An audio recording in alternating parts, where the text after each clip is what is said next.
And we are live. Welcome to Cedar City, to all of our friends on Game On Live Studio. Thank you so much. My name is Lance Camaro. My partner in crime today will be Jason Murray as we get ready to start our race day here in beautiful Cedar City at the Three Peaks Recreational Area. A shout out and thank you to Game On Live Studio for streaming this action, and it is available to you entirely for free. If you are interested in purchasing today's race videos, make sure to go to gols.co to the events tab, and you can purchase the entire race day.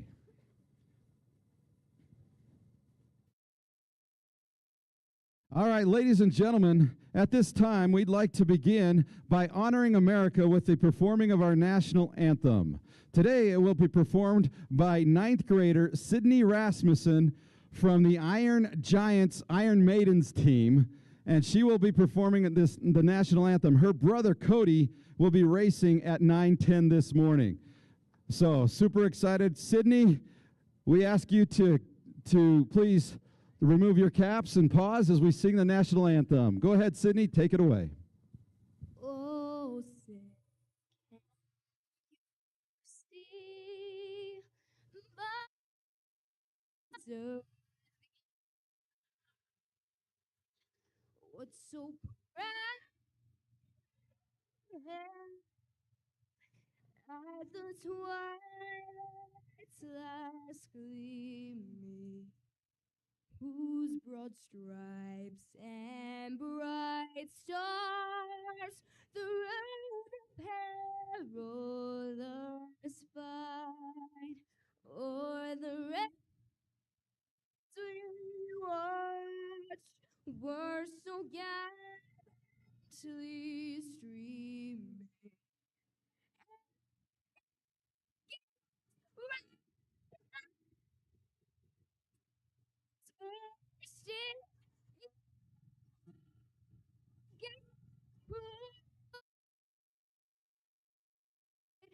That our flag was still there. Oh, sad is that star-spangled banner to wave o'er the land.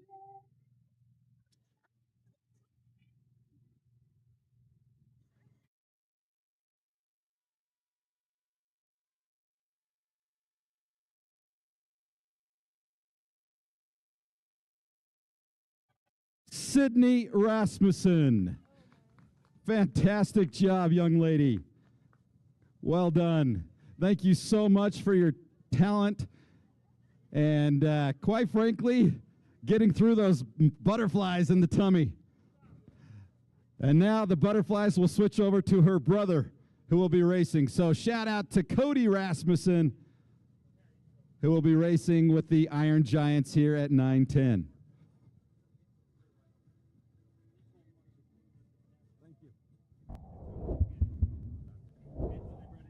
All right, ladies and gentlemen, we're getting close to race time. I can see some of the riders getting their last 1 minute warm-ups done. And we'll get ready to kick off day 2 of the 2023 state championships here in the great state of Utah.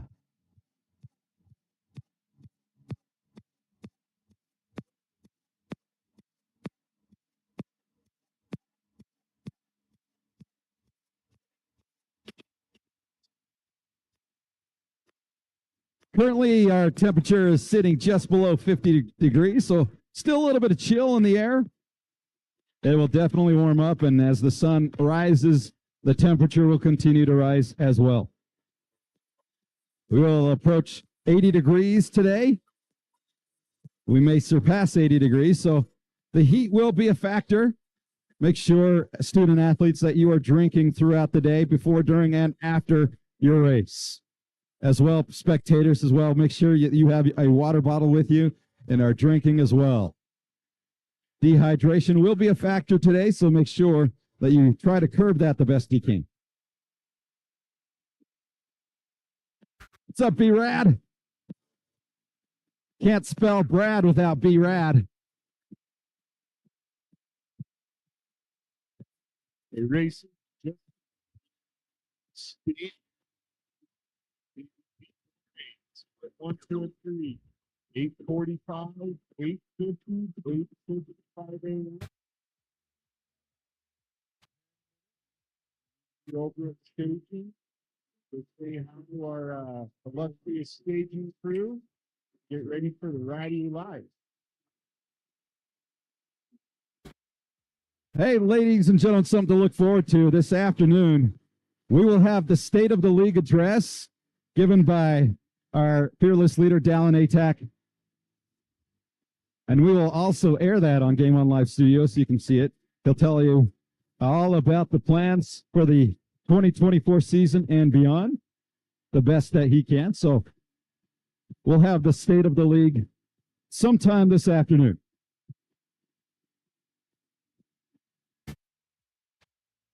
Some great shots there, aerial footage from our Game On Live Studio drone camera. That's the infield. That's where the riders go and hang out with all their friends and family before the races. Yeah, it's basically Tent City. It is amazing how many tents, coaches. That's like a mini city that just popped up overnight over there. And shout out to one of our sponsors who helps make that possible, Strike Visuals. So make sure that you visit Strike Visuals for all of your tents, canopies, flags, whatever it is for your team or even your business or family. They can help you out with that. Strike does a really good job. I love their sponsorship program that they do where, as a team, if you have the highest number of volunteers, get free gear for you. So because the league is volunteer driven, we've got volunteers to make all of these events work. Strike Visual recognizes that and will give, $400 to $500 to teams so they can use toward new tents and different banners and stuff like that. That's wonderful. That's a really cool promotion they do. Yes, most definitely. Thank you, Strike Visuals. Now, how many volunteers did it take? Normal race is about 250. What are you thinking is here for us? Where we go? Oh, I'm thinking we're north of 500. 500 volunteers to make this all possible. So, and from what I understand, our orange vested army is pretty much filled today, which means that all the volunteers are filled, all the positions, as far as I'm aware. So thank you to all who have joined our orange vested army in helping anywhere from course marshaling to parking to whatever it is. By the way, I need to give a shout out to my dear friend Chris Morley at parking. He joined me yesterday in the booth, and now he is helping out people park. So make sure you're nice to the parking attendants today, folks. Thank them for what they do. Yes, that's not on the top of the list in terms of glorious job, if you will.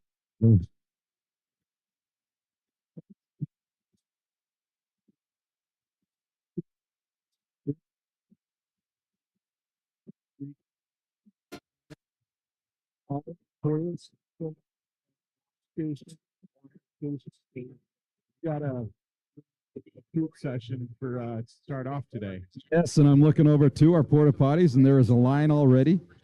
Some of those pre-race jitters, and one of the things you always do before a race, or at least you should do, is use the facilities. Combination of hydration and nerves. You need to use them quite frequently before your race.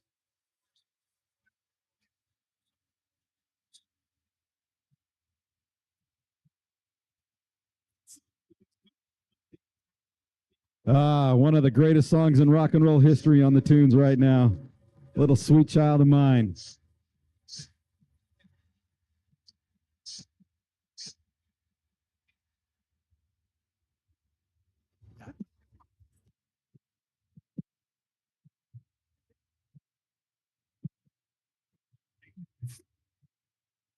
Okay, riders throughout the day. You want to check your standings. You want to check your official race results. Remember, we sit over the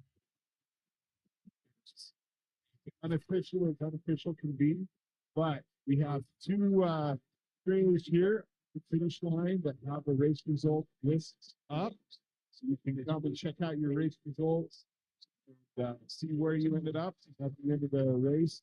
There's a lot of riders. Each one was what, 200, 250 riders.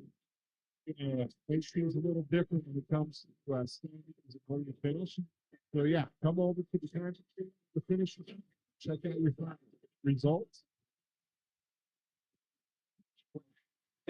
Also, riders, if you need any last minute fixes, repairs, anything like that for your bikes, we have Shills here as our neutral support today. It's right by the finish line where the coach zone is. Come see them. I've already seen them take care of a couple riders earlier today. They are going to be here all day for all of your neutral support needs. You need a tune-up, tire replacement. You want to go with something, fix a wheel, tune a tire, work on your derailleur. Come see Shills. They are here to help you out. As well, we have the Wills Foundation here with Jennifer Wills, and they do stop by and see what the first aid training they are providing today. Yesterday they were doing CPR. What are you doing today? The bleed, guys. Stop bleeding. We're doing wound care today. So come by and get trained from the Wills Foundation. Really cool nonprofit that Jennifer started when she lost her husband. So thank you, Jen. Great job. As well, Velocirax is here. Come over and see what it takes to become part of the Red Rack Army. You see driving around a lot, anywhere from, what's the smallest? Is it 3? 3 bikes to 7. And they now have a new apparatus that works for your snowboard or skis, that you can take your bike rack and take your skis and snowboard up to the slopes, because winter is coming.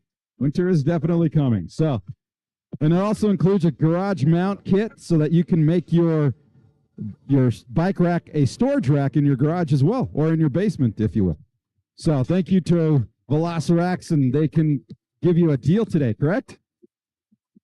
A hat or gloves. Very cool. Come on over and see what they can offer.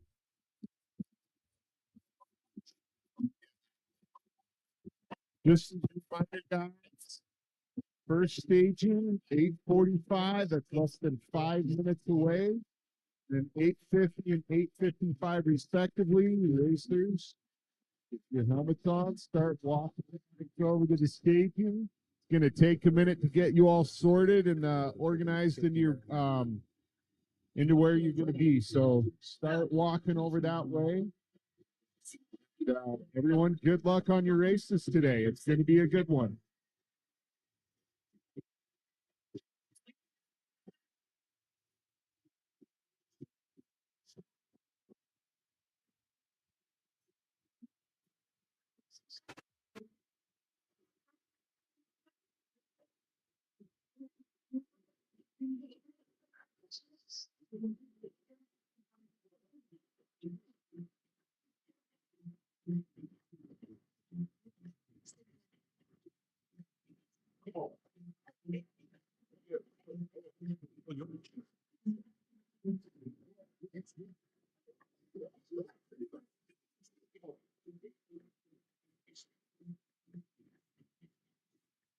As well, folks, our friends from Tilt Trainer is here. You can come try how their Tilt Trainer helps you practice your manuals. Come on over and give it a try. Jibe Cycle Works is here, and they've got a great selection of hardtail and full suspension bikes, as well as gravel bikes.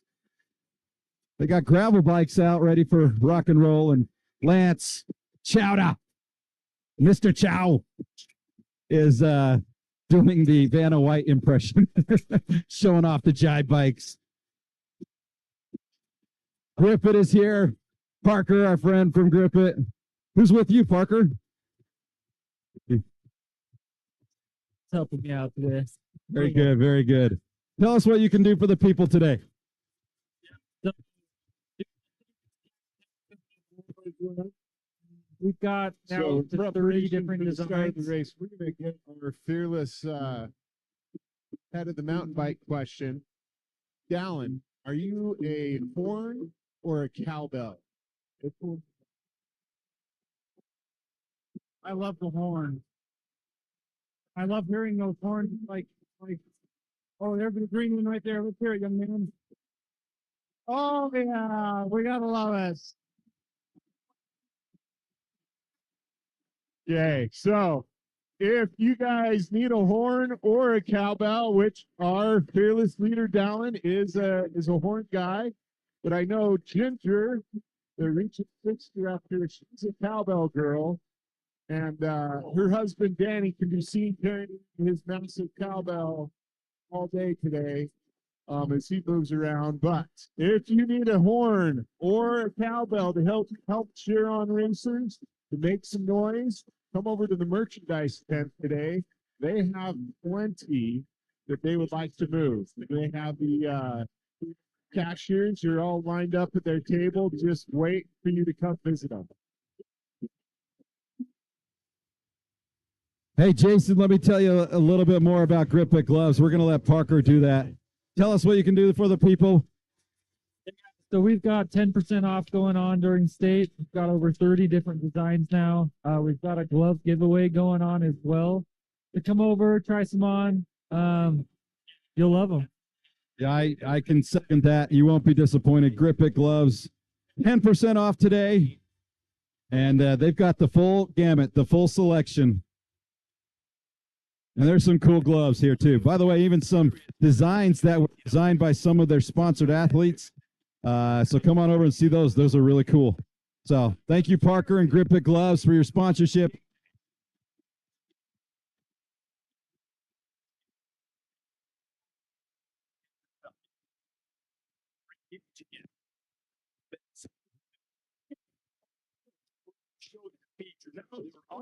All right, folks are getting ready for our first race of the day. First wave kicks off here in just under 15 minutes.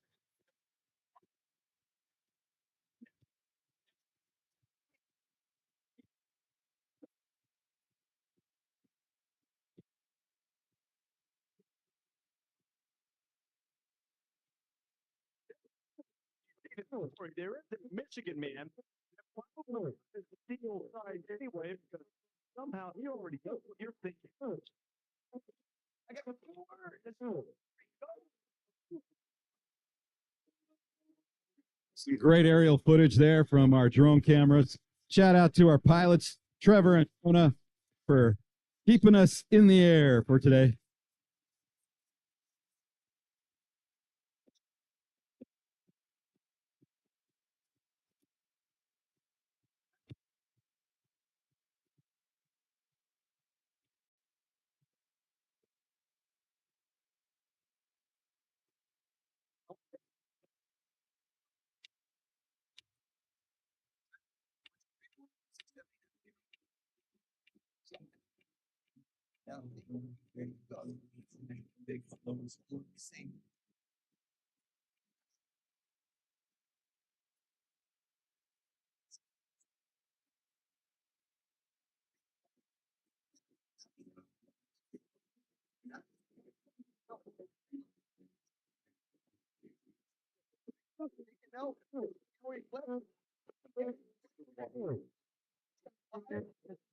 Another shout out we want to give to one of our sponsors is Legacy Logistics.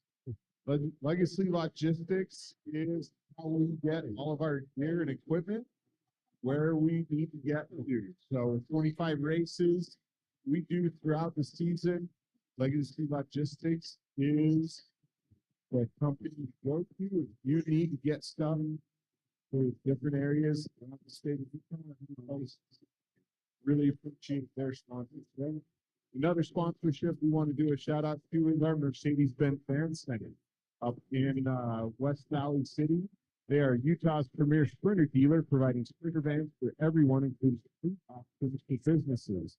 We have an extensive inventory of new and reliable pre-owned sprinter vans that will serve as the perfect solution for your personal or professional. One other sponsor is going to be Maverick. Maverick gas stations, they are all over the state. You can find them everywhere, anywhere you go. As you're coming out here today, you probably passed at least one or two of them. There's one right off of the north exit of Cedar City that you can see as you come to and from the race course. And there's also one right off, two of them right near the middle exit of Cedar City on 200 North, what we call Hamburger Alley, lovingly. But Maverick, their sponsorship helps provide new loaner bikes to our fleet. So anybody, just as a reminder, the Utah Mountain Bike Association, we want to make sure that everyone can race and everyone has the opportunity to race.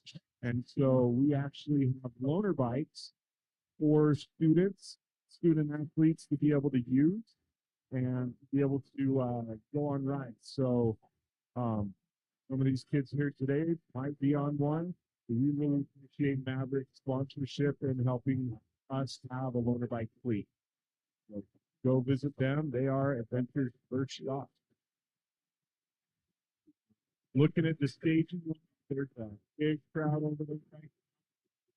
All lined up, getting situated, getting organized. We got 10 minutes to the first race starts. All racers should be over at staging for boys, KBB boys split 1 and 2, and split 3. You should be heading over in that direction. They said it takes a little bit of time to get organized, but there is definitely a crowd of riders all standing there waiting to get organized and situated and ready to go.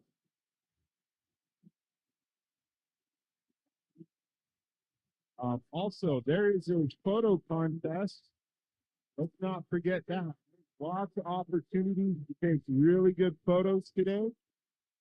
With the photo contest, if you take a picture, submit it, get your friends and family to vote on it. If you can get 200 or more votes, you will receive a new Bontrager Wave Cell helmet. The link for that is on our website, and the QR code is posted at different places around the finish line. So if you want to take advantage of participating in the Utah High School Mountain Bike League photo contest, take a photo, post it up, get your friends, family, and your closest 200 associates to vote on that. Let's go for a win there.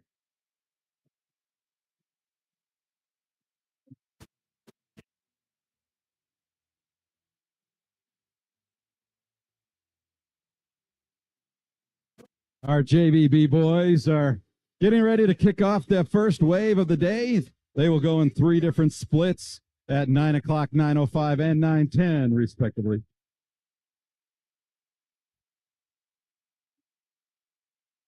Hey, you guys want some cool pair of sunglasses? Come on over and see Nolly.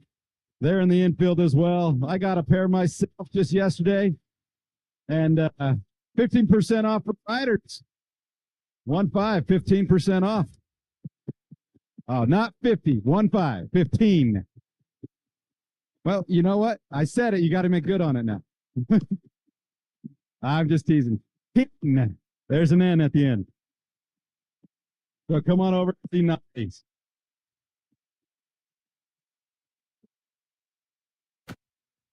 Pedal Industries is here as well. They've got a really cool bike bag. I guarantee you won't forget anything for your next ride or race with their Industries bike bag. The University of Utah cycling team, go Utes. And Utah State, go Aggies. They are here today and telling you a little bit about the college programs. Yesterday we had the Senior Open for both boys and girls. Their last race of their careers in NICA, but that doesn't mean they should stop racing. So there is club racing available at both the University of Utah and Utah State, and they are here represented today. You can go see what they have to offer you. Get some candy. They got some candy here. Snow College is here. One of the Badgers. And Ephraim. And they've got and coming to Richfield. That's new. Coming to Richfield in fall 2024. Very cool. Richfield getting some snow college action. Very nice.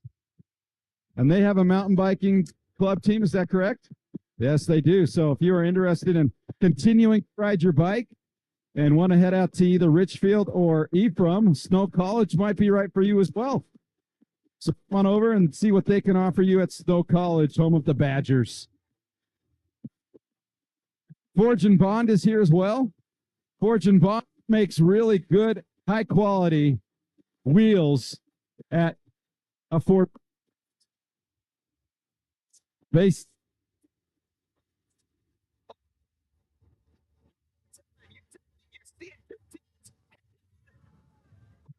I think my co-announcer has reached the maximum distance his microphone can walk away from his home base.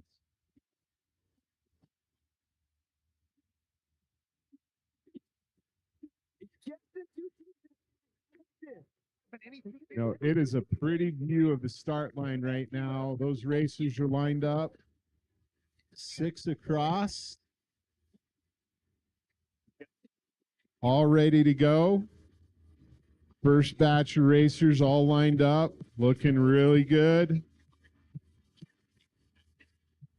Nice thing is to be able to view the race, Goal Game On Live Studio has a live stream you can view of the race. It is really neat to see the drone footage they have going on with the all the racers of different things getting all ready to go. Not a bad job getting paid to fly a drone around a bunch of places, right? But that being said, you want to watch something great, go over to the start line. Those races are all lined up. About 4 minutes-ish, the kickoff time, ready to get started.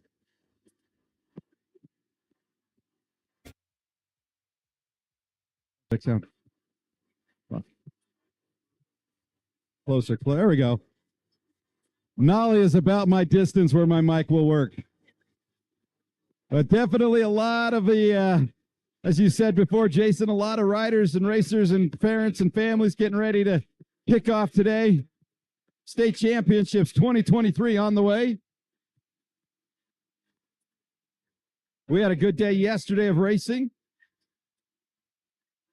The freshmen and the JVCs were all taken care of yesterday, including the senior opens for both boys and girls. All took place yesterday here in the exact same course we are on today. No different. And yesterday, hopefully we'll get through this, but yesterday we had quite a few joiners of the Cedar City Three Peaks Biathlon team. And what I mean by that is there were a lot of runners. They had a lot of mechanicals and flats yesterday, more so than I've seen this entire season. So make sure that you've got a spare tube and ready to rock and roll. You know, that's the surprising thing about this course is there's a few rock gardens that kind of creep up on you as you're riding around on this race course today. There's a lot of dirt, there's a lot of sand, there's a lot of just, gravel sections, but then you hit a couple rock gardens, especially over by Orange Forks, the Big Hole Loop Orange Forks section, when you're on the Lost World section. And the worst part is the ones where they're riding up the Lucifer Hill. There's a couple rock sections that just creep up on people, and you get those surprise flats that end up causing you more pain and suffering than you expect on a race. But you got to be prepared for those things.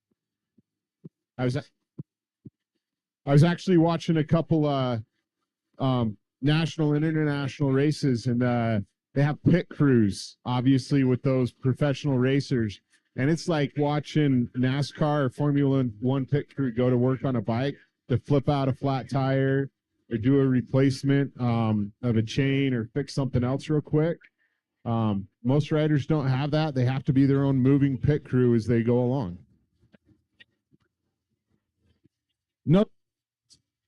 There's no pit crews here today, but What we do have is a bunch of riders at the start line there. See on Game On Studio stream. Awesome job. Thank you so much. What a great look right there.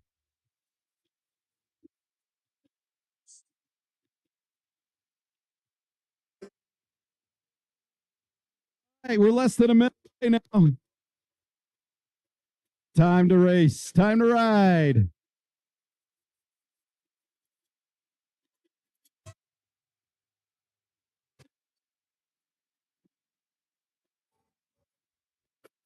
Our two drones from Game On Live Studio are up in the air, ready to rock and roll and give us some fantastic footage.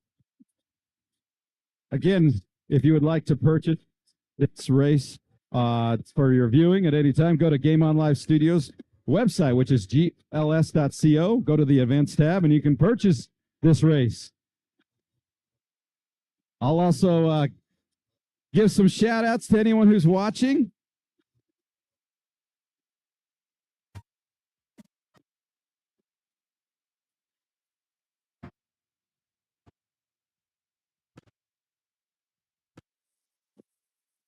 Looks like they're off.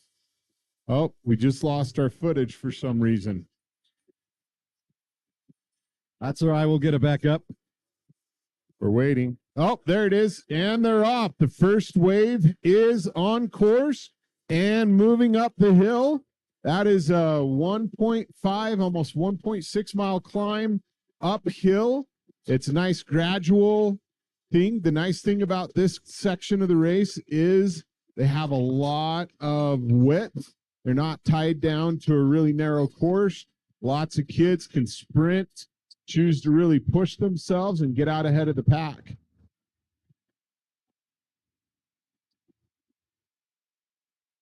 And as we noticed yesterday, there's not really any one rider who's getting away from the group. They are staying together. There is definitely a punch, and you can see how hard they are pedaling up that hill. It is not flat by any means. It is definitely uphill. Yeah, it looks like they're just passing the disc golf course parking lot. So for those that are out here hanging out, trying to figure out what to do between races, there's actually a really nice disc golf course that's right there that the racers are passing by right now. But that pack, there's a couple kids that are accelerating out of the top of the race. It'll be interesting to see if they can keep that up or not. But that's a pretty good sized pack of racers all going together right now. I would expect them to get a little stretched out. Now the challenge is just in about another 100 or 200 yards, they're going to hit a couple sand pits on that on the road. That road is decomposed granite, some sand, some gravel. There's a couple sections there that just are straight sand. Gear, you don't have the right momentum, or your front tire just kind of grabs sideways when you hit it. That's actually a challenge section for a lot of these riders. Yeah, sand and mountain biking are the antithesis of good grip. Sand is really bad. I hate riding in sand. You can see right now some of the riders are picking that left side of that course. This is an uphill section, no question. A lot of climbing here. 500 feet of elevation climbed per lap. Again, these riders will be doing 2 laps for these JBB boys. Give us a shout out from where you're watching from on Game On Live Studios. I see some Let's Go Ogden Tigers, Let's Go Wasatch, Velociraptors from Vernal. So let us know where you're watching from. Yesterday we had as far away as Chicago and Maryland and Alaska and even into Brazil. Are you serious? That far away? No question. So let us know where you're watching. We'll give you a shout out. Oh, they hit that S curve. There's a nice hill climb. They've been going uphill. There's a little steep section right here. You can really start to see the riders are actually starting to get stretched out. There's 1 or 2 of them that are kind of pulled away, but the rest of the pack, they're staying pretty close together. It'll be interesting to see if the leaders can actually maintain the pace all the way up the hill, and then not only through this section, but when they hit Lucifer, that thing just is really going to challenge them. Oh, look at this. We got an Alabama shout out. Go Porter Murdoch from Alabama. Caleb from Vernal. Tooele Valley. Interesting. So all over the state and even the United States so far. But Alabama, that's the first.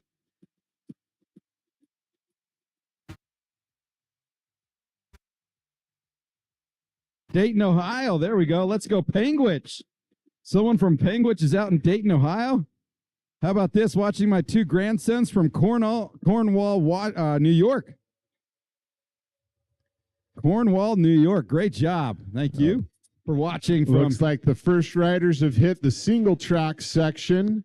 They're now on the race course, actual race course section of the race, heading down into that single track, getting a little downhill after they were climbing that whole time.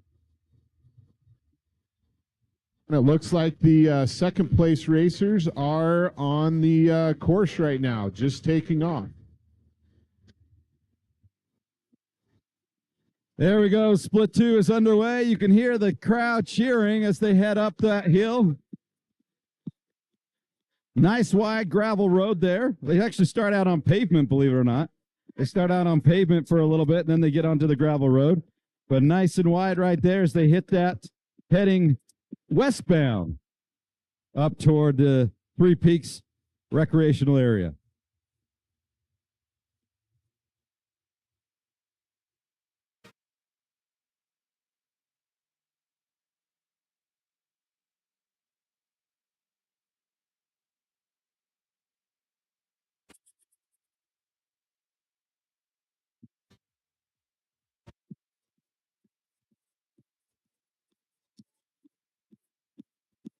How about this? You got Matthew Stoker, got a fan from Alaska. And then we've got Go Lanny from St. Louis, Missouri. Or Go Lan. Go Lan from St. Louis. We got one from Missouri. We got one from Alaska, Alabama, New York, Ohio. We're all over today.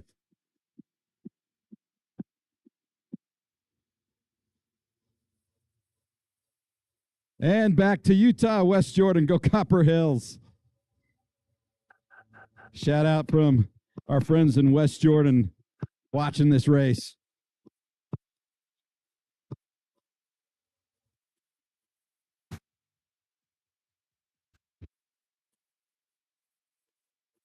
I'm curious, how's the weather up in Alaska? Here in Cedar City, the jackets are about to come off here as it's been pretty chilly this morning, but the sun's up. And the weather's starting to increase. Just as the sun rises, the temperature rises. And jackets are coming off, and you're starting to see some shorts and some short sleeve shirts.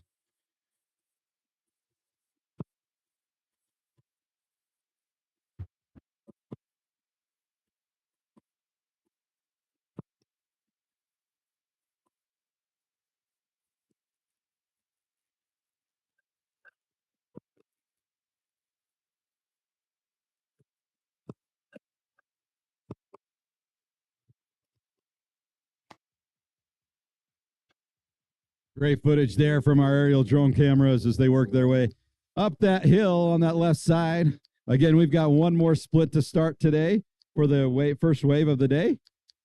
And we will get that going here in 2 minutes.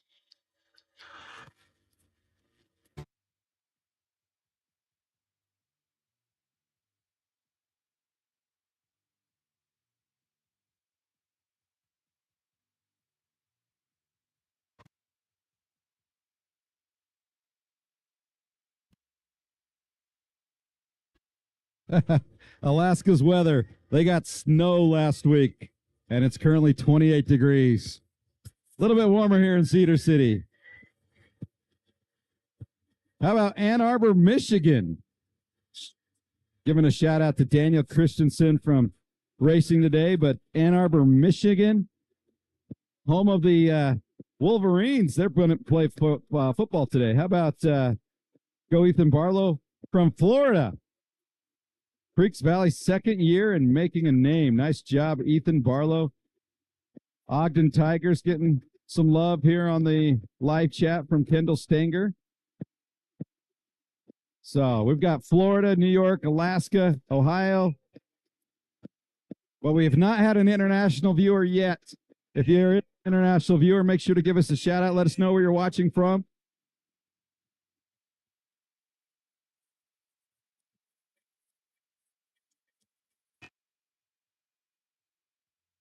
Oh, there we go. Our first international. Go Lehigh, watching from Germany. We've got a German, or at least someone in Germany, watching. Shout out to you from Germany. Our first international viewer.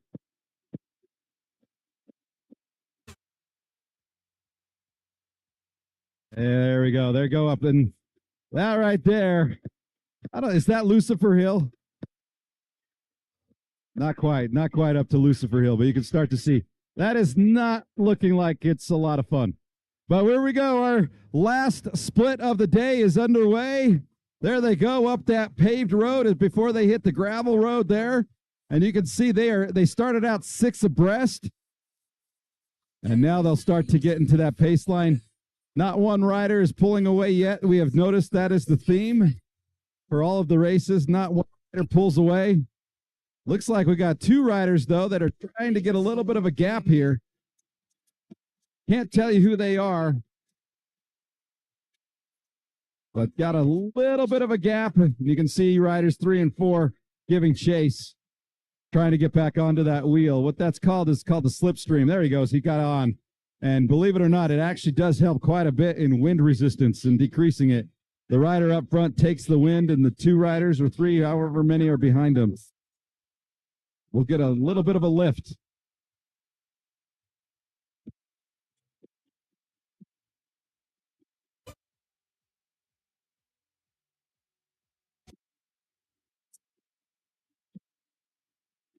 Hey, we've got our first Hawaiian watcher. Someone is watching from Hawaii in the Hawaiian Islands. Go Ian Butcher. You get a shout out from Hawaii. How's the weather in Hawaii? I bet it's a little bit better than the weather in Alaska.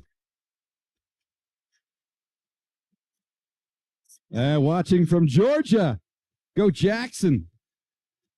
Jackson getting some in Georgia.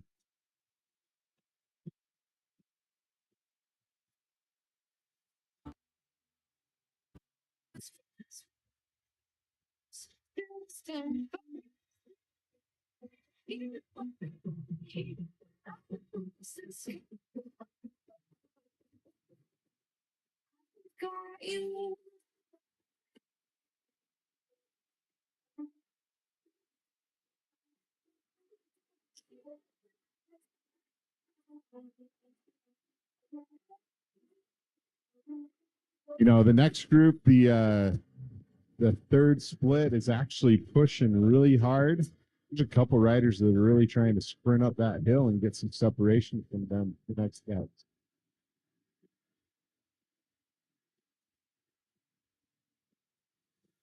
Ethan Lewis getting a shout out. Send it.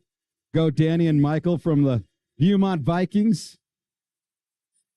Some best friends in Zion's. Go Max. And, of course, our Hawaiian watcher says, weather's great here. No snow in Hawaii. Watching from Arkansas. Go Calvin. Calvin getting a shout out from Arkansas. Bentonville, Arkansas is the self-proclaimed mountain bike capital of the United States. And I emphasize self-proclaimed, but I have not been there. It's on my list of places to go. I hear Bentonville is fantastic for mountain biking. They don't have the mountains that Utah does, but man, they have some awesome trails from what I hear. Oh, we got some riders approaching Lucifer's Hill. We got some drone footage of that climb. Oh, this guy's pushing his legs, pumping those legs to get up there.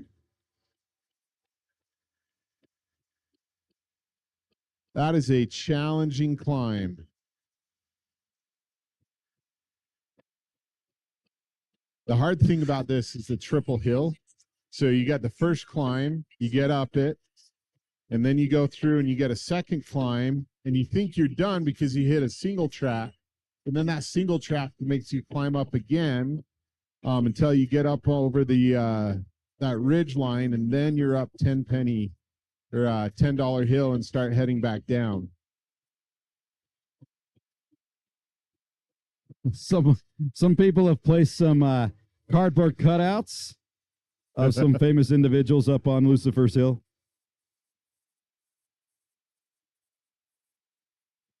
How about Sam Schmatz getting a shout out from Quebec, Canada? Quebec, Canada. I don't know. That's pretty far away. That's pretty far. It's not as far as Germany, but our second international. Go Simon from your favorite. And I don't know who that is, but someone is favoriting Simon. So go Simon. Okay, heading up. This is the third climb. They're heading up. And there's our Brazil watching yesterday. Oh, we got another guy from Brazil shouting out again. That's right. Tooele Valley, go from Brazil. Oh. And that Chris, challenging rock garden section that rider's on right now. Oh, Simon, it's your aunt. Your favorite aunt is giving you a shout out. So go, Simon. And here comes that S curve. See if he takes the low line or the high line. Oh, he got stuck on that high line. Second rider. Ooh, it looks like he was able to pedal through that high line. First rider decided to do the old-fashioned just run it until he can get to the spot that he can hop back on. Third rider tried to take the low line, got stuck. Fourth rider's up on that high line. He was able to pedal through it. That S curve, that's that. You're right at the end of that uphill climb. That S curve challenges a lot of riders. You can see a good group of them going through that low line, high line choices. I'll tell you what, Jason, from the air, though, it's a backwards S, which would make it a 2. It's a 2 climb. It's a 2 climb, twofer. You know, at some point, especially if there's that crowd of riders, one rider goes down, it's just faster to just hop off your bike and just start running. You'll probably make 2 or 3 spots by the time you're done with it. Crew Peterson's getting a shout out on our live chat here. So go, Crew. Watching from Pleasant Grove, go, Kendall. So thank you for all of those who are watching our live stream, letting us know where you're at. It's a lot of fun. It's a lot of fun to correspond with you. Yeah, keep those shout outs coming. So for the race right now, we're about these riders are about halfway done with the course. They're our first wave of the JVB boys are just finished climbing the hill, and they're on the way down $10 on their way to the Big Hole Loop, and then down Orange Court. So about halfway. We're about on course for what I'd expect off of these racers. About 18 minutes, 17 minutes into the race. Yeah, so yesterday the fastest times were right sub 21 minutes. So we'll see how we do today for our fastest lap times. So the first lap took people a little bit longer, which I had to remind myself that first lap, because of the way the start is, it takes them a little bit more time to get out on it. It'll be interesting, these JVB boys, to see what time, because from here on out, it's pretty much flat to downhill. It'll be interesting to see how fast they can clear that next section of the course. Hey, folks, let me tell you about Forge and Bond. They are here today, and they're not just another lightweight, durable carbon bike wheel brand. They're forging the future of sustainable manufacturing and the culture of cycling through the lens of Forge and Bond. Now, they're here, and they're offering an incredible NICA discount. Check this out. They have a Nike pair of mountain bike wheels that are normally $1,800. They are selling to Nike riders today for $1,000. That's right, $999. That's a good deal. And parents and family get 30% off. And by the way, they are based out of Gunnison, Utah, right near the Manti course. And so go visit our friends at Forge and Bond today. They are here in the infield. If you're watching at home, go to Forge and Bond on a Google search and see what they can provide for you. One of our other proud sponsors is AdvantLink. It's a performance marketing software company headquartered in Park City, Utah. Our mission is to help businesses grow through quality partnerships. Visit AdvantLink.com to learn more. And that's AVANTLINK.com. Hey, even the best riders have accidents. Crash Pads provides the best bandages out there, specifically engineered for athletes. Protect and heal your wounds insanely fast. And you can go visit Crash Pads on Amazon for more information. And they're very affordable, by the way. All right. Looks like we've got our first two riders now making their way to the finish line. They will head out for lap number 2. But here we go. I will tell you who they are as soon as they cross our timing chip.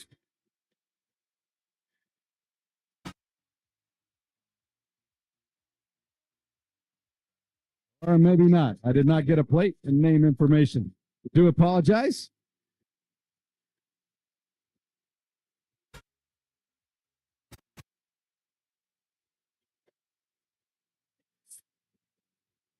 So our first riders just came through. That was actually faster than I thought they would be. Yeah, there we go. We've got some names. Porter Murdoch of Wasatch, Jake Whitmer of Morgan, Caleb Patty of Vernals come through.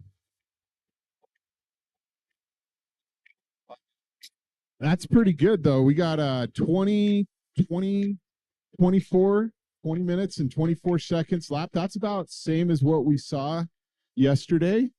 That's pretty good time.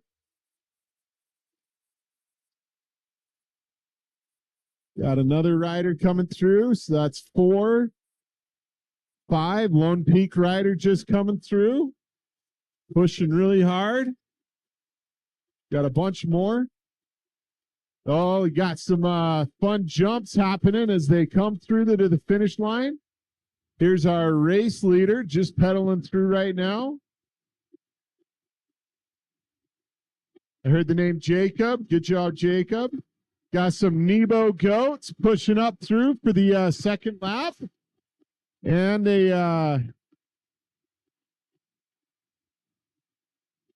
can definitely tell he's overheated. Just that zipper's already off. Again, those of you watching, we'll try to get you some names here, but our feed we're trying to fix our feed right now. Steven's hard at work. Okay, got another rider coming through.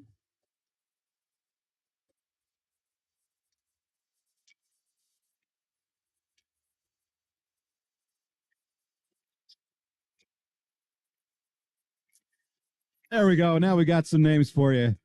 Okay, Wyatt Locken Frick from Park City, James Tullis from Carbon, Gordon Rice from Skyline, Wyatt Seeley, Quinn Jacobson, Crew Smith, Michael Callahan, Colin Pineda, Jaden Knight, Jackson Clarkson, and Liam Bowen. Coming up right now, we have Daniel Smith and Ian Butcher. And you know what? I love Ian Butcher. He's got a llama on his helmet that he rides with all day.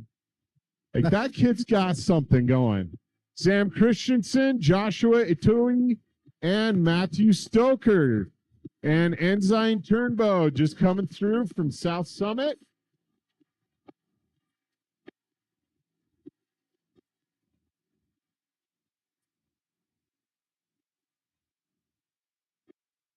Okay, got a good gaggle of 4 more riders coming through right now. Got Kevin Law, Tim Thompson, Gavin Smith, and Ethan Harvey. Bo Thompson is in there as well from Woods Cross. Hadley Odenbach from South Summit, Hudson Powell from Logan. Tony Siebert from Cedar Valley, Hayden Robinson, Max Bailey, William Zitting, Miles Parkinson, Logan Daly, Eli Speck, Caleb Askeroth, Easton Stolley, Jamin Flinders, Joshua Carter, Beck Bergen, and Bridger Wixom have all come through. That's a good group of riders. That looks about our top 30 riders, give or take. One or two. That should be our top 30 riders for the JVB boys have just passed through the finish line. Coming up right now, we have Cooper Gardner, Alex McCombs, Austin Madsen, Jack Williams, Mark Nelson, and Davin Sharp. Got another group of kids coming in here. We got Jake Terry, Craig Smith, Wade Broadbent, Andrew Howell, Cameron Clegg, Huxley Dosher, Benjamin Hoffman, Jefferson Hurst, and Miles Decker. Coming up right now, we have Parker Deming, Rafe Johansson, Carter Ogden, and Trey Broadbent. Eldon Robertson's coming out right now. Yeah, he's out of Bonneville, one of the Lakers up north, making the trek down. This little gap coming up.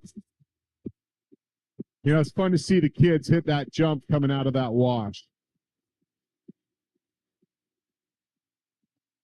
Another good group of riders now approaching the finish line. They'll head out for lap number 2. We got Chase Torgensen, Cohen Beard, Tate Armstrong, Dylan Jensen.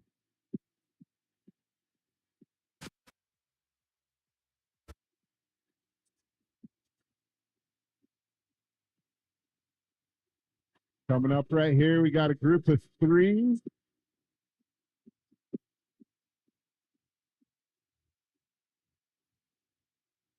Joseph Reynoso, Johnny Bales, and Braxton Barron. Go. And Ben Taylor. My alma mater, Alta High School. I'm going to ask, how many years ago was that? 1996, class of 1996, Alta High School. Too far behind you. I graduated in 98 from Pineview High School. There you go. St. George boy. Yep. There you go.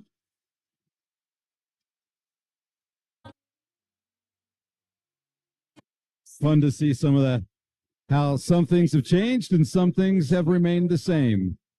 Have you gotten, they've almost completely redone most of Pineview. They've added on a lot of new stuff, a lot of new additions to it. It is definitely a different looking school than when I went there. Yes, mine as well. Mine as well. Here we go. Got it, riders. Ethan Carter from Woods Cross. That's right, home of the Wildcats.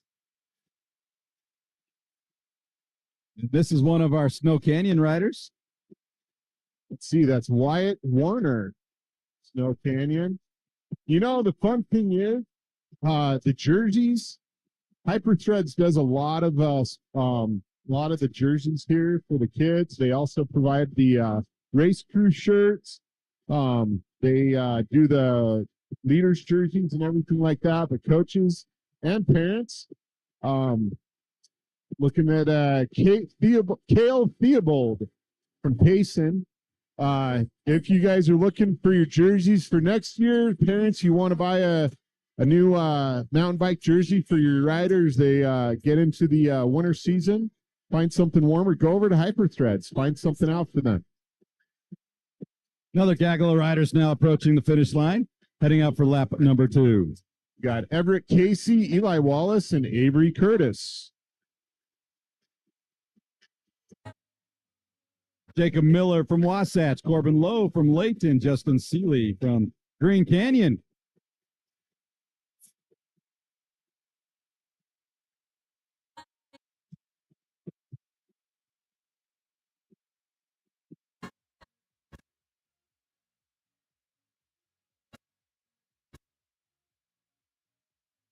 There you go. See some of the more riders now approaching the finish line. Joshua Taylor of Crimson Cliffs, Wasatch, Noah Lake, Logan Patnode from Slicksy, Salt Lake Center for Science Education. Nicholas Rodriguez from Wasatch. Rhett German from Woods Cross. Trace Johnson of the Iron Giants. Hurricanes Jansen Pace. Alex Van Wagnen. Caleb Little. Julian Mitchell. Josh Daly. Thomas Van de Kamp. Mason Ward. Torn Metzgar. Will Finley. And Stephen Beasley Jr.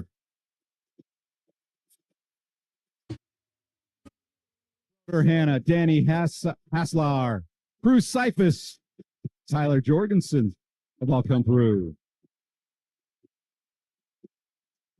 Nate Terrasas, Acel Hall, Benson High, Lincoln Adams, Jacob Inman, all going out for lap number 2 here for the JVB boys.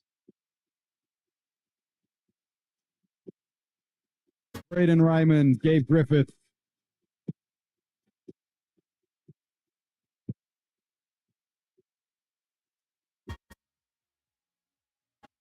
here comes Aiden Pickle from Timpanogos.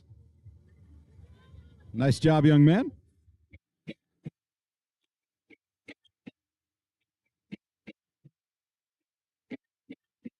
And more riders approach the finish line.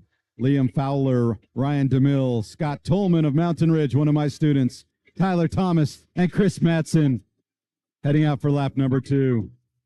Sam Schmatz, he got a shout out from, I think, Hawaii. Or no, he was from, maybe he was Germany. Can't remember. Brady Basham, Jaron Sutton, Kendall Stanger, Simon Strong, Zeke Weekick, Sebastian McIntyre, Aaron Wilson, Luke Jensen, Boston Moon, Coleman Bowerly, Ashton Barker, Furraker Fisher, Tyler Loader, Brian Schlisman, Jack Blaser, Soren Felstead, Alex McFarland, Porter Mortensen, Porter Barrett, Dax Andrews, Lamont Weaver, and Andrew Curl. Warner Swenson, Bingham High School. Jaden Cross, Morgan High School.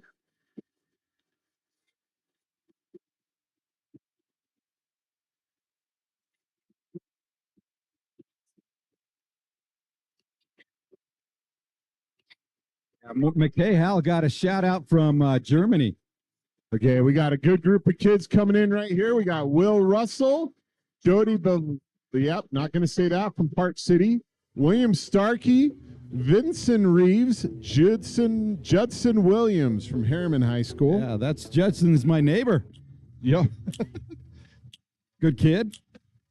I work with his dad in my local church.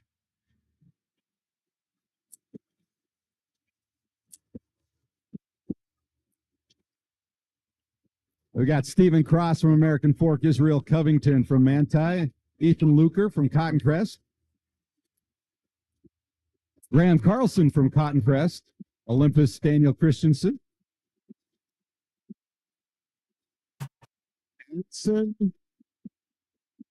McCausland from Springville High School.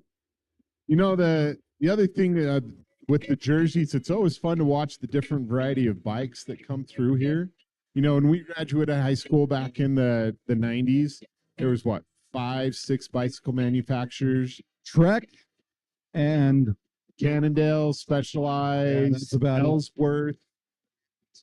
And there was it Yeti. Yeti still, yeah, they're still. There wasn't very many mountain bike manufacturers out there. Now they're all over the place. Yeah, there's quite a few. Couple more riders. You got Harvey Robbins from Davis and Luke Barnum from Dixie High School. And coming up from Lone Peak, we got Cohen Moreno. The other thing with the Dixie High School, this is probably the first time you've seen them all season. But if you notice their uniforms, their race uniforms, jerseys, they're actually, looks like a checkered flannel shirt with actual Levi's shorts. Pretty well done. Yes, I have noticed that. Okay, we got West High mountain bike team, Mateo Artia and Drew Shapiro. And then from South Summit, we got Micah Anderson coming through right now. Unzip it and rip it. And we got another gaggle of riders coming. So shout out to our course marshal, roving course marshal. She Good just gets job, right around. Sarah. Okay, we got Tanner Jacobson, Perry Lundstrom, Corbin Nelson, Gavin Chenoweth, Jonathan Simpson, Holden Jackson, Jack Giles, and Nathan Ashby, followed closely by Everett Paulman.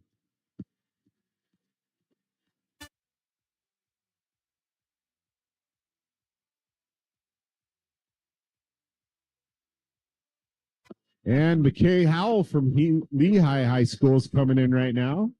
Love those kits. That purple and black looks great.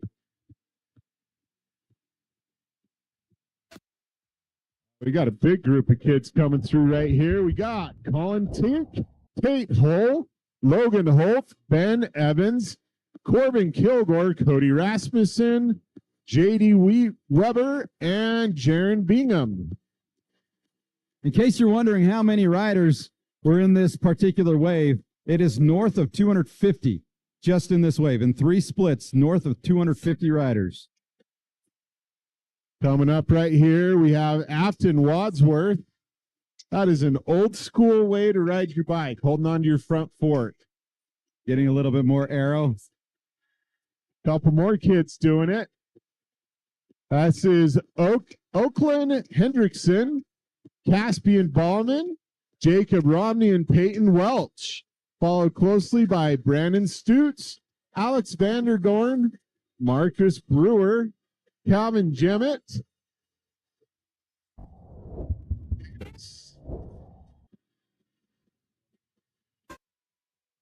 Seth Spencer, Michael Pearson, John Carlson, and Ronan Mooney. Jake Roper and Anthony Keller, Trevin Lindsay, Aiden Davidson, Logan Wright, Timpanogos High School. There's a nice cloud of dust as these riders approach the finish line. Yeah. Connor Palmery, Max Mansuri, Nick Powers, Colin Pitt, Nick Sorensen, Nate Nash Higginbotham, Julian Shope, Ryan Hill Hyde, Dawson Illy, Brighton Yeager, Skylar Wall, Austin Pay, Alex Christensen, and Braden Taylor just coming through. Followed by Race Freeze from Ray Weber High School, Brock Sorensen from Corner Canyon,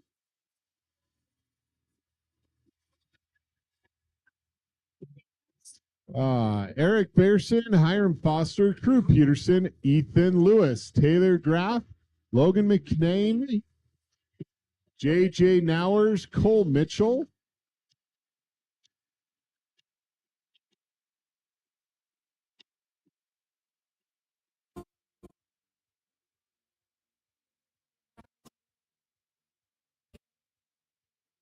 Hayden Affleck from Bingham, Bodie Lund from Manti is coming through. One more lap for them. You know, the crazy thing is, in about 20 to 22 minute laps, in about 3 or 4 minutes, we should actually be seeing the final, the first place riders coming through.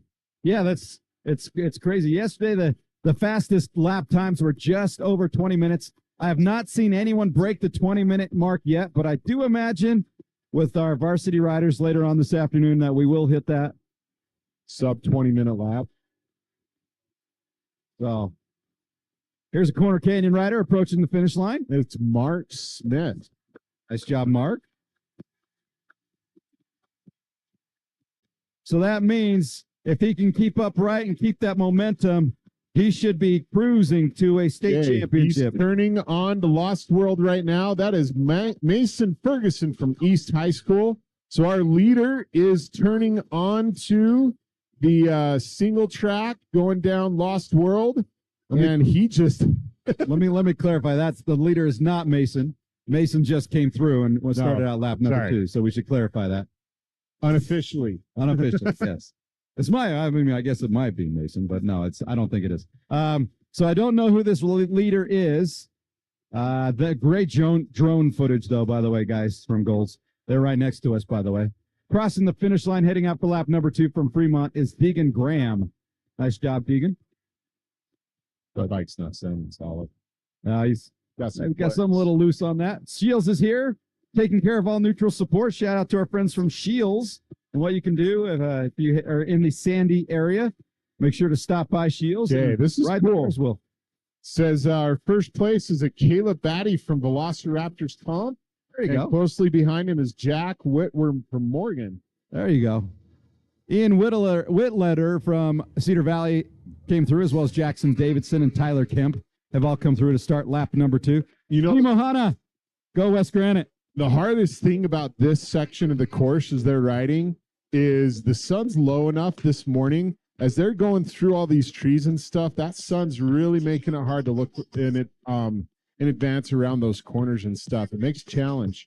Yeah, shade is definitely a factor, especially as the sun is not up entirely. I mean, we're still in the morning hours, and so there's going to be some shade there from the east. Just makes things a little bit trickier and challenger, but it also just shows how talented these riders are.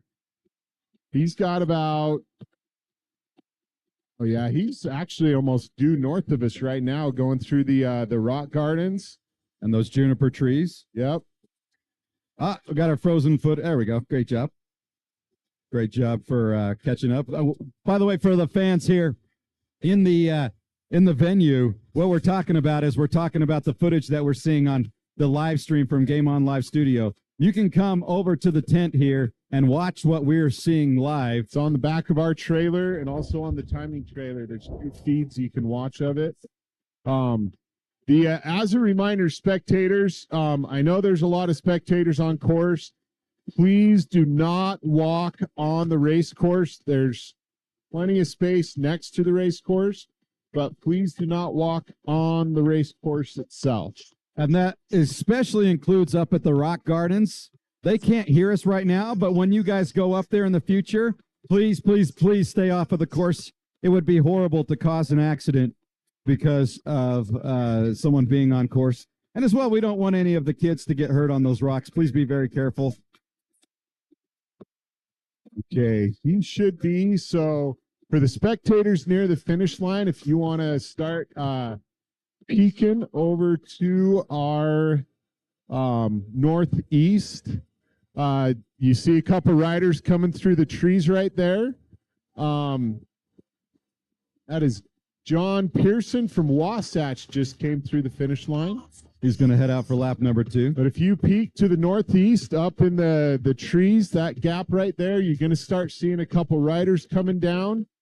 In about 3 or 4 more minutes, we're going to start seeing who's in first and who's going to be coming down that hill.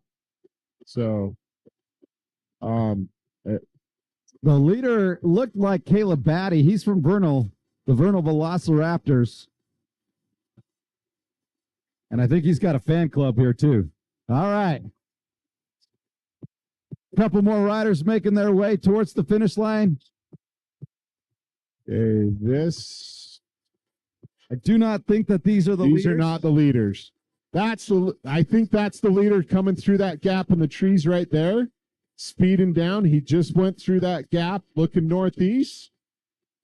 This Corner Canyon rider is going to head out for lap number 2. Okay, this is Ike Hanks from Corner Canyon. Good job. job, Ike.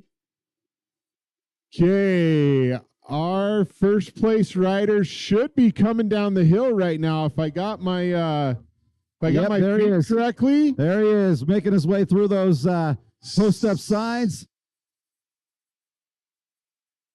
Okay, it looks like our second place rider is coming through the gap up on the hill. But here we go. Our leader approaching the finish line, sprinting out of the saddle from the Vernal Velociraptors. This is Caleb Batty. Good job, Caleb. Congratulations. Looks like second place just came down the hill and is coming up next to him. Okay, that's a first lap, 20 minutes and 24 seconds. Second lap, 22 minutes and 48 seconds. Also approaching the finish line. Here comes Porter Murdoch from Wasatch. Nice job, Porter. Good job, Porter. Well done. And through the dust cloud, another rider now approaching the finish line. He is from Morgan. That is Jack Whitmer. Yeah, good job, Jack. Okay, that's 1, 2, and 3. And anything we say, just remember, folks, we are unofficially official. We do have some information, but the final information for the race results are on the back of the trailers here.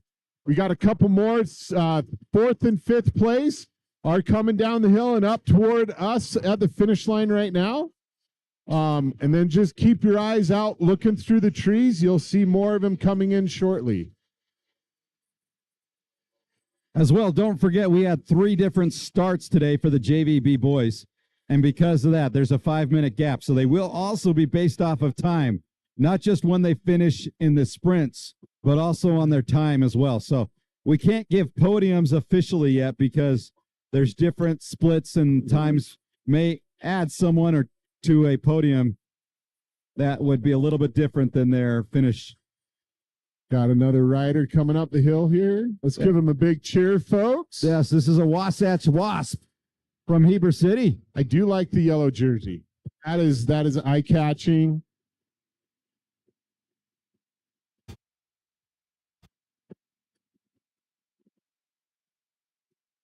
You're doing a great job, young man. Keep it up. He's looks like he got a little up close. That is Wyatt Sterling from Wasatch. He had some. Oh, we got a fight to the finish. Oh my heavens, what's going to happen? Wow, that was Alex Larson from Westlake and Dean Gillespie from Lone Peak. That unofficially makes our top 5 racers, followed closely by Jordan Wagner from Maple Mountain. And now approaching the finish line, here comes Jacob Jensen from Woods Cross.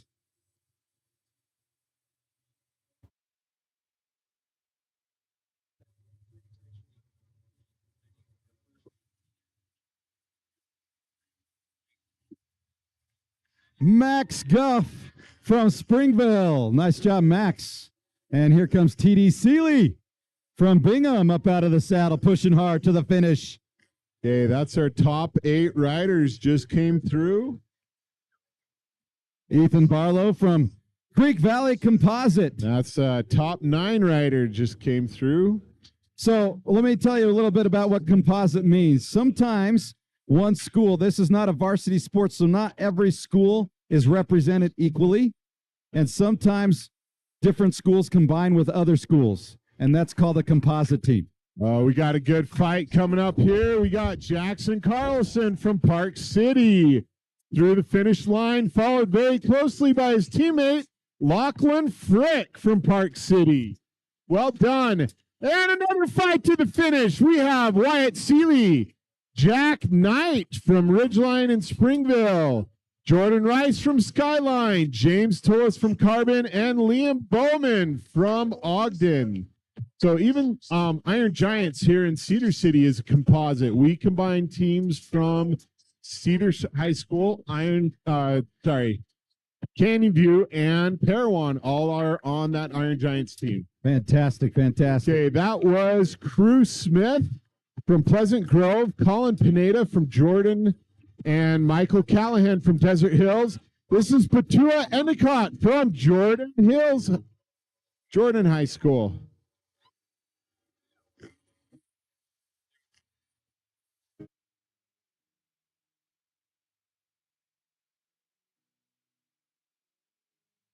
I see some more riders up on the hill coming down. Fun little downhill right before they get to the finish line. I do need all of you lining the finish line. Would you please take your water bottles and put water on the course so I don't get dust in my face? I've got too much dust in my face. I'm teasing, of course. From Westlake. This is Quinn Jacobson from Westlake. 2-arm salute. Nice job, Quinn. Yeah, we're going to have a good gaggle of riders coming through. The nice thing is you can see the riders when they hit those gaps in the trees. We got Corner Canyon, Sam Christensen, followed by Daniel Smith from Moab. You know what, Daniel? Your llama looks about to fall off. You better reattach that guy. We don't want to lose him. Ian Butcher from Cedar Valley.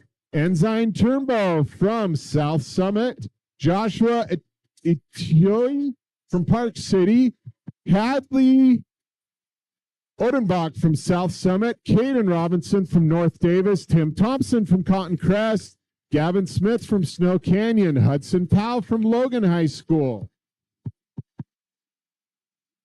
Through the dust, here comes another rider. Caleb Askeroth from Iron Giants. Whoa. You know, it's all about showboating. For those kids to finish what they just did, it's always worth it if you can show off and you can put a little willy on that. Toby Seipert from Cedar Valley, followed by Ethan Harvey from Riverton. And now we'll start to see a whole host of riders coming through. All riders now will be finishing up. Okay, just as a reminder, JVA girls, you need to be at staging by 10 o'clock and 10:05.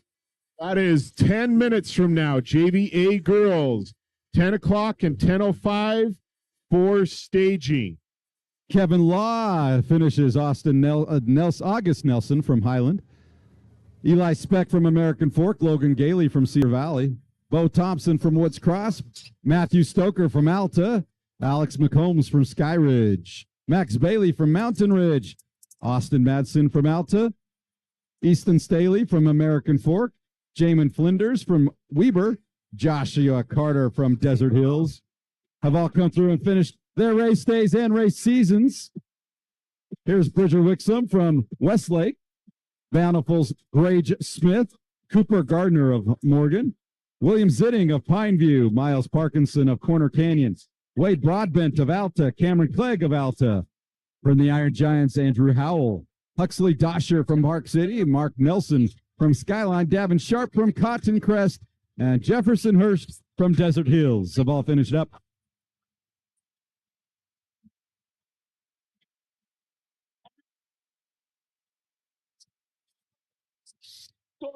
Hey, a shout out to our friends at Velocirax. Not only are they giving away some hats and gloves to anyone who purchases Velocirax today, they're also lending us one of their bike rack systems for our transfer for medical up on the course. So thank you for that. Benjamin Hoffman from Park City finishes, as well as Jake Terry from Bountiful, home of the Red Hawks. Parker Deming from Alta is followed closely by Miles Decker. Oh, I don't know. Miles might have caught him from Bingham High School. That's always fun to see these final sprints where the riders just want to try and make that one little extra push to get in here today. I want to give a shout out to the coaches who train these riders on how to sprint. And some very important that you do what we call hold your line, which means you go straight. Don't try and zigzag back and forth, because in a sprint, someone might be trying to pass. We got a couple fights to the finish here. First one's Carter Ogden, Bingham, Dylan Jensen, Woods Cross, Glendon Robertson from Bountiful. Bonneville, Rafe Johansson from Bountiful, Jack Williams from Pineview, Trey Broadbent from Timpanogos, Ben Taylor from Alta, Jacob Miller from Wasatch, Johnny Bales from Pleasant Grove. The biking Vikings of Pleasant Grove. You know, last race was up in Eagle Mountain, and there was a rider who was actually trying to, instead of holding his line and focusing on the finish, he actually veered to the right to cut a guy off, and he got passed on the left-hand side by a guy that crept up on him he didn't see. That was Wyatt Warner showboating across the finish line for Snow Canyon. We got Cohen Beard from Mountain Ridge High School coming across right now. Chase Torgensen from Tooele Valley, and Corbin Lowe from Layton High. One of the questions we were asked on our YouTube feed is, what place are they finishing right now? We don't really know right at the time. We can give you a little bit of information, but everything we give you is unofficial. So, okay, so that question, the answer is we are at about 80th, unofficially, about 80th place. Kate Armstrong from Harriman, as well as Everett Casey from Weber. Here comes Braxton Barron from Woods Cross. Sky Ridge's Eli Wallace, Avery Curtis from Sky Ridge as well. All right, folks, later on this afternoon, we will do the State of the League address interview with our fearless leader, Dallin Atack. He'll tell you about the plans for 2024 and beyond. He'll tell you about what was so great about 2023. So thank you very much for Dallin. We'll do that here in this afternoon. Avery Curtis from Sky Ridge has finished. Nolan Connolly from Park City. Cale Theobald from Payson, part of the Nebo Mountain Goats.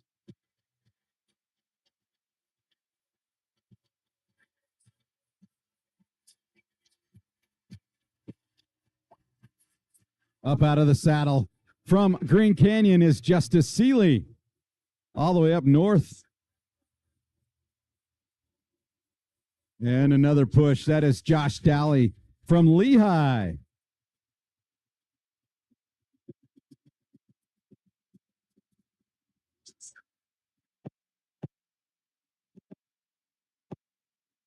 Here comes Caleb Little.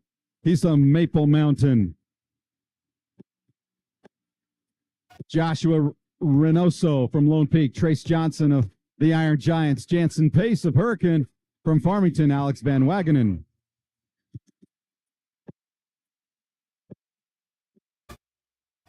Nate Terrazas from Sky Ridge. Noah Lake from Wasatch. Lincoln Adams from Cotton Crest. Dixie's Will Finley. Logan Patnode from Slicksy. Salt Lake Center for Science Education. It was like Slicksy. That's what they call it. Yes, Salt Lake Center for Science Education. Okay. And coming up right now, we have Rhett German from Woods Cross, Broder Hannah from Lone Peak, Jacob Inman from Park City, Joshua Taylor from Crimson, Mason Ward from Green Canyon, Stephen Beasley from Enterprise, Tyler Jorgensen from Alta, Benson High from Brighton, Torin Metzgar from Westlake, Julian Mitchell from Bonneville, and Simon Strong from Skyridge. And speaking of educational stuff, Salt Lake City Community College. Oh, we got some more writers. Gabe Griffin from Park City, Cruz Cypress from Dixie, and Asel Hall from Moab High School.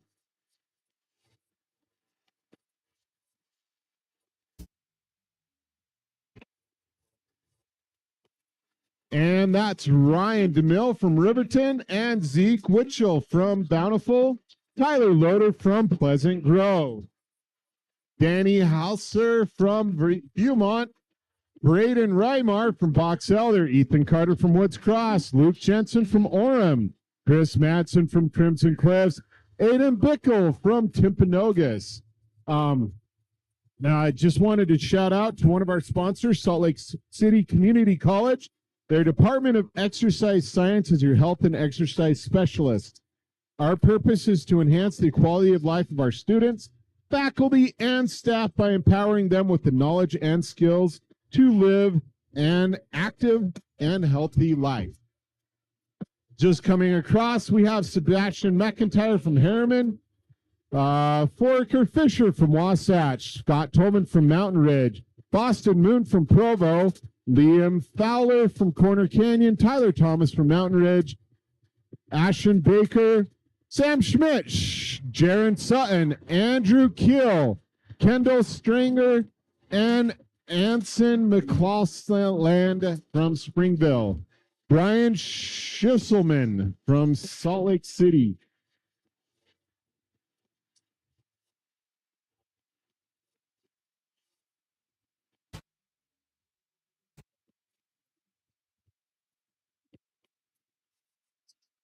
Coming up right here, this is a bunch of riders. See how fast I can do this.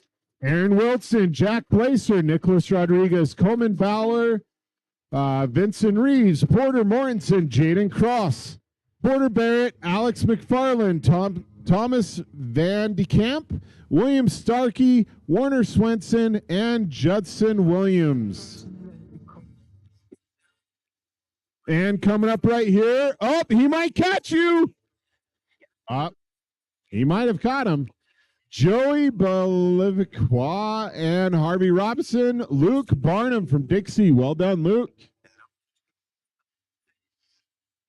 Okay, girls. Should be JVA girls. 10 a.m. staging. JVA girls split 2, 10:05. It's a fight to the finish from Manti. Israel Covington, followed closely by Bingham's Soren Jeldstead. Oh, we got another fight. This one's a good push to the finish. Lone Peak, Cohen, Moreno, and Stephen Cross from American Fork. Followed closely by Corbin Nilsson from Lone Peak High School. Things are slowing down a little bit. Not as many riders coming through right now.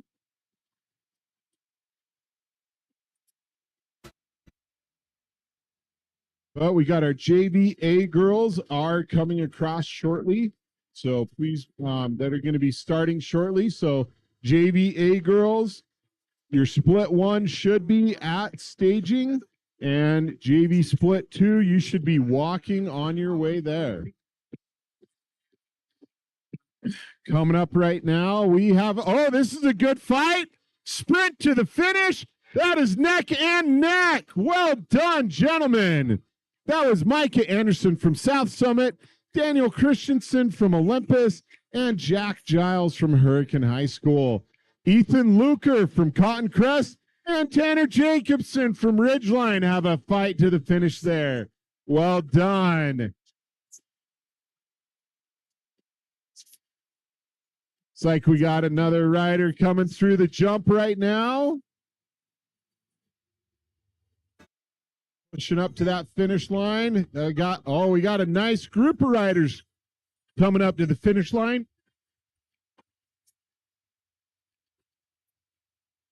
Coming up right here, this is Will Russell from Corner Canyon. Well done, Will.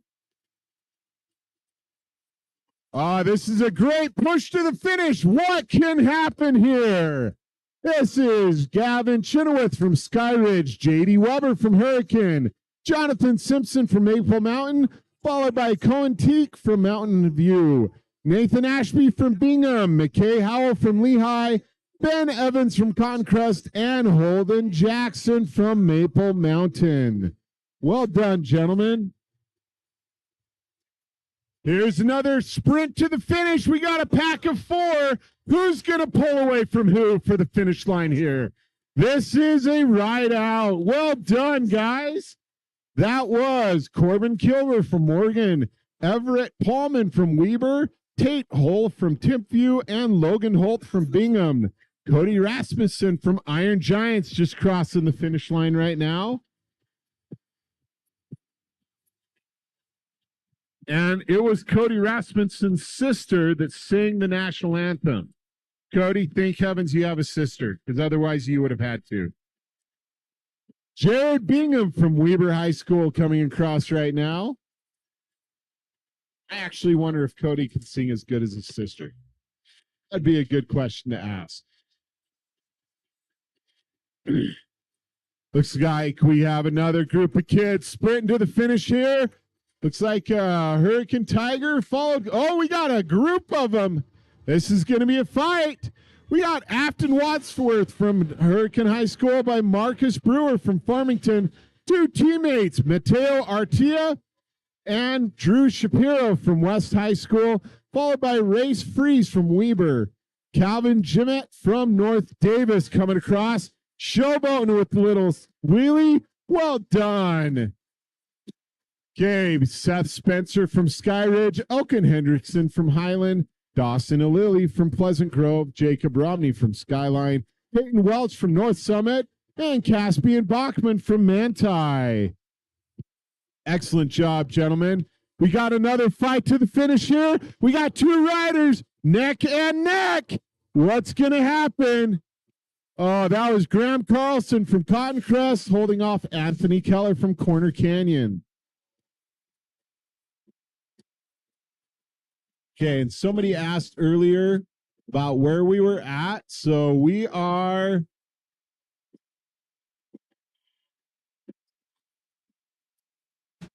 Okay, just coming across right now, we had Nick Sorensen from Timpanogos, Brighton Jager from Crimson, Aiden Davidson from Viewmont, John Carlson from Skyline, Skylar Wall from Davis, and Austin Pay from Bingham, Jake Roper from Pleasant Grove, Ryan Hyde from Alta, Colin Pitt from Fremont, Trevin Lindsay from Corner Canyon. That makes us at about 198 riders, 200 riders or so right now. That was Max Mansouri from Bingham, Rowan Mooney from Penguich, Nash Higginbotham from American Fork, Michael Pearson from Viewmont, Braden Taylor from Harriman, and Cole Mitchell from Olympus. And did I just see a rider go by with a flat tire? He finished with a flat tire. What a finish! Well done to these guys. That is Corner Canyon. That's Brock Sorensen and Taylor Graff. Cole Mitchell from Olympus. Logan McNafee from Farmington. Bodie Lund from Manti. J.J. Nowers. J.D. Nowers from Sevier. Brandon Sweets from Moab. Hiram Froster. Well done. That was Eric Pearson from Highland High, Crew Peterson from Iron Giants, and Ethan Lewis from Davis.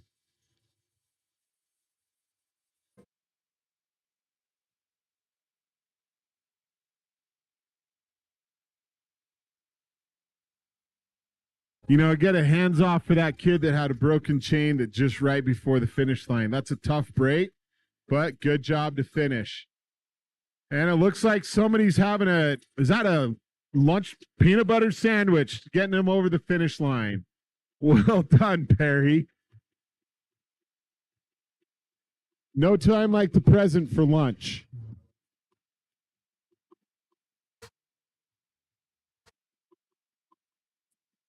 Okay, that's a great fight to the finish from Caden Affleck from Bingham High and Nick Powers from Corner Canyon.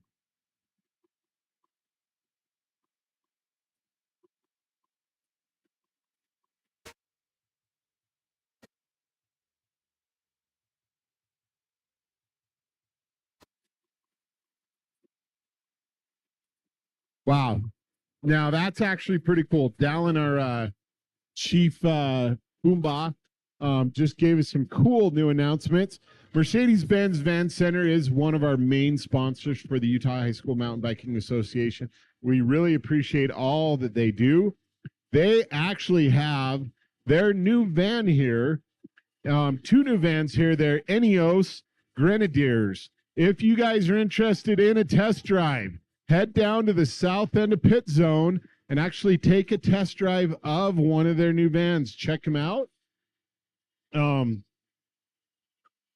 It's actually a really cool van. So go check it out.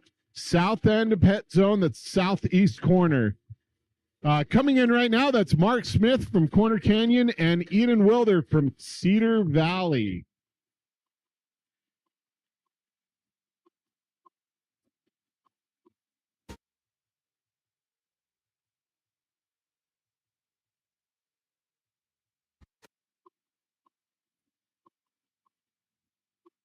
Okay, give this guy a cheer. He's shirtless and cheering himself on. We got two of them coming across for Iron Giants. That is Alec Christensen and Dax Andrews, followed closely by John Pearson from Wasatch. Well done, John.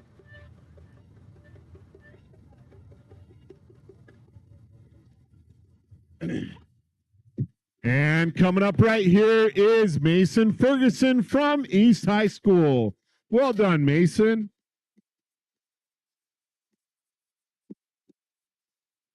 Okay, and unfortunately, we've been so focused on the finish line, we better quickly start heading over to the start line. We got the girls JVA starting in about 5 minutes. Girls JVA starting in 5 minutes, 10:15 a.m. for split 1 and split 2 at 10:20. Got a couple more riders still out on course for the JV riders, JV B boys. The JV A girls are going to also ride 2 laps. There's actually, it should be a good race. There's some really good talent in the JV A girls bracket, and we're super excited to see what they come off with. Now, as we were talking earlier, there are a lot of different riders out on course, a lot of different bicycle manufacturers. One of them that we really appreciate is Trek Bicycle. Trek Bicycle is part of Trek's mission is to change the world by getting more people on bikes. And supporting NICA has been a key part of that goal from the very beginning. Did you know Trek and Trek retailers make up the largest annual contribution to the National Interscholastic Cycling Association out of all other sponsors? Trek is one of our main ones, and we really appreciate all that Trek does. So we thank you very much.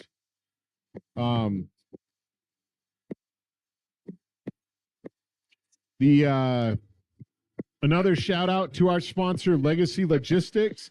With over 25 races this season, we need somebody to help us get our gear where we need to be on time and with minimal fuss and mess. Legacy Logistics is who gets us there, and we really appreciate their sponsorship.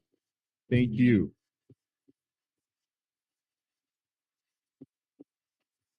Another sponsor again is Maverick. We talked about bikes, we talked about Trek bicycles, who we really appreciate, but Maverick, their sponsorship is a big part of our loaner bike fleet. And for those that don't know, Utah High School Mountain Biking Association, we want every rider to be able to race.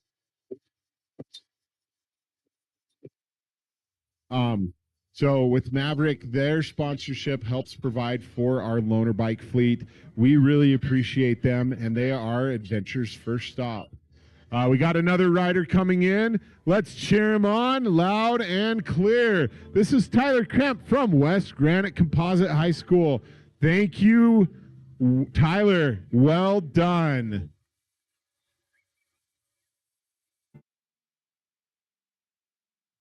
And we got another rider coming up the hill right now.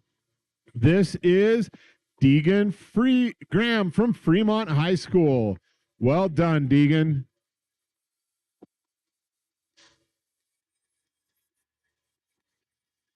Okay, a couple more minutes for those girls to get their start going.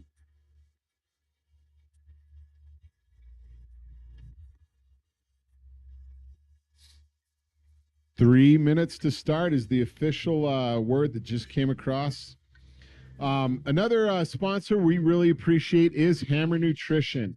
Hammer is the difference. For over 30 years, Hammer are real people making real, natural, healthy products with tons of vital information and a singular desire to help you be your best.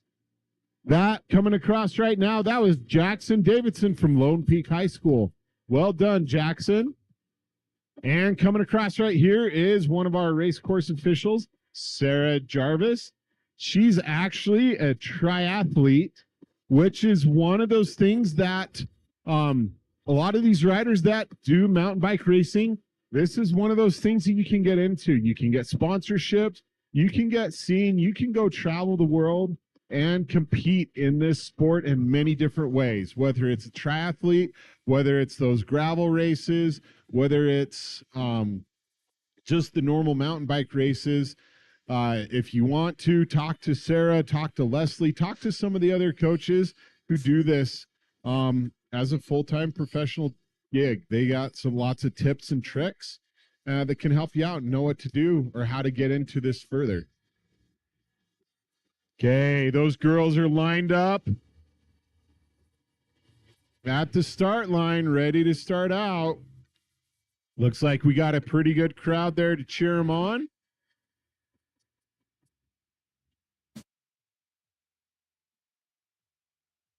Yeah. Another shout out we want to give out is to Hagen RV. Hagen RV lets you travel with class and stay in comfort. Hagen is taking care of the race crew this year with their gold sponsor, and we really appreciate the RV that they provided to us to be able to have a home away from home while we're out here in all this dust, dirt, and everything else. Hagen RV, check them out for all your RV needs. Another of our outfitters that we really appreciate is Destination Upfitters. Kickstart your next outdoor thrill at Destination Upfitters. Our aim is to provide our customers with everything they need to embark on their next adventure. Visit our South Jordan store today, just west of the I-15 on 106 South. Destination Outfitters.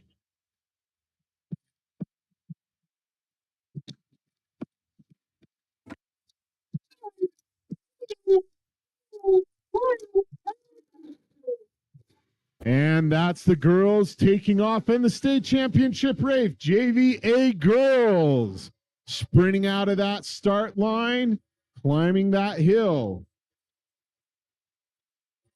So that was our JVA split number 1 that just took off. And in 5 minutes, our JVA girls split 2.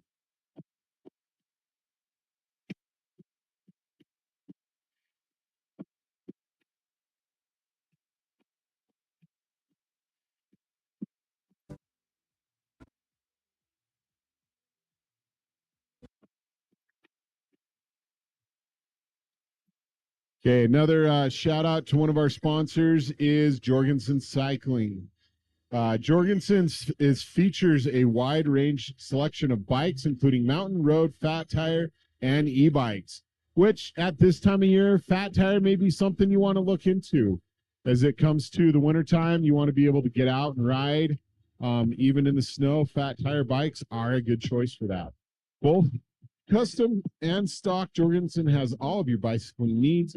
We also carry a wide selection of apparel, accessories, and helmets. Our store also carries a variety of ATV, UTVs, dirt bikes, firearms, and hunting equipment. Yeah, go check out Jorgensen. USA Cycling is another of our sponsors we want to thank, with the mission to develop the sport of cycling in the United States and to achieve sustained international racing success. USA Cycling supports cyclists of all levels, from those just beginning in the sport to participating in fun rides to seasoned professionals. I want to say thank you to USA Cycling.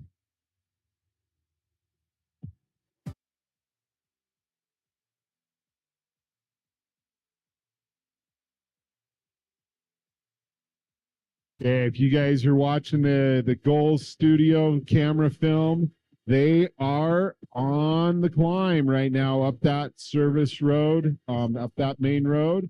There's quite a bit of girls climbing up. You can see them varying side to side, trying to pick which one's going to give them the best bet. This pack's staying pretty good together. There's about 20 girls, all within about 2 or 3 bike lengths from each other, trying to pick their way up that hill. They're not really get that separation that we saw earlier with some of the boys racers.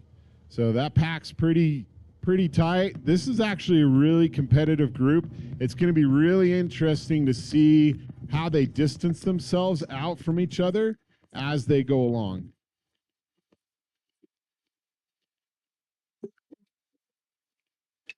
Now, another of our sponsors we want to thank is Tilt Industries, and I actually believe Tilt is here, and they have a bike on one of their trainers that you can come out and check out and see the tilt difference and test your wheelie capabilities, see how it works out. But we do want to say thank you for Tilt and all that you do for the Utah High School Mountain Biking Association. We got the JVA girls split 2 lined up at the start line, looking all ready to go. 6 across on that road. It is nice to be able to start on a paved road instead of dirt. One of the hard things, like in Beaver and Eagle Mountain, is when they do that start, there is so much dust that gets kicked up right at the start as all the riders get started and get pushing their bikes out. Can really cause some confusion and stuff. So it is nice to be able to start on pavement. Another of our sponsors we want to say thank you to is Mod Balls. Our higher purpose is your higher performance. Mod Balls does energy different. They're a healthy alternative to spike and crash energy products. It's pure fuel with no added stimulants. That surprise and delight delicious.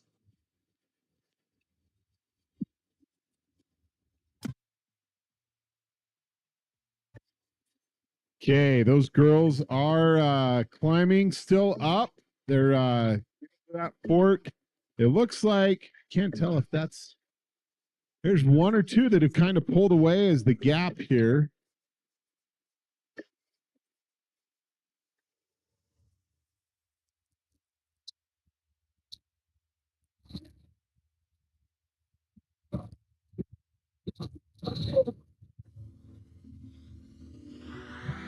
Okay, that's the JVA split 2 just started and are on course. Getting that sprint out of the gate, climbing up that hill and pushing out. This one looks like there's a couple girls that have just really started separating themselves right off the bat. It'll be interesting to see how it works as the course goes on today. Hey, Jason. Yeah. I was up at the start line, and it's insane. Those girls are crazy. The crowd is crazy. It's a good day. Yeah, it is. There's looking at the race thing. There's one girl on that JVA split 2 that is just put out of herself away from the pack. And it looks like the JVA girls split 1 are on the single track now. There's one or two that have kind of pulled away from the rest. So again, it'll be interesting to see how this works out. But they definitely have pulled. There's some separation finally happening with this girls group. Another 2 or 3 minutes, they're going to be on the. Yeah, there's actually a good, probably 2 second split between the leader and the rest of the pack. So it's definitely doing well. Hey, folks, if you haven't had a chance yet, head up to grab some new gloves from Griffith Sports. Parker is here, and he will give you a 10% discount. Hey, Lemon Weaver from West Granite Composite just finished for the JVB boys. Team Good Ohana. job, West. Ohana means no rider left behind, and that's what West Granite is all about. Hey, can everyone that's at the finish line give this guy a cheer? His bike is busted, and he is running it across the finish. Cheer this rider on. He's doing a great job. It's got to be a hard thing to do. Joining the Three Peaks Biathlon Hey, well Club. done. That was Logan Wright.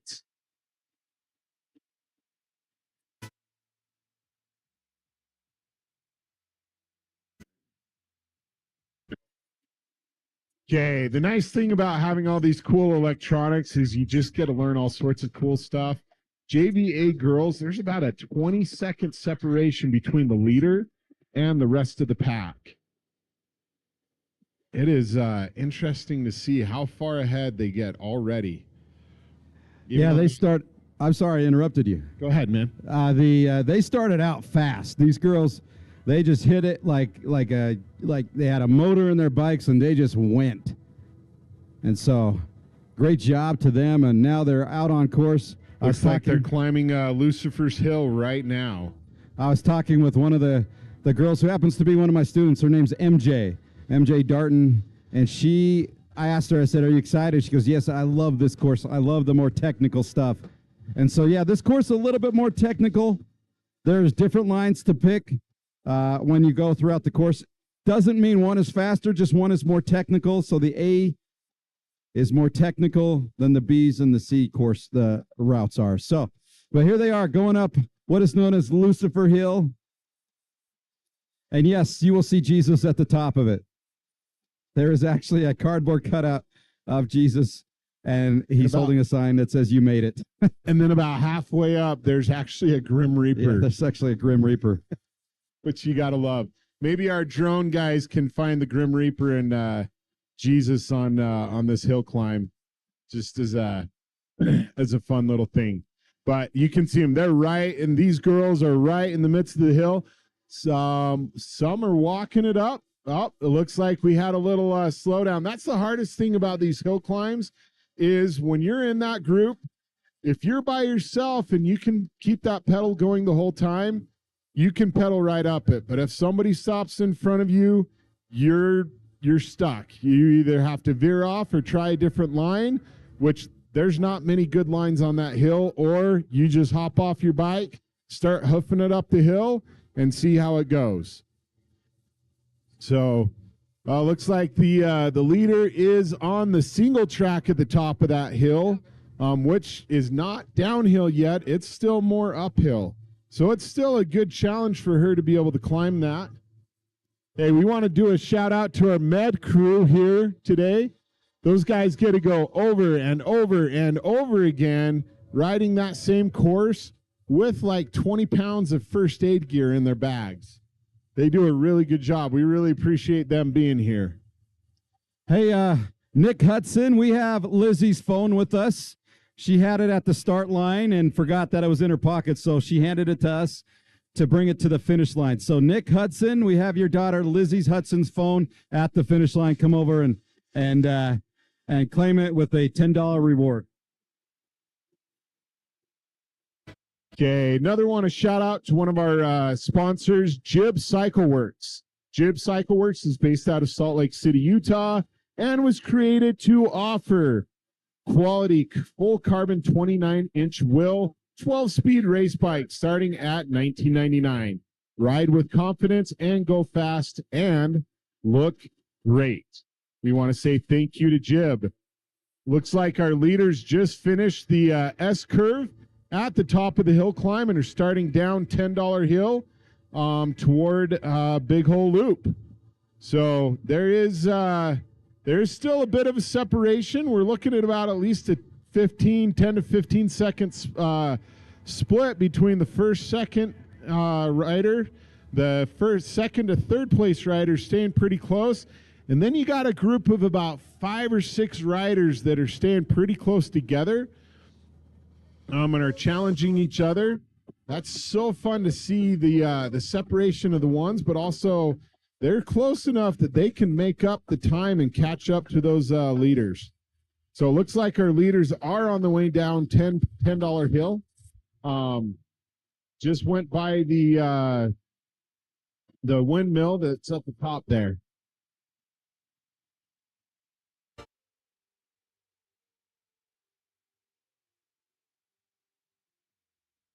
Another shout out to one of our sponsors is Mountain Ops. At Mountain Ops, we improve the lives of individuals and families by inspiring them to achieve their ultimate level of performance through the highest quality energy and nutritional products, backed by science and a community created to unite and educate, to train and inspire and conquer outside.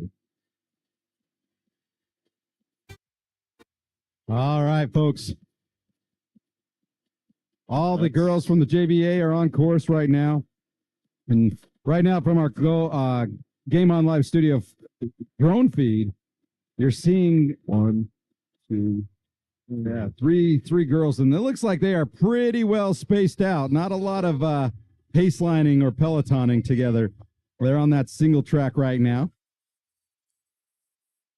They're in the fun section. This is the fun section of the course. It's rolling up, but mostly downhill. It's rolling downhill. You got some technical challenges. As you mentioned earlier with the JVB boys, the hardest part about this section is there's some rocks. And those rocks can pinch a flat in just that fast.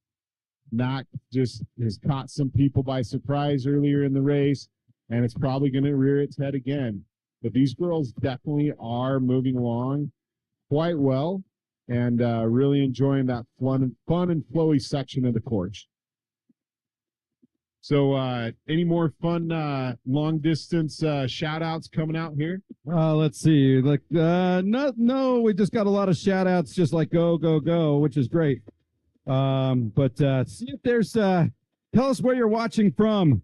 For those of you watching on our live stream, tell us where you're watching from. But we got a member of the Three Peaks Biathlon Club, Brady Basham from Pineview, running his bike across. He's got a flat tire.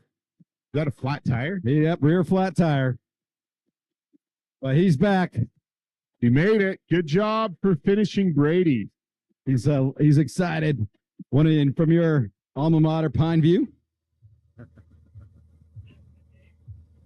Good no quit attitude there. Shout out to Mr. Chow. Lance Chow shares my same first name, and always helping us out with the ops portion of the race course. Does a great job, and he's a moderate to average to moderate dancer.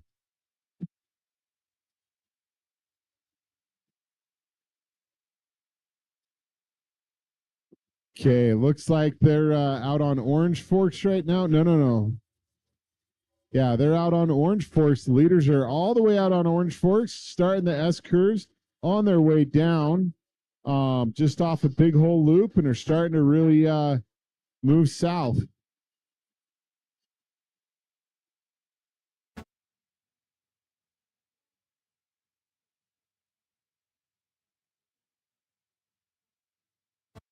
Looks like our JVA girls, the first two places are starting to get closer together. It was a larger 20-second gap. She's closed it down to about 5 seconds. So a great job there. Don't know her name yet, but look at that. Those are our leaders right now in the JVA girls on that fun, flowy section of the single track. You got third place there. Probably it's about 10 seconds behind. So it doesn't look like we're going to have a huge pull away. Remember, they are doing 2 laps, so they will come through the finish line.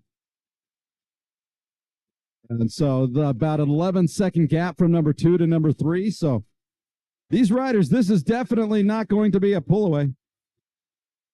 Okay, parents, as you're hanging out and waiting for the riders to get to the finish line, stop by our Hyperthreads merchandise booth. They are our sponsor. They platinum sponsorship. They provide the leaders jerseys, coach polos, race crew gear. Let them help fitting and design for next season. They have no minimum order, fast turnaround time, but more importantly, they are here. And a lot of people don't know this, but they actually have shirts for all the different races for the season. They have some of them here you can actually pick up. Go over and visit our friends at Hyperthreads for sure. Got a shout out from Colorado. Watching Katie Costello from Colorado.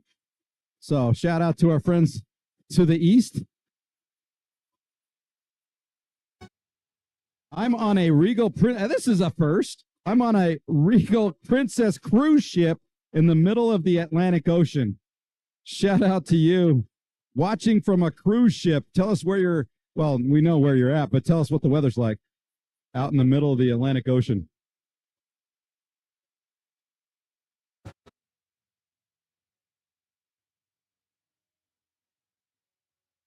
All right. Now they're top 5 within 30 seconds of each other. So this is definitely not a pull away, even though they are, you see some gaps in between. That is not a large gap. And in the cycling world, those gaps can be closed very quickly. So all top 5 riders within 30 seconds of each other. So these girls are fast. They know how to ride their bikes, and it is fun to watch. They started at 10:15, which means they've been on course for just under 20 minutes.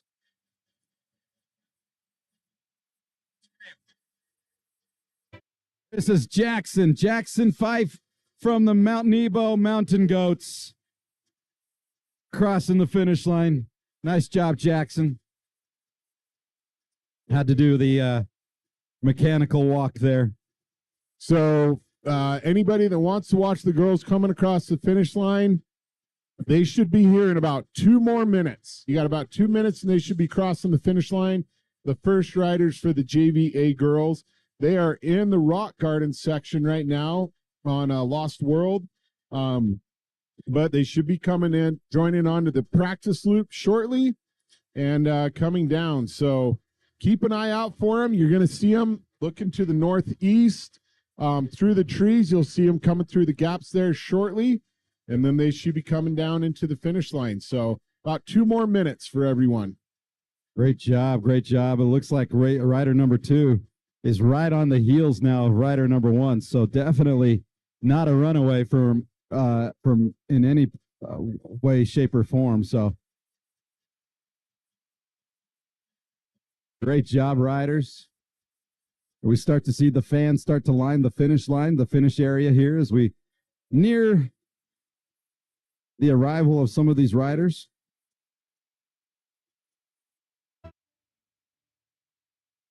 And second place has just caught first place, so they will have, I assume they're going to ride together for at least the next little while. Utilize a little bit of the pace lining. And leaders are being shown right here. They're right there, 1 and 2. Actually, 1, 2, 3.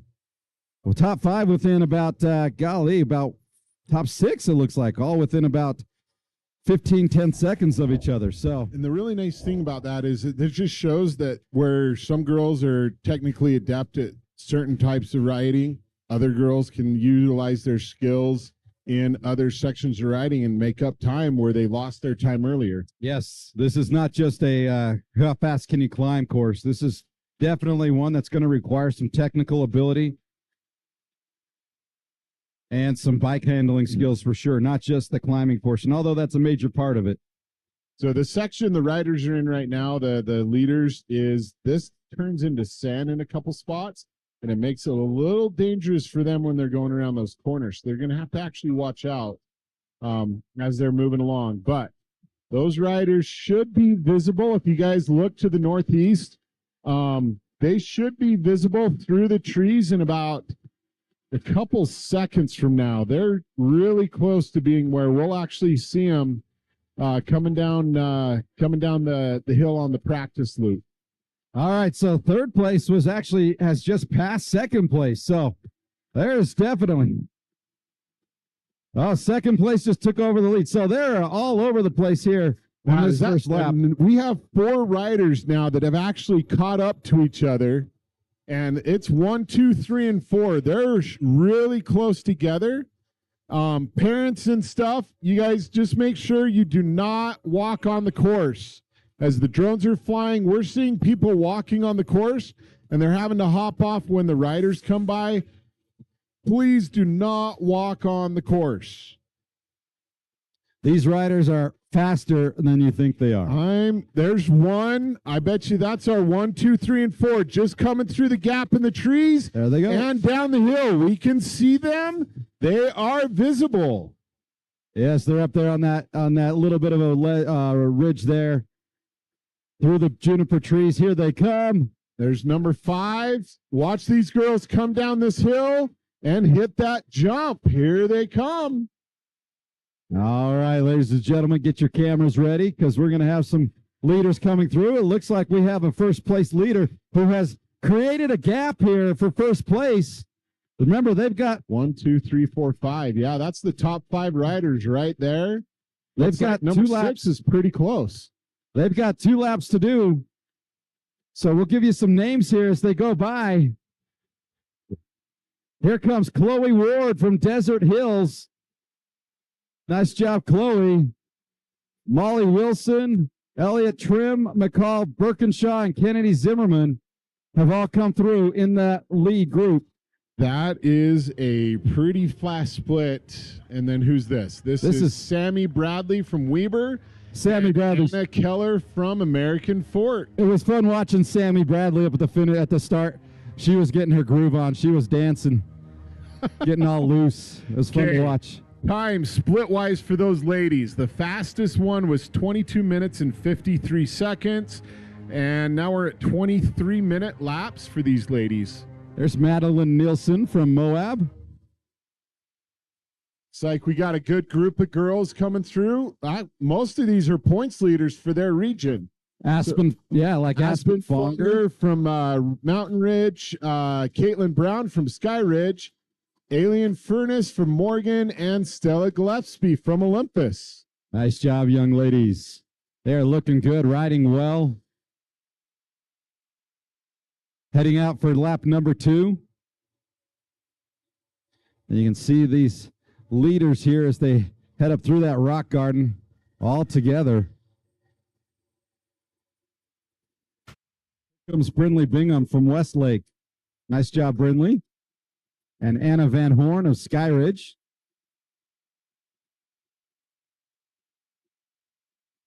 Those are fast times. So that's our top 15 ladies that have just come across. Like Nora Johnson from Skyline has just come through. Yeah, so that's our top 15 riders. That's less than a minute separating the first to the 15th riders. It's about a 2-minute gap, 22 minutes to 24 minutes. More riders now making their way through. Katie Costello from Park City, Lauren Montague from Corner Canyon, Ella Balls from Corner Canyon. Her brother raced yesterday. Madeline Limback from Park City, Elizabeth Pugh from Brighton. Say hi to your brother, Jack. Taylor Wagner from Wasatch, just coming. Wagner, sorry. Scarlett Cole Ray from Park City High School coming across right now. And here comes Ava Sargent from North Summit.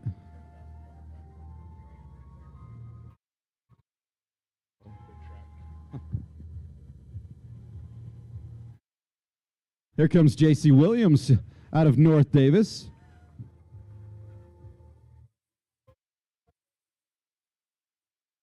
We got Jane Kim from Snow Canyon High School, followed closely by Izzy Rupert from Box Elder and Brooklyn Taylor from Lone Peak. Looking good, looking good. Lot of good cadences, a lot of fast times here. Nice job, young ladies. All right, so more riders now coming through. Sierra Adams from Highland, Blair Erickson from Morgan, Kate Gillespie from Timpview, Summer Kazare from East, one of my best friend's daughters. Nice job, Summer. Lizzie Hudson from Lone Peak, Ruby Lewis from Alta, and Eliza Height from Wasatch, followed closely by Cora Hayes from East. Looking good, looking good. Here comes Lexi Jarvis. Go, Lexi, one of my students. And Ruby Derrick from Woods Cross. So do you teach school? You said students. Yeah, I teach at Mountain Ridge High School. What? I teach seminary. Seminary. Yes. That's the best one. Depends who you ask. Macy Matson from Riverton, Megan Hansen from Skyline have all come through. Yeah. Here's Kinsley Quintero from Skyridge, Anna Larson from Bountiful. Nice job, young ladies. We have Aspen Bond from Morgan High School. The crazy thing is, this started out, the boys' race started at 50 degrees. It's 60 degrees. What a comfortable temperature to be riding today. Yeah, this is a good time. So we got about a 4-second gap now on leaders. Jenna Umble from Skyline, Caitlin Bonnet from Provo, Kayla Alberg from Mountain Ridge, and Kalina Crosby from Iron Giants just coming through. Bailey Barnes from Fremont High School. You know, the race leaders for the JVA girls are on about halfway up the hill from what the footage is showing. This was, I got quite a bit to catch up on. McKinley Empey, Legacy Blake, Lucy Franson, Bryn Hopkins, Josie Reese, Aaron Ashton, Izzy Benson, Kataya Holly, Aaron Hansen, Jacia Jacobson, Abby Schmidt, Sarah Splano, Kaya Miller, Lydia Jensen, and Brinley Marriott. Another shout out to one of our sponsors as these girls are on their race, including Cadence Preston from Wasatch High School. We just want to remind everyone that if you have a breakdown, if you have something that goes wrong on your bike and you're near the finish line, go check out or you need something to get ready before your race, go check out our Neutral Support. Neutral Support is sponsored by Shills, And we really appreciate them being here to be able to offer that services. And here comes the big climb now, heading up the leaders now on lap number 2. Give you some more names here. Zoe Adams, Kelly Anderson, Maddie Willistone, Madison Howell. Great job.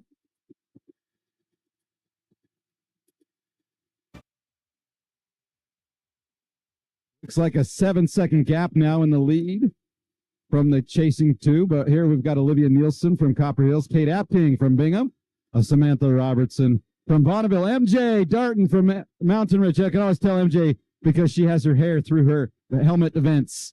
Sierra Mon, Bea Chatelain, Holland Clausen, and Sabrina Miner have all come through. Okay, another reminder for everybody is we have a merchandise blowout sale happening right now. Come check out the League merchandise tent trailers supported by Hyperthreads. They are blowing out everything. Maren Fonsbeck, Scarlett Nunez, Allie Hansen, Ava Knutson, Sydney Johnson, Kara Prime, and Nia Laudy have all come through. So the leaders are at the top of the climb, up that big climb. They're about to turn on to the race course loop. Aaron Ashton from Mountain Ridge High School coming across right now. So the leaders for the JVA girls is at the top of the hill climb and just about to turn on to the race course loop. Awesome. Aaron Ashton just came through as the little sister of one of my current students and one of my former students, Grayson and Nate. Nate will be racing this afternoon with the varsity boys. Grayson was racing last year and is currently on a mission in Mexico. Actually, no, I take that back. He will be going to Mexico. He's in the Missionary Training Center in Provo. My son actually just left to Mexico about 4 weeks ago down to Torreon. Oh, wow. I don't remember. Yeah. I don't remember where Nate's going, so I'll have to find out from the Astons. So, Astons, if you're here, tell us where Nate's going. He has gained a greater appreciation to how nice his life was. as well he should have. As well he should have. I did a 2-year service project myself in Lima, Peru, and I learned that very quickly. Although I love the Peruvians. Yeah.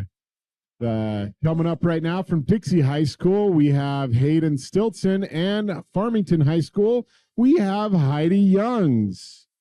All right, got a nice little gap here in the leaders here, what you're seeing from our drone footage as they enter into that single track here. So 1, 2, well, it looks like a first place is, it looks what, about a 5-7 second gap. Ish, yeah. Yeah, so we're going to see some fast finishes, and then we've got through second and third, and then another gap, and then we've got fourth and fifth. So top 5 coming up good. Right here, we have the Desert Hills Thunder. This is Lily Bird. Nice job. Good job, Lily. Just as a reminder, parents, while you're out here today, or students, we have a photo contest going on for the league. We have a league photo contest. You can get a QR code from our website or around the different areas at the starting line. Please take a photo. Get your friends and family to vote on it. You get 200 or more votes, you will receive a Bontrager Wave Cell helmet. That we got quite a bit. So that was Lillian Durham from Highland, Maddie Croft from Morgan, Lilia Ramsey from Salt Lake City Composite, Alice Stevens from Cotton Crest, Ashton Hoover from Wasatch. Looking good, looking good. We got a lot of people here today. It's a good day. Beautiful weather. Our temperature is in the 60s. Beautiful. Okay, 2 Skyline riders and a Morgan rider. Tell us who they are, Jim. Okay, we got Kia Tokarts and Amelia Phillips from Skyline, followed closely by Brielle Sill from Morgan High School. The Envy Composites is another of our sponsors. Strong, light, stiff, and aerodynamic. You want it all, and so do we. If it says Envy, it's because it's the very best it can be. Wow, yeah, we got a gaggle of riders now. I got Lily Kirkland, Clara Christensen, Kylie Mendenhall, Lillian Grodegut, Josie Hyatt, Harper O'Neill, Indy Watts, Miriam Lloyd, Rachel Millerberg, Olivia Andrew, Hannah Murdoch, Ryan Wolfe, and Stella McGowan have all come through. Starting lap number 2. Okay, another Pivot Cycles. They have their booth up here, don't they? Not pivot today. Okay. Anyways, you see a lot of pivot cycles out on course. Presley McGowan from Wasatch, Sylvie Traden from Woods Cross, Claire Dale from Davis, Hallie Fowler from Olympus, Emma Rasmussen's from Corner Canyon, and Eliza Walters from Bonneville. Nice job, Eliza. She's on a pivot bike. She's on a pivot bike. Pivot Bike is one of our sponsors. The Pivot sponsorship is one of the ones that assists with our loaner bike fleet, which is a key component of Utah High School Mountain Biking Association. We appreciate Pivot and all they do. Reese Tanner and Zoe Fossen have come through. I love those Penguich kits, by the way. As it looks like an American flag look like there. Georgia Bradley from Alta coming through. You know what the crazy thing is? Some of these riders, so Penguich High School, this is Addie Hoops from Corner Canyon, Abigail Eric, and her teammate Maya Shi from Wasatch. Anyway, some of these riders that ride from these rural communities like Penguich Enterprise and stuff like that, they're training on four-wheeler trails. They don't even have mountain bike trails they run on. They train on four-wheeler trails. That's awesome.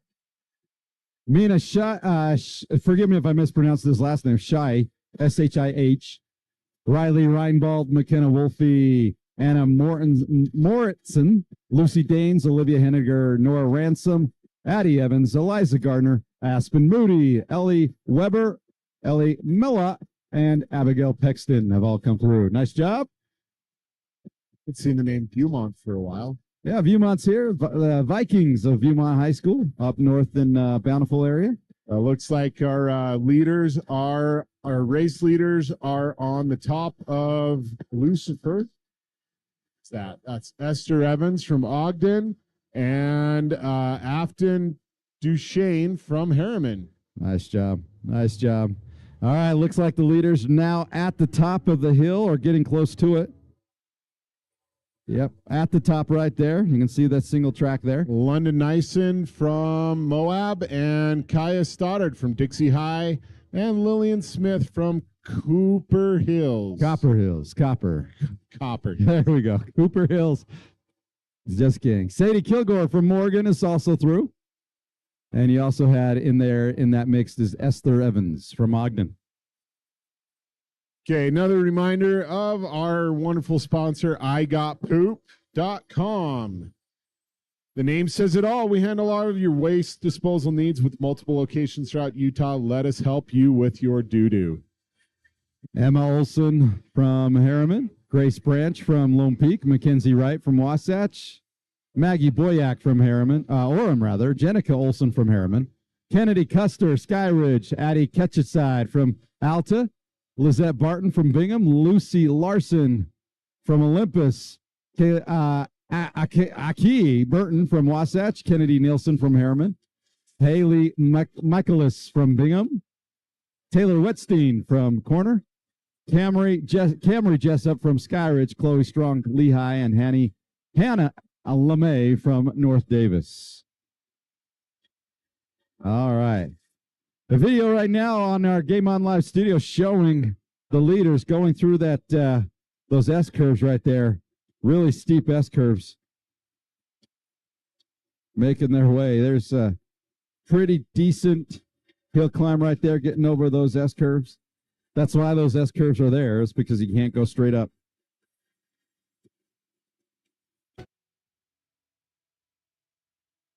Marley Spiker from Weber has come through, and also coming through from Weber is, or from Fremont rather, is Hannah Metters. From Wasatch comes Leah Rogers, London Federico from Viewmont. Coming through the finish to start lap number 2.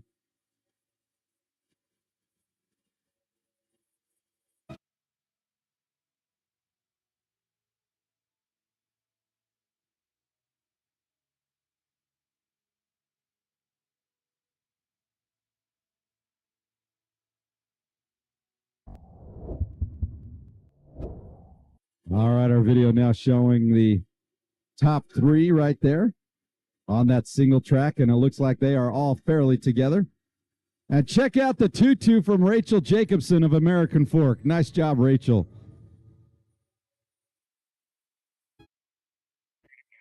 All right, so this is our race leader right now with a 10-second gap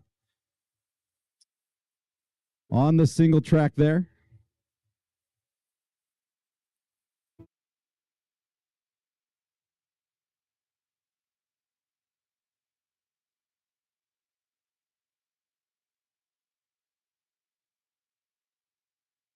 And this looks like it is from Desert Hills. That's Chloe Ward that's in the lead now with a 10-second gap. Remember, they will be finishing on this lap. That's a pretty good gap. But this is where there was a gap last time, and they all tightened up by the time they got down to Orange Forks and Lost World. Yes. So it'll be interesting to see what happens on the second run. Yeah, so right now it looks like this is a hardcore single track, but the technical sections are approaching.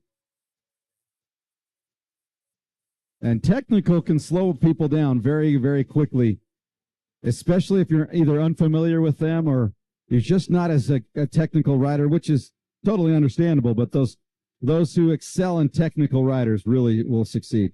Yeah. We're coming across the finish line now is Kate Shakespeare.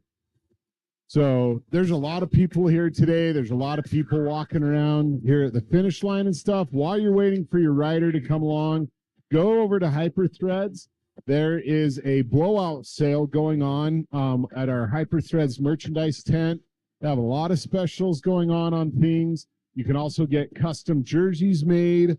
They have some different uniforms and stuff like that. If you need a cowbell, you need a horn to be able to support your rider, come along. But go check out Hyper Threads. We really do appreciate their platinum sponsorship with all our leaders jerseys, race crew jerseys, and everything else they do. All right, our race leader now has about a 15-second gap now.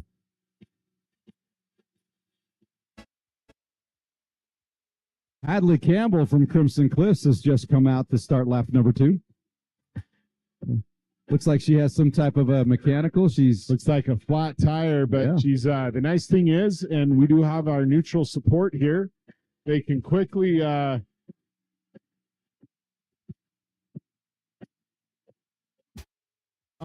looks like Chills, our neutral support. We really do appreciate them being here. Quick bike repair, upgrade, tune, anything you guys need, go over to Shills for neutral support. They are here to help you do what you need to do to be able to get your bike ready for the race today or keep you on the course. So thank you very much, Shills. We got one of our chief course marshals over here looking like a gimp with the sling on his arm. Wonder if his wife was having a race with him on the bike and he wrecked and she just, put him to shreds. He's not denying it. All right, folks, here at the finish line, how you all doing? All right, being informed, our race leader, who we think is from Desert Hills, has a 20-second gap, but we'll see how that holds up in the technical sections. Remember, the technical sections are towards the end of the lap, and so there can be a lot of gap made up.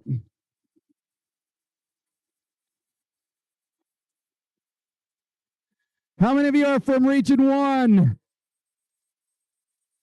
How many of you know which region you're in? How about Region 2?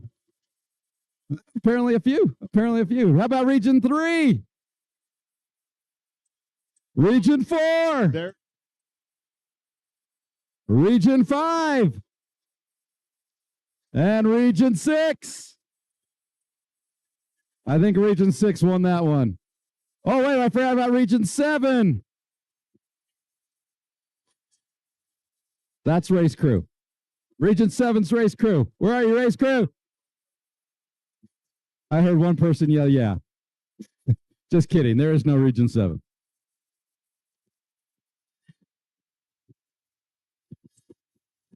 Okay, so we have tentatively right now, unofficially, Chloe Ward from Desert Hills is leading. She is on Lost World. Heading down, McCall Birkinshaw from Skyline, Molly Wilson from Snow Canyon, Elliot Trim from Moab, and then Kennedy Zimmerman from Pleasant Grove.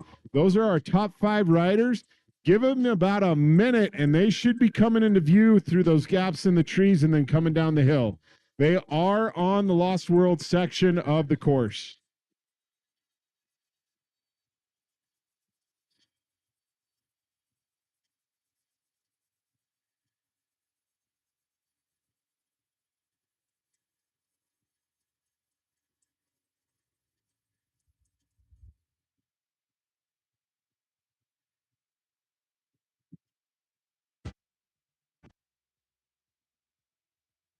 Okay, I know we're talking about the JVA girls, but JVA boys, just as a reminder, your race starts at 11:25.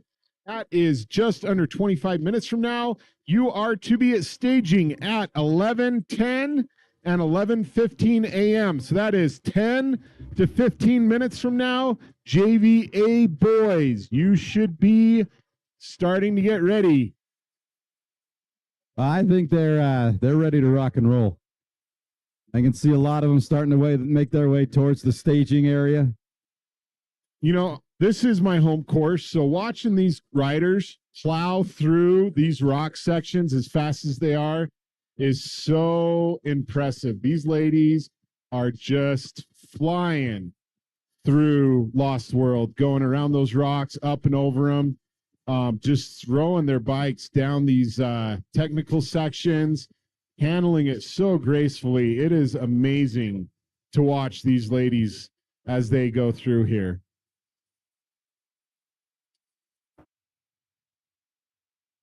Okay. It's actually kind of fun. We're watching drone footage, and we're actually watching a drone filming another drone. That's a great shot right there. Hey, for those of you at the finish line, this is a good song. Let's see some dancing, folks. Let's see a little Cotton Eye Joe dancing.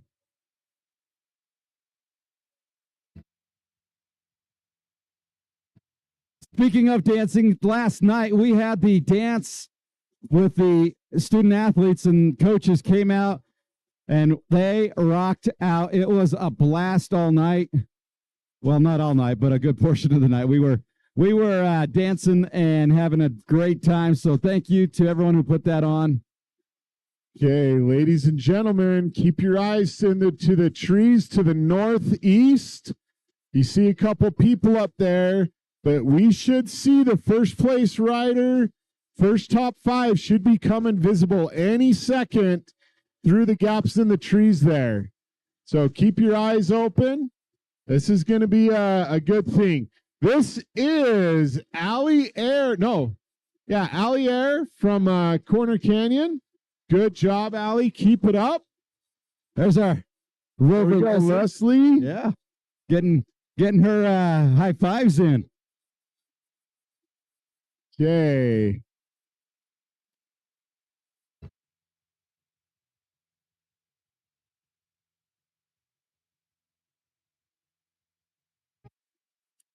Okay, there's our first rider coming through the gap in the trees to the northeast. Just about to come down the hill past Sign Lane. I don't know what else to call it other than just temporary Sign Lane. Our first place rider should be coming down that hill right now.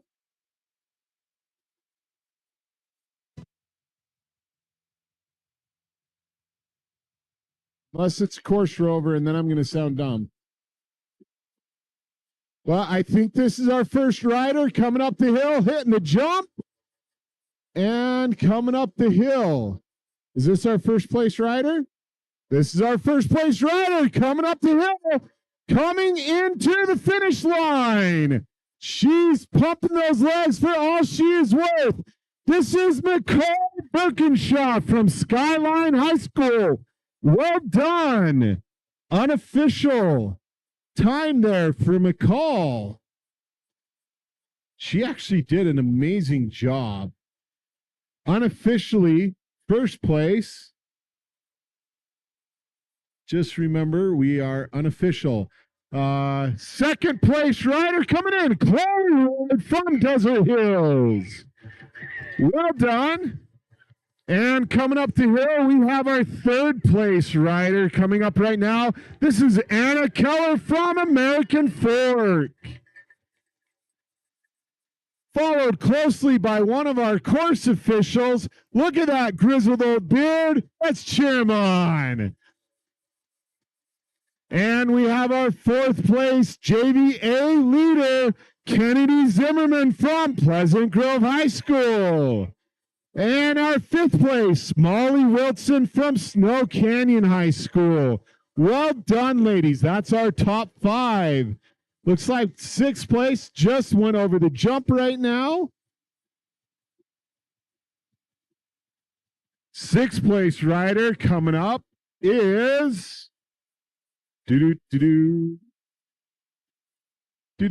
Sammy Bradley from Weber High School. Sixth place. Well done, young lady. You know, the amazing thing is how talented these young ladies are.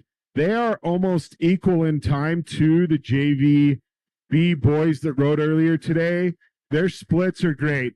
Oh, this is a 3 fight to finish. That was Ania Furness from Morgan High, Madeline Nason from Moab High School, and Aspen Fonger from Mountain Ridge. Those ladies fought to the finish. Well done, everyone there.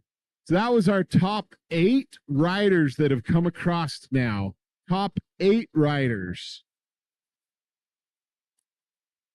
Looks like we got another Moab rider coming across right now. This is Elliot Trim. Well done, Elliot. And coming up the hill right now, pumping those legs for all she's worth, this is Stella Gillespie from Olympus High School. Well done, Stella. Excellent finish. That rounds out our top 10 unofficially.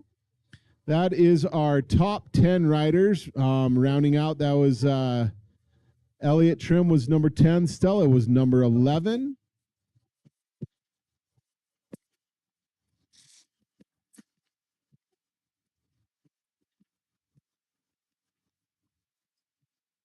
Let's see if my mic will work this far. It does. I'm at the finish line here in the finish zone, right where the riders come when they finish up. It's a field there. Okay, we're starting to get into the group where we got a few more that are close together.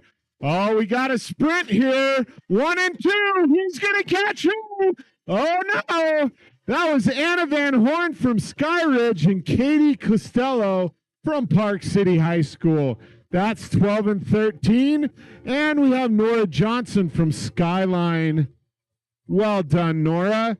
Followed closely by Brinley Bingham from Westlake High School. Good job, Brinley. They are exhausted. We got another young lady pumping those legs. This is Caitlin Brown from Skyridge High School. Well done, Caitlin.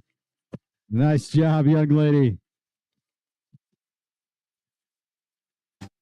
Holding her side. She's got take.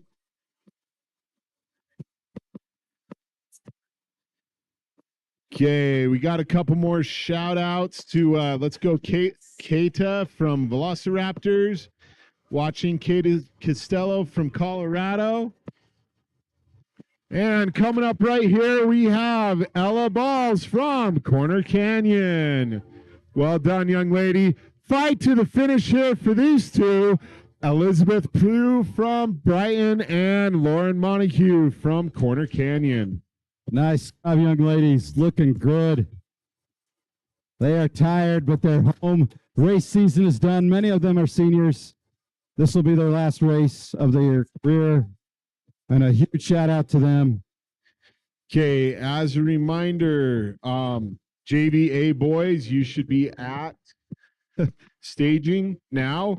And JVA boys split number 2. You got about 5 minutes to get this staging. Make sure you're there ready for your race. We got some excited teammates fight to the finish again. Madeline Limbach from Park City, Sierra Adams from Highland, followed closely by Sage Baxter from Farmington with a lizard. No, that's a dinosaur riding the helmet all the way through to the finish. Well done, Sage. And we have Scarlett Colray from Park City High School. Excellent job, Scarlett. And thank you, sweet JVA girls. Good job. Looking good. Oh, yeah.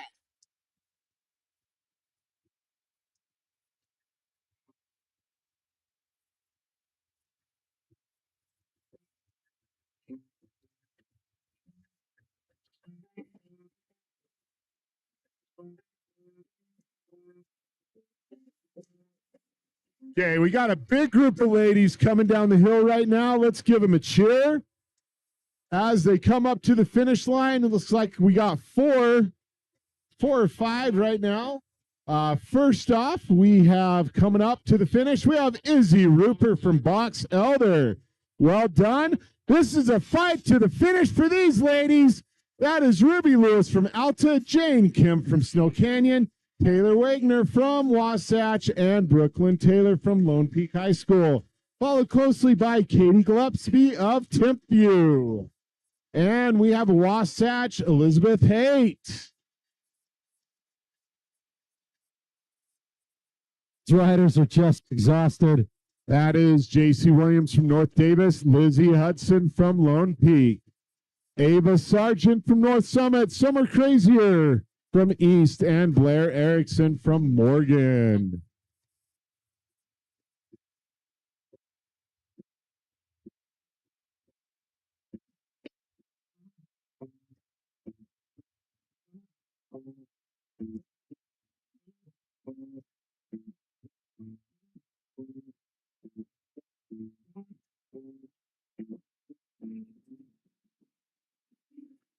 I guess this is Anna Larson from Bountiful. She's got a good crowd cheering her on. Oh, we got another fight to the finish. This one's going to be neck and neck.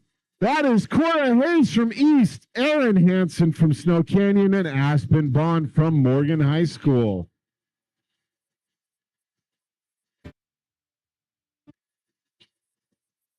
And coming up right here, this is, waiting for it, that is Skyline Megan Hansen. Well done, Megan. Nice job, Skyline. Well done. On a lefty, no doubt. One of these riders, and I forget which one it was, but she actually broke her arm 3 weeks ago. And is still riding today. And she rode today. Wow. Kaya Miller from Lone Peak pedaling across the finish line. Well done, young lady. And we got a good fight here. This is Alexa Jarvis Nice from Mountain job, Ridge, Ruby Derrick from Woods Cross, and Kayla Alberg from Mountain Ridge, and Kalina Crosby from Iron Giants, otherwise known as one of our Iron Maidens. Well done, young lady. This is Provo Caitlin Bonnet. Good job, Provo. Caitlin. Oh, we got a good fight to the finish here. These ladies are pumping their legs for all their worth. Here we go. Kinley Quintero from Sky Ridge, Bailey Barnes from Fremont, and Macy Matson from Riverton High. This is some good racing. Corner Canyon, this is Alyssa Robinson. And Velociraptors, Kitaya Holly and Legacy Blake from Moab, Aaron Ashton from Snow Canyon, Josie Reeves from Corner Canyon, Jenna Umble from Skyline, McKinley Epi from Dixie High School.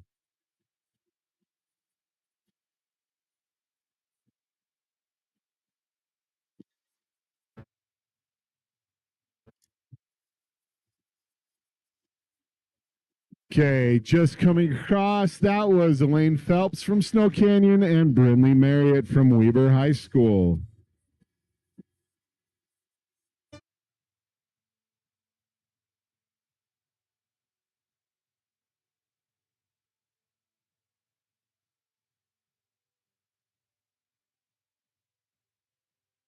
Okay, that was Grace Taylor from Alta High School just coming across now.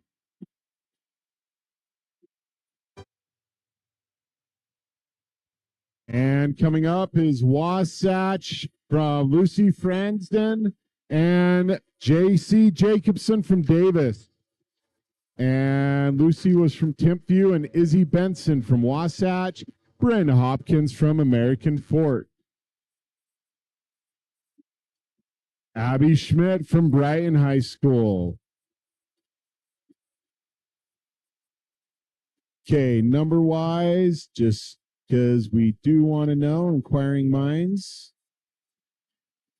We are about 64th right now for the number of riders coming across. Madison Howell from Bingham High, Kelly Anderson from Morgan High School. So 65, 66, 65, 65th place goes to Cadence Preston from Wasatch, Samantha Robinson from Bonneville, Lydia Jensen from Weber High School. Followed closely by Mountain Crest High, Maddie Wolstenhume, Sarah Spallino from Bingham.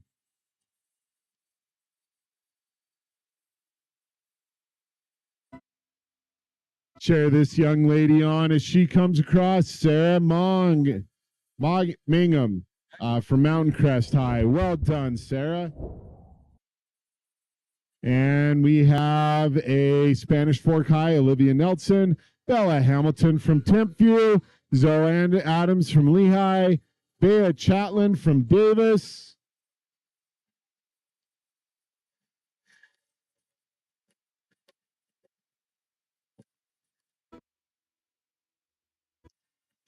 Coming up to the finish line right now, we have single rider. This is from Farmington, Heidi Young. Well done, Heidi. Excellent job. She came across with the smile. There we go. Love to see the smiles as they come across. Olympus High School, Allie Hansen. Good finish, Allie.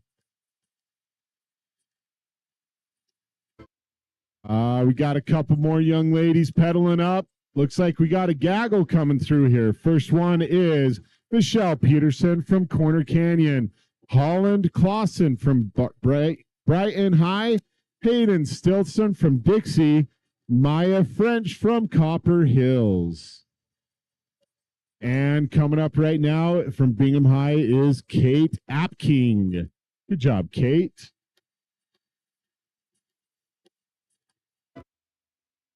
Just another shout out to one of our vendors is Brainstroke. On the Brainstroke podcast, you'll hear stories of struggle and stroke.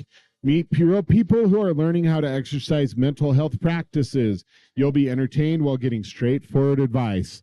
Just coming across right now, that was Sabrina Miner from Cotton Crest, Marin Fosbeck from Mountain Ridge, Sydney Johnson from Harriman, Scarlett Nunez from Salt Lake City, MJ Darton and her teammate Erin Ashton from Mountain Ridge High School. Good job, young ladies. We got a fight sprint to the finish. There's two of them pretty close to each other. Kara Prime from Lehigh, Maddie Croft from Morgan, and Alice Stevens from Cotton Crest.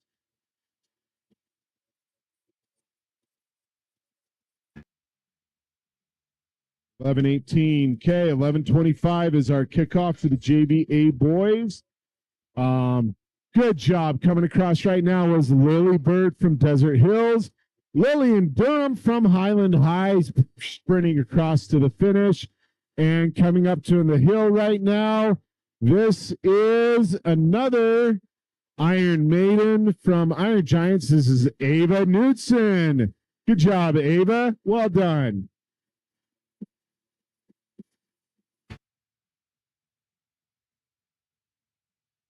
Okay, we got a good sprint to the finish from these two young ladies coming up behind each other. This is Brindley Sill from Morgan and Lilia Ramsey from Salt Lake City with the 2-2.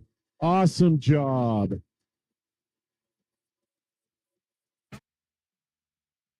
Okay, another want to thank Home for Heroes for being a sponsor. Wasatch Home for Heroes is a real estate program that provides rewards for heroes when they buy or sell a home. Heroes include firefighters, police, nurses, veterans, and teachers.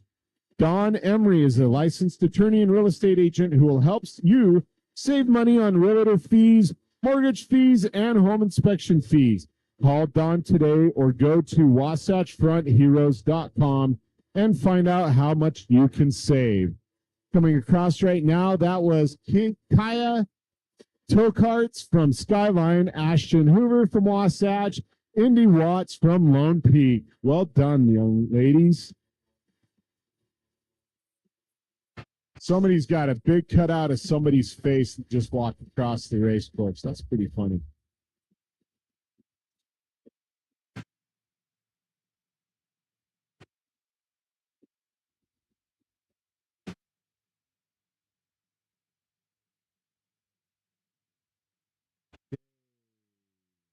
As a reminder, one of our big sponsors is Mercedes-Benz Van Center in Warner.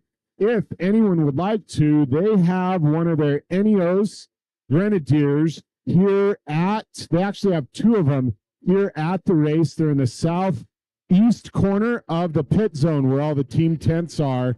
You can now go and test drive it for free while they are here for the race. So go check out one of the new Grenadiers, Ineos Grenadiers from Warner Van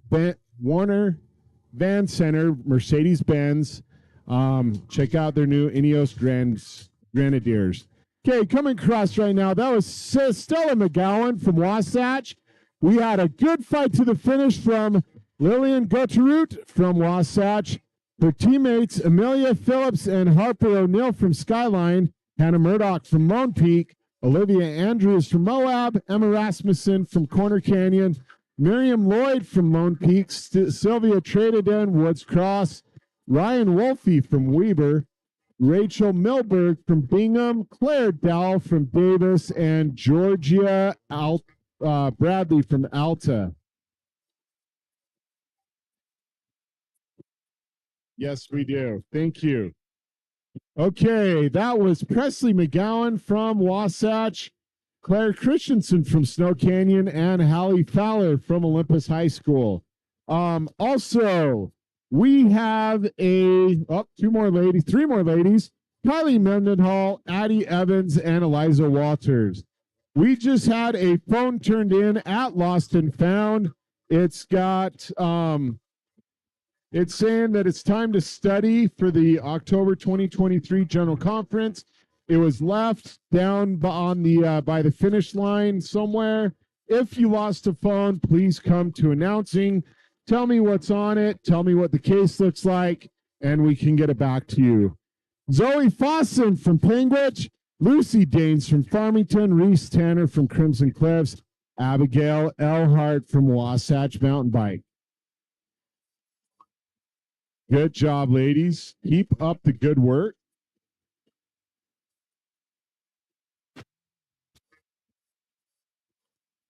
Okay, as you're coming to and from the course today, don't forget to stop off at Maverick. They are Adventure's first stop. If you're headed out to an adventure, stop by there. They are one of our big sponsors for the new loaner bike program that we have with Utah High School Mountain Biking Association. We really do appreciate their support. Okay, Abigail Elart and Maya Sheesh from Wasatch just crossed. Then McKenna Wolfe from Farmington and Nia Lowdy from Skyridge High School. Well done. Also, we want to do a thank you for all of the, we got somebody creeping on somebody. That was Eliza Gardner from Skyline and Abigail Prexton from Viewmont High School. Well done. And coming up here, looks like we got a sprint to the finish for these two ladies. This is London Nyson from Moab and Nora Ransom from Timpanogos. Well done. That was a great race. Good job. A big shout out to our all of our 500 different volunteers that did volunteer this weekend to help us out.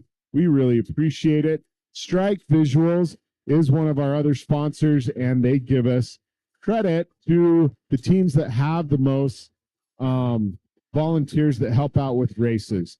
So Strikes Visuals, as you're planning for upcoming races and even next season, please make sure you reach out to them for printed cannon from tents, flags, and everything else to keep your team out of the weather and looking good. All right, a couple more riders have finished up. Ellie Milla, Sadie Kilgore, and Anna Mortensen, Addie Hoops, and Lillian Smith with Riley Reinbold have all finished up now.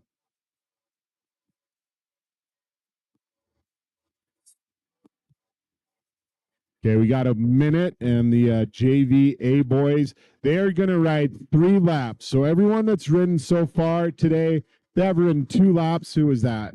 That was Jenica Olson from Harriman, as well as 80 Catch-A-Side, and I just lost my feed.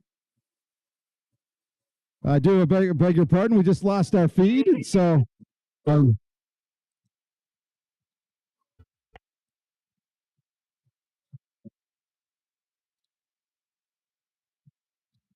and the JVA boys are on course. There they go, pushing hard. That is a paved section of the start. So they're riding on paved, and the Sloan Peak rider, I do apologize. We lost our feed, so I can't tell you who it was.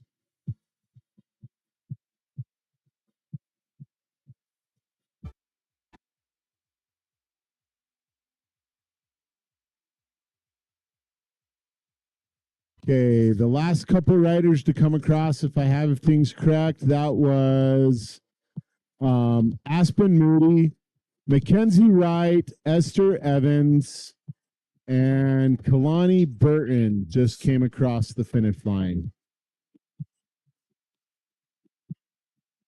And that was Kaya Stoddard.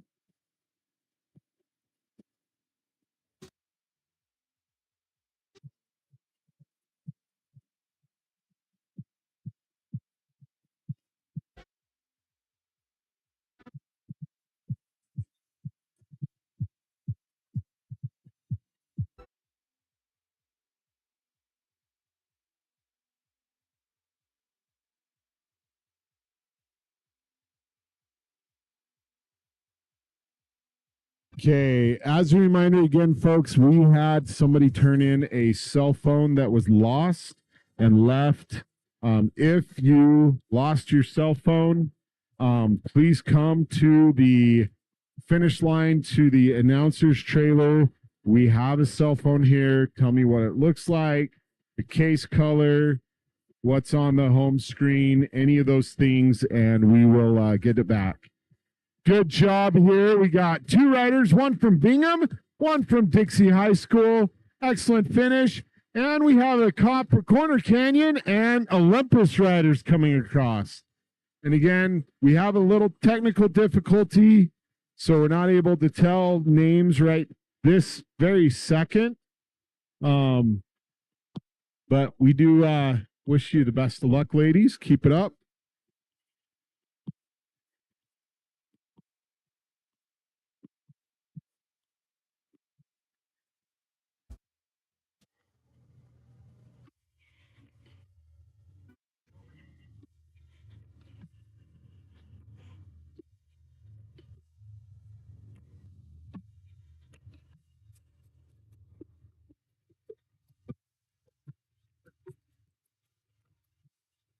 All right, our JVA boys are about ready to get out on course now. The second split.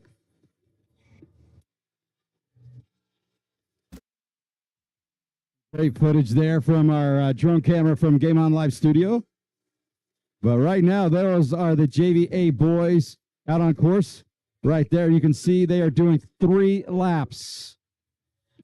Right now, let's welcome back this rider from Fremont, sporting the tutu. Great job, young lady. Again, we don't have a name. Our system is down momentarily. Stephen Campbell, our peerless timer, is working on it as fast as he can. Chief timer, or if you will, great mountain biker. He got a really good picture up on Lucifer Hill yesterday. It was a great picture. All right.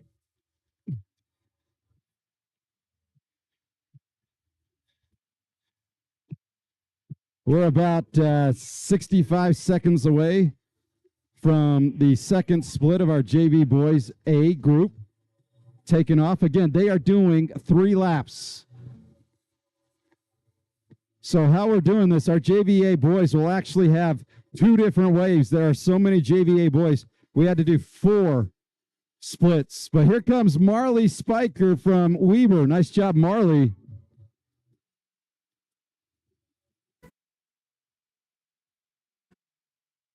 But yeah, so our first wave of JVA boys is almost complete. Then at 12:50 Mountain Time, we will start with our split 3 and split 4. And that coming across right now was Fremont's Hannah Metters. Nice job, Hannah. She's done for the day and for the season. Great season from up north in Fremont. By the way, a shout out on our live chat from Game On Live Studios from Tucson, Arizona. Probably pretty warm down there today.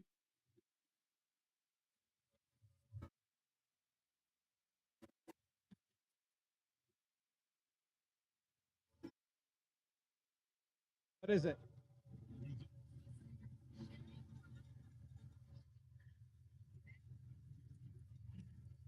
How do you say it?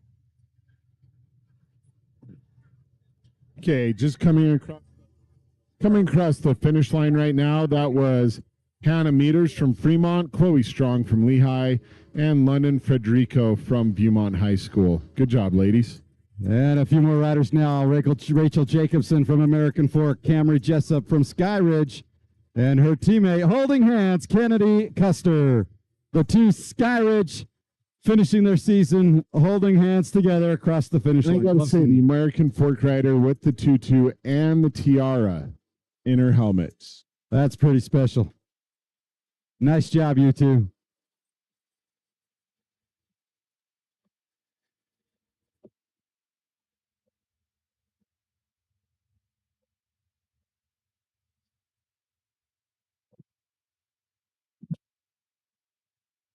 And now coming up from Wasatch, that is Leah Rogers. Welcome back, young lady. You are done. Go get yourself a drink, a chocolate milk, a Gatorade, a little snack, if you will.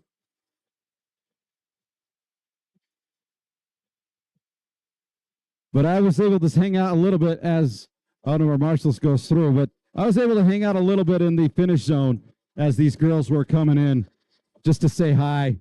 And these girls, they laid it all out there. They're exhausted. They're pushing hard.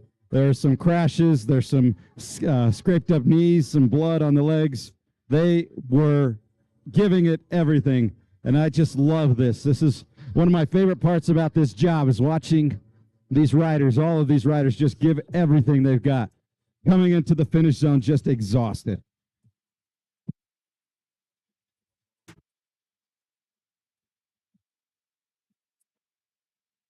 Okay, it does look like our second split for JVA boys is out also.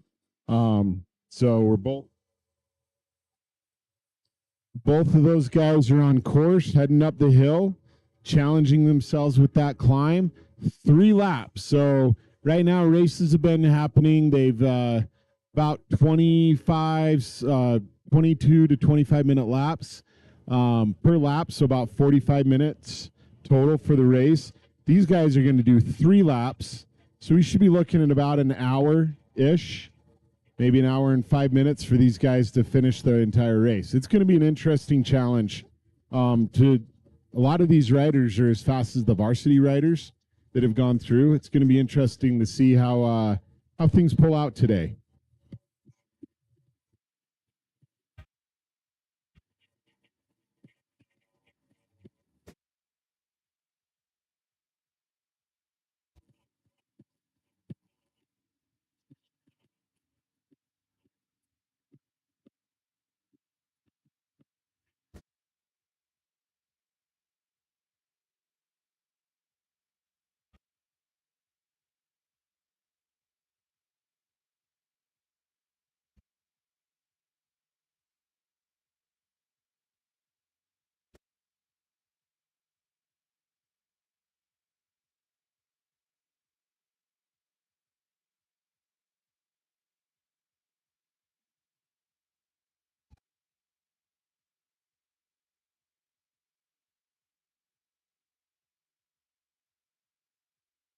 And here comes another rider now finishing, crossing the finish line. She's from Corner Canyon. That is Katie Shakespeare. Well done, Katie. She's smiling as she rides across. Well, of course, her last name's Shakespeare. She should be smiling. This is the place to have a last name Shakespeare, that's for sure. Cedar City, home of the Shakespearean Festival every year. Also home to Southern Utah University. The Thunderbirds. We actually have a football game tonight. When you're done with the racing for the mountain bike, you can actually go over and watch the SU Thunderbirds play a team. I believe the team, I don't remember the name, but they're from Tennessee. They flew out into Vegas yesterday, and they had drove up from Vegas this playing the game today. Very nice, very nice. Crimson Cliffs rider now finishing up. Hadley Campbell just coming across the finish line. Good job, Hadley.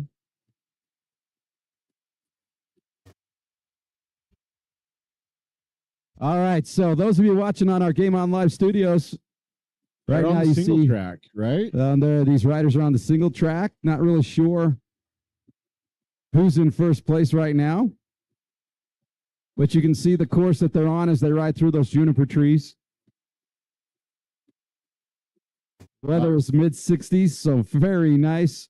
First place is being held by a mountain biker. Yes, it is a mountain biker. Thank you. Not a road biker or a gravel biker, but a mountain biker. Yes, a mountain biker. You know, this one's actually pretty close. You got 4 riders, all right next to each other, flying through that single track. One just about a second ahead of the rest, but they're staying pretty close together, pretty tight. Heading through all that single track. That's going to be a good pack that's going to challenge each other the entire race. For sure. Now they are making their way onto the road that's going to continue the climbing. Yep, heading up Lucifer Hill right now.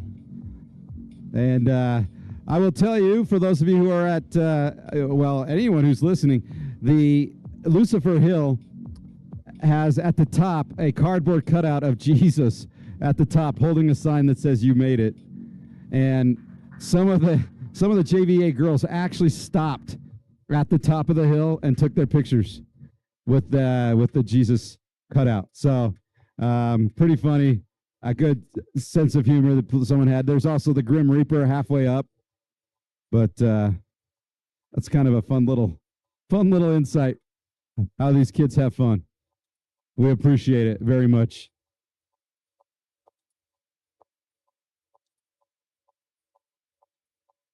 If you haven't had a chance to go over to the Envy tent today yet, go do it. I'll tell you what, folks, Envy has the red carpet laid out for you so that you can take your picture with a backdrop, and it looks like you're on the Academy Awards. So the red carpet has been laid out. The usher barriers are laid out for you to take your picture. So thank you to our friends. One of our platinum sponsors, and has been since the beginning of the league, is Envy Composites. Envy wheels, I have a pair. They're handmade in Ogden, Utah, and I've taken tours of the factory. And shout out to Neil Shirley and his Envy team. You can go talk to Neil as well and ask him about some of the plans they have for the release of their new mountain bike, which was in the works. They also have a road bike and a gravel bike.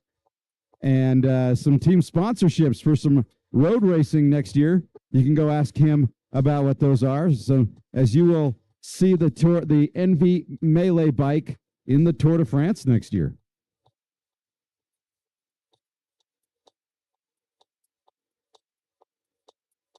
I also have to give a shout out to all of our volunteers, our orange vested army. Thank you, all of those who are volunteering. Thank you so much for your time and your talents and your energy. And one of those volunteers is in parking, and that's my friend Chris Morley. He was with me yesterday on the mic yesterday. Chris, you're a good friend, and I appreciate all that you do. I don't know if you can hear me, but here's a shout out to you from me. Okay, speaking of sponsors, we also want to say thank you to Trek. Trek donates $10 from every sale of a Trek full suspension mountain bike and $1 from the sale of every Bondiger mountain bike tire directly to NICA. You know, that's a big sponsorship, and that adds up to a sizable chunk of change. We really do appreciate Trek and all they do. Yes, Trek, one of the originals. Been around for decades. So another shout out we want to give to one of our sponsors, Legacy Logistics. With over 25 races this season, ever wonder how our equipment gets to each location on time? It is done by Legacy Logistics. We really do appreciate them and their sponsorship there. Another sponsor we have is Hammer Nutrition. For over 30 years, they are real people making real natural healthy products with lots of vital information and a singular desire to help you be your best. So thank you for the Hammer. They only use complex carbohydrates, and they are the highest quality proteins and ingredients on our 100% USA made products. So thank you very much, Hammer.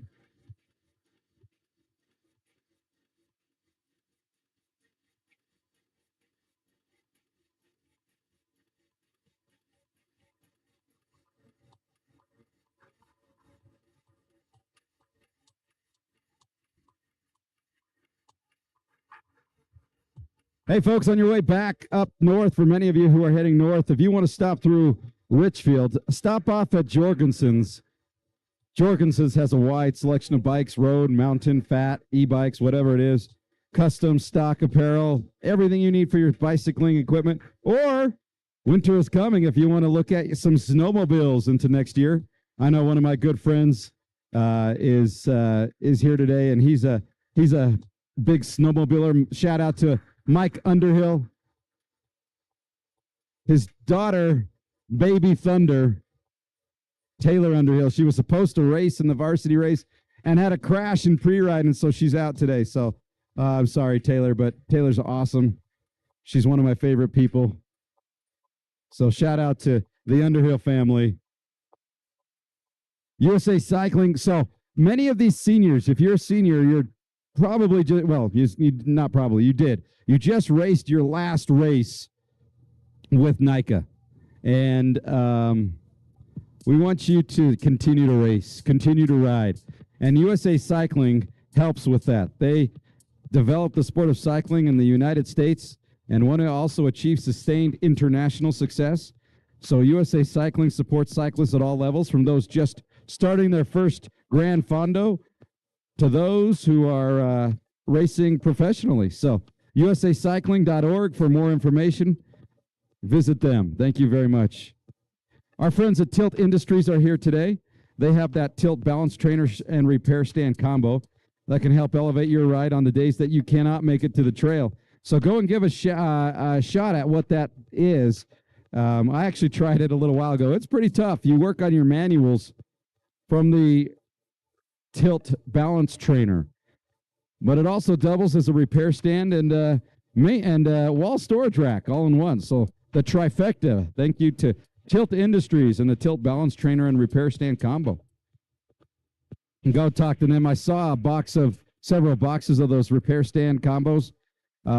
So go see if maybe that's one you want to take home today. As well, Jive Cycle Works is here, based out of Salt Lake City, offering full carbon quality 29-inch wheel, 12-speed race bikes for under $2,000. So ride with confidence, go fast, and look great with Jive Cycle Works. They also have gravel bikes and road bikes, too. Our friends at Mountain Ops improve the lives of individuals and families by inspiring them to achieve their ultimate level of performance through the highest quality energy and nutritional products. Backed by science and a community created to unite and educate to train inside and conquer outside. So thank you to our friends at Mountain Ops. If you're driving home, chances are it's going to be a little bit of a lengthy drive. Visit Brain Stoke Podcast, as you will hear stories of struggle and stoke. You will meet real people who are learning how to exercise mental health practices and also be entertained while getting straightforward advice. And this past summer, our fearless leader, Dallin Atack, gave a podcast on Brain Stoke, and I listened to it, and it was phenomenal. He actually did a phenomenal job. Not only did he talk about mountain biking, but he actually talked about his life prior to being the director of the Utah High School Cycling League. He talked about his time as a brigadier general in the United States Army. So go check out Brain Stoke. All right, it looks like we've got some leaders now making their way towards the finish line. Again, they will be doing 3 laps. So this is the first of 3 laps. They've got 2 more to go, but we've got a gaggle of riders all staying together on a cloud of dust as they go past. Great job, young men. We'll give you some names here for those who just went past. Here you've got Rover Zimmerman, Andrew Preston, Sam Kirshner, Hunter Cottom, Tacoma Smith, Van Thompson, Easton Parker, Miles Baker, and Ben Bigwood have all come through.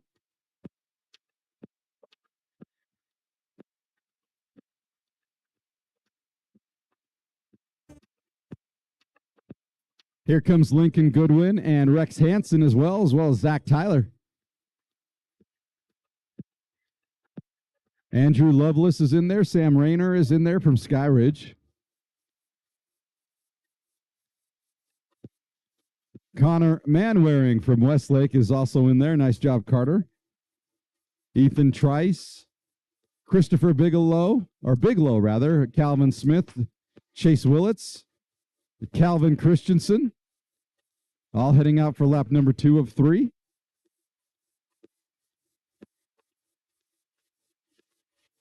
Tommy Deeds as well. Logan Eccles, Reese Tillman, Robert Seaman, Grayson Covington, Christian Beasley, Easton Lunsford have all come through. By the way, we have hit it. There is our sub 20-minute time. Yes, these riders are pushing sub 20-minute lap times. Angus Hickman and Nathan Wolf are coming through as well. So fantastic job, guys. Way to get those lap times under 20 minutes.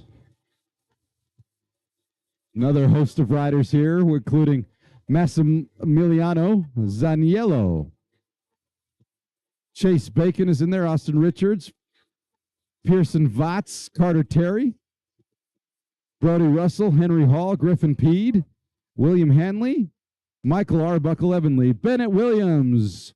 Nick Black. Ethan Parsons, Benjamin Evans. Tanner Bodley. Taylor McKay. Asa Pulley. Noah Garuder. Seth Shergatron from Westlake. Trip K, William Roylance, Josh Platt, Tyler Ivey, Parker Caldwell, Ryder Waldron, Landon Jacob, Cohen Flock, Brigham Skinner, Thomas Barron, Spencer Gray, Willem Mon, J.W. Silcox from North Summit, Tarek Hopper, Brant Holzberg, Owen Sanchez, and Jace Lindgren have all come through. Here comes Benjamin Hill, Alex Ubel, Garrett Murray, Zachary Rector, Aiden Graham.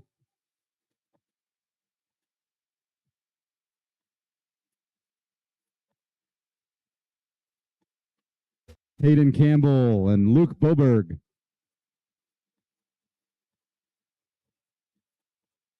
There's Colton Hafen from Mountain Ridge, Ben Watson of American Fork, Sam Dayton, Daxton Gardner, Noah Dunbar, Colin Draper, Zach Davis, Jake Broussard, Logan Fuller, Tyler Horton.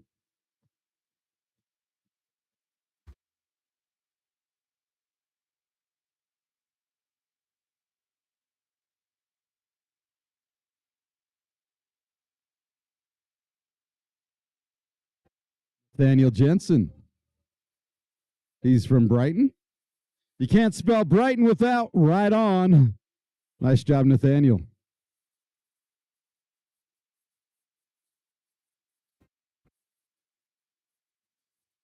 From Corner Canyon, that's Ryan Dodds.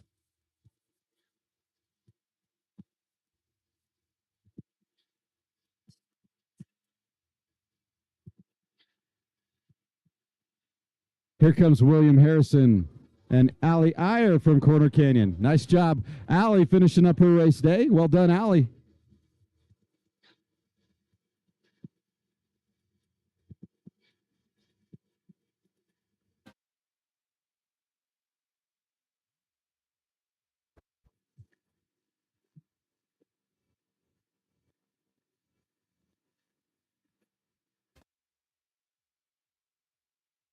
We've got ourselves a runner, and he can't even roll his bike. He's got to carry his bike.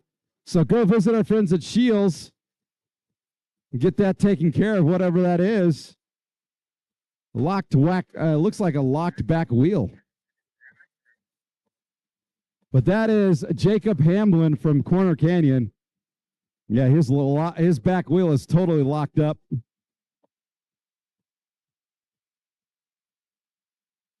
So he'll go to Shields, get that work done, and see if maybe he can get back on course.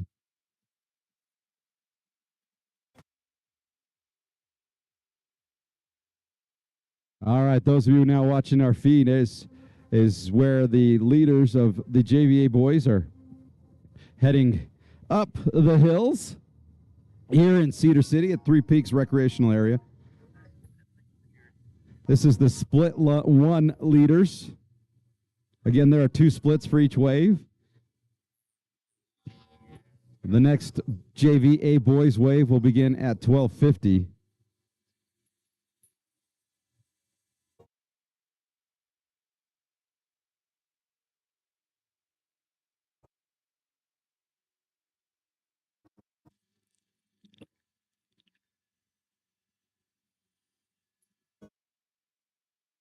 And a couple more riders now making their way through, beginning lap number 2. From South Summit, rather, that is Nick Hennehughes, Jacob Hamlin from Corner Canyon, Adam Stewart from Lehigh, and Braxton Sykes from Fremont, Tanner Antinori from Park City.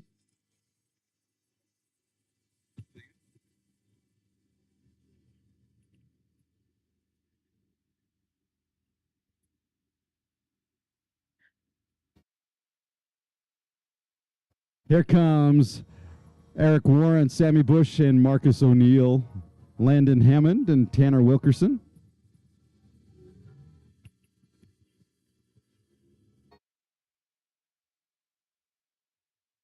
Eli Slack from American Fork, Luke Roth from Riverton, Malcolm Stoddard from Dixie.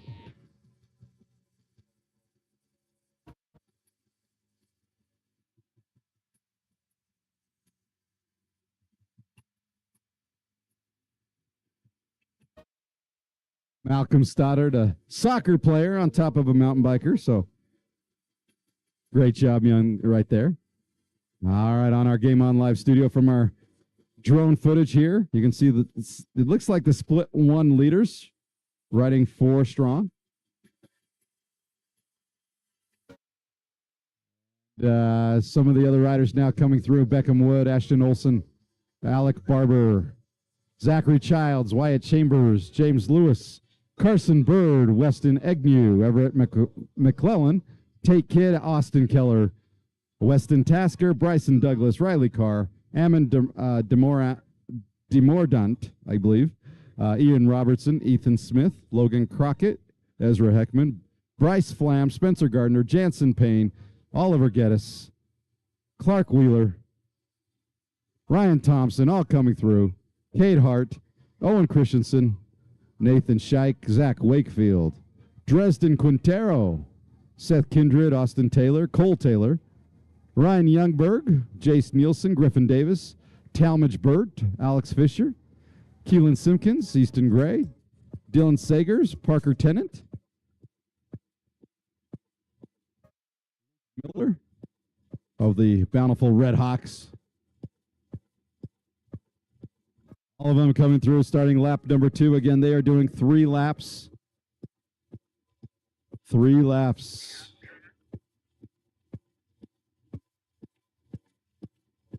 All the rest of the races this afternoon will be 3 laps, except for the varsity boys, who will be doing 4. But in here as well, you've got Tanner Moir from Layton, Ezra Sumner, Cade Warnick, Chance Johnson, Tyler Thompson, Andrew Washenko, Isaac Reese, Sawyer Archuleta, Charlie Maxfield, Owen Cuthbert, Bridger Whitaker, Dylan Utley, Elijah Pestana, James Parkinson, Tucker Smith, Ashton Webster, Tyler Menlove, Dylan McGill, Carson Smith, Trenton Nielsen, Ian Campbell, Miles Knoll, Bridger Moody, Thomas Clark, Aiden Eccles, Jack Dearden from Timpview, Eli Ferdner from Olympus,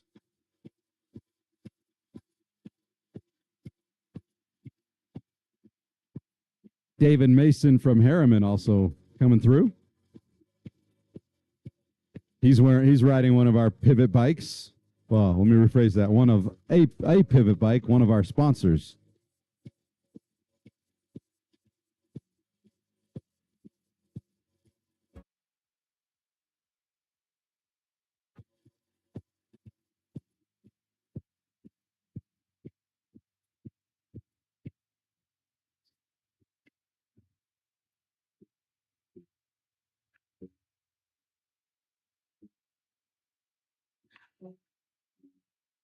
There you go. Seeing on the Game On Live studio, you see now the riders now making their way up past the hill, and that's the section that's a little bit flatter. That's the single track right there. They'll get to weave in and out.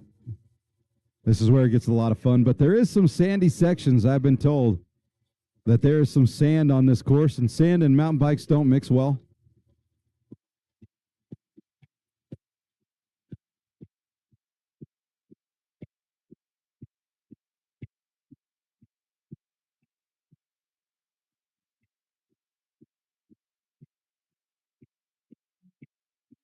Our split 1 leader is up on screen. It's a nice job. It looks like he's got a little breakaway there. From Pleasant Grove, Jackson Butler has come through to start lap number 2.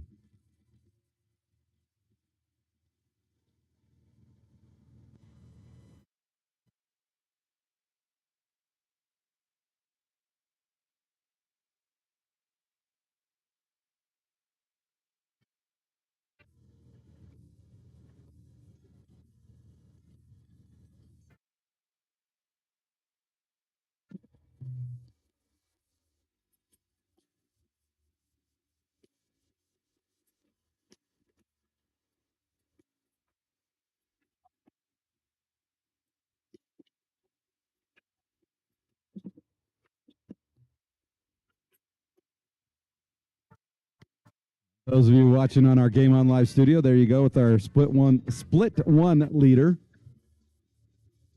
And he wakes his way through that single track, slightly downhill. This is a fun course. It is. There's some sandy sections, and the sand will take down some of these riders, but looking good, looking good. Through those juniper trees.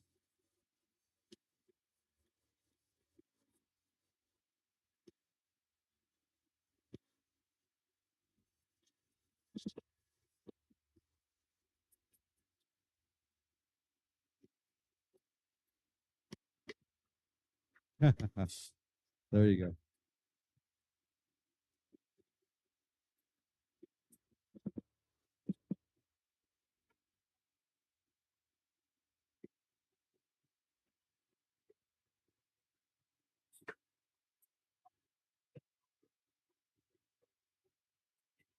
There you go. Riders right there making their way through.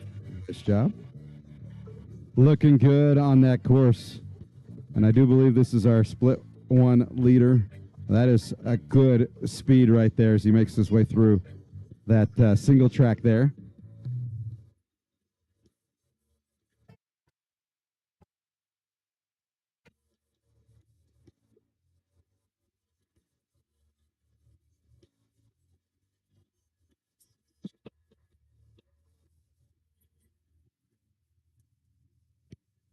Those of you on Game On Live Studios, give us a shout out. Let us know where you're watching from.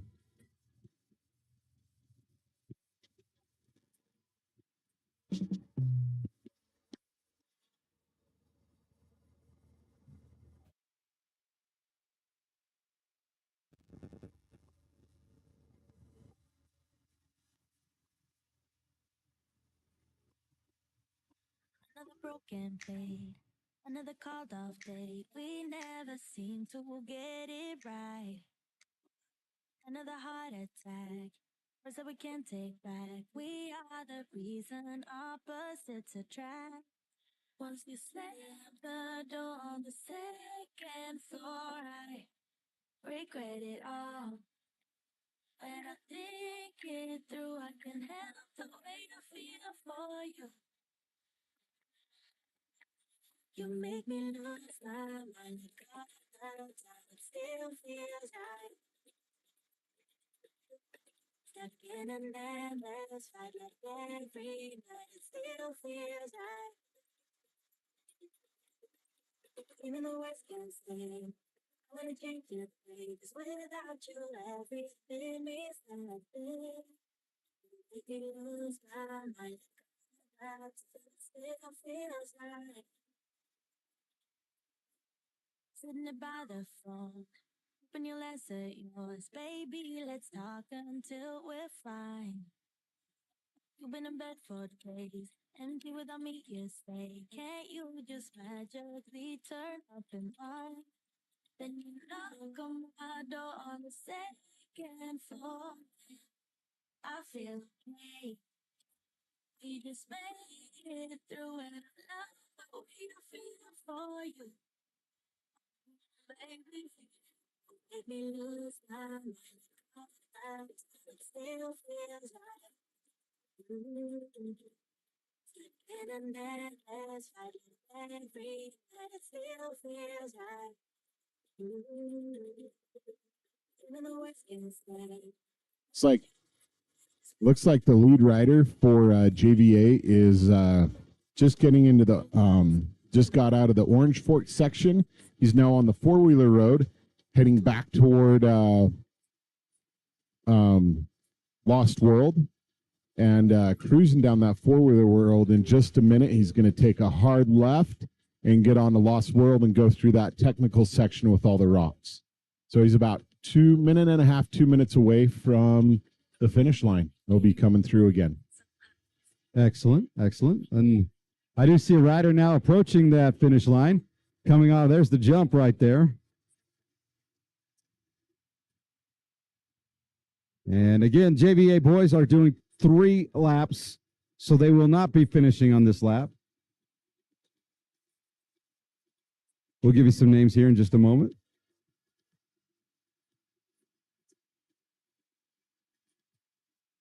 And that is Philip Poser from Highland. Heading out.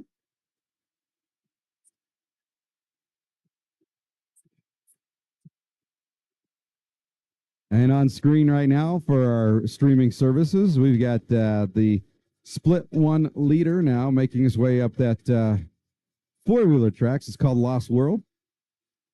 And you can start to see how it gets a little bit more technical as the rocks start to appear. A great shot there from our drone footage. From Bingham, Logan Thomas comes through. Nice job, Logan. At the finish line. Now back on course. Here you go. This is, looks like the Chase group, if I'm not mistaken. And yes, indeed, that is the chase group now, as they are entering Lost World. Fun little course here. I shouldn't say little, it's a big course. Fun course, I should say. Temperature starting to rise a little bit. We're approaching 70 degrees. We're expecting a high near 80 today. As we reach the noon hour here in Cedar City. And there is our leader right now making his way in around those rocks in Lost World. Handling his bike very well. Remember, he will not be finishing this lap. He'll have one more to go.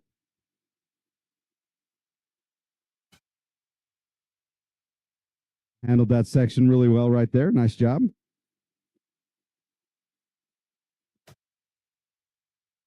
The one thing that's hard as you race here is you can't quite see it, but a lot of these sections where you see rocks in Lost World, there's actually a lot of little drops and dives and things. It's actually requires these guys to really stay attentive and reading the course as they go along so they can keep their speed up, but they don't needlessly put themselves in a situation where they're going to cause themselves to wreck and lose time. No question. No question. They've got to maintain their speed. They've got to maintain their wits about them. And that's going to be a little bit more difficult as they get more fatigued, as they get more tired. Yeah, that's for sure. And then this next section that we're coming into, finishing Lost World, he's coming through the laps. We have, in about a minute, he should be visible and coming through the minute or less, he should be coming through the finish line. But this section of the course, as the day progresses, there's going to be a lot of sandy sections here, especially on the berms where you're going around corners and stuff. This is where it can get a little hazardous. If you don't pick the right line, you're going to overshoot and end up missing. Looks like we got a rider running his bike that he just, the leader just passed. Yeah, sometime I would be miserable to have some type of mechanical failure up there. That's for sure. But here he comes, handling his bike really well. And now this will enter in where you get a little bit of sand on the course right here. And the sand is just hard to ride. You can't ride through it. You just can't. And so you've got to try to avoid it the best you can. It slows you down very quickly. If you're in any type of a turn and you hit sand, it can take you down really quickly. I know a lot of riders have already crashed. I was talking to some of the JVA girls earlier who had just finished, and they were saying that, yeah, there are sections that everybody crashed on some of the sections because of the sand. And so, all right, here we go. Making his way now through the crowd. This is our race leader now. And here he comes down that finishing chute right here. And he's got one more lap, but here is our leader. And he hails from Skyline. That is Andrew Preston. One more lap for Andrew. And you can see what it looks like there. Now we got a chase group going on. A nice move made there to try and catch up to Andrew the best that they can. And here he comes down that finish zone. Now we're going to have a nice little gaggle of riders. Van Thompson, Sam Kirshner, Hunter Cottom, and Tacoma Smith. That's looks like your top five from at least from split one.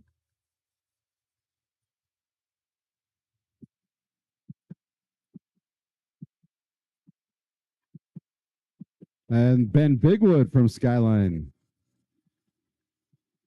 That's actually pretty interesting. Looking at the splits for these riders, lap one, they were sub 20 for the top 10 riders. They were 19 minutes and 42 seconds or so.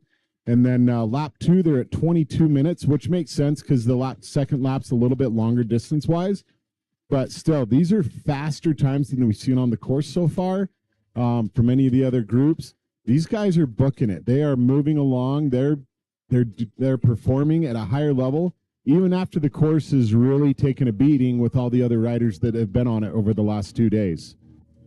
Fantastic, fantastic. Ben Bigwood from Skyline has come through, as well as Easton Parker and Andrew Jensen, Carter Manwaring and Rex Hansen have all begun lap number 3. This will be their final lap of their year. Many of them are seniors, and this will be the final lap of their season and their career. So, we've got looks like a bad tire. We got a bad tire right there from that Brighton rider, so tough break for Andrew Jensen. Andrew Lovelace from Carbon has come through as well. All right, there you see some of the rocky sections there on our Game On Live studio as Snow Canyon's Ethan Trias and Chase Willits have come through. Teammates there of Snow Canyon down in St. George area. Now, the section that they're showing on the Game On Life studio, that section is lovingly called the Twilight Zone. There's a lot of technical rocky sections also there that's going to challenge riders. You see them going a little bit slower through these sections just because they do have to pick the right line. They have to watch where they're going a lot. Otherwise, they're going to go end over end or the bike's going to slip out from them. But this is a hard section. You got Tommy Deeds, Christopher Bigelow, Logan Eccles, and Reese Tillman have come through, starting their third and final lap of their season, and for many of them of their career, of their NICA experience. So good luck, guys. One more lap here as we got Calvin Smith, Christian Beasley, Zach Tyler, Angus Hickman, Nathan Wolf, and Robert Seaman, Calvin Christensen have all come through to start lap number 3. And on our Game On Live studio right there, that's our leader going up. That's the entry. There's the big climb right there. All right, here we go. Pearson Votts, Henry Hall, Sam Rayner, Michael Arbuckle, Griffin Peed, Grayson Covington, William Hanley, Massimiliano Zaniello, Easton Lunsford have all come through.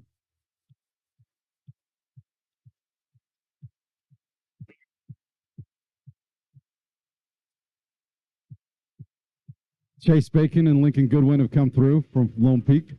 Farmington's Benjamin Evans. And Brigham Skinner from Mountain Crest. North Davis's Ethan Parsons. All right, our leader on screen here for Game On Live Studio has a 35-second lead right now. So that's impressive. Now, you've been around mountain biking for a while. 35 seconds. Can you make that up as a second-place rider? Yes, especially considering what they have left. Not just hills, but the technical sections. If you take the right line, 35 seconds can be made up fairly quickly. Okay.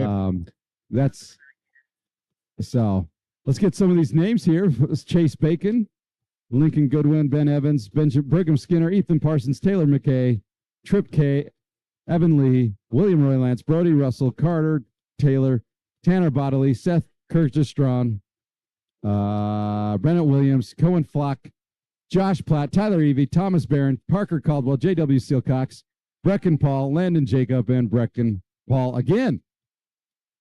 But from Orem, Brecken Paul had some mechanical failure, so he's going to get that fixed. Noah Garuder through. Spencer Gray, Asa Pulley have all come through. Start lap number 3.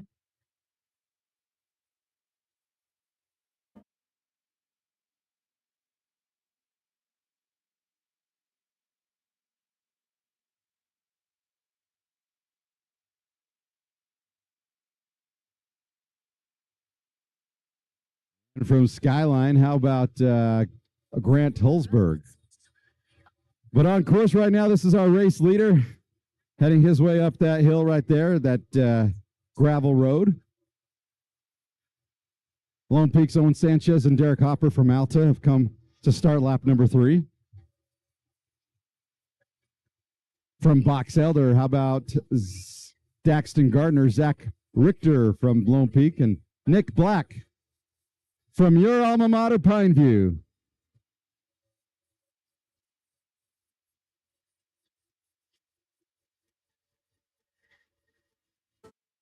You got Aiden Graham from Corner Canyon and Jace Lindgren from Mountain Ridge, as well as Noah Dunbar from Corner Canyon, Garrett Murray from Carbon, Colin Draper from Ogden, Jake Broussard from Park City, Ryder Waldron from Corner Canyon. All coming through, starting lap number 3. This was their third and final lap.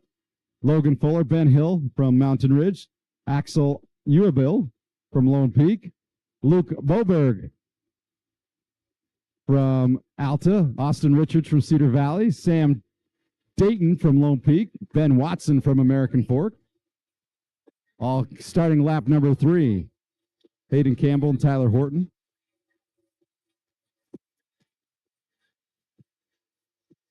On course right now, what you're seeing on Game On Live Studios is the leader, and he's through those juniper trees, camouflaged, if you will.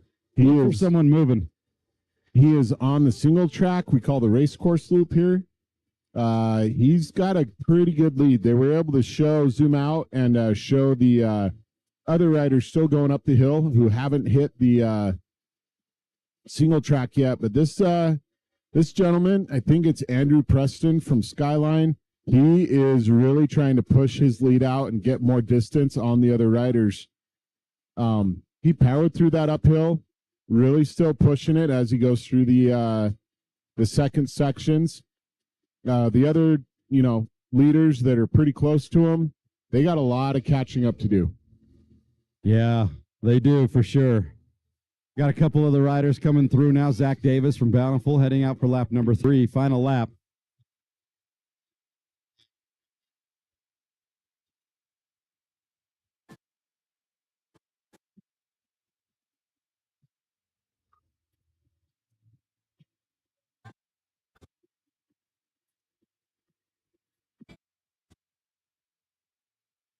And a shout out from Sacred Heart Prep. Don't know where that is. But shout out to you guys watching from there. Thanks for tuning in as you watch our race today. We've got a few more riders now starting lap number 3, including William Harrison, Nick Henneuse from South Summit and Camas.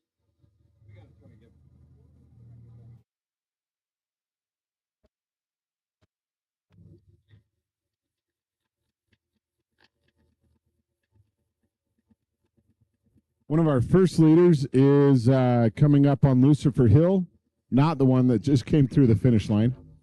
These are riders starting lap number 3. That's actually a pretty good shot from the drone, giving you a little more idea of how tall this hill is that these guys are climbing up. So Lucifer's Hill right now, our lead racer is on the ascent right now, carrying himself up that hill. You can really see just how much climbing is involved in that. And at this time of the day, you've had almost 2,000 riders go across that course so far. There's going to be a lot of sand, a lot of gravel, a lot of loose dirt. It's going to take a lot more strength and effort to climb that than it would have when they pre-rode it or anybody that rode it yesterday over the last couple days.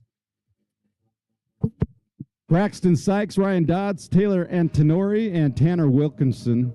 I beg your pardon, Tanner Antonori and Tanner Wilkerson have all come through starting lap number 3. Again, they will be doing 3 laps. All the rest of the races today are 3 laps with the exception of our final race, which is our varsity boys, and they will be doing 4 laps.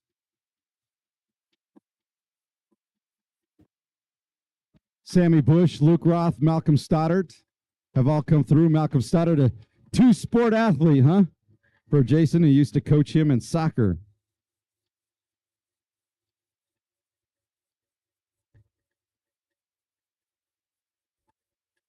Eric Warren, Marcus O'Neill, Eli Slack, Alex Barber, all starting lap number 3. But on course right now, watching from our Game On Live studios from our aerial drone footage, courtesy of our Game On Live studio pilots, Noah and Trevor.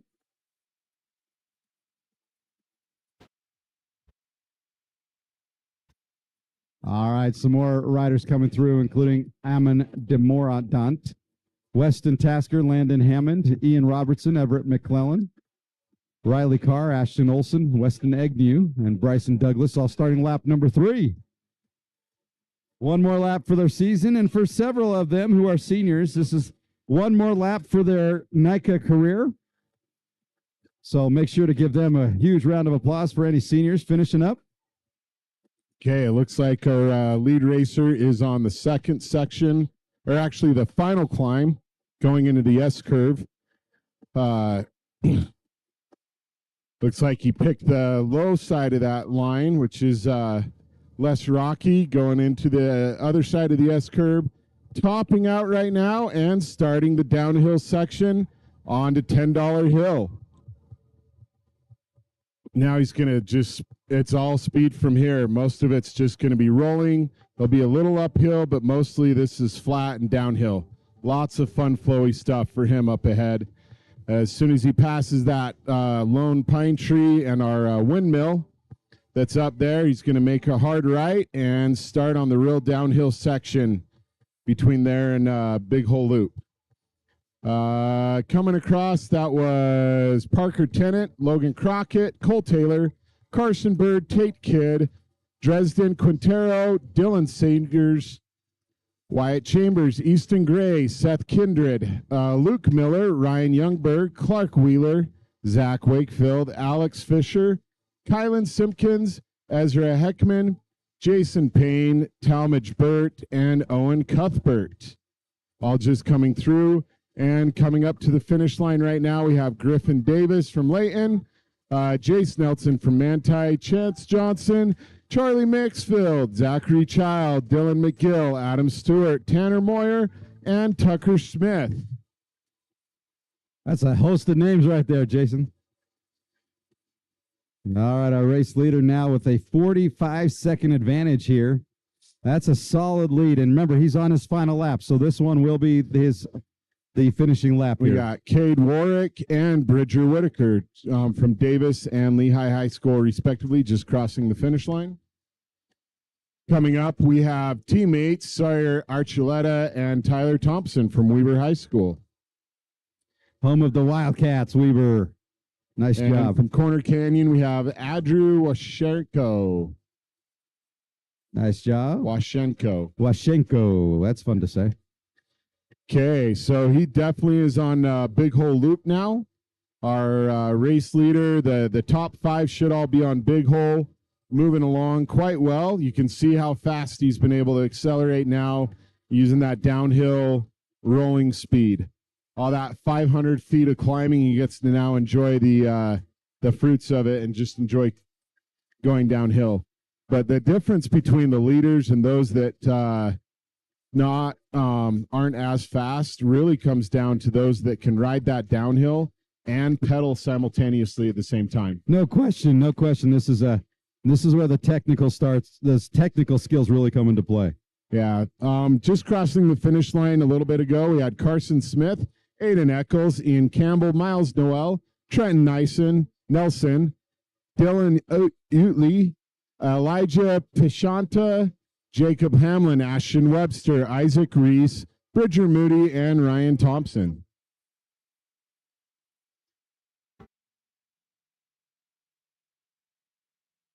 This is a fun overview because you can see all the little mountain biking trails that have been built inside of the and the four-wheeler trails that are a part of this trail network. Looking at where he is, he's actually on Orange Forks now, heading down to the four-wheeler road before he goes back towards Lost World. So he's making a really good time. Orange Forks would normally go straight down to the practice loop, but to make it a little more technical and fun, the race course officials put him on that four-wheeler trail, going to kick him back over to Lost World for their next technical section. Awesome. Ryan Thompson, Nathaniel Jensen, Ezra Summers, Thomas Clark, James Parkinson, Jack Durden, and Tyler Menlove just came through the finish line.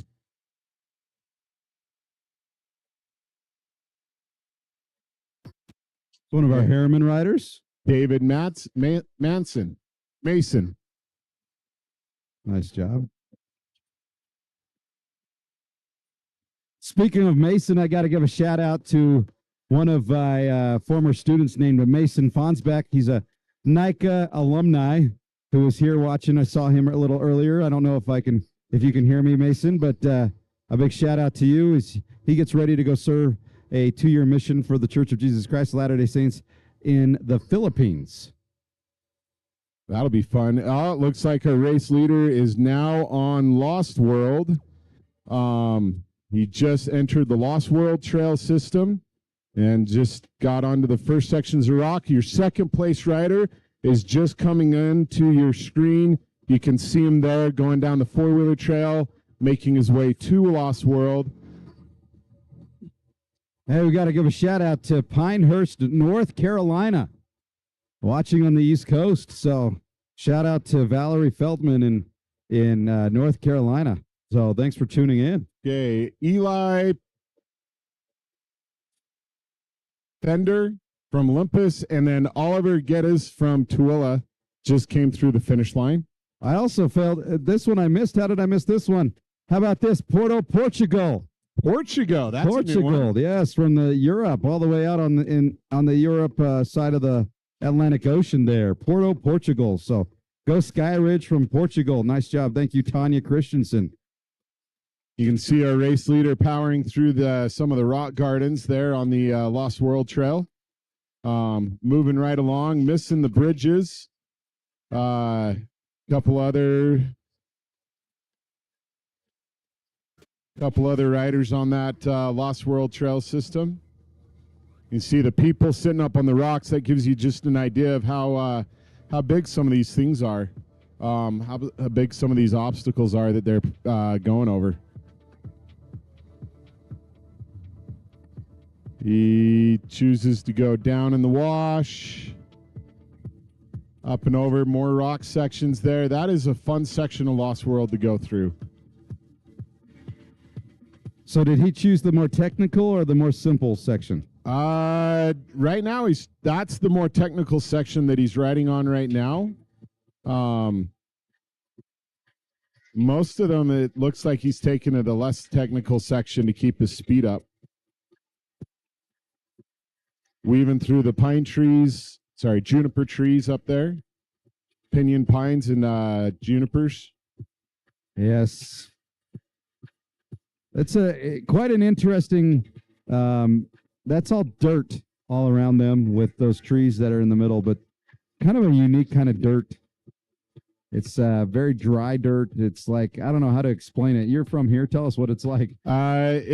So a lot of it is, it's like more like decomposed granite. So you got some sand in there, but a lot of it's like decomposed granite that you would use for like landscaping and stuff like that. So it's chunky sand is another way to look at it. It's very good. It actually, the nice thing about it is even in the wintertime or after a rainstorm, Three Peaks Trail System, and see that gentleman just took the bridge there to avoid the sand trap that's on the left of that. But this course usually handles water really well. We can get a pretty good rainstorm or like a series of rainstorms, and you can go out and ride it right afterwards, and you're not really stuck in the mud or anything like that. So It's actually pretty nice the way it just absorbs that water, unlike some other places. Fantastic. All right, so there, I believe on the screen right now is our race leader. And we're trying to... Okay, for all the fans here at the finish line, if you are wanting to see, our race leader should be visible coming through the trees in just a minute. If you look to the northeast, you'll see him here in just a little bit. He hasn't quite hit that section yet, but he should be here any second. Going through the trees, there's a gentleman walking with a kind of an orange shirt. Yeah, there he is, right behind him. Off to the northeast. You saw a glimpse of him for a second. He should come through those trees again right there. That should be our points leader going across the flat right there on the top. And he should be crossing the finish line in a couple seconds. He's moving.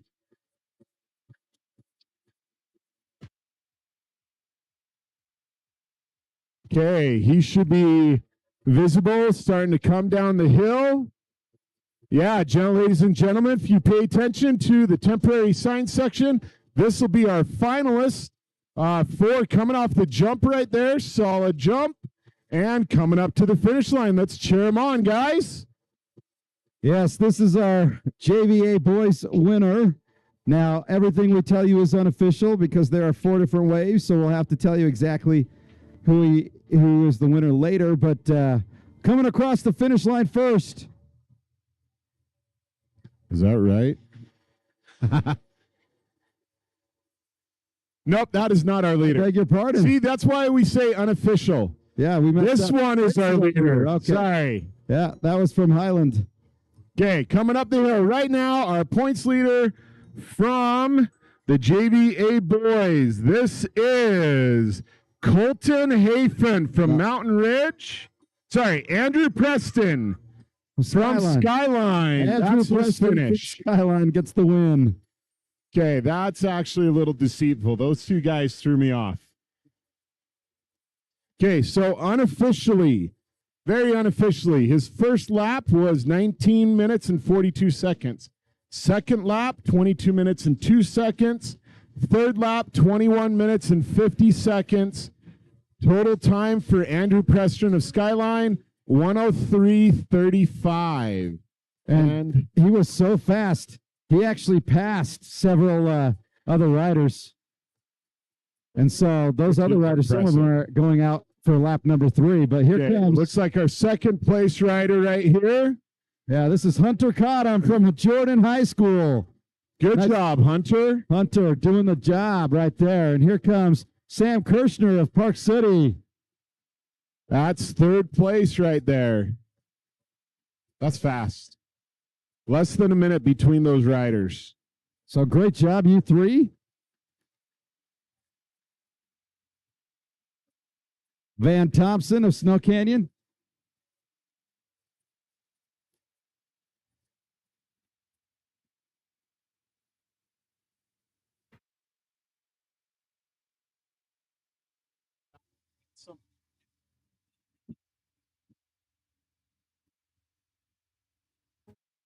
And here comes one of our Skyline riders coming up through to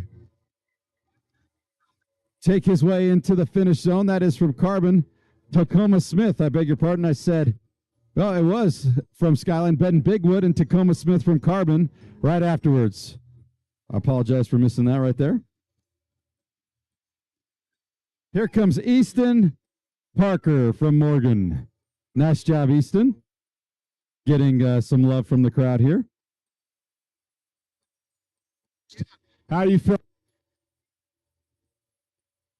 What you get so much to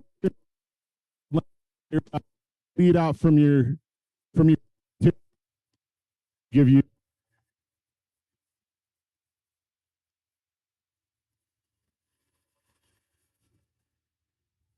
so you prepared by doing a lot of hill climbs.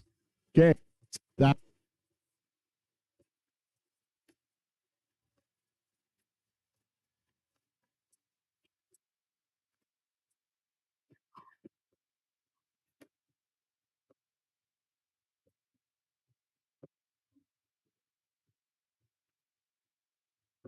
Carter Manwaring from Westlake and Rex Hansen from Lone Peak also coming across the finish line.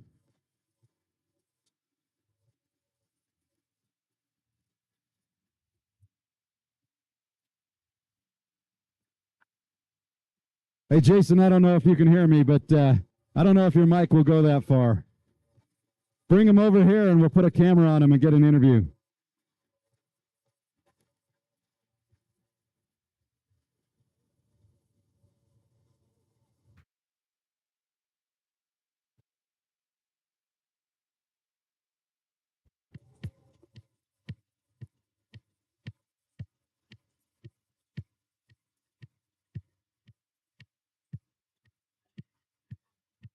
Pushing across the finish line, Andrew Lovelace from Carbon.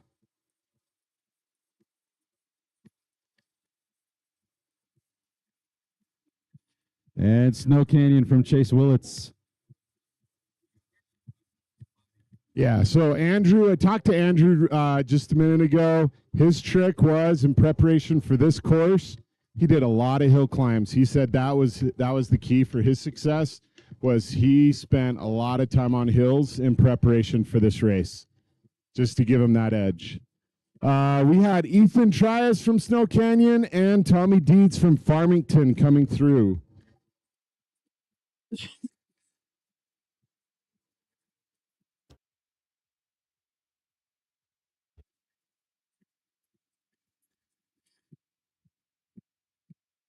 Nathan Wolf from American Fork also coming in and finishing up. Here comes Reese Tillman from Corner Canyon. So that actually rounds out Nathan Wolf and Reese Tillman. That actually rounds out our top 15 riders for this race, which is really impressive. Just coming across, we have Logan Eccles from American Fork, Angus Hickman from Salt Lake City, Christopher Bigelow from Park City, Griffin Plead from Park City, Dixie High School, and then teammates Massimiliano Zanello and William Hanley from Park City, and Christian Beasley from Provo Composite. That makes up our top 25, just came across. So Zach Tyler from Crimson Cliffs and Pearson Vax from Moab High School. That's your top 25 riders for the JVA boys. Look at this push to the finish line. Sprint finish. That was fun. That's always fun to watch. That was Robert Seaman from Dixie High School, Logan Thomas from Bingham High School, and Easton Lunsford from American Fork High School. And coming up right now is Sam Rainier from Skyridge High School. He was trying to showboat it, but I think his legs are shot. Chase Bacon from Lone Peak High School just coming across right now. That'll be our top 30. Yeah, that'll be our top 30 riders just finished. You got a bunch there. Grayson Covington of Alta, Calvin Smith of Skyridge, Chase Bacon of Lone Peak, Taylor McKay from Lehigh, Seth Kirgestron from Skyline, Evan Lee from Riverton. North Davis has Ethan Parsons and Brigham Skinner from Mountain Crest. Have all crossed the finish line for the last time this season. And now from Wasatch, that is William Roy Lance.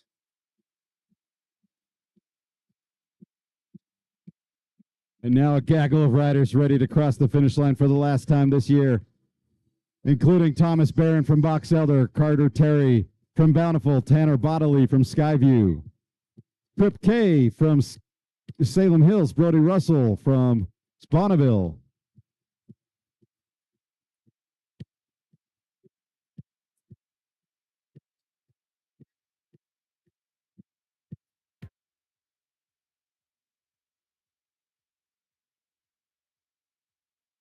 Rip K from Salem Hills, running his bike across. Brody Russell, Landon Jacob have all finished. Tyler Ivy from Sevier Valley Composite. Ben Evans from Farmington. J.W. Silcox from North Summit. Parker Caldwell from Wasatch. Josh Platt from Pleasant Grove.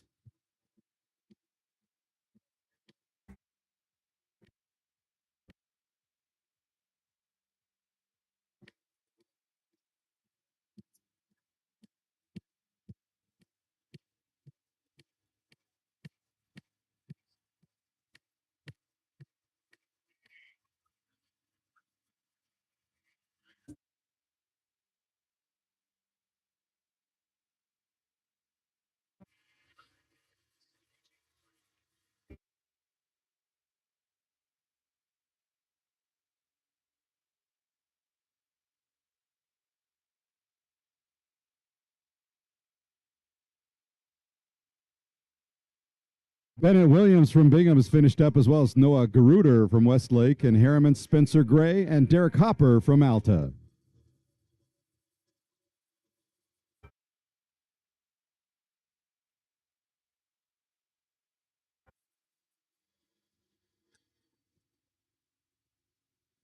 Here comes Owen Sanchez from Lone Peak.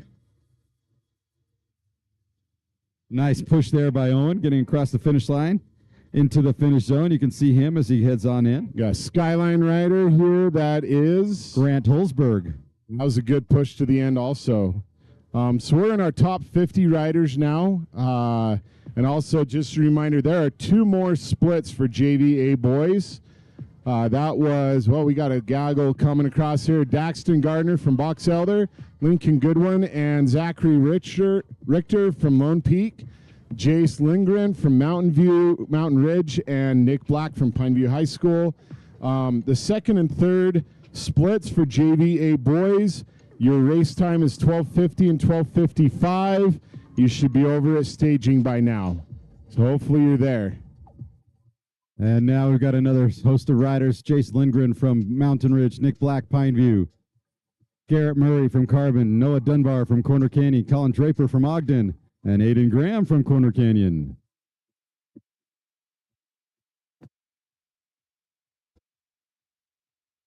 Breeze feels nice, but it is going to make these riders have to work just a little bit more. Ben Hill from Mountain Ridge and Ben Watson from American Fork.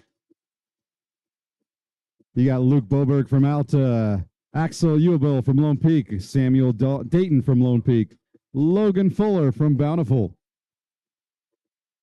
You know, it's kind of fun to walk over to the coach zone where these riders go to after they finish the races. And you literally, when they get in there, a lot of times their coaches literally are catching the riders as they come off their bikes so they don't fall down.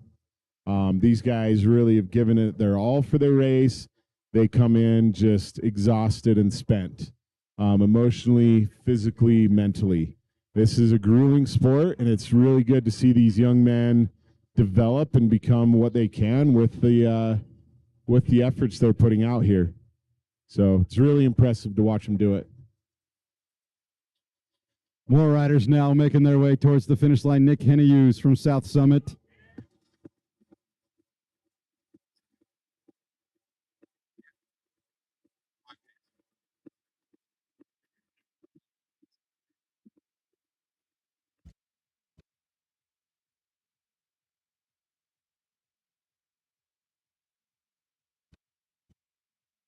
Here comes Hayden Campbell from Mountain View.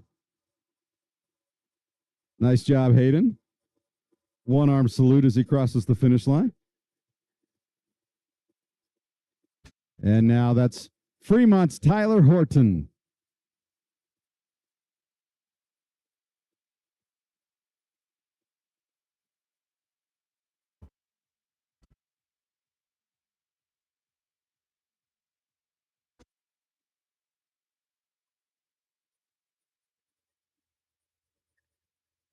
You know, another shout out to our volunteers. The camera that's showing right now on the goal zone, it just shows you how much pipe and drape we had to put up for this race course. It's a lot, and all of that mostly was done by volunteer labor.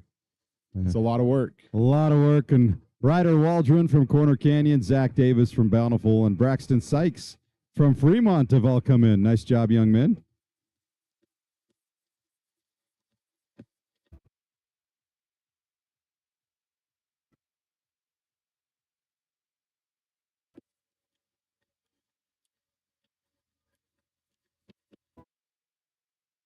Got another two riders sprinting to the finish up the hill. This is always fun to see, the sprints. That's a nice move there. And that would be Pleasant Grove's Tanner Wilkerson, just edging out Jake Broussard from Park City. Okay, we're sitting we're about 75 riders in to the at the finish right now. So 75 riders have crossed the finish line. And that is Cohen Flack of Park City, Tanner Antinori from Park City, and Malcolm Stoddard from Dixie. We got another sprint to the finish here from these two.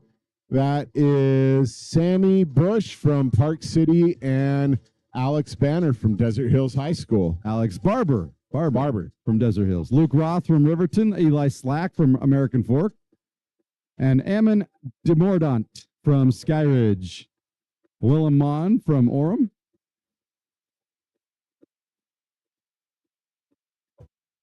And from Corner Canyon, that's Ryan Dodds.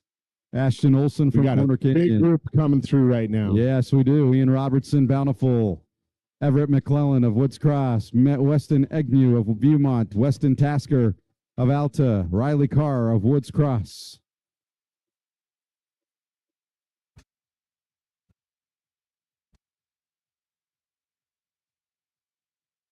Got another good group of kids coming across right now. Yes, that is Yeah, Eric Warren of Ogden, Bryson Douglas of American Fork, Marcus O'Neill of Olympus, Spencer Gardner of Viewmont, Nathan Scheich of Bountiful, and Bryce Flam of Corner Canyon. Bountiful's Dylan Sagers as well, finishing up his race day and season.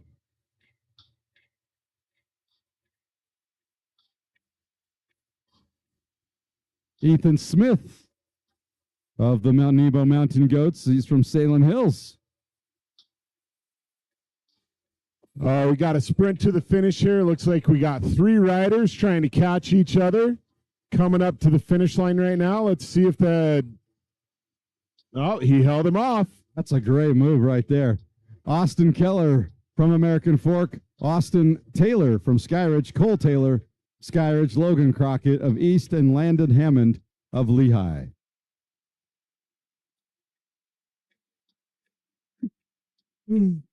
Two more riders coming up to the finish. Let's see if he can hold him off. This is going to be a close one. It's going to come down to the line. Dresden Quintero of Skyridge and Talmadge Burt of Layton. Couple more pushing through to the finish right now. Actually, quite a few. Yeah, we're going to have a gaggle here. Owen Christensen of Brighton, Alex Fisher of Cotton Crest, Seth Kindred of Skyridge, Luke Miller of Bountiful, Ryan Youngberg of Bountiful, Owen Cuthbert of Skyridge, Easton Gray of American Fork, Parker Tennant of Bountiful, and Ezra Heckman of Skyline.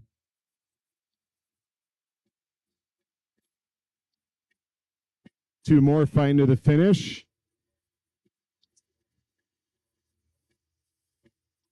Beckham Wood from Park City, Tucker Smith of Davis, and Charlie Maxfield of Olympus. Calvin Christensen had to run his bike across. Griffin Davis from Layton also is in there. Here comes James Lewis of Timpanogos, Austin Richards of Cedar Valley, and Tate Kidd of Box Elder.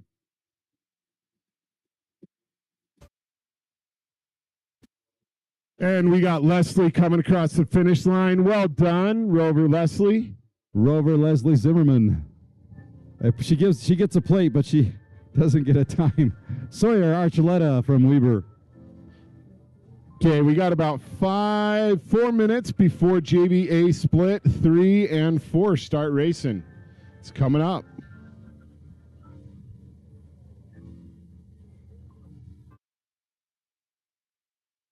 How about Adam Stewart of Lehigh, Zachary Child of Skyridge?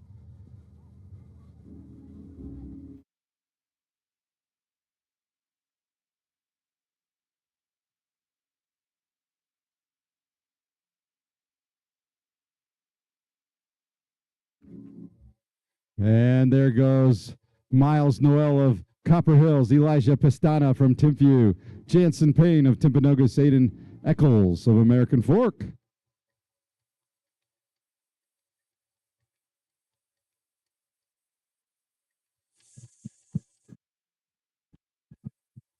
Jacob Hamlin from Corner Canyon, Ian Campbell from Riverton.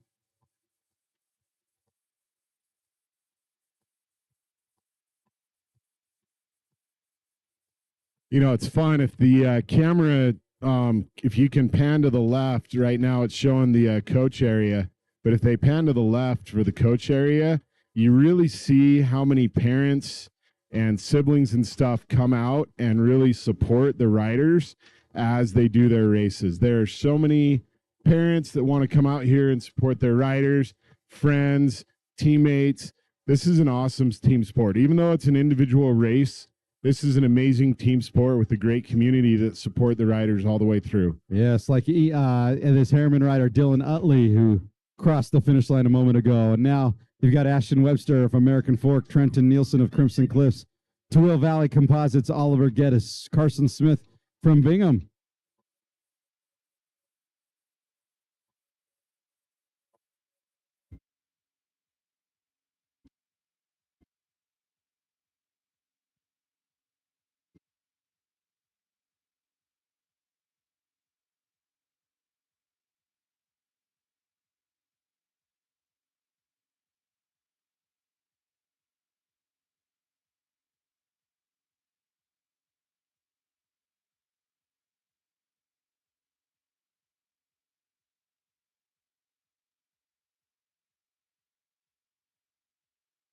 Hey, we got 3 riders. They're doing Paper, rock, scissors. paper, rock, scissors across the finish line.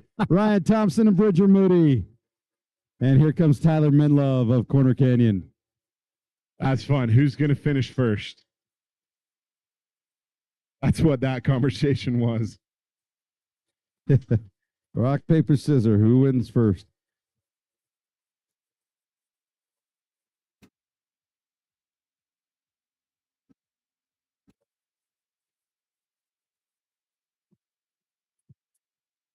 Okay, coming up right now, this is James Parkinson from Timpview High School.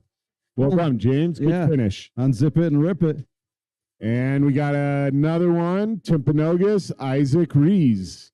Isaac sporting that necklace that's dangling as he rides across. So you were flashing a lay earlier this morning. Where'd that was. come from? That's from West Granite Composite, or as they call themselves, Team Ohana. As the airman rider. David Mason from Harriman Mountain Biking just come across the finish line. Yeah, so West Granite Composite, they take this theme that they have called Ohana, and that means no rider left behind. And they personify that. What they do is they will hang out. They are always here giving service towards the end of the race, helping us clean up, cheering on other riders as they come in. They're not a big team, but man, do they bring it. So shout out That's to West great. Granite Composite. Good Team job, Ohana. West Granite. Okay, coming across right now, that was Brecken Paul from Orem, Ezra Sumner from Salem Hills, and Jack Durden from Timpview High School. And just climbing up the hill to the finish line right now is from Brighton High School, Nathaniel Jensen. Good Well job, done. Nathaniel. Yeah, you can't spell Brighton without right on.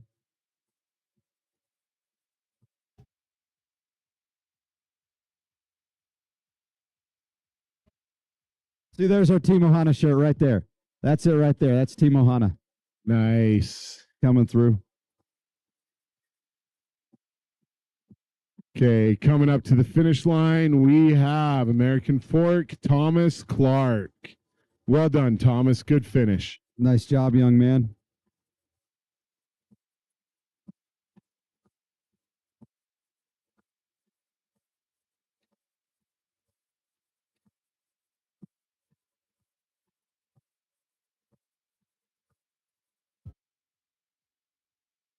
Got another rider coming up to the finish line. Oh, did they start?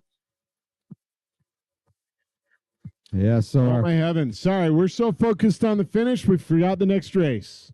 yeah, the next JVA is on course. Here comes an Olympus rider finishing up. That is Eli Prefner. Trying not to crash at the finish line. Nice job. You can tell he's exhausted. All right, so there is the leaders, I do believe, from the split 3 of the Yep. JVA. Yes, this is heading up that first climb of the dirt road that they have to climb up to get to the single track.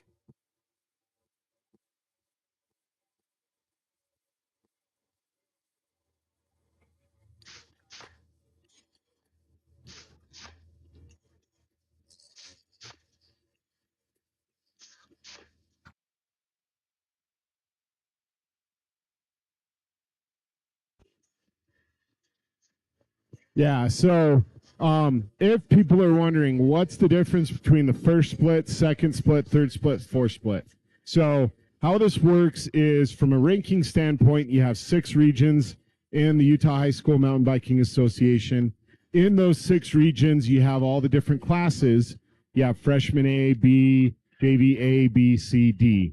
So you have the riders in there, depending on which bracket you're in, like JVA, they'll take the top 40 or 50 riders. On the JVB, they'll take, or the top 60. Freshman A, they took the top 40 riders, that type of stuff. So William Harrison from Corner Canyon, showing that not all mountain bikers ride through the finish. He did finish the race, jogging the bike across the finish line. Well done, William. Anyways, so If you're, how they stage it is they take all the first place riders in their split or from JVA, and they're the top 6 riders. And then you have your second in JVA, they're the second top 6 riders. So if you're ranked number 10, sorry, Cade Hart from Box Elder just came across. So if you're ranked, let's say number 10, and you come to state in your division, JVA, you'll actually be the 60th rider on course, or the 54th or whatever. So whatever ranking you are in your region, when you come to state, you'll take that number and times it by 6. So here's another rider from Wasatch, Asa Pulley. Come on, finish it, man. Well done. So intrigued how there are so many members of the Three Peaks Biathlon Club, because we've got a lot of runners, some type of flat tire or mechanical failure. We've had more today in the last 2 days than we've had in the entire season. Okay, JV A split number 4 is on course. So out of JVA,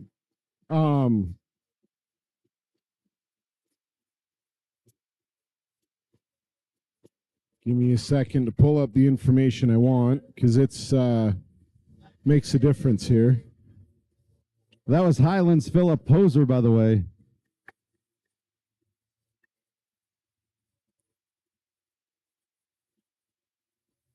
He's finished up his race day, but now what you're seeing now on our live stream is the 4th of the 4 splits from the JVA boys heading up that dirt road. Plenty of space they have, and so you can see that they are using the entire road as they are allowed to. And they'll head up that hill. It's about 1.5 miles of a climb just to get to the single track.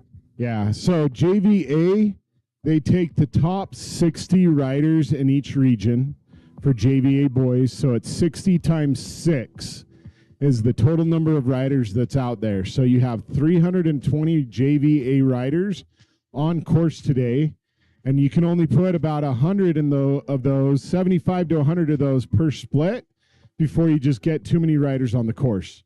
So that's why they have 4 splits of the JVAs, or 3 splits of freshmen. Varsity JVB had 3 splits. Varsity boys has 2 splits. For varsity, they Varsity A and Varsity B, they take all the varsity riders and give them a chance to race at state. So that's where the numbers come in there.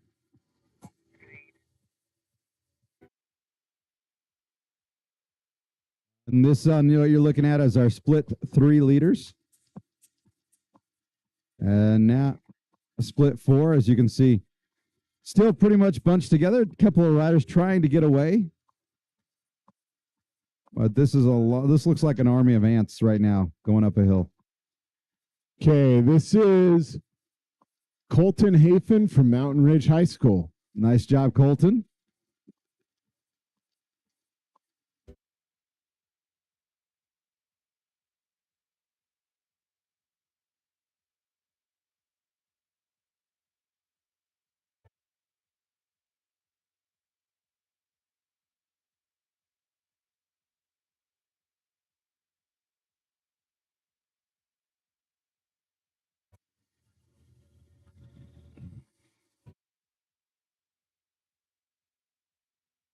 Hey, while you're walking around, check out our various vendors and sponsors that are here at the infield area. We have our Hyperthreads merchandise tent. Hyperthreads is a platinum sponsor for the Utah High School Mountain Biking Association. They provide all of our leaders jersey, race crew jersey, head coach jerseys, and they don't have any minimum orders. They have a quick turnaround time.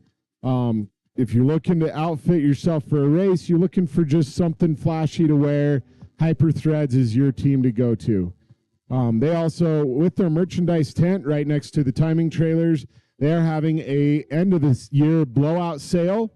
If anybody wants to grab some biking swag, come over here and visit Hyperthreads merchandise trailer.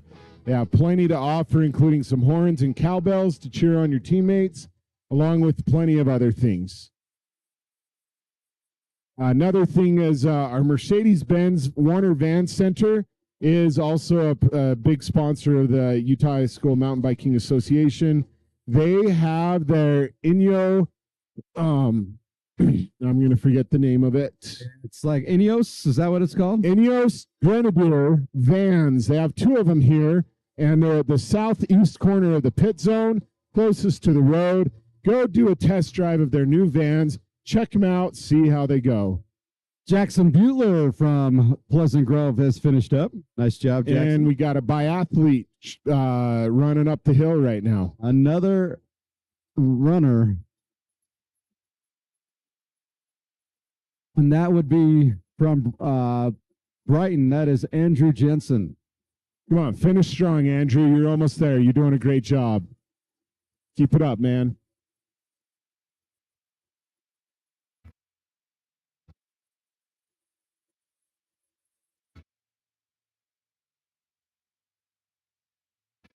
Another shout out for one of our big sponsors is Trek.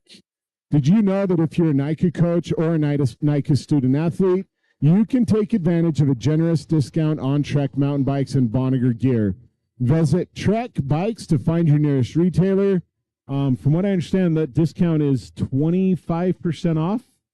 I'm not real sure on the discount. I don't want to say anything and then risk it being wrong. Yeah, that's probably wise. But there are multiple Trek bike shops up in northern Utah and a lot of bike shops down throughout the state that carry multiple bikes. But please go visit one of those shops. Check out some of the new Trek bikes. You can also order one in if they don't have what you're looking for. But thank you, Trek, for your sponsorship.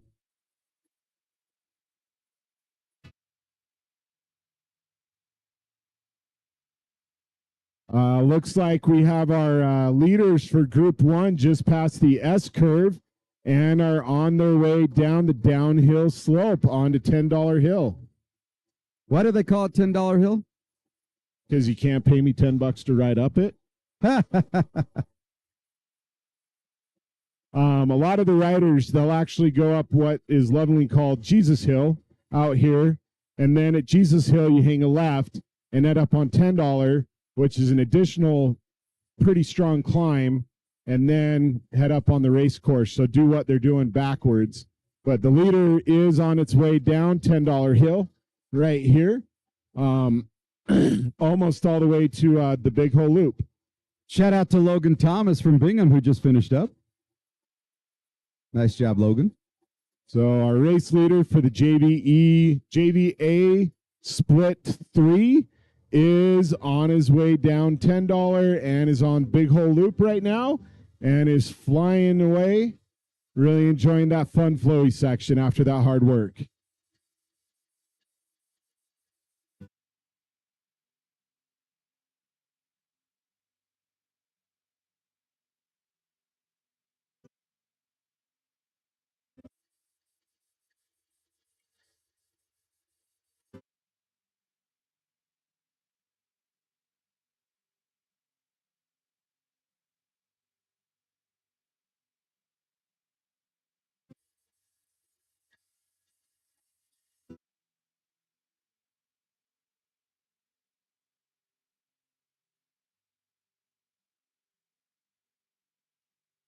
So you can definitely see the points. The leader for Split 3 is definitely flying down that downhill section.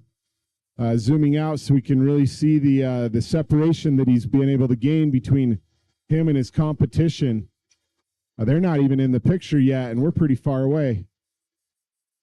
Yeah, that's a great lead there. That is a fantastic lead. Now remember, the JVA boys are doing 3 laps. And the Split 3 has not entered into the finish zone area yet. So they've got 2 more laps after this one. So still a lot of racing left to do.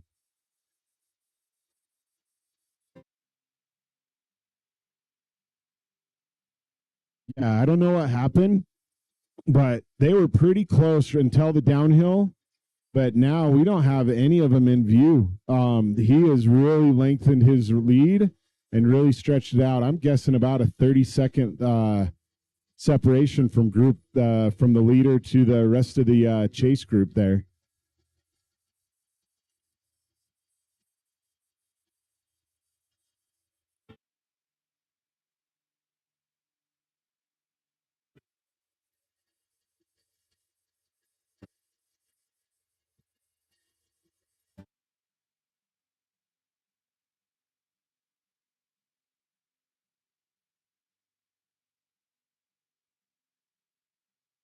Looks like our lead rider is done with the big hole loop and is on his way down Orange Forks. And if you're wondering why we call it big hole loop, if you follow it, if you go around the backside of Three Peaks, there's actually three big old iron mines that they used to open pit iron mines that they used to excavate iron out of when this was first settled by the pioneers 100 and whatever years ago. But that's why they call it big hole, is because as you go around the backside of the loop, you actually go by those three big pits. I guess hence the name for your county, Iron County. Yeah, Iron County, it is named for the iron ore. When the Mormon pioneers first settled this area, the people that were asked, and that's actually what a lot of people don't realize, is people were asked to settle down in this area. Specifically, they were here for mining the iron ore. There's actually still an active iron mine down in Cedar City today. It's just to the south of us. They've been active for about the last 10, almost 15 years. They started the mine back up when metal prices were really high after the 2008 recession, and they've been going gung-ho ever since. They mine it, and then they ship it out to the smelters there in different areas on the West Coast, and then they even ship it overseas. Oh, wow. That's impressive. With our race leader just finished the dirt road on connecting Orange Forks with Lost World, and is on Lost World now. So going through the trees there and heading back toward us. So he's moving right along. Yep, there he goes. Through those juniper trees on that, is that a four-wheeler path? Is that what that is? No, this one you're back on the single track. Okay. Right before this, you were on the four-wheeler path. Gotcha. We're trying to see if we see any of the other riders working our way backwards toward the. Oh, there's the second one. He's that far away. I'm guessing about a solid 40 minute split difference between the two. Yeah, getting that. That's a, even though the race is still beginning, 40 seconds is still plenty of time. Now, it can be made up as you have the techie section upcoming, and there's always hills. Hills are the great equalizer. So, but we'll see how this goes.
Some great footage there of the leader, and it's hard to see because of the juniper trees. Now it's a shot of one of our course marshals, but through those juniper trees, almost camouflaged, is the leader of the split three. Can you see him there?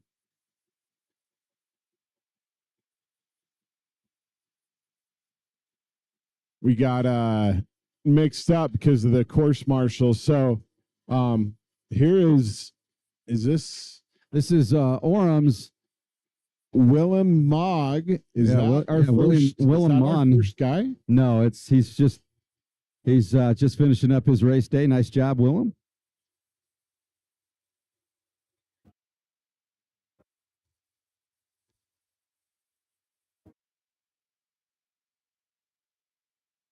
And now we found our points leader. So another thing with our volunteer race people, we have 12 course marshals that are sitting out on course, being our eyes on the course, watching for riders that get distressed, making sure they follow the rules, being there just as a safety help for first aid or anything else like that. But right now they do their runs about 7 a.m. to noon, and then the other crew goes out about noon and gets rotated back in. So that's why we're seeing a few course marshals coming in right now with big backpacks and different things like that, is because the volunteer course marshals are finishing their shift and working on the next ones are coming in. So we got our points leader. I believe we should be seeing him right there going through the gap in the trees. And yes, I do. I think I do see him. He is moving. Yep, coming down that downhill section into the finish line. So this will be the first place of the JVA split number 3 coming in right now.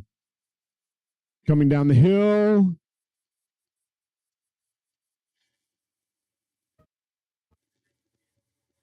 Hitting the jump right here. Let's see if he flies. Little flight. And coming up to the finish line. Well done, young man. And remember, he's got 2 more laps, but he's looking good. That's an excellent cadence and an excellent speed. That looks like an American fork rider, if I got my team straight. Very well could be. Yeah. So that'll be Tyson Rawlings from American Fork. And that's a good lead. There is no one in view right now for second place.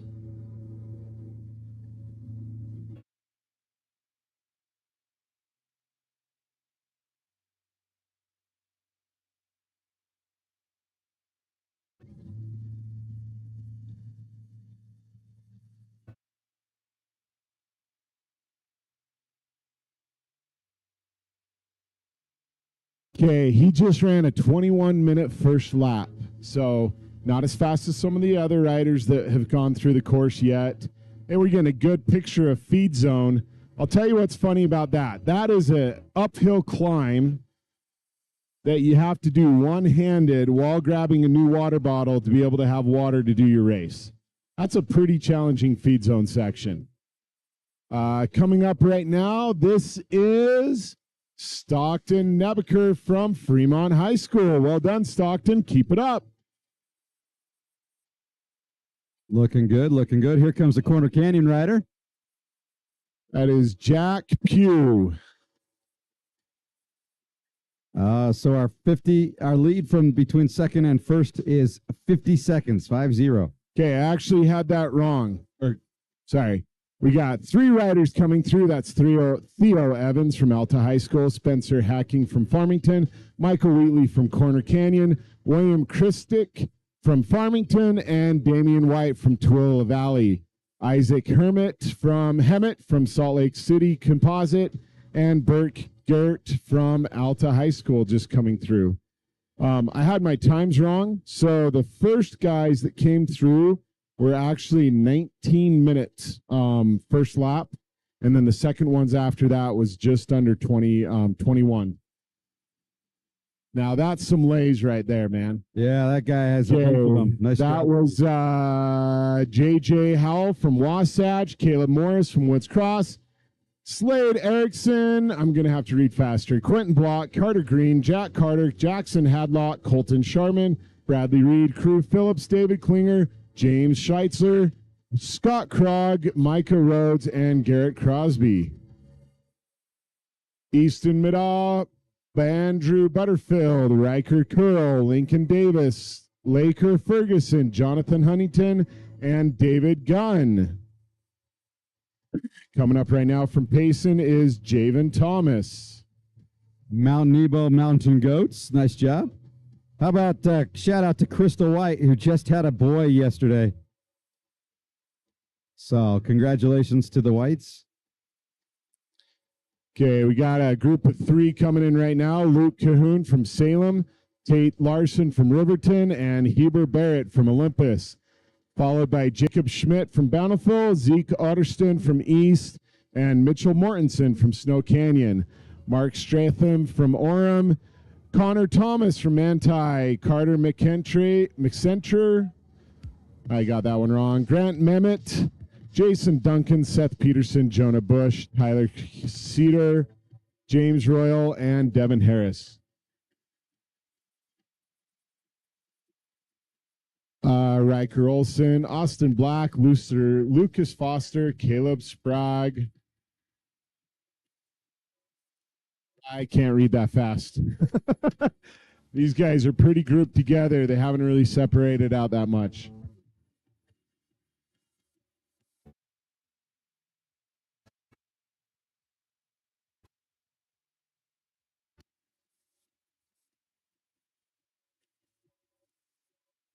And if you haven't had a chance yet to come over to the Hyperthreads trailer and get a t-shirt made or grab some swag, come on over.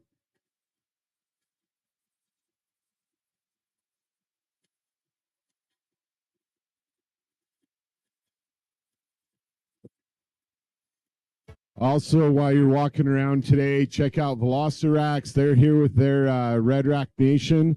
We want to say thank you to Velociracts. They are providing us with a bike rack to be able to use for our emergency response team, to be able to catch riders and bring their bikes back on our side-by-sides as we're riding around picking up guys on the course today. Also, in our merchandise zone, we have Grip It and the Grip It gloves. They do a really good job.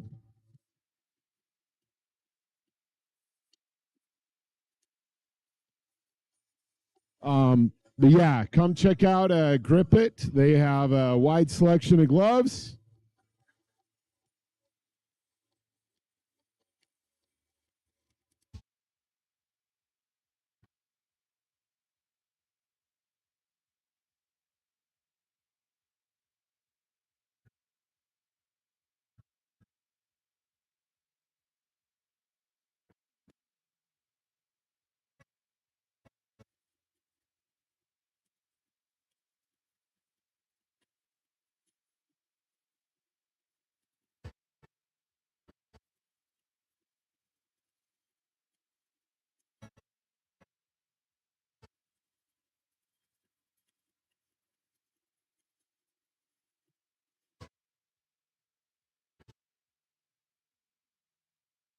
Okay, Lost and Found success story number 542.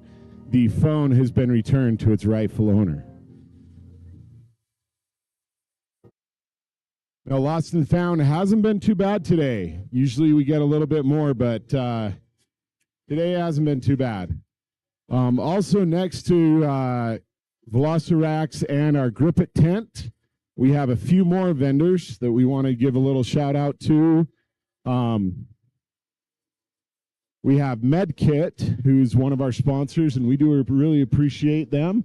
We have Jeb Cycle Works, and really appreciate all they do for us. Looking for a new bike, that's a good one. And then we got the Tilt Trainer, which you can come by their tent and try out what the Tilt Trainer can help you learn how to do. See a young man right figure out if he can actually do a wheelie or not. So that's one of the benefits of the Tilt Trainer. And then on the back side, we have Salt Lake City Community College, EDU, Exercise Science Division, which we really appreciate their sponsorship. Go by and check them out. They're right behind the Velociracts tent. And then EV Composite, NV Composites, they provide one of the best things there, and we really appreciate their sponsorship.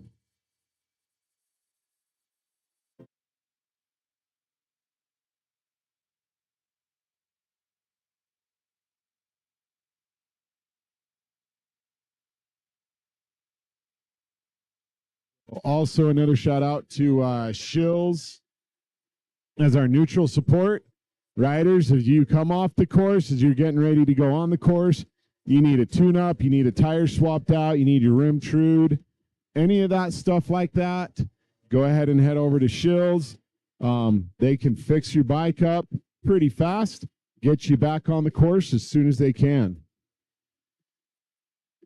Yeah, so a lot of riders now making their way and through starting lap number 2, but we have to give a shout out to board director Jim Wedge, who just got here. So how you doing, Jim? He loves the microphone, so I'm sure if I hand him a microphone, he won't shut up. But later. No, great job. Jim Wedge is here, and we'll see him tonight for the podiums.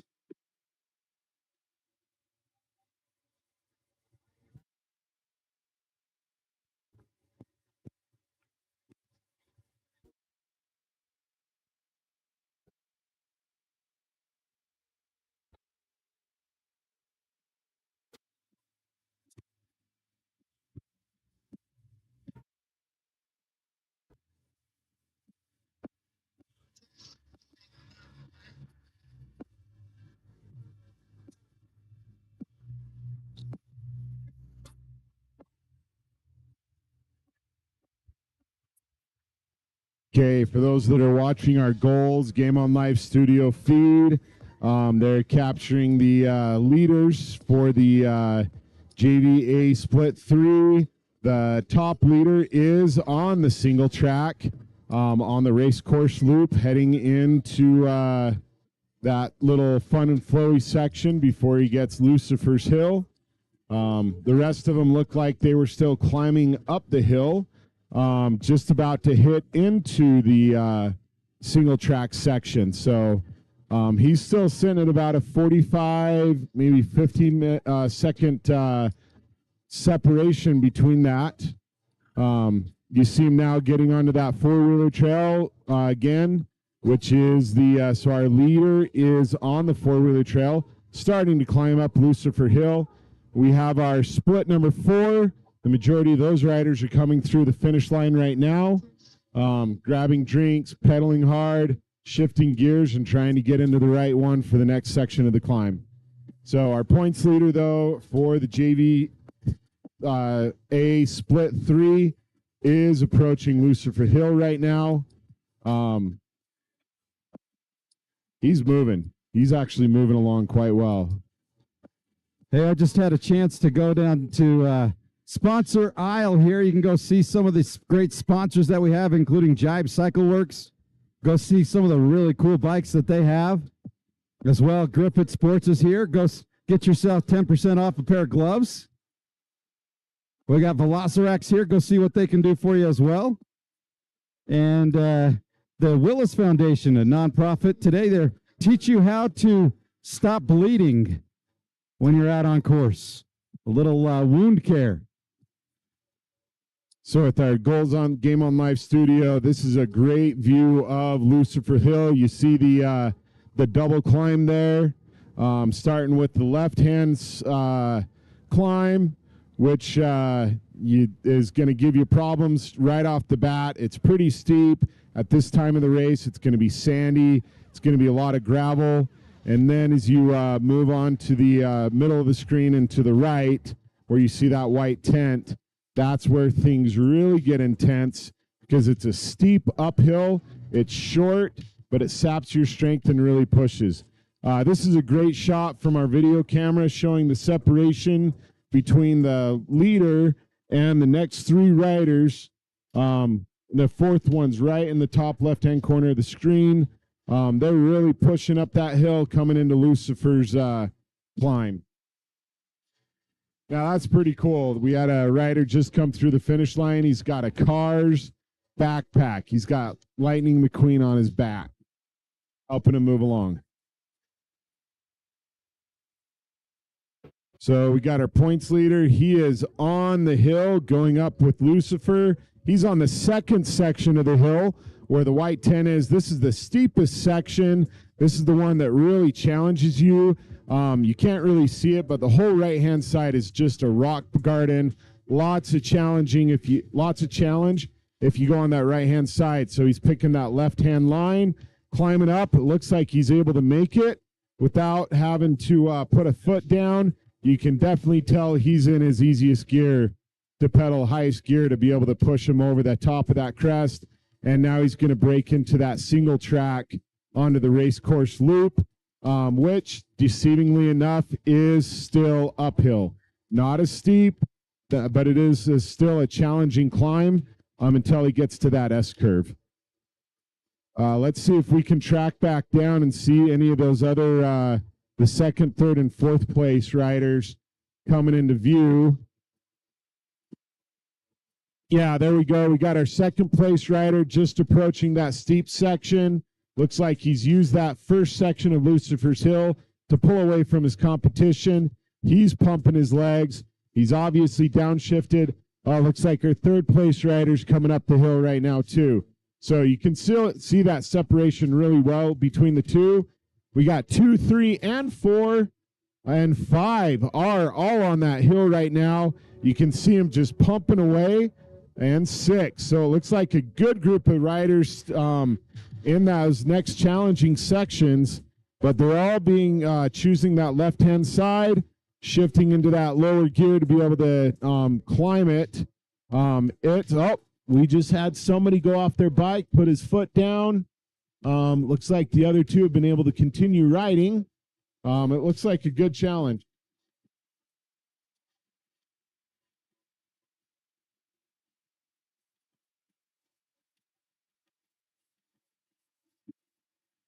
So looks like that definitely is that section of that climb.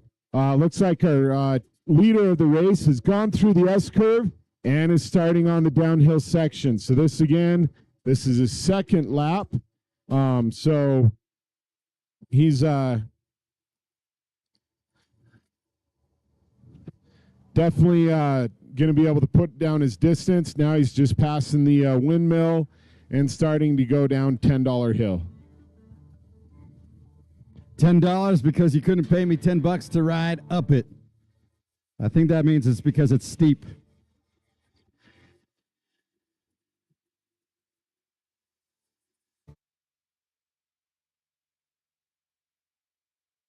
It's either that or they spent about only $10 on the development of the trail because there's still a lot of rocks in it. Maybe. But you can definitely tell the points leader, he is flying through that downhill section, really confident. But again, you see him, he's still moving those legs, still pedaling, and that's what makes the biggest difference is they really get that separation by moving those legs continually throughout the entire race.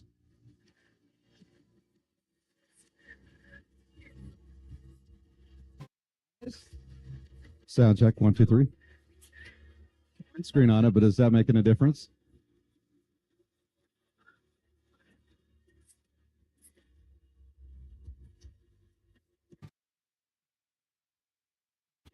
Well, let me try here. See if this. We're doing a little sound check with my microphone here and seeing if it gets a little muffly at all. So, how about we tell you about some of our great sponsors? Have you guys been over and seen the NB tent yet?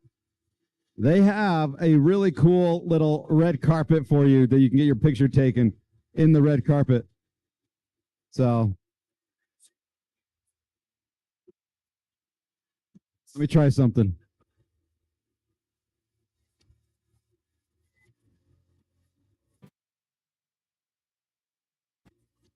Is that any better?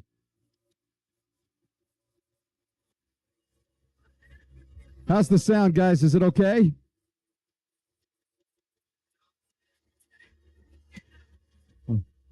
It sounded good on the stream. It's just on the speakers here on the venue. We're seeing if we've got some little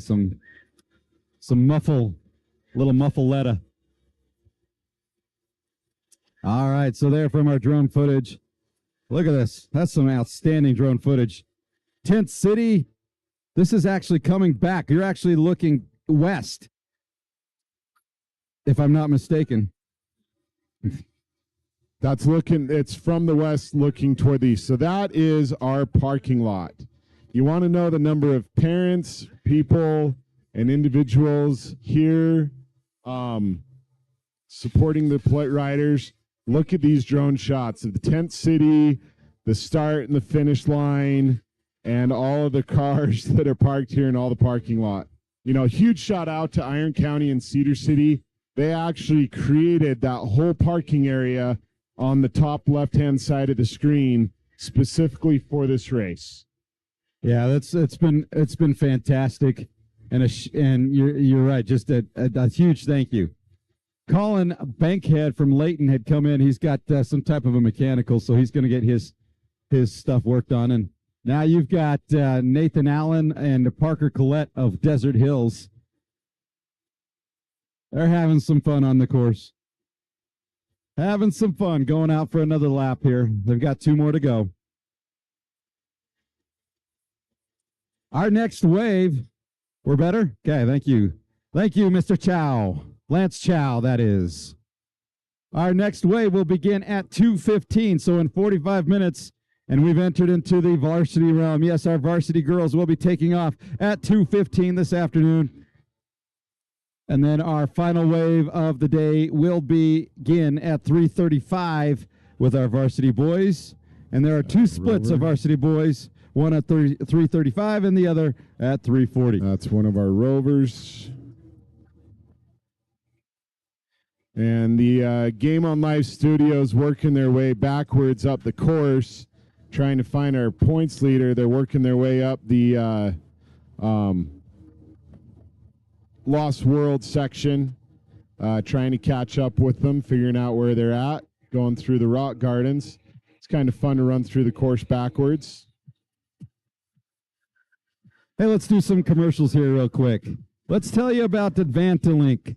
Advantalink is a performance marketing software company headquartered in Park City, Utah.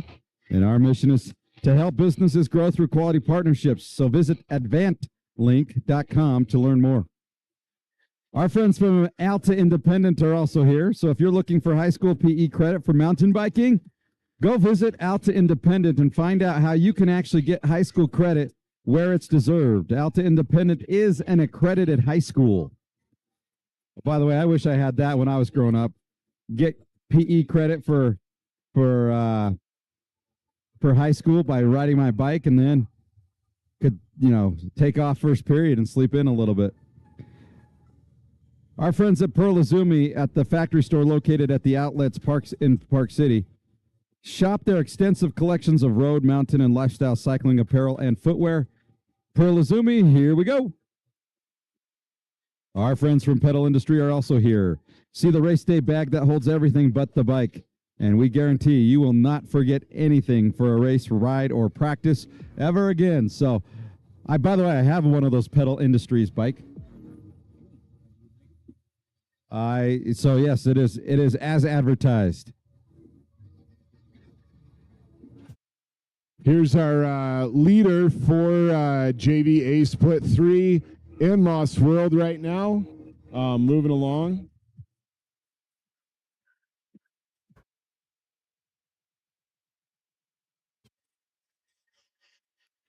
You can see some of that technical stuff that he's got to ride through. There's a nice little downhill section. It doesn't look like much, but that's actually about a 6 or 7 foot drop.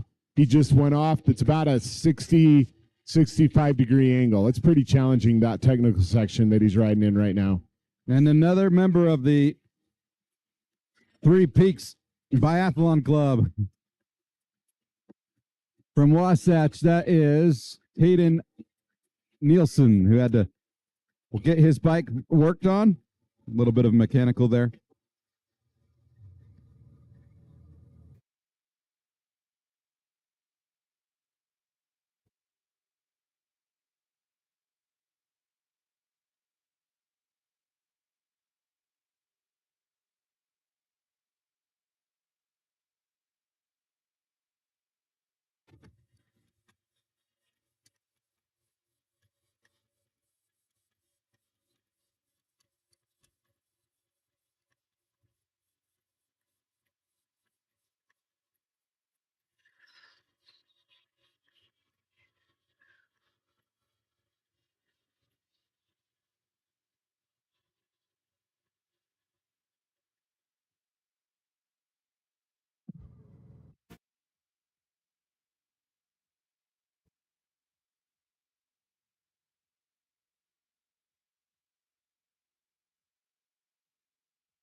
How many laps are we on?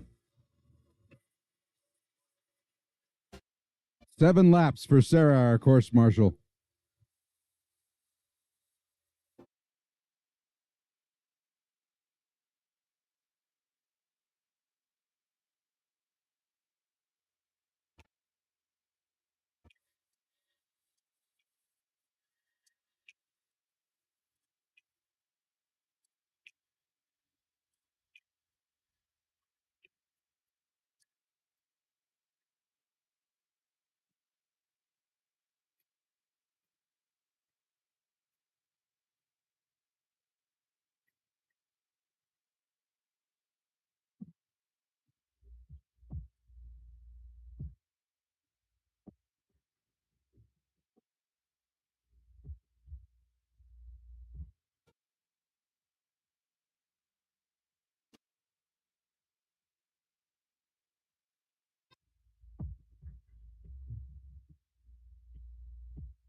Okay, our leader for the JVA Split 3 is coming into the finish line right now. Let's cheer him on, folks. Just coming across the jump, and somebody is doing push-ups in front of the drone. Yeah, let's not do that. Let's not do that. All right, let's hear. He's got one more lap to go. This is Tyson. Is this Tyson? Yes, Tyson Rawlings from American Fork. Nice job, Tyson, getting his done. His first lap was 21 minutes and 16 seconds. His second lap, because it is a little bit longer distance, is 25:18. So he's got one more lap to go. He's doing pretty good on a split. That's actually pretty fast. That's a decent split right there. So great job there. And you guys at home, you guys are looking at our finish line right here. Hello, everybody. I don't know if you can see me waving at you. But this is where we hang out with and wait for the riders to come by. Obviously, it would be fun to go around on a motorbike and trail these riders. But, yeah, that's not in the budget. So our temperature right now, we're in the mid-70s. And looking good.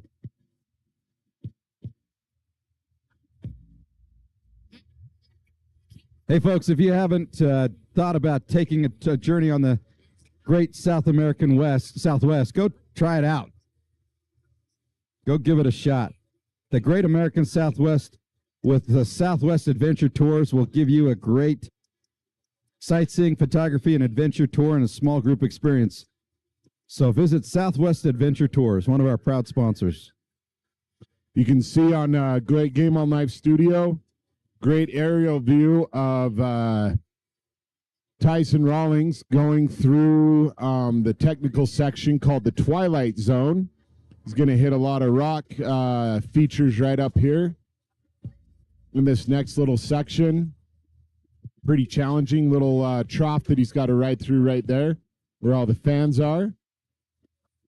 I believe this is our second place person for the JVA split. Is that Stockton? No, that's Corner Canyon.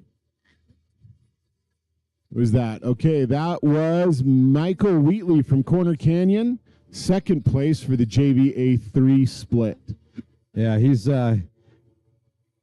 behind a little bit, but he's doing a great job in second place.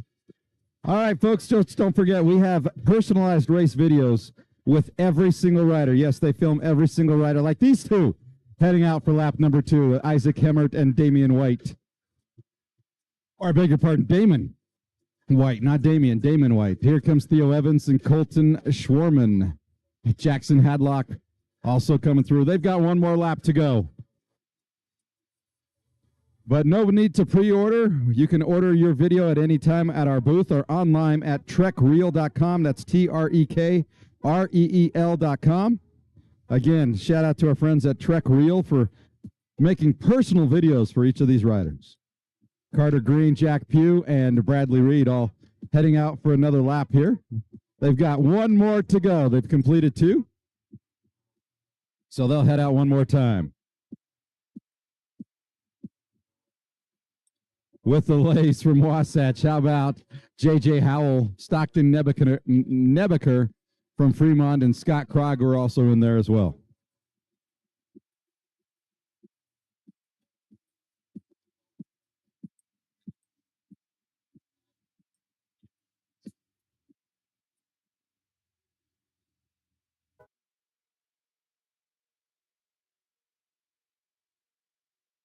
You got in here James Schilser from Lehigh, Caleb Morris, Micah Rhodes, and William Christic from Farmington, Quentin Block from Highland. Hopefully I said Christic correctly.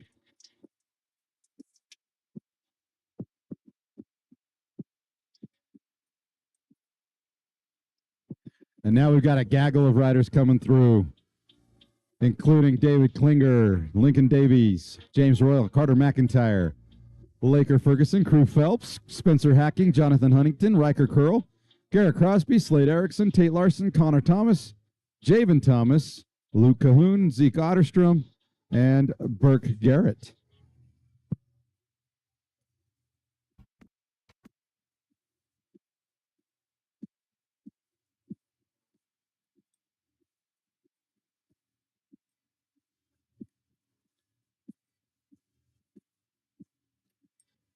Easton Madah, Grant Memmott, also coming through.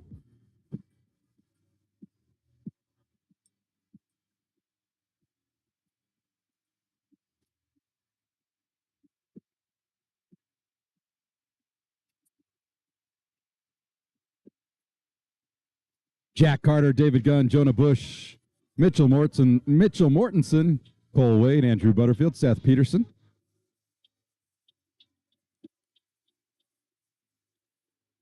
Parker Douglas, Devin Harris.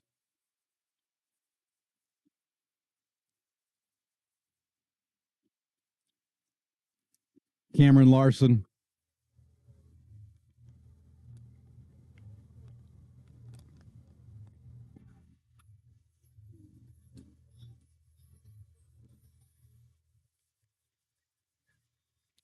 Eddie Coleman, Bales Black, heading out for lap number 3. They've got one more to go. This will be their last lap of the season, and for many of them who are seniors, this will be the last lap of their careers, in NICA anyway. So, make sure to cheer them on when they get back. Here comes Riker Olson from Harriman.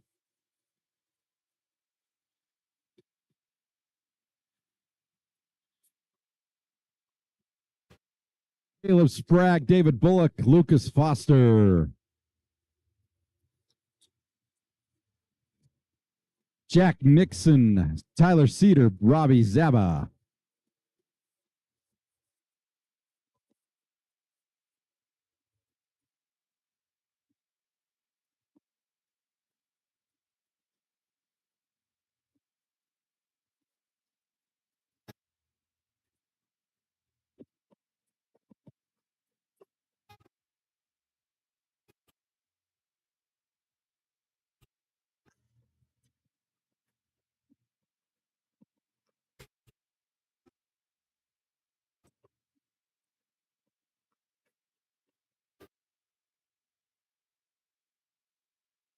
Eber Barnett, Gavin Talbot, Tyson Gailey, Austin Black.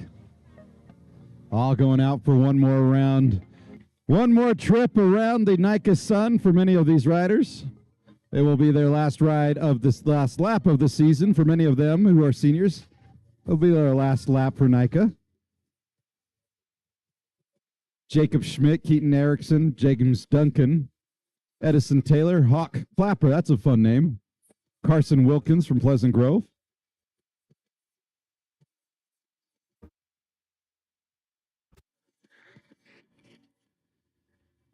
There's Colin Delisis from Alta, Perrin Evans, Zachary Lawrence, Riker Broomhead, and Cale Barton. Okay, I believe on the Game on Live studio, we have our view of our points leader. The kid in front of him is actually getting lapped right now. They're still on the uphill climb, working their way up to the single track on the race course. So still working that 1.5 mile climb up that hill. He is still booking it. They're turning on now onto the race course section of the lap. So, but you can see he's still just moving, just moving right along.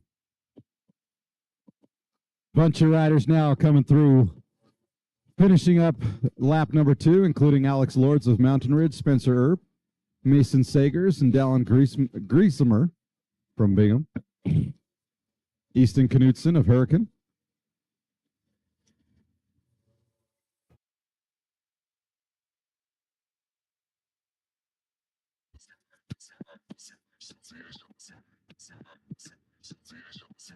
Let's see.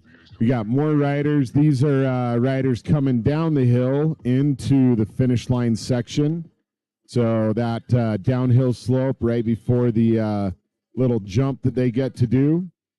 Good job, Cale Smith from South Summit High School. They got the name right, sorry. You see them hit that jump, and then they come into the single track and come up into the finish line chute. This will be most of these guys, this will be their second lap.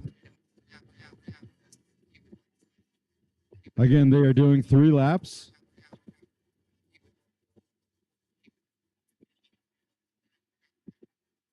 And a bunch of riders now heading out for lap number 3.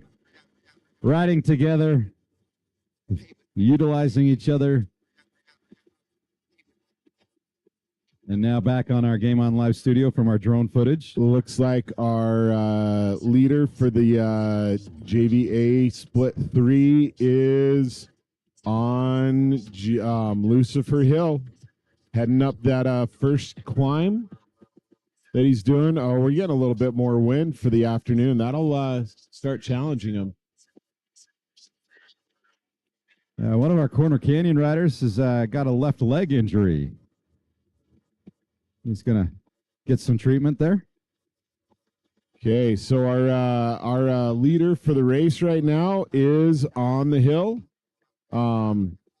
Lucifer Hill taking that left-hand side climb, going up that steep slope. Again, you can't see, but these guys from the start of the race up to the last of the S-curve climb almost 600 vertical feet from one section up to the top. Really pushing this our race leader. He's really pushing himself on those climbs.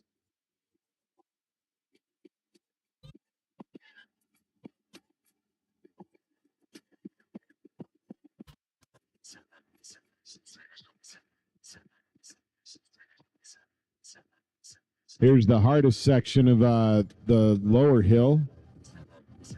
I don't know what the horse was for. But he's on the lower section of that hill, climbing up. And he's taking that right-hand line in preparation for his final climb.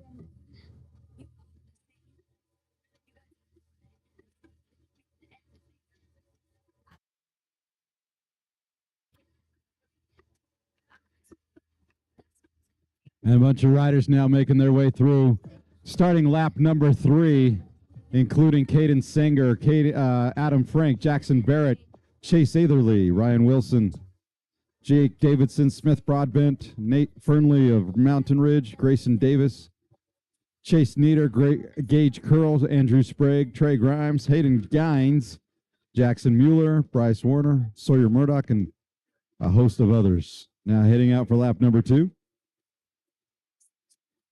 Here comes Snow Canyon's Drake Roberts. Okay, and on our Game On Live studio, you can see our leader for JVA Split 3 is at the hardest section of the climb, right there at the top of Lucifer Hill, and where that white tent is, and just after him, where you see the course turns up toward the top of the screen, That is our cutout of Jesus saying, "You have made it. You are here. The worst is over, and now you're moving on to the single track." He's really having to push up that hill, though. He's making good time. Got another group of riders coming into the finish line to start their third lap. Looks like a couple teammates from Farmington, followed by Desert Hills, Morgan High School, and Alta.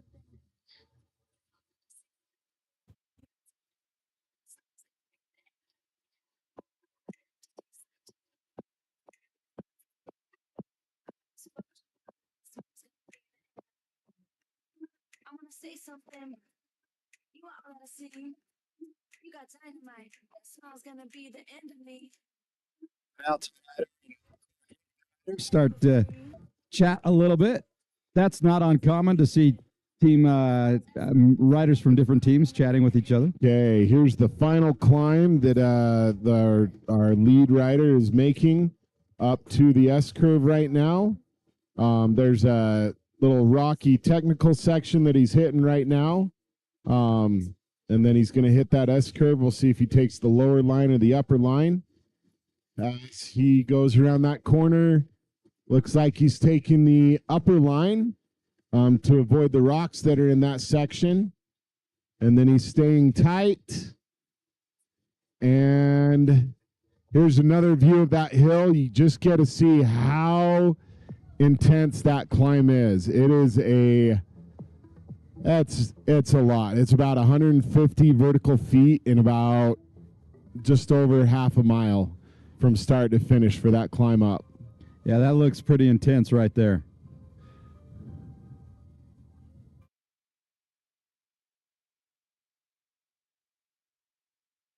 It's pretty intense.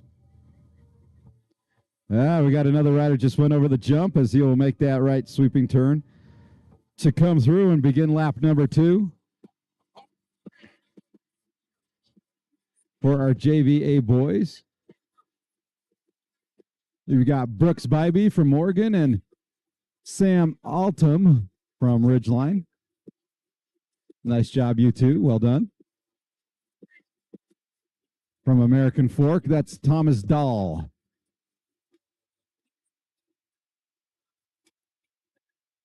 And from East, how about Isaac Tuckett?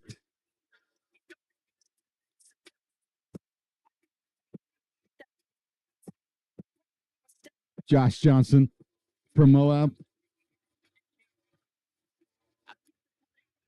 We got a host of riders now coming out, starting lap number 3. But right now on Game On Live Studios, what you guys are looking at is a shot from our drone footage.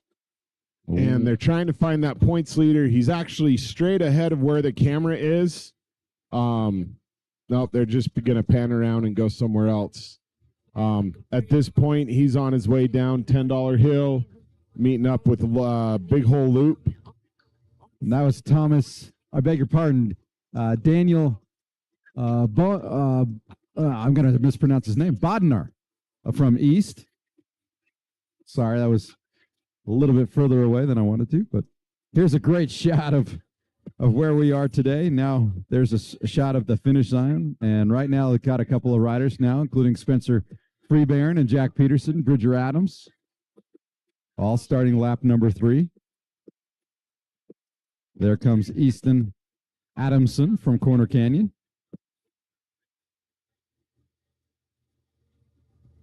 Just to appreciate it, though, these guys flying these drone footages, they have about a 3-inch to 4-inch screen to navigate these things with. They're pretty talented to be able to drive them the way they do with the views they're getting with such a small screen. Yes, and most definitely. They've just done a great job and keeping us with some really great footage. Now you got a couple more riders making their way towards that finish line, going out for one more lap, one more trip around the Nika Sun for many of these riders. This includes Thomas Snow of Farmington and Miles Ureska of the Vernal Velociraptors.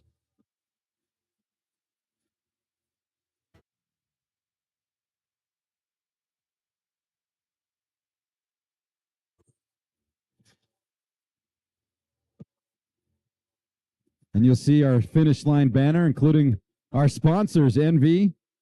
If it says NV, it's because it's the very best it can be. Hyper Threads is up there as well. And now we got a couple more riders making their way. Bryce Taylor and Carter Hobson coming through to start lap number 3. One more lap to go.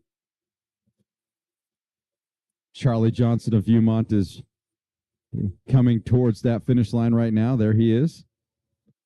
And you can see the line of fans and crowd on the side of this course to watch Xander Christensen and Parker Scholl from Team Ohana, West Granite Composite.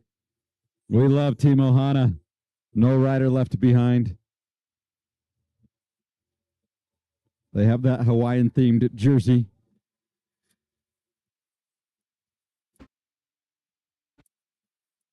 Is that our race leader?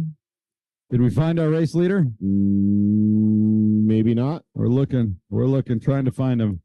The hard thing right now is they kind of lost track of him, so they got to backtrack and find his white jersey, which at this point, there's 200 riders out there. And picking the right one out, it's going to be a little tough. No question. Absolutely no question.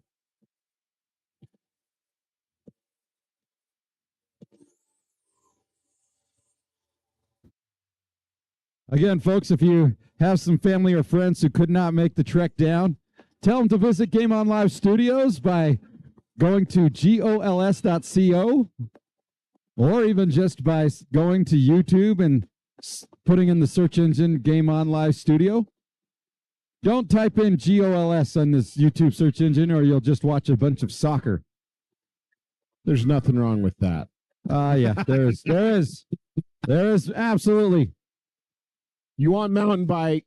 No, there is something wrong with that. Yes, we are here for mountain biking. The only time I like to watch soccer, Jason, is when my kids are playing. And even then, I'm like, is the game over yet? This might be him. No. Is that our leader? Nope, that's a course marshal. That's the course marshal. So, still looking for him. Yep. For those of you wondering what we're talking about, we're looking on our drone footage, trying to find the leader of the race on course. Go to your right, go straight. Not able to locate him yet. This is entertaining though to watch him fly. Yeah, it is. You're getting some great scenery here. A lot of rocks, a lot of juniper trees, a lot of crushed granite that has been here for millions of years. Nearly 200 years ago, when the pioneers arrived in the Salt Lake Valley, Brigham Young sent members of the church down to mine iron ore out of the canyons here. And is this our leader? That might be him. Is that him? Leader. We got him. Okay. There we go. Dives down that steep section. Nice job. Now he's coming through Lost World right now. Good. Very good. There we go. Keep it up. That was Peyton Evans from Woods Cross High School that just came through. Yeah, he's definitely hurting a little bit. Yeah, side ache, something of the sort. But this is our leader, and I don't know who it is or which school he represents. Forgive me for that. Pretty sure this might be Tyson Rollins from American Fork. Oh, that's right. He got that white jersey. American Fork has that white jersey. Tyson Rawlings. And he is doing well handling his bike. Great job. So the other thing that not a lot of people think about here is what elevation does to you. So Salt Lake, Cedar City, where we're at, sits right about 6,000 feet above sea level. A lot of these riders are from northern Utah, which interestingly enough, you guys are about 1,500 feet below where we are. About that elevation difference actually is a big factor that not a lot of people consider when coming up to Cedar City. No question. Or the guys from St. George or Moab, they're even lower. St. George, right at 3,000 feet above sea level. Moab, right around 4,000 feet above sea level. Makes a huge difference when you climb up to these higher elevations and start riding. Yeah, no question. No question. Sometimes riders think that all Utah is the same, and it's really not. And because of this altitude difference, yes, there's a a minor, albeit minor, but still some oxygen depletion in the thin air up here. We're at, just right about 5,800 feet above sea level. And this looks like Tyson Rawlings, but he is handling this quite well. Handling this single track very well here in between those juniper trees. Yeah, you could actually say, Cedar City is a mile-high city. Yes, well, more than a mile-high city, no question. Yeah, way better than Denver. Way better. No, actually, this is about the same elevation as a lot of the surrounding areas of Denver. You got Aurora and Arvada. They sit around about 5,800 feet, right about what Cedar City is. And so, great place, though. Fantastic venue. Three Peaks recreational area. Yesterday, I made the mistake of saying Three Peaks National Recreation Area, and like, no, I just started a federal firestorm if I were to say that. No, it is not a national recreation area. It's just a recreational area. It is managed by the Bureau of Land Management, or as we call them, BLM, which the nice thing is with the BLM service out here, they have done a really good job of working with the private-public partnership with the Iron Trailcraft to keep and maintain and allow these trails to be built, and working with them to maintain them and adding new ones on to offer some more challenge. Is he coming down the hill? Yeah, if we have things right. He just hit his jump. Our points leader, let's cheer him on as he comes to the finish. This should be, if I have things right, this should be Tyson Rawlings from American Fork coming in right now for the finish. That's him. Final lap. Coming through the finish line with a time unofficially of Waiting for our time to populate here. Well, while we're waiting for that, that stinks. Yeah, Tyson Rawlings right there chatting with his coaches. He is done. He's into the finish zone, and that is a substantial lead, as we don't even know where second place is right now. We'll see if we can send the drone out to go find second place. But this is a substantial lead, as second place is nowhere in sight. I would say he's almost a minute ahead. Oh, I think he might even be more. That's a fantastic finish by Tyson Rawlings. Okay, we got a course marshal coming through right now. That's one of our sweeps. Thank you, gentlemen. Comfortable saying that might be our second place coming through the trees in the gap. Yeah, that could be it. That could be. Looking in between those junior. Yep.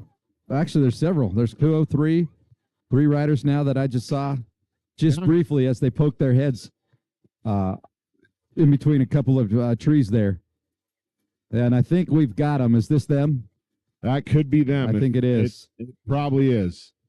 Yeah, this looks like it could be. Looks like we've got second, third, and fourth right behind. There they go with that cross area right there. That crosses with the dirt road.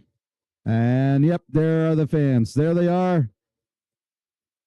Up and down. Some of these guys could be starting their second lap. We have lapped quite a few riders on this. Yeah, let's go see. Let's see. So we'll see what happens. I'm going to think that these are second and third place right now, though. It could be. I think with their... okay, maybe I could be wrong. We'll find out. Let's see. They're not pumping their legs hard enough. We got a guy. Yeah, you're right. This is Nathan Allen and Parker Collette from Desert Hills. Teammates who've got one more lap. And, yeah, doing a wheelie across. So I do beg your pardon. We are still looking for second and third. And now we've got showing off the drawn-on six-pack. Okay, that's of Desert Hills, obviously having some mechanical issues. He's dragging his train right now. But he got 2 laps. And I think we got another runner. 2 more runners. And now we've got we have Amy White of Torilla coming in second place. Yes, and here comes Colton Sharman from Ogden as well. But 2 more walkers having to walk their bikes across. Joshua Tucker Harper and Josh Miller having some mechanical failures. Neither of them have a chain. So both of them lost their chains. That's a tough thing to break. And fixing a chain is not the easiest thing in the world either. Not to mention the fact that if you break your chain, you don't have a spare usually. Nope. Here comes Michael Wheatley from Corner Canyon. So that's 1, 2, 3. That'll be our top 3 riders right there. 4. Sorry, 1, 2, 3, 4. That's our top 4 riders for the JVA split. And also going on right now, the girl starting in 10 minutes. We got the varsity girls starting in 10 minutes. Here's Jackson Headlock from Springville and his teammate Bradley Reed. Isaac Hemmert from Salt Lake Composite. Also finishing up. Nice job.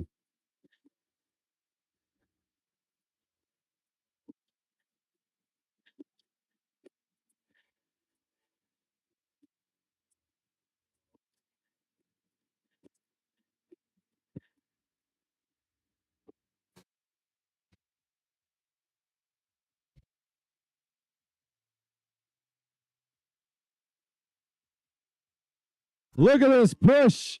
Carter Green of Fremont, Quentin Block of Highland, getting it done. Nice job, young men. And now pushing from Alta. That's Theo Evans, followed by Scott Krog of Skyridge and Spencer Hacking of Farmington.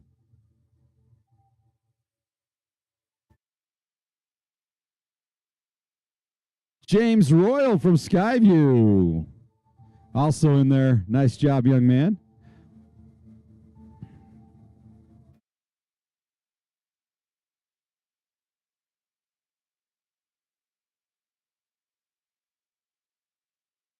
And here comes Carter McIntyre of South Summit, Lincoln Davies of Viewmont, James Schisler of Lehigh, Jonathan Huntington of Riverton, also pushing his way through. Snow Canyons, Garrett Crosby, Tate Larson of Riverton, Zeke Oderstrom of East, Stockton Nebaker from Fremont, Riker Curl of Davis, Micah Rhodes of Jordan, Altus Laker Ferguson, and Javen Thomas of Payson.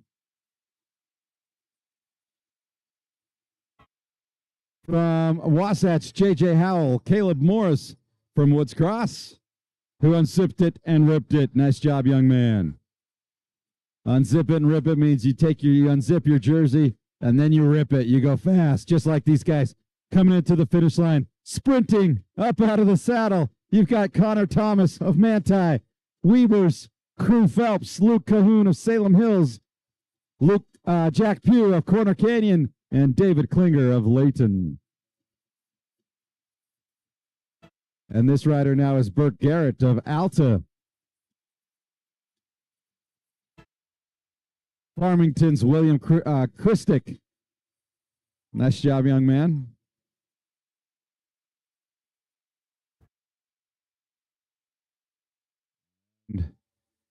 Now more riders will make their way through the finish line here, looking great.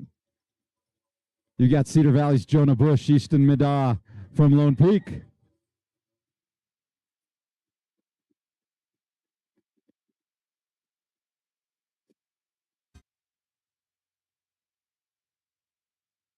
Layton's Grant Mehmet.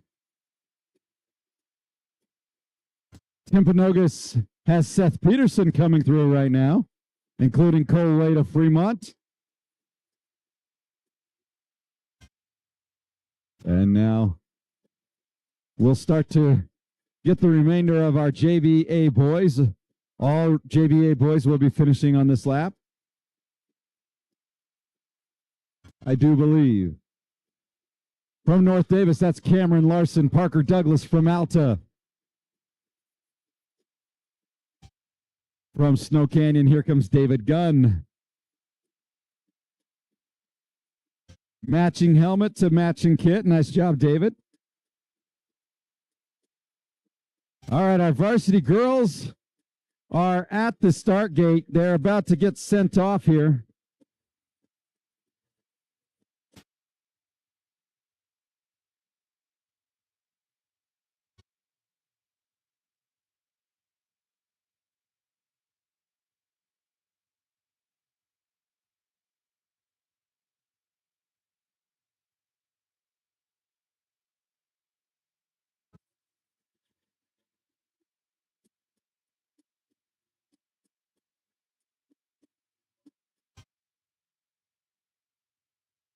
And from Fremont, Slade Erickson, who just slayed this race. Nice job, Slade.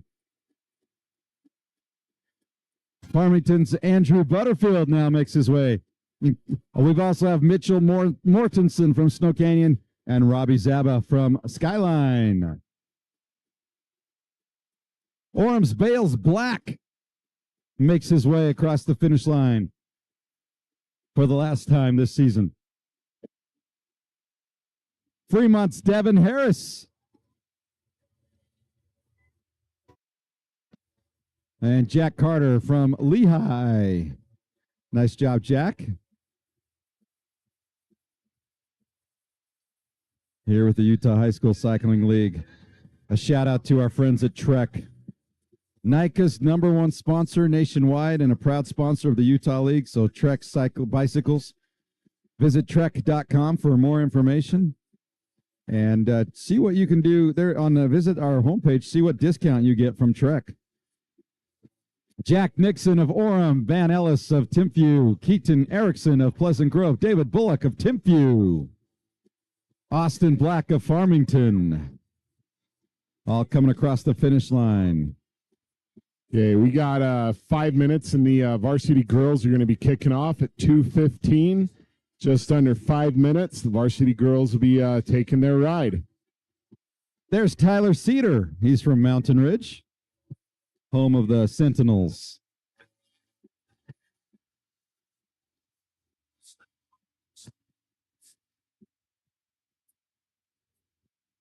Nyson Gailey of Cedar Valley, Caleb Spragg of Dixie, Lucas Foster of Sevier Valley, Mason Sagers of Maple Mountain, Spencer Earp of Fremont, Jacob Schmidt of Bountiful.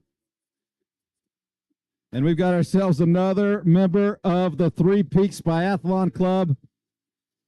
Having to run his bike across is Heber Barnett. No, this is from Skyridge. That's Sean McFarland. Heber Barnett and Zachary Lawrence also finish it up. You know, that's a fun thing to see. That's a fun thing to see where they go across and they're supporting each other even though they're not from the same team. James Duncan from Cedar Valley, Galvin Talbot from Dixie High School, Kale Smith from South Summit, Hawk Klopper from Moab, and Carson Wilkins from Pleasant Grove.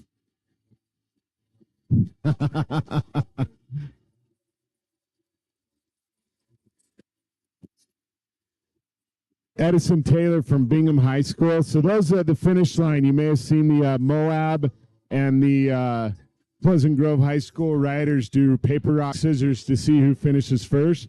They actually rode next to each other all 3 laps, supporting each other. It's really fun to see that camaraderie that comes from, even though they're not on the same team, they can have a good time and they can support each other. It's really fun.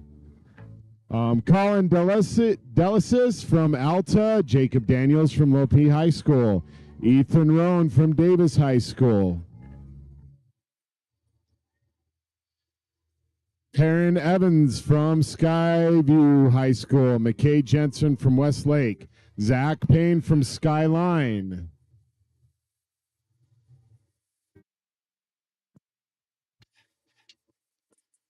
Okay, we're under a minute for the varsity girls to start.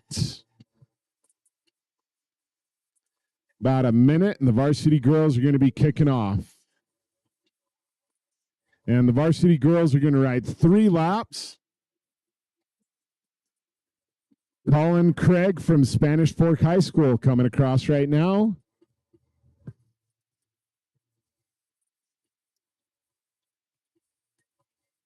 And Alex Lord from Mountain Ridge High School. pushing his legs. What a runner. Well done, Alex Lord, running his bike across the finish line. Somebody go help that kid before he falls down. That's somebody that gave it his all right there. Brighton Bushnell from Wasatch.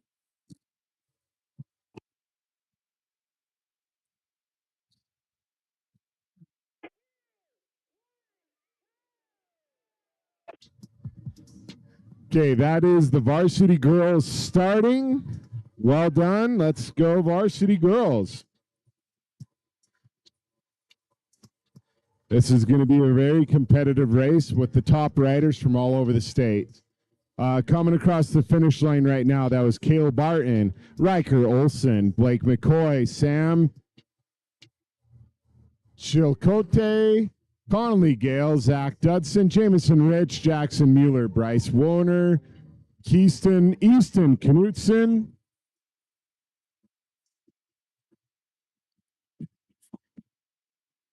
So for our Game On Live studio stream, you can see those girls climbing the hill out of the start line. They are staying pretty close together. There's two that have kind of started out at the front of the pack, but that pack is staying very close together. That is going to be a fight. I'm really looking forward to seeing what happens with the girls as they go up these hills and if they get separated out or not. Dallin Griesmer from Bingham High School, Ryan Wilson from American Fork coming across the finish line right now. Matthew Dunkey from Snow Canyon High School. Good job, Jarvis.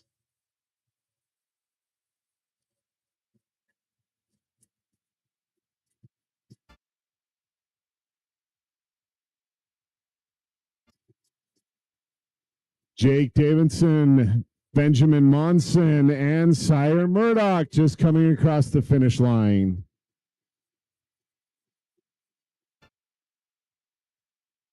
Hey, we got, oh, that stinks. Andrew Sprague from Corner Canyon, Trey Grimes from Corner Canyon, Mason Morley from Farmington, Chase Nieder from Davis, Smith Broadbent from Timpanogos, Hayden Grimes from Morgan High School, Jackson Barrett from Sevier Valley, Gage Carroll and Grayson Davis from Davis High School, Caden Singer from Alta High School. That's tough right at the end. That's really tough.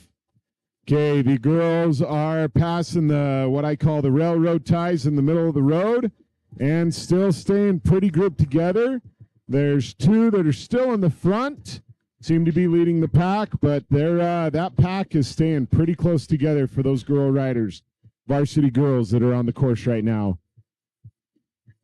Okay, we have Caden Singer from Alta, Cash King from Velociraptors, Kate Gunther from American Fork, Cole Spillett from Alta, Drake Roberts from Snow Canyon, TJ May, Max Millard from Farmington, Chase Atherley, Adam Frank, Max Toulis, and Lucas Staten. That was a good fight to the finish from those gentlemen. Okay, there is a group of about 15 varsity girls riders that are staying right next to each other. They're climbing that hill 3 wide, 2 to 3 wide as they're going up there. That is going to be a fight for those ladies. Braxton Greenwald and William Bruce just coming across the finish line right now. Ammon Bowers from Morgan High School. Well done. And we got a couple more riders pumping their legs. This is going to be a group of them. Couple fights to the finish and a biathlete, no doubt. Okay, Tate Tanner, Caden Nilsson, Benson Bean, Micah Gifford, Jensen Freeman, and Cody Larkin from Iron Giants. Bountiful High School, give that guy, Jensen Freeman, a cheer for running his bike across the finish line. Well done. Coming in right now, we have Callum Davis from Dixie High School.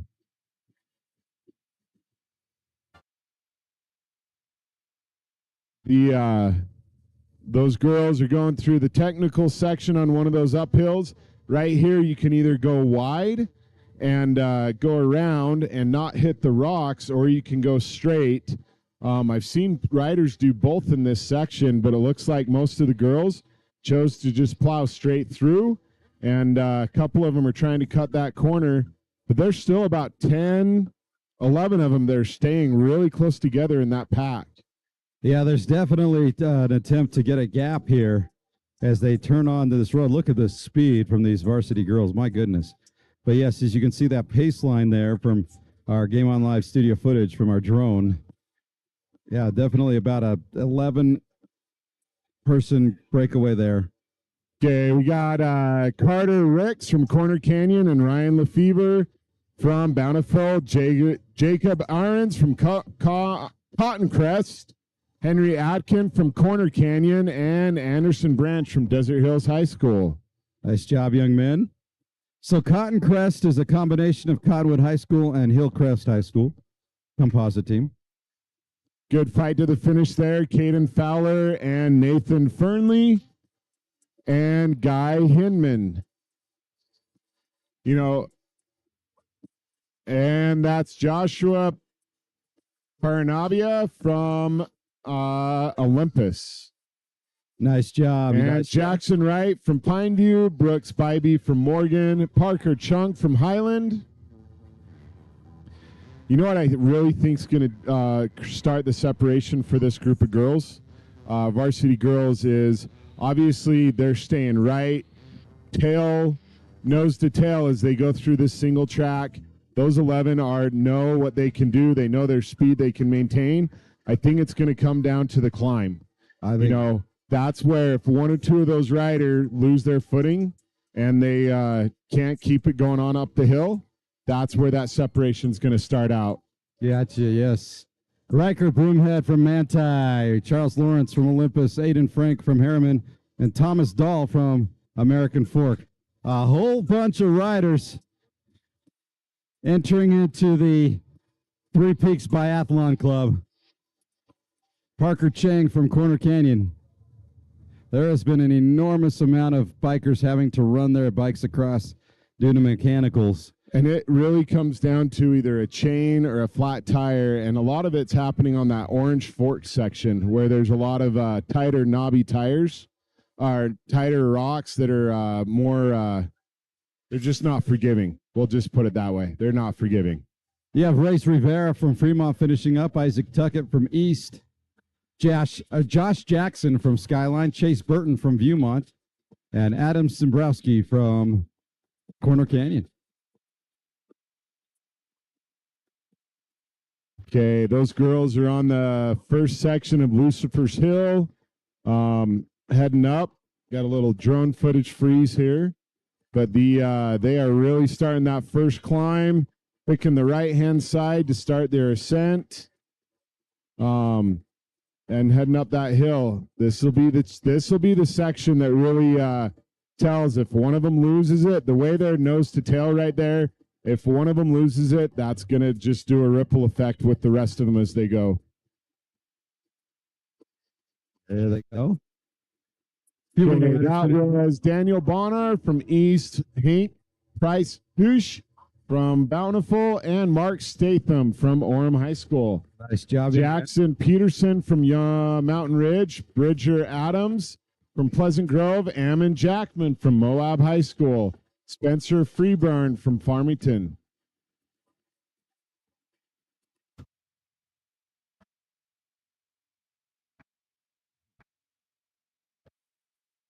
Apparently 77 degrees is a little too warm. It is. It's not cold, but it's definitely. Okay, now we're starting to see a little bit of separation, but not much. They're at that second climb. They've all picked that left-hand line. They've all got, looks like they all have the right gear in play.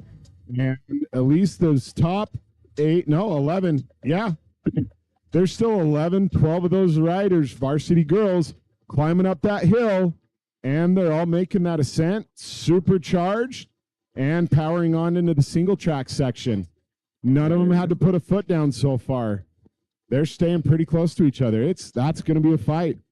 Yes. 3 laps to go. I mean, a lot to happen there. No question. No question. Had a rider just finish up from Corner Canyon. That was Silas Smith from Olympus and Coulter Barney from Corner Canyon.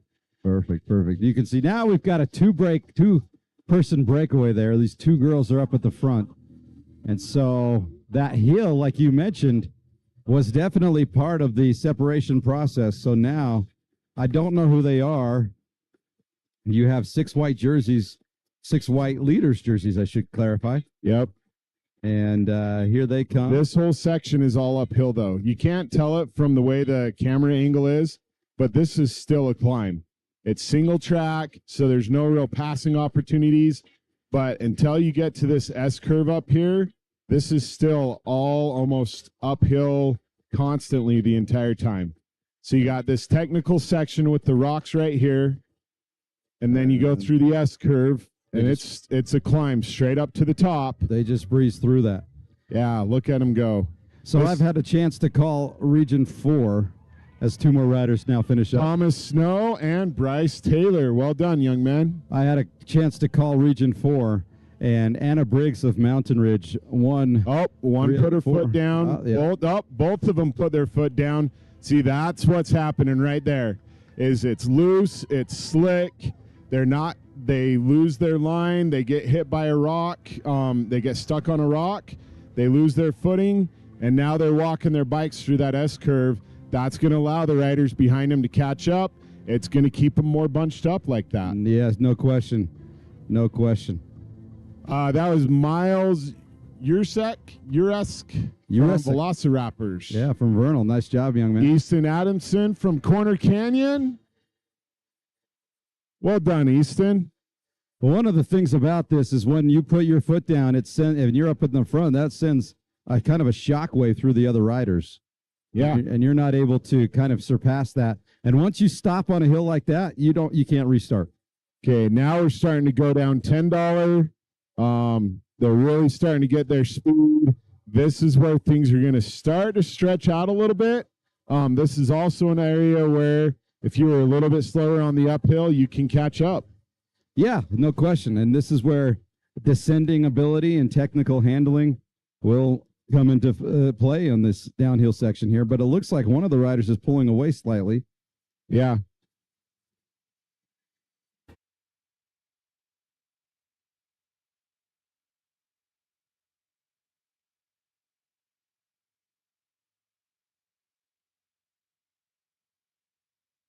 Oh, boy. All right, we've got, of all the things that we do that are important.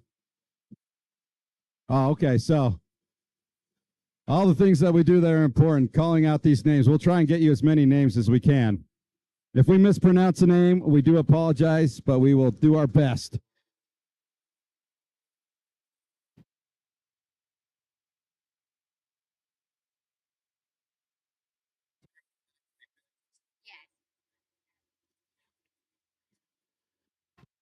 Okay, Carter Hornson from Corner Canyon, along with just crossed.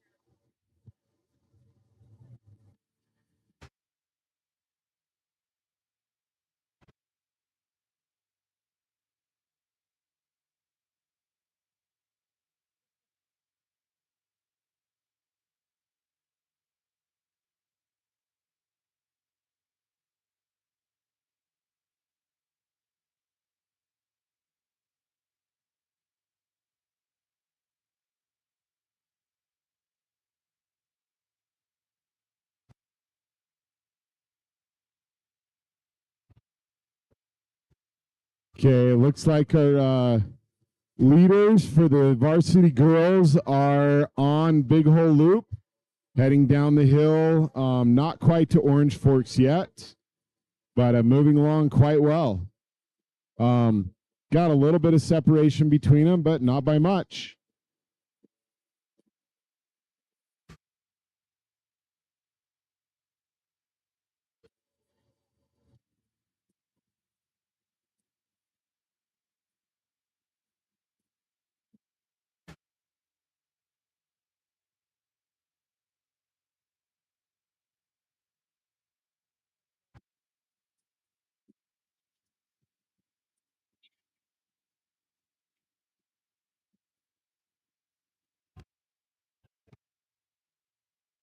Okay, that was Parker Scholl from West Granite and Xander Christensen from Desert Hills High School that just crossed the finish line.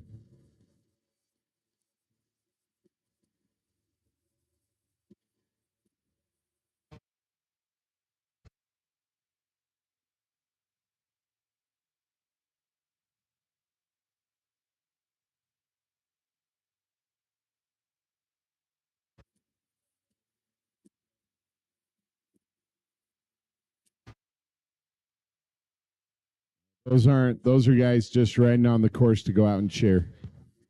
The girls would be to the right over toward Orange Forks. You guys are at the Change of Lost World. We haven't hit Orange Forks yet. Okay, Ethan Van Komen from Dixie High School has just crossed the line. Yeah, keep following that four-wheeler trail where that guy's walking on. The girls' varsities haven't got down there yet. There they are. That is our varsity girls. Okay, so they finished Orange Forks, and they are on the sand pit section of the four-wheeler trail connecting Orange Forks to Lost World. Coming down here. That section, you see they're slowing down a little bit. It's because that whole thing is a sand pit. Like, they got to keep pedaling. They got to keep their speed up, keep their wheels straight so they don't get grabbed and twisted sideways. And now we're turning off into Lost World. So our lead female riders are in Lost World. That was Peyton Evans from Woodcross High School.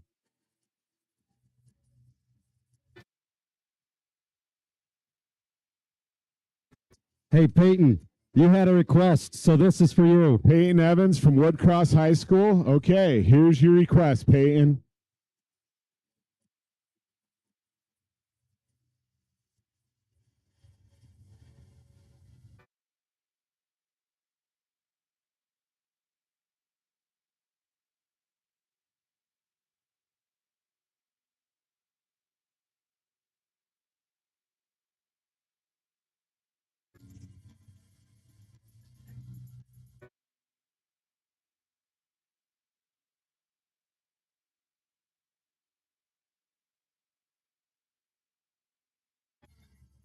Okay, the varsity girls, they've actually tightened back up to each other.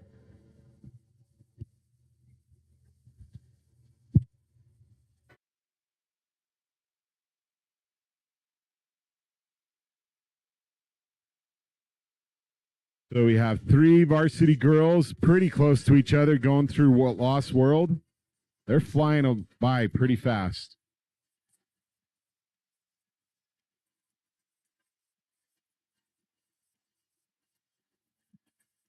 And out of the varsity girls, just so you guys get an idea of the numbers here, we have, where's our counts? 101. So there's 101 varsity girls that are on the course right now. It's quite a few. Out of all the 6 regions, we have 101 varsity girls. Every varsity girl does make the race today. So all riders from all regions did get into the state championship race. So 101 of them on the course right now. The top 3 are whipping through Lost World still and going through some technical sections.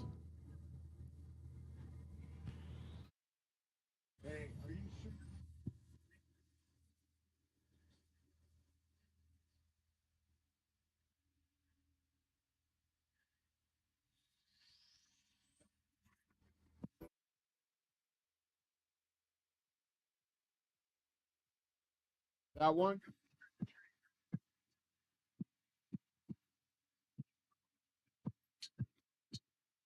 All right, we're trying to find our race leader right there. I think we found her. Yeah, that might be her. She's pulled away from the group. There's that. There's that is. one, and then there's 3 right behind her. All right, so this will be interesting now. Yeah, that's some devil. Look at her handle that bike. My goodness. That is some technical ability right there. Continual pedaling. That's the biggest key for these riders that really make the difference. The ones that stay in the front, they are constantly pedaling every single minute of this race, every time they can. Well, the reason why is because a lot of times when you go downhill, it's a chance for you to rest and recover. But if you're pedaling, you're still putting power on the pedals. And so therefore you're able to pull away. And so you resist the temptation to slow up, slow up and kind of rest. Instead, you're now getting out there and just hammering it and looking great. Okay, she should be visible for our first place varsity girls. The first varsity girls should be visible along the ridge line. I believe those are some boys. Yeah, those are some boys from. These are the they like to have some fun out on their course. This is from Desert Hills. Yeah. Oh yeah, these are the two Desert Hills riders, and one of them was like, "Okay, I'm done having fun. Let's go work." Nice push there by these two young men from Desert Hills. There we go, showboating across the finish. Well done, Parker Collette and Nathan Allen. Nice job, young men.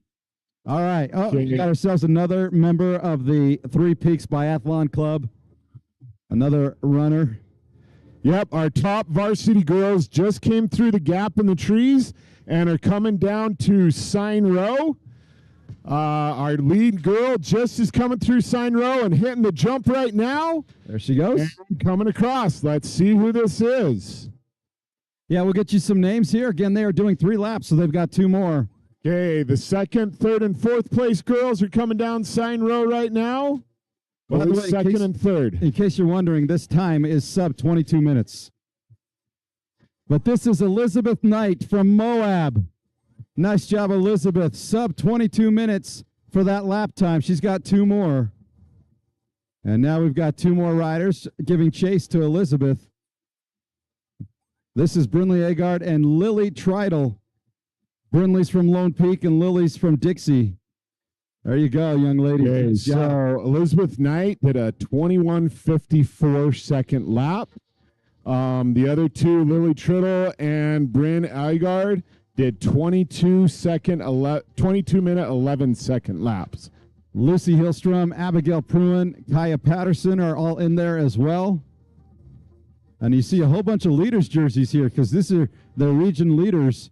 Alex Charles, Ashley Hogg, Corinne Higgins. Nice job, young ladies. Well done. So we're 22 and a half right now, 22 and a half minutes. So you got about a 30-second gap from the first leader. Now you got about a minute gap from the first leader to the 10th place rider right now. That's pretty good right there. That's a lot of them. Julia Allred has come through from Fremont. And as part of the Three Peaks Biathlon Club, because he's running his bike across, that is... give me a second, I'll give you a name. But we've got Julia Colton, Ava Larson, Sienna Peterson, and Addison Lundberg are all coming through. That is Colin Bankhead from Layton with a mechanical failure.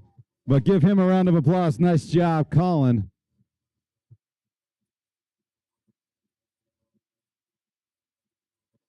And now more of our girls are coming through. Rebecca Franson, Carson Lees, Ada Georgie.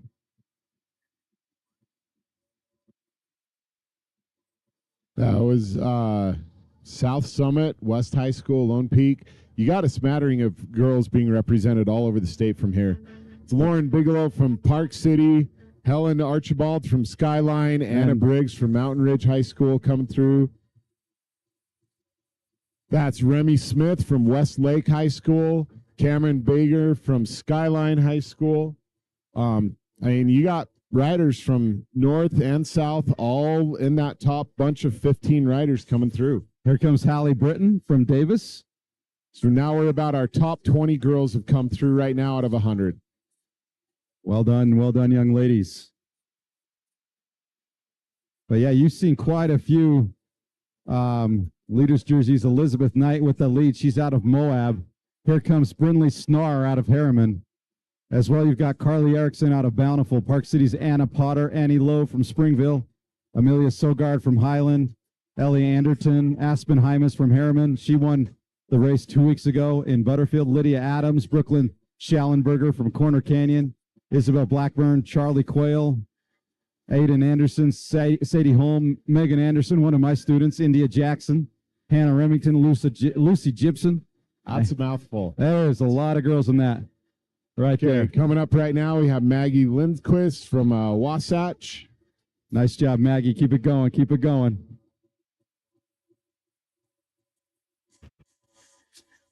And coming up right now, we have Margaret Powell from Westlake High School.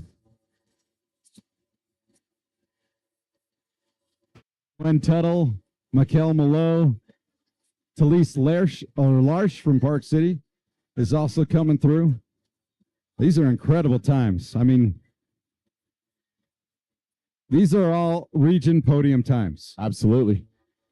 Absolutely. 22, 23, 24-minute laps for these ladies. Again, they are doing 3 laps, so anything can happen. You've got 2 more laps. Here's Ella Shearer and Gwendolyn Hadley coming through. Cedar Curtis from The Ridge.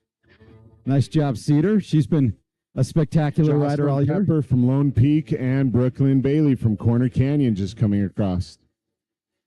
Cassidy Barton from Lone Peak, Sarah Sham from Brighton, Nina Martin from Salt Lake City, Annabelle Erickson from Skyline, Kay Munn from North Davis, Willow Adamson from Manti, David Harrison from Desert Hills High School. David Harrison was, how you say, jerseyless as he crossed the finish line. Trying to show off for the ladies, perhaps, David. Bridget Lane from Park City has come through. She's got 2 more laps.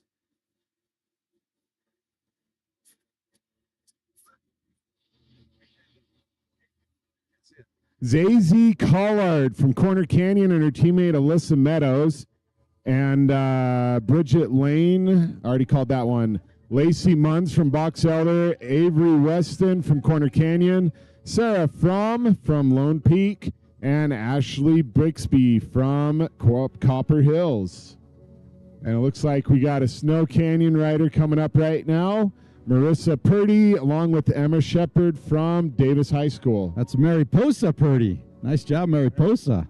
I totally said that wrong. I apologize. It's Mariposa. I had to look twice myself. Makara Christensen from Sevier Valley, Leah Tierling from American Fork, Kennedy Stewart from Fremont, Taylor Boren from Dixie, Olivia Stringham, Gwen Turner, Winry Richardson, Tage Christensen, Alcy Knapp from Brighton. You can't spell Brighton without right on. Nice job. Nice job, nice job. Here you've got Sophia Clement, Marnie Lucas, Kala Bakirch, Molly Fonsbeck, whose brother Mason is here, Annalise Sepp, Haley Short, one of my students. Nice job, Haley.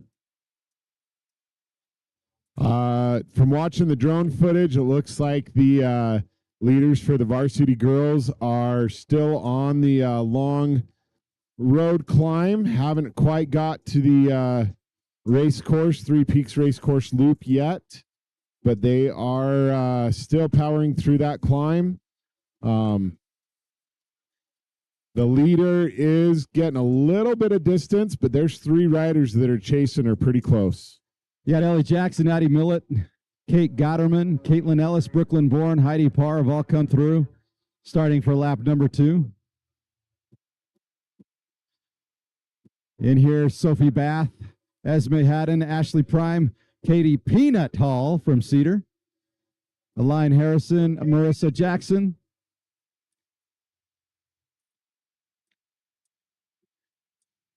For once in my life, I made sure I muted my mic before I yelled.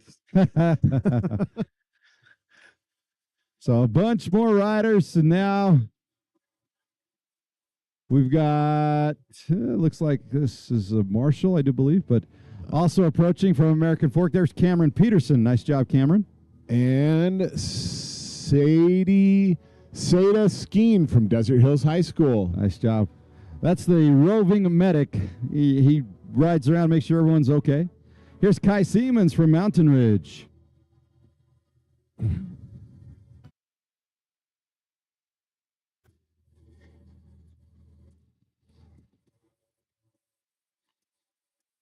You know, this section of the course, right, or the course right now, you've got 22, 23, well, let's say 2,200 kids that have ridden on this course so far, plus all the pre-rides and everything else.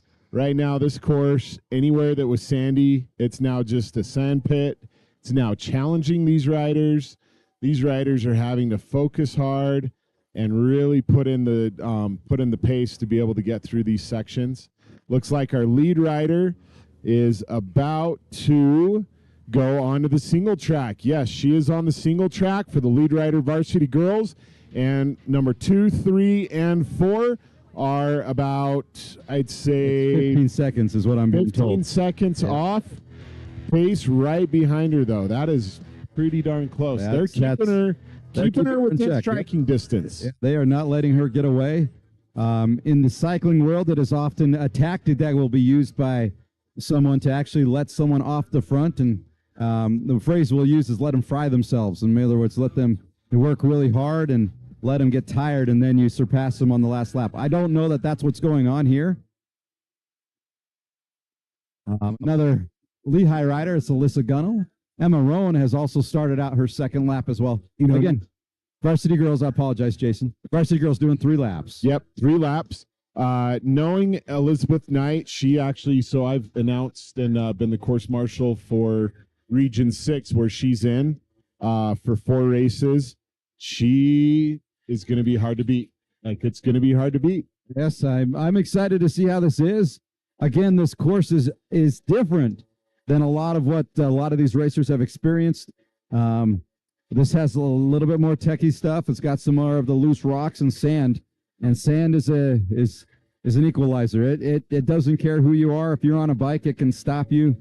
I have a scar on my left leg from crashing in sand. Ouch. Right there. Ouch. Okay, just coming across Alyssa Gunnell, Kate Johnson, and Abby Van Blaircom. Don't want to miss mentioning those young ladies. They are through. So the lead varsity riders are through and that was Charlie Johnson from Viewmont High School. Good job, Charlie. And another member of the Biathlete Club. Three Peaks Biathlon team. You know, hats off to this young man for finishing the race. Well done. That was Charlie Johnson from Viewmont. Yeah, some type of a mechanical failure. Okay, so they are on Lucifer's Hill. The lead rider is up the first section of it. The second, third, and fourth place rider are still working their way through it, but they are keeping her within striking range. This is the section where things start getting equalized as you start climbing this hill. This thing is going to be slippery and full of gravel right now. And this is actually going to be a real challenge for these young ladies, especially as they start their second and third laps with that amount of climb that's been happening this whole time. So, yeah, fantastic job right here. This is some great drone footage. And that's what you're looking at, folks. That's the mountains that these girls have to climb. Literally and metaphorically. But they're doing well. Now that lead, I don't know. We had a great shot just a moment ago. I think that lead. She's pulling away a little bit. I think that might have been a little bit of a pull away here. Well, she got up the first part of the hill and she put on a burst of speed. You can see her going across the face of the hill before she gets that second uphill. This is the really tricky one. The line obviously is all on the left side. It's going to be really loose rock right now. You got to pick the right gear and just power through it and make sure you set up right on your bike. Otherwise, you're putting your foot down, and that's going to give your competitors, look, they've already caught up with her. Oh, we had somebody. Yeah, they've caught up with her. 1, 2, 3, 4. You know, that 15-second lead is gone. They are right neck and neck again, right within 2 or 3 seconds of each other. Yeah, that's a fantastic job there. And trying to see exactly where they are but they are definitely going uphill. Is that right? Yeah, they're definitely climbing that hill. That is the second section of Lucifer. And now they're just riding past Jesus cardboard cutout that was lovingly put there by one of our Iron Giants coach, Danny.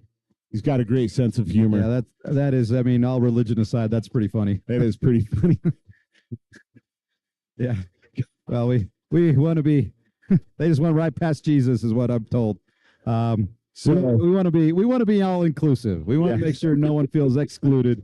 Well, Of again, things. halfway up this climb, you got to cut out of the Grim Reaper. Yeah, sitting in the trees. Yeah, the Green Reaper. Telling you to just stop now and hang out with him. By the way, I've told you this before, but earlier in the day, some of the JVA girls when they got to the Jesus cutout, they actually stopped and took pictures, and so that's awesome. And our chief timing official Stephen Campbell, he also last night he went and climbed it and took a picture with it and as well, and he sent it to me. So that's hilarious. Shout out to Stephen, great job there.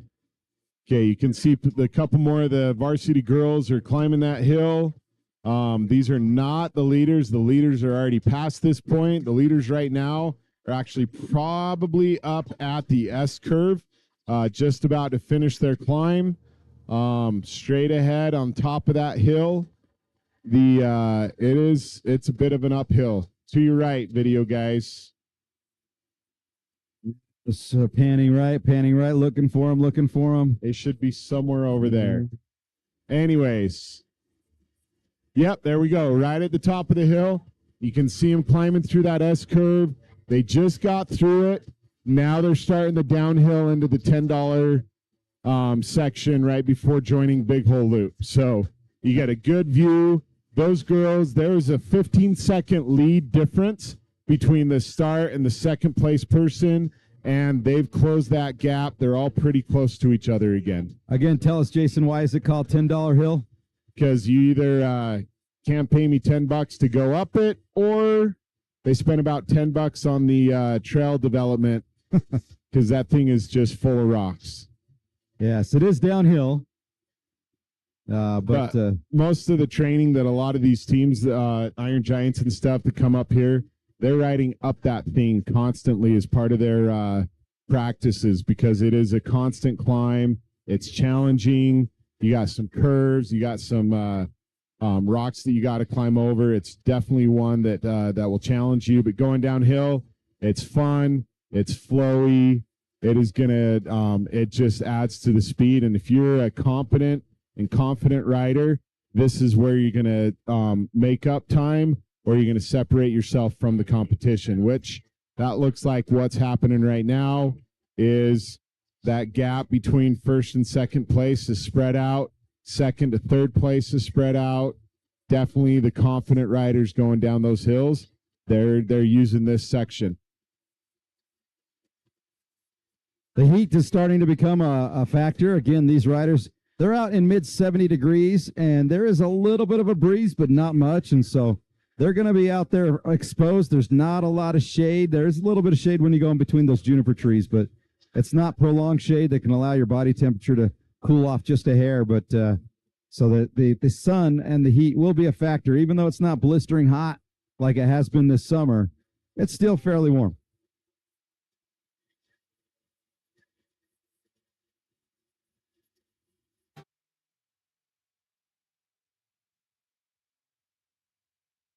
When you're pushing hard, when you're working super hard like that, yeah, that you want it actually a little bit cooler versus warmer. But alas, we race what we have, and that's what we're doing, and it's a perfect day for us. Back here at Ground Zero, home base headquarters.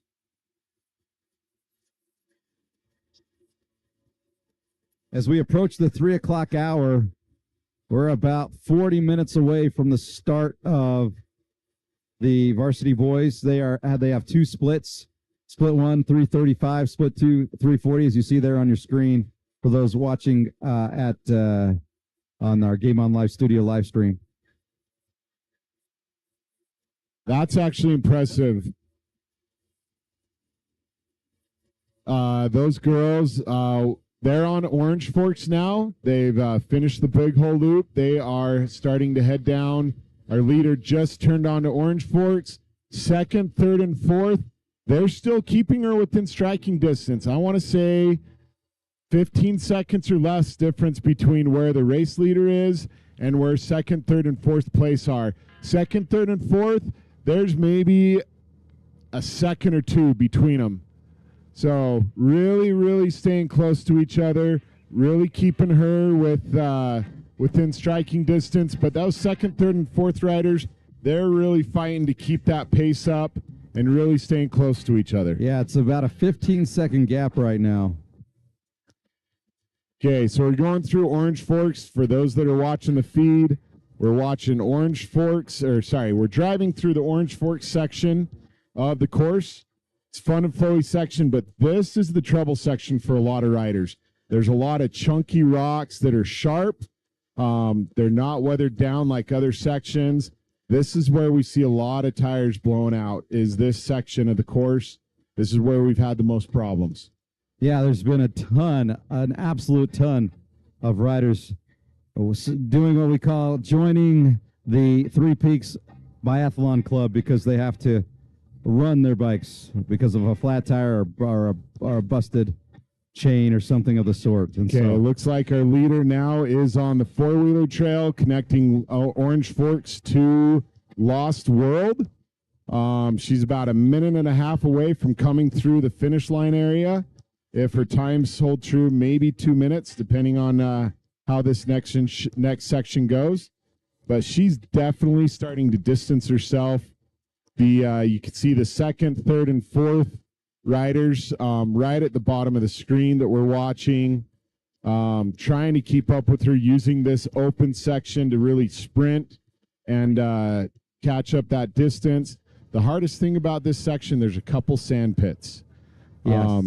So our leader just turned on to Lost World, so minute and a half max. She's going to be going through those trees pretty fast, but 1, 2, 3, 4, they're all staying pretty close together, still about 15 seconds away. Yeah, they're I don't know if this is tactical or if it's just what they're able to hold on to. But here we go. This is Who is this? Ava Gillespie from Olympus. She's coming through. She must have had some type of Yeah, mechanical. there had to be some type of She had technical some type of issue. issue because Ava has been phenomenal all season. She did not look happy. And yeah, that's usually when you have a mechanical. I don't know too many people who have a mechanical and go, "Yay!" That's a fun day. Especially if she's this far behind. Yeah, 'Cause that's- she started right up front. That's unfortunate for her. It really is. Keep it up, Ava. We'll cheer for you. All right, so this is our leader, I do believe. Is that correct, Sean? Yep, this is still our leader. Checking with our truck to see. All right, that is. All right, so we've got. What is it, about a 15? We still about a 15, 20-second gap there. Yeah, so great shots from our drone footage. Thank you so much to Trevor and Noah, our drone pilots. And here goes. If 13 seconds is what I'm being told now. 13-second gap. So definitely she's holding a lead, but she's not pulling away. And so they have one more lap to do. They'll come through the finish line. They'll have one more lap. And then it'll be. I beg your pardon. I said Trevor and Jonah. It's Trevor and Jonas. So I apologize, Jonas. I've been missaying your name this whole time. Thank you, Jonas. Like the Jonas Brothers. Do you like the Jonas Brothers?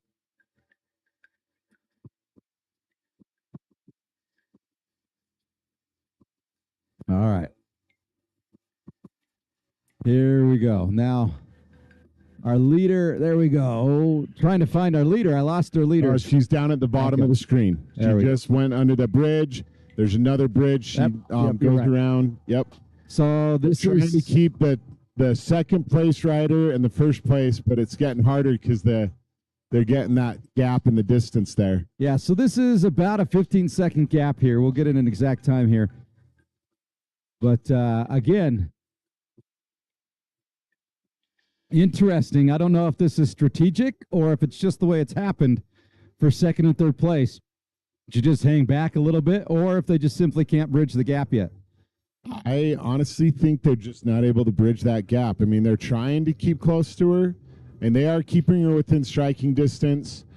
The tell is really going to be about those climbs on the third lap. Yeah, that's when the gloves are off, per se, and it's time to rock and roll and get this thing done, because they're obviously pacing each other. They're pacing themselves, and so it's a chance for them now to kind of say, you know what, it's time to let go.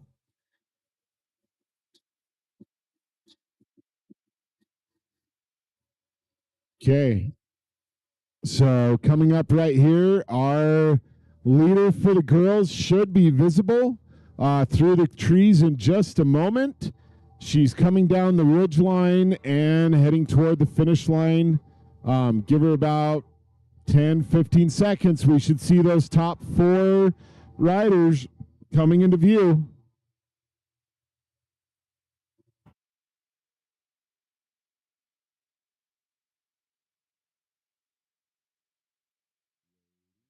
We're waiting. Yeah, we both got excited for a minute. Like, no, just kidding. Anyone? Anybody? Bueller.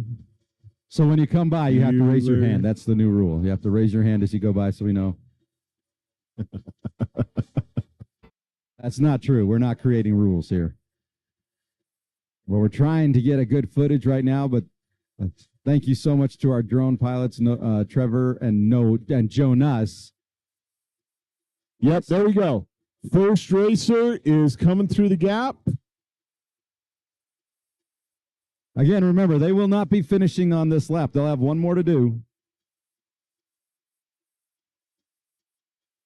But check it out right there. But excellent bike handling skills.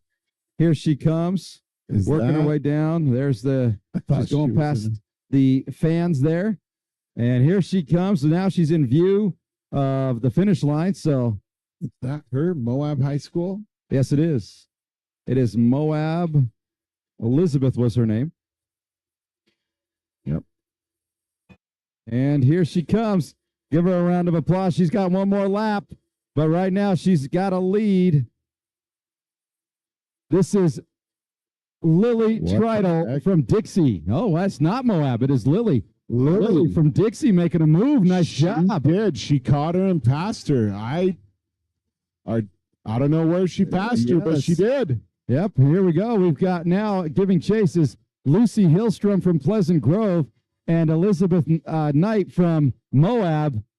So now this has piqued our interest for sure. Lily tried. I was not expecting Lily to get in front of Elizabeth. I don't know when she made that move, but she did. And Brinley Agard. All right, so we're being told that there was during that fire road pass on their second lap. So they've got one more time. And now coming into the feed zone. Yeah, the gloves will be off. As soon as they get through the feed zone, gloves are off. Last lap for them. They're going to hit this hard. And it's just first rider to the finish line wins. So those are our top 4 riders for the varsity girls. Again, I'll just refresh that. Lily Tritle, Lucy Hillstrom, Elizabeth Knight, and actually the 5th is Brinley Agard. Those are our top 5 girls for varsity. And you'll have to help us to see if it's Lily Tritle or Tritle. Help us out if there's someone who knows how to pronounce her last name.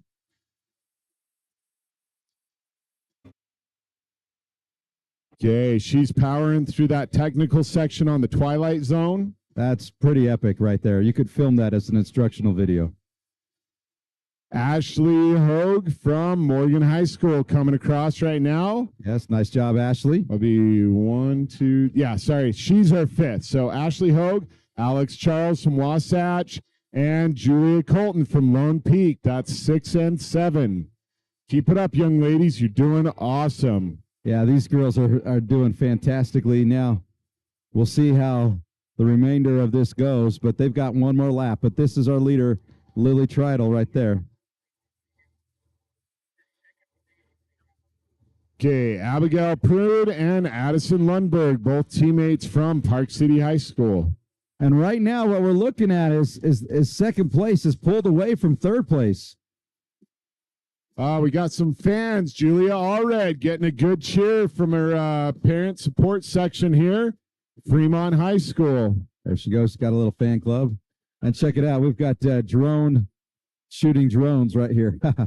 But so second place has made a move to try to get up. Oh my goodness, look at this. You know what? This is Elizabeth Knight catching up to Lily Triddle. She made the move. She lost her on the fire road in that second lap. She's made the move to catch up to her right now and try and keep her within striking distance as they do the next climb. That's phenomenal. Now they're on the fire road here. The fire road is where cars go on. It is dirt road. It is not paved, but here they go up this hill. Now this is a climb, and it's a long climb. It's over a mile, almost a mile and a half. Yeah, just coming through the finish line, Ava Larson from Pleasant Grove, Rebecca Franzen from Lone Peak, and Sienna Peterson from Olympus High School. They've all started their third and final lap. And we have two more young ladies coming through. This is Ada Grigori from South Summit and Helena Archibald from Skyline. Well done, young ladies.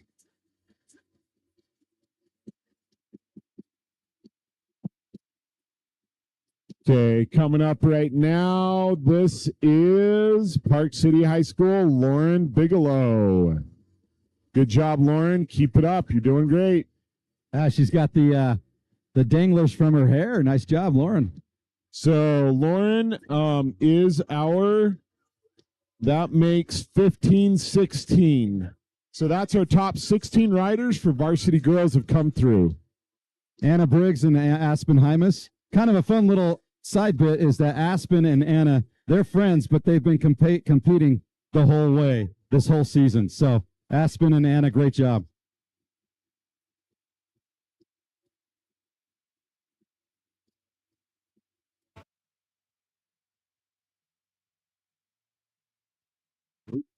Way off. It's like the guy, it's like Samsonite. It was way off. So we've got a correct pronunciation for Lily Triddle, and we apologize for mispronouncing it earlier. Okay, and if you guys want to see a fight going on, come over to the race video and watch the video of Elizabeth Knight and Lily Triddle fighting it out on this fire road race. They are neck and neck, staying with each other, powering through this hill climb. They are going to fight each other to the finish. It's going to be really interesting to watch. Yeah, this is going to be a fun finish, I do imagine. So we had Aspen Hymas, Carson Lees, Remy Smith, Cameron Badger, Amelia Saugard, Megan Anderson, Hallie Britton, and Annie Lowe just come through. And then Anna Potter, Carly Erickson, Brooklyn Schallenberger, and Ediane Anderson, Lydia Adams, Isabel Blackburn, Ellie Anderton, Hannah Remington, and Sadie Holm just coming through.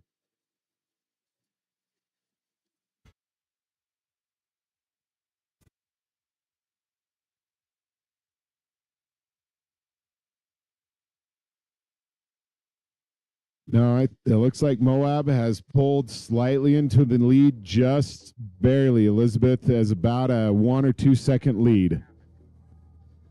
Okay, Sadie Holm from Iron Giants, one of the Iron Maidens from that team, and Lucy Gibson from Wasatch just came through the finish line. Now here we are watching our race leaders, and they are 1-2 right now, so they have closed the gap with each other, and they've extended the gap between third and Hey, Brinley Snar from Harriman just coming through. Yeah, third is 25 seconds behind our race leaders right now. And now it looks like the leader has pulled away. Yes, this is a gap right now. This, I do believe, is Elizabeth Knight from Moab. Talise Large from Park City and Mikkel Mellett from Morgan. And I do believe that it is Elizabeth Knight who got passed on the second lap, but has maybe took it personally or something, because here she is trying to put a gap on this long Fire Hill road here. India Jackson from Kansas High School. So the one another thing could be she actually wanted to rest a little bit on that second lap, stay near the leader, but let them push themselves harder, and then she just rests a little bit and then puts it out on the third lap. Of course. So let's see how it goes. And look at this. Looks like Lily Tridel's actually taking the left road. Cedar Curtis just came through along with Charlie Quayle and Annabelle Erickson. And there they go. And so 1,000, 2, 1,000, 3, 1,000, 4. It's about a 4-second gap. 4 seconds. And it's still uphill. This is a climb. Gay Kay Munn and Lacey Munns from North Davis and Box Elder just coming through the finish line right now. And Gwendolyn Hadley. Sorry, I missed Gwendolyn earlier. That's my fault. Morgan High School. But watch the Dixie girls. She's starting to close that gap a little bit. Oh, yeah. They're not letting each other go. That's for sure. Gwen Tuttle, Julia Rossiter, and Willow Adamson just coming through. Okay, our lead riders are off the fire road and onto the single track on the race course loop section of it. Enjoying that downhill and flat, fun, flowy section after that hard climb. This will be where you can get a little bit of a distance, but again, this is where you're going to rest and be ready for that Lucifer's Hill. Okay, Bridget. Let's see, Willow Adamson, Bridget Lane, Cassidy Barton, Jocelyn Pepper, Samara Saw, and Ashley Brixey.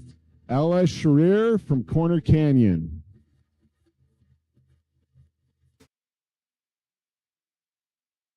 Elizabeth, we're about 5-6 seconds out. She's pulling away a little bit. And they've both been able to handle the technical sections and even the sandy sections quite well. They've done it twice already. This will be rep number 3. Yep. Corner Canyon High School, Brooklyn Bailey, followed closely by Salt Lake City Composite, Nina Martin.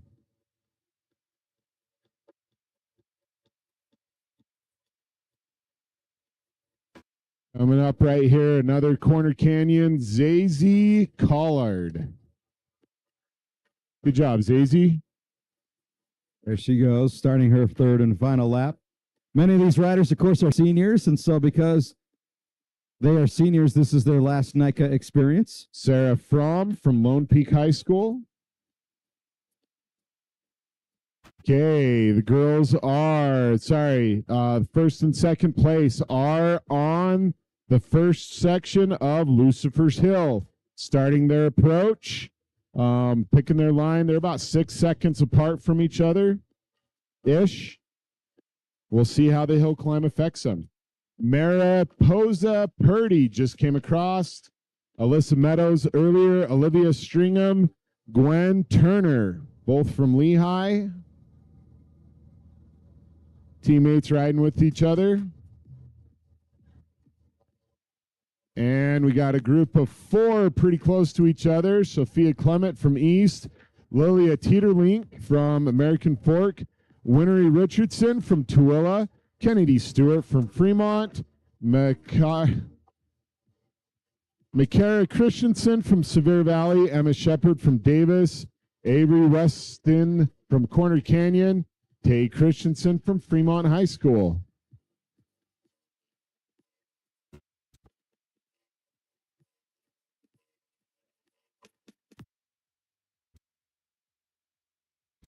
Okay, as you guys are standing around and stuff, just a reminder, on the merchandise tent, we are having a blowout sale. We have discounts on our Hyperthreads merchandise right across from the timing trailer and the finish line. Go check them out. Okay, coming up, we got Tay Christensen, called her out. Alcie Knapp from Brighton and Taylor Boren from Dixie High School. Kaya Patterson from Park City. So what's happened with our points leaders? Took my eyes off the screen for a little bit. That was They're on the second hill right now. Yeah, they're just going up the second hill. Looks like Elizabeth is pulling a little bit away from Lily, but she's still staying pretty close. They are on the second section of the hill. That was Callie and Molly. Kayla and Molly. And Kaya just came through also. So we're right at the top of the hill with our lead rider is barely at the top. The second one is about halfway up of that hill. And third place, third place is just approaching the bottom of it. I don't see fourth place anymore. Yeah, I think that they've gotten such a large gap. It's now just this is a race for first and second, and I think there's a sufficient gap that we'll have some just spattering of riders after that. So yep. Okay, Caitlin Ellis, Annalise Supp, Heidi Parr, Maureen Lucas, Katie Peanut Hall. She's from the Iron Maidens. She is another Iron Maiden and one of our regional directors, Ginger Hall's daughter. This will be her final race as a senior, if I remember correctly. So nice move right there. That was Marissa Jacobson, Katie Gatterman. Kate Gotterman from Farmington, yep. And Brooklyn Bourne and Haley Short, along with Addie Millett. Okay, so our Elizabeth, our first place rider for Varsity Girls, is at the S-curve. Let's see how she handles this. She takes the high line. She's able to ride it through. The first lap, they weren't able to actually get that. They slipped out, every one of them. Second place is, I'm saying that's about a 20-second gap, just because she's on her downhill now, and she still has to climb up that hill to the S-curve. So we got about a 20-second gap between first and second right now. Second place, approaching it. She takes the... did she put her foot down? Yes, she did. She had to put her foot down. Looks like she's back on the bike and in the saddle, but she put her foot down for a second as she went through that line. So that's going to even take. Third place is just coming into view, climbing up to the S-curve right now. And it looks like our lead rider is halfway down, $10. 32 seconds, is that right? A 32-second gap from between first and second now, so pulling away. But here comes Sophie Bath from Murray Taylorsville, or as we call him, MTV. And right before her was Cameron Peterson from American Fork. Nice job. All right. Okay, they're flying down that hill now. Elizabeth Taylor is definitely...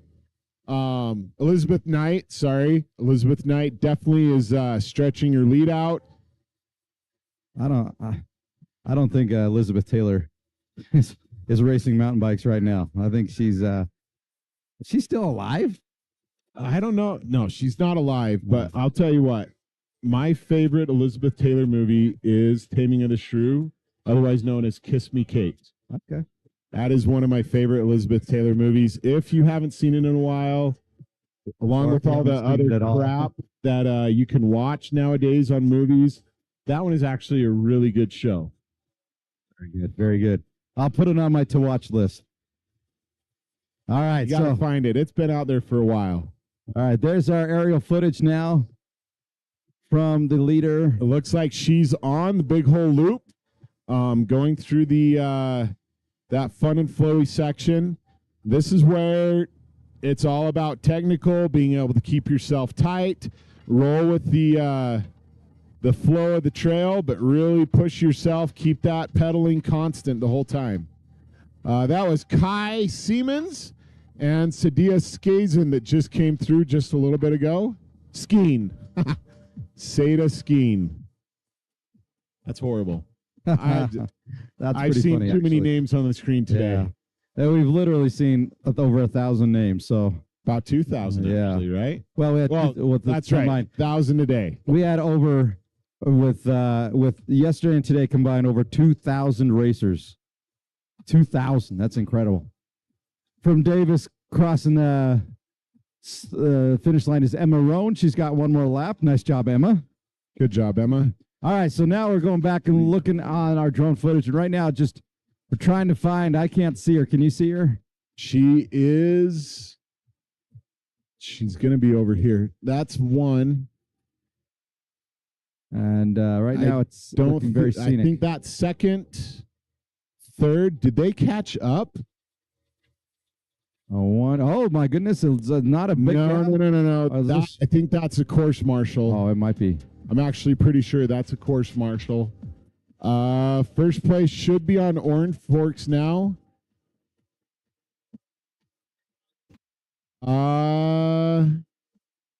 I'm trying to imagine where this rider is, but I am not seeing movement. She's put out the distance. All I can say that. That was Alyssa Gunnell from Lehigh that just crossed the line. This is what happens when you get talking about other stuff. Elizabeth Taylor, movies. That's my fault. Oh, there she is. She is flying through Orange Forks. She is powering through those corners. She is putting on the distance. I'm going to guess about a 45 second difference between first and second place right now.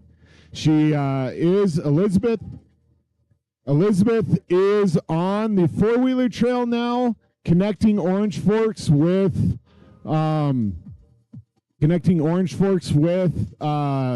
Lost World.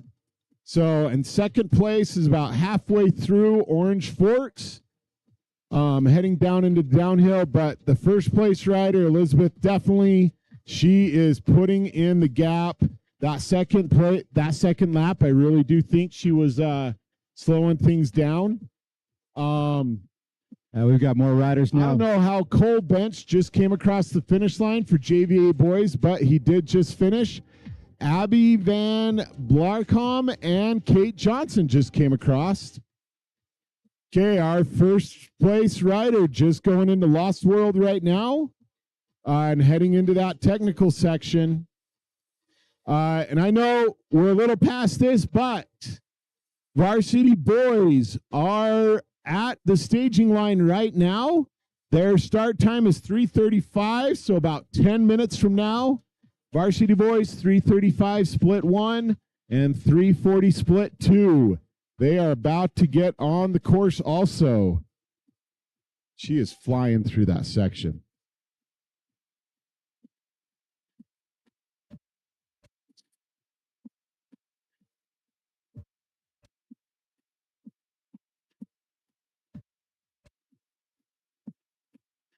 She chose the technical turn. You can't see it right there. So that's one of the technical sections.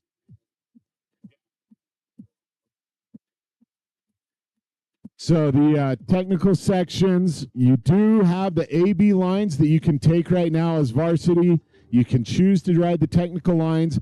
It looks like Elizabeth has chosen to take a couple of those so far, which cuts seconds off of her lap. That makes a big difference.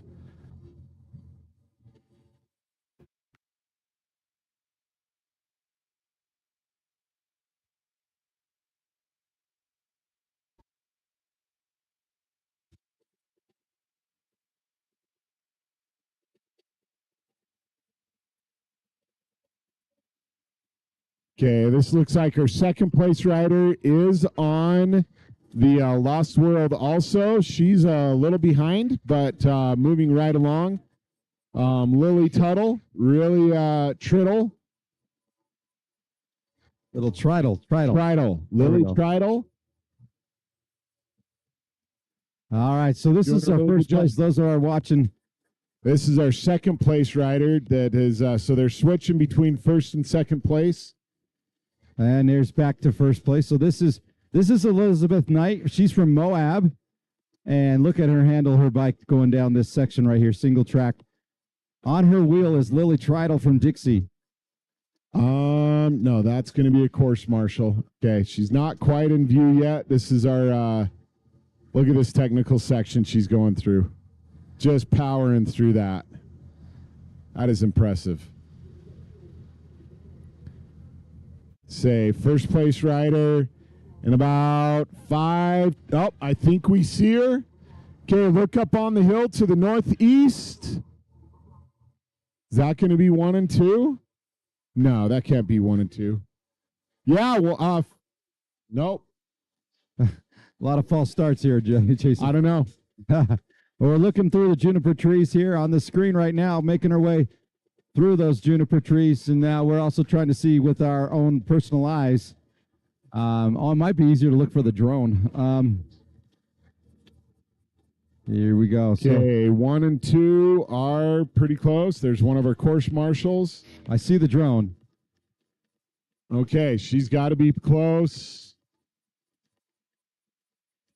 Like I saw the drone move. At least I think I did. All right. Sorry, folks. We're trying to do this all from a television. Okay, right there. Elizabeth is visible coming across the ridge line to the northeast. She's going to be coming down the hill. This is Stephanie Ball from Corner Canyon. Well done, Stephanie. Keep it up. All right. Our first place varsity girl rider is coming down the hill past the temporary signs. And let's give her a big cheer as she comes down through this section. All right, ladies and gentlemen, the 2023 Varsity Girls unofficial state champion. Coming up to the finish line as we speak. Here she is. And you just saw Elizabeth. Is that right? Yeah, this is from Moab. Are you kidding me?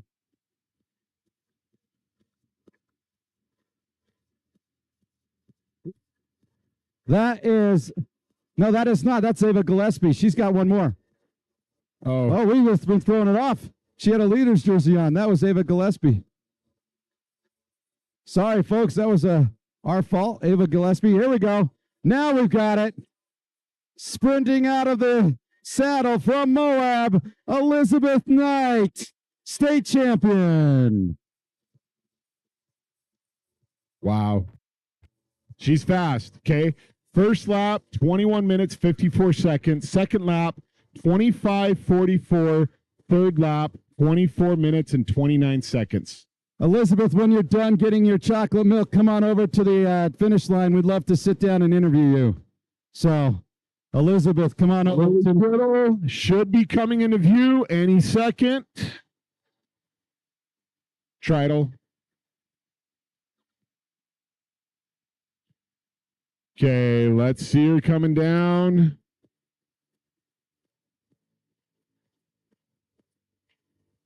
Where is she at? This should be Elizabeth coming down by the signs. There she is, right there. Right there. No, temporary signs. This is Lily Tridle of Dixie.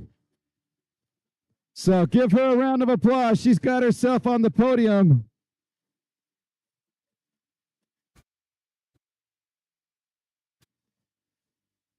Up out of the saddle from Dixie High School, Lily Tridle. Well done, young lady. Well done.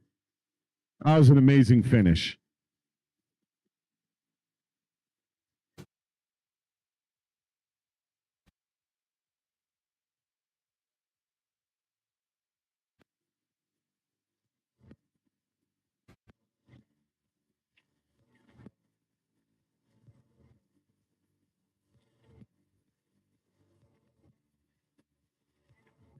Now we're looking for our third place.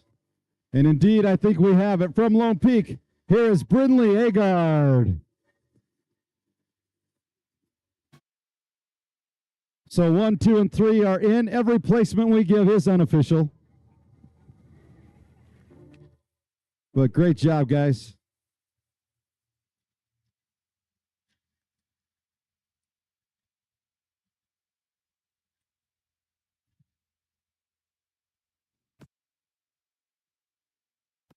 And now up the hill she comes.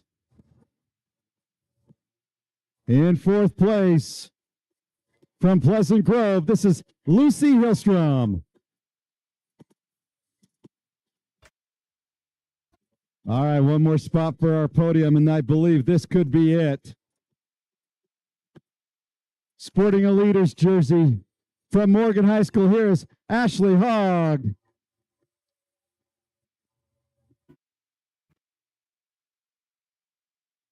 And now from Lone Peak, making her way up that hill, here's Julia Colton.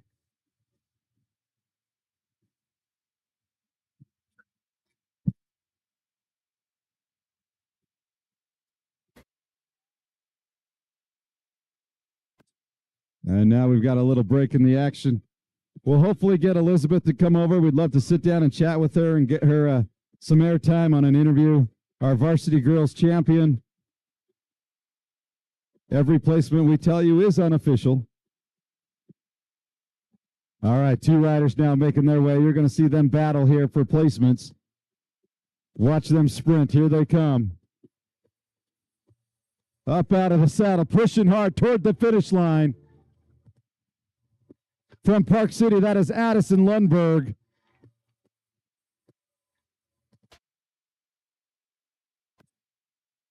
And it was not a sprinter. This is one of our course marshals. You had a chance to sprint one of the varsity girls and you blew it. Instead, he just kept riding. Nice job. All right. Also approaching the finish line for the varsity girls from Wasatch. Give a shout out for Alex Charles. And also from Park City, this is Abigail Pruin.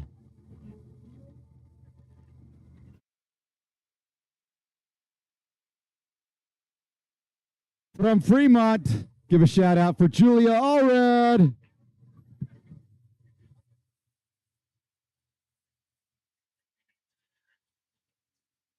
Rebecca Fransden from Lone Peak High School coming across the finish line right now. Nice job, Rebecca. Great job, Rebecca.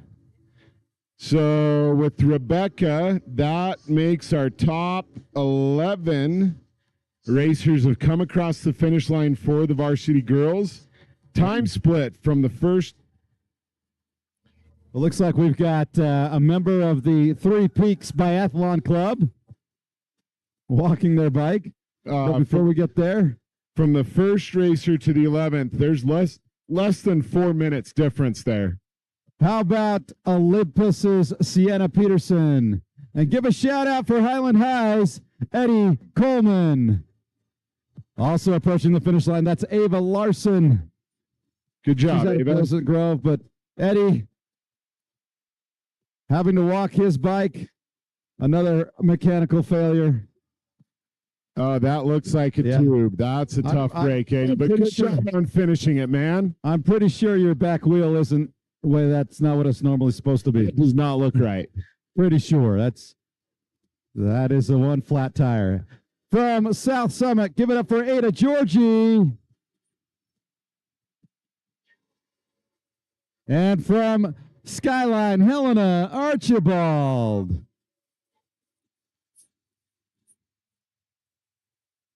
From Westlake, Remy Smith.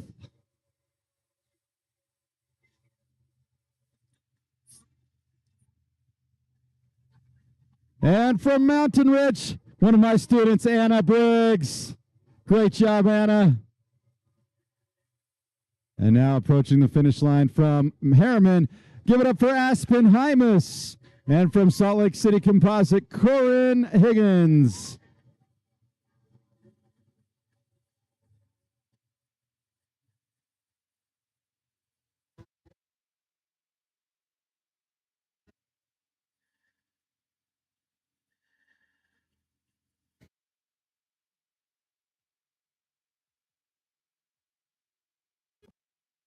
Okay, for those that are wondering, the varsity boys, they have 1 minute to start. They're all lined up at the start line. We have 2 stages or 2 splits, split 1 and split 2. Split 1 is 1 minute away. Here's Lauren Bigelow from Park City.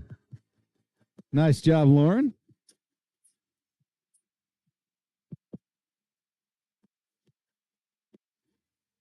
And ringing that bell is one of our course marshals.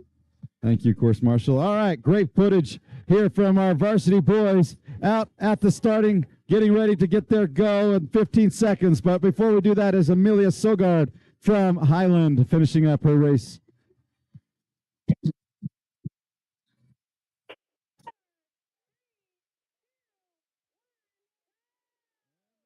Oh, the varsity boys are underway. 6 abreast, and here is some fast riding. Everyone stay upright, gentlemen. Everyone stay up. There we go. Nice job. So it's going to be interesting. You know, there's obviously boys, girls, there's different type of riders, but honestly, these varsity girls, the lead riders, 21, 22-minute laps. It's going to be interesting to see what the boys do. Cameron Badger from Skyline and another one of my students from Mountain Ridge, Megan Anderson. Her sister Katie was in this race last year with the varsity girls, and Katie is now representing the University of Utah Club mountain bike team. She's here today. So shout out to Katie Anderson.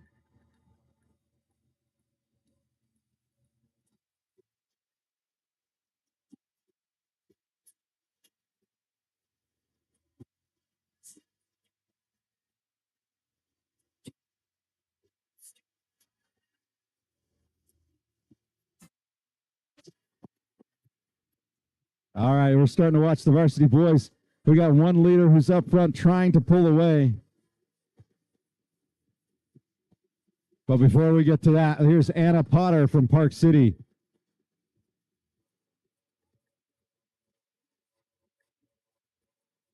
Brooklyn Schallenberger from Corner Canyon.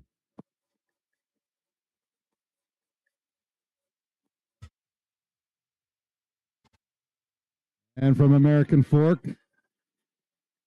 Eden Anderson and Annie Lowe from Springville. Look at the amount of dust that's being kicked up right now versus what we normally see. Lydia Adams from Lehigh also finished it up her race day. And here comes Hannah Remington from Davis.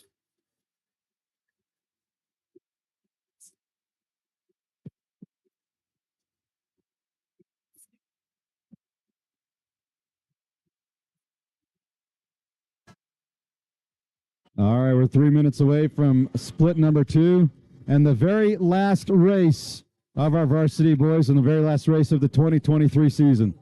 Here comes Isabel Blackburn from Bountiful, Ellie Anderton from Bountiful. Nice job.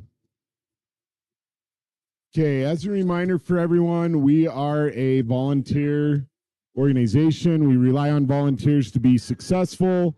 And go ahead. This is Carly Erickson from Bountiful. Just as you guys are standing around, please stay around to help with teardown. Please stay around and help us clean up. After the last varsity boys start, there's a lot of cleanup we can do right off the bat, taking down the entire starting section and the staging section. That was Lucy Gibson from Wasatch that just came across. So, but many hands make light work. We can't do the podiums until the course is cleaned up. Cedar Curtis of Mountain Ridge also crosses, as well as Westlake's Margaret Powell. Yes, thank you for that reminder. Jason, please, we can't begin podiums until the course is taken down. It takes a lot of effort to put it up, and it takes a lot of effort to take it down. But if we have a lot of help, it will go quickly. A couple of weeks ago at Butterfield, we had a lot of help, and our course was taken down in like 15 minutes. It was fantastic. Here's Sadie Holm from the Iron Maidens, as well as Mikkel Millett from Morgan. You've got Annabelle Erickson from Skyline, Brindley Snar from Harriman, and Talise Larsh from Park City. Up out of the saddle, pushing hard from Davis, India Jackson, as well as Kay Munn from North Davis.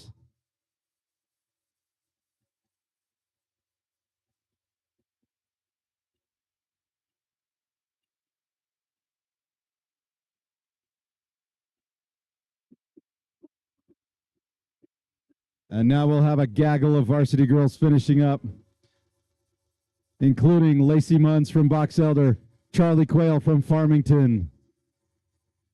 All right, we're about ready to get going for our varsity boys' second split for the final wave of the day, final wave of the 2023 season.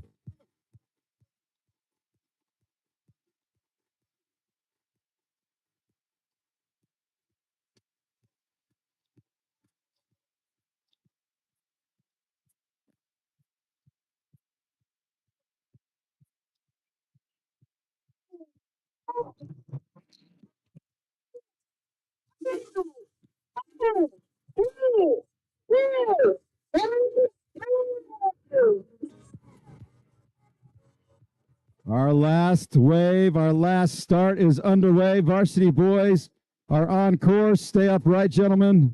As you sprint to start, make sure you stay upright.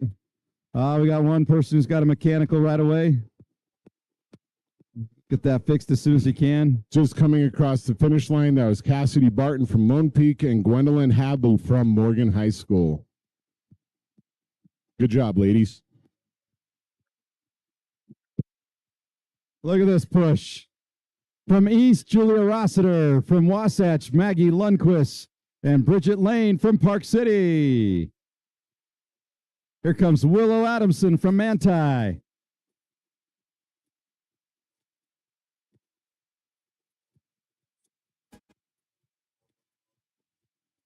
All right, there you go. This is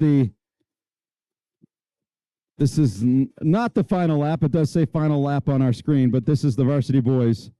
And I believe this is split one, and you can see right now no one is pulling away. They are actually finished with the climb. They've gone through the racetrack single track, and they are approaching Lucifer's Hill right now. So the Varsity boys, they're moving really fast. Ashley Brixey from Copper Hills and Samara Shaw from Brighton and Kaya Patterson from Park City have all finished up their race. Okay, these boys are really attacking Lucifer's Hill. They are moving it. I don't see them slowing down. They're moving along.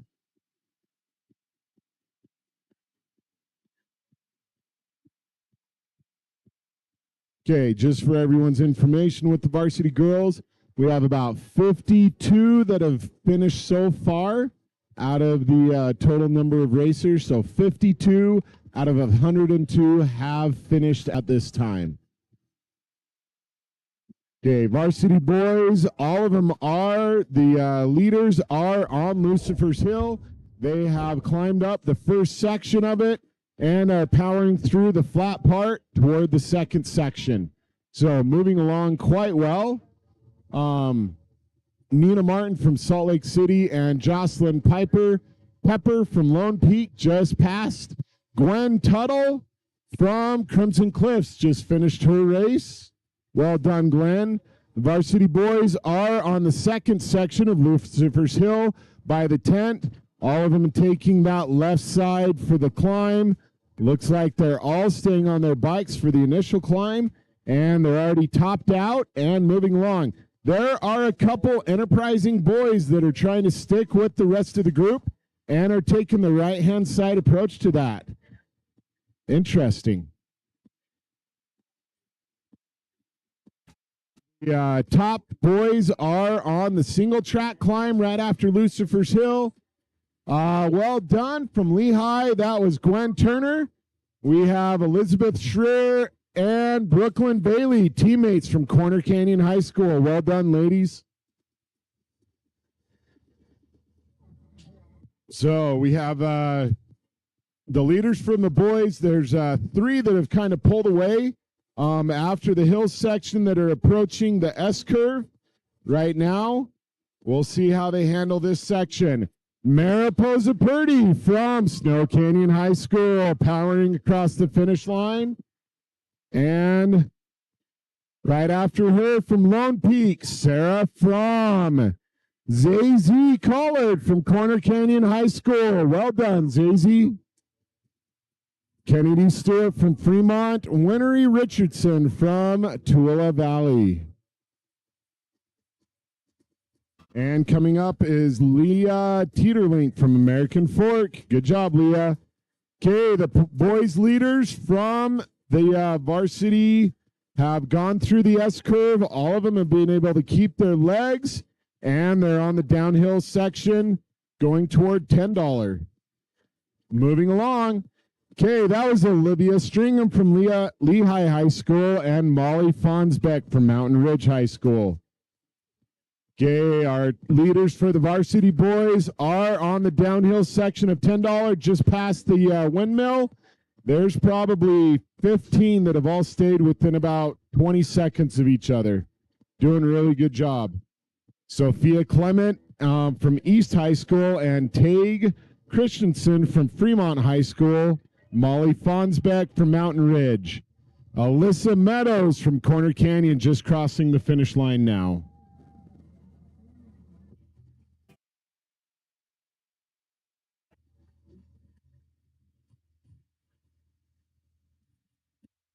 Okay, Taylor Borange from Dixie High School and Emma Shepard from Davis High School and Mikara Christensen from Sevier Valley Composite just crossing the finish line.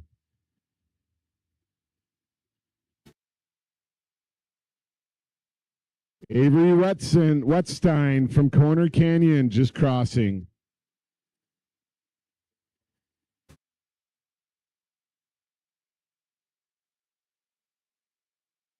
Yeah, there. Okay, Varsity boys are the leaders are on Big Hole Loop and are just flying through that fun and flowy section after the uphills. It'll be interesting to see what happens with the leaders and how far of a gap they can get after that first lap. 1, 2, 3 are really close.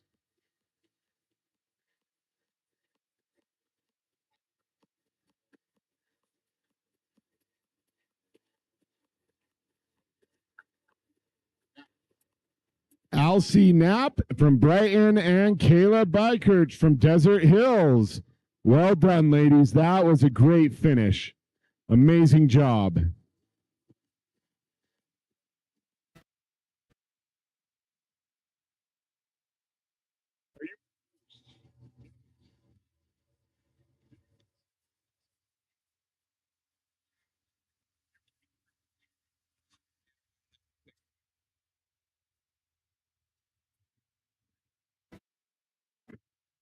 Lance.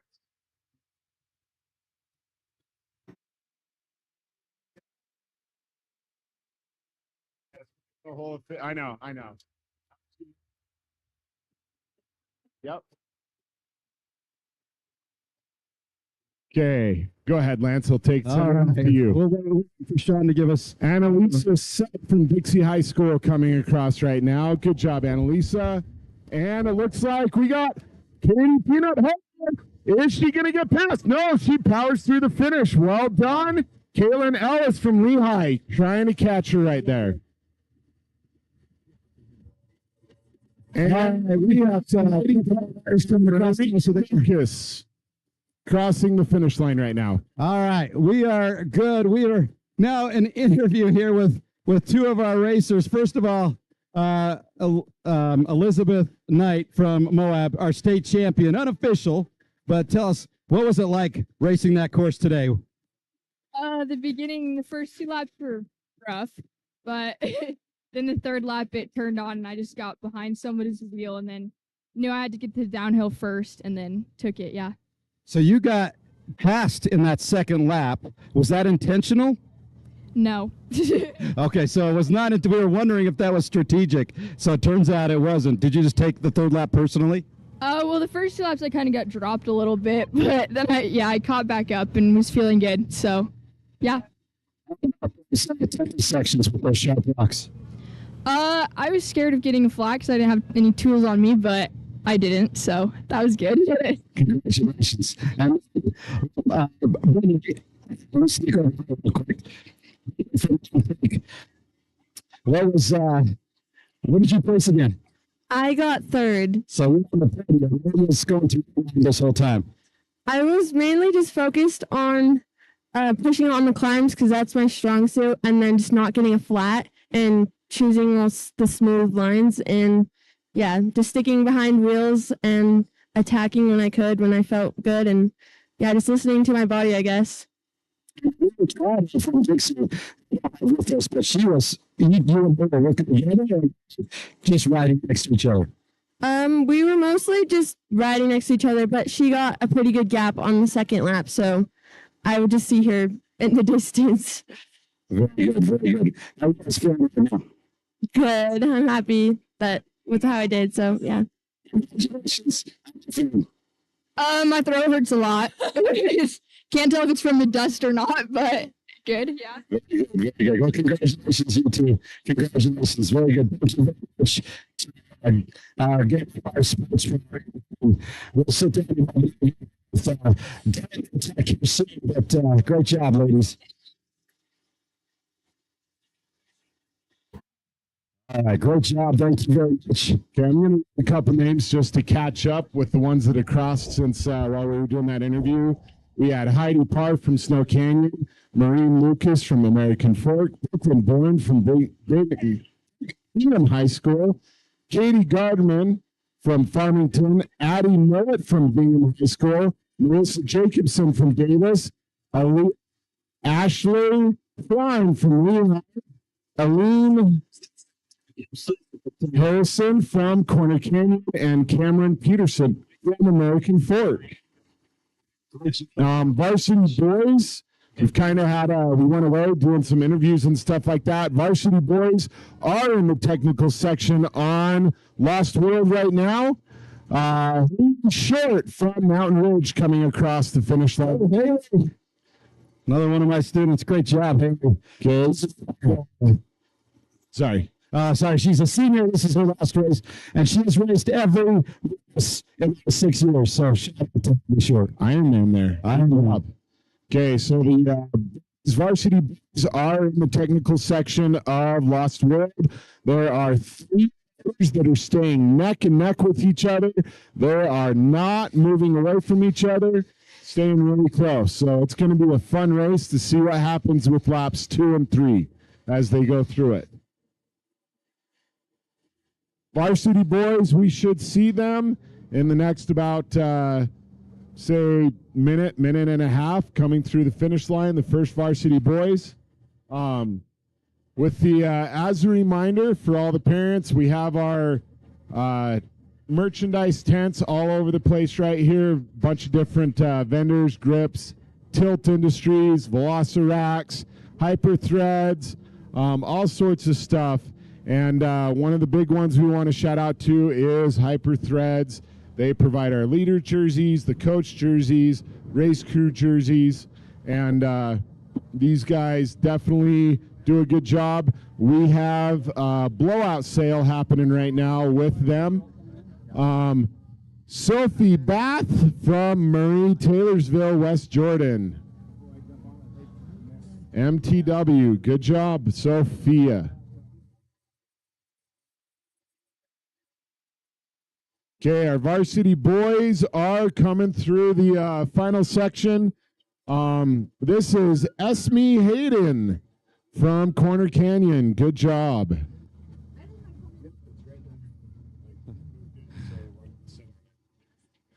Thank you. Need to give a shout out to all of our varsity girls for finishing. Many of them are seniors and won't be back next year because of eligibility has expired. Varsity boys 1, 2, and 3 are in view and coming down the hill. Just so you know, they will be coming down the hill right now into the temporary sign section. So be aware. That might be that girls. Oh, that might be our varsity girls. Those are 2 varsity girls, but the varsity boys are hot on their hills. Right there, 1, 2, and 3. Yep, there we go. Yes. So we'll have 2 varsity girls finishing, and then we're going to have our varsity boys. Remember, varsity boys are doing 4 laps. 4 laps, so they'll have to come through 3 times. But shout out to Alyssa Gunnell and Emma Roan. Alyssa from Lehigh, Emma from Davis. And now we've got Jordan Forsgreen from Ogden, Harrison Reading of Corner Canyon, and Nathan Dutton of Lone Peak in the 1, 2, 3 right now for our varsity boys. How telling it is, all 3 of those boys are wearing the leaders' jerseys. Obviously, they're the top riders from their regions, doing a really good job. Without looking, how fast do you think they were? I already looked. It's right about 19 minutes. It was 19 minutes. Since the rest of the group. Cedar Skeen also finishing up from Desert Hills, so nice job. Now we've got some of our varsity boys. We'll give you some names. Ethan Shirley, Jordan Porter, Brandon Nacieth, Oliver Gibbons, Gabe Gibbons, and Colin Draper, and Cooper Princess Peterson from Westlake. And here comes Ava Gillespie. Nice job, Ava. Hey, want to give a shout out to Ava Gillespie. She had a mechanical issue early in the race. She obviously is faster than what she did, but she finished. She stuck it out, finished the race. She did a really good job. Good job, Ava Gillespie. Yeah, that was finishing your race there. some type of mechanical. She had to push hard, no question. So Bryce Ostmiller, Sam Brady, Porter Gardner, Jacob Griffiths, Oscar Statmiller, Martin Olds, Trace Jensen, Caden Bundy, Dylan McClellan, Asher James, and Sean Mead. I am going to stop reading names. That's That's just fast. That's a lot of names. Tate Larrabee from Corner Canyon, Brennan Pena also from Corner Canyon. And I believe it's Pena, Brennan Pena, if we want to be correct with our Latin pronunciation. Here comes Kai Siemens. Great job, Kai. Well done. Careful now. There you go. Kai Siemens from Mountain Ridge finishes up, including in now racing Easton Ducurant, Sam Freed, Cole Horner, Dallin Parker, Creighton Kent, Mason Briner, Elijah Dwight, Kyle Coates, Gavin Wade, Jack Byer, Miles Perry, Fred Philpott, Jake Taylor, David Spolino, Ewan Whitlock, Ocean Carson Smith, Jack Stevenson, Tanner Burke, Kyler Keenan, Gavin Grimes, Andrew Fairchild, Dexter Wallen, Parker Anderson, John Anderson, Josh Anderson, Hazen Klein, Nicholas Callback, Jacob Royal, Jacob Aramit, Daniel Bartholomew, and a partridge in a pear tree. Okay, and while you just finish and take a breath, our boys leaders 1, 2, and 3 are just finishing the Twilight Zone and are turning on to the Fire Road. So they have finished the technical section, gone through the water section, and are starting the climb on that Fire Road up to the second lap. We have one young man that just passed another. So first place just dropped to second. Second place moved up to first. Third place has stayed the same. These three gentlemen are leading each other, and they're drafting with each other, staying really close to each other as they're climbing up the hill.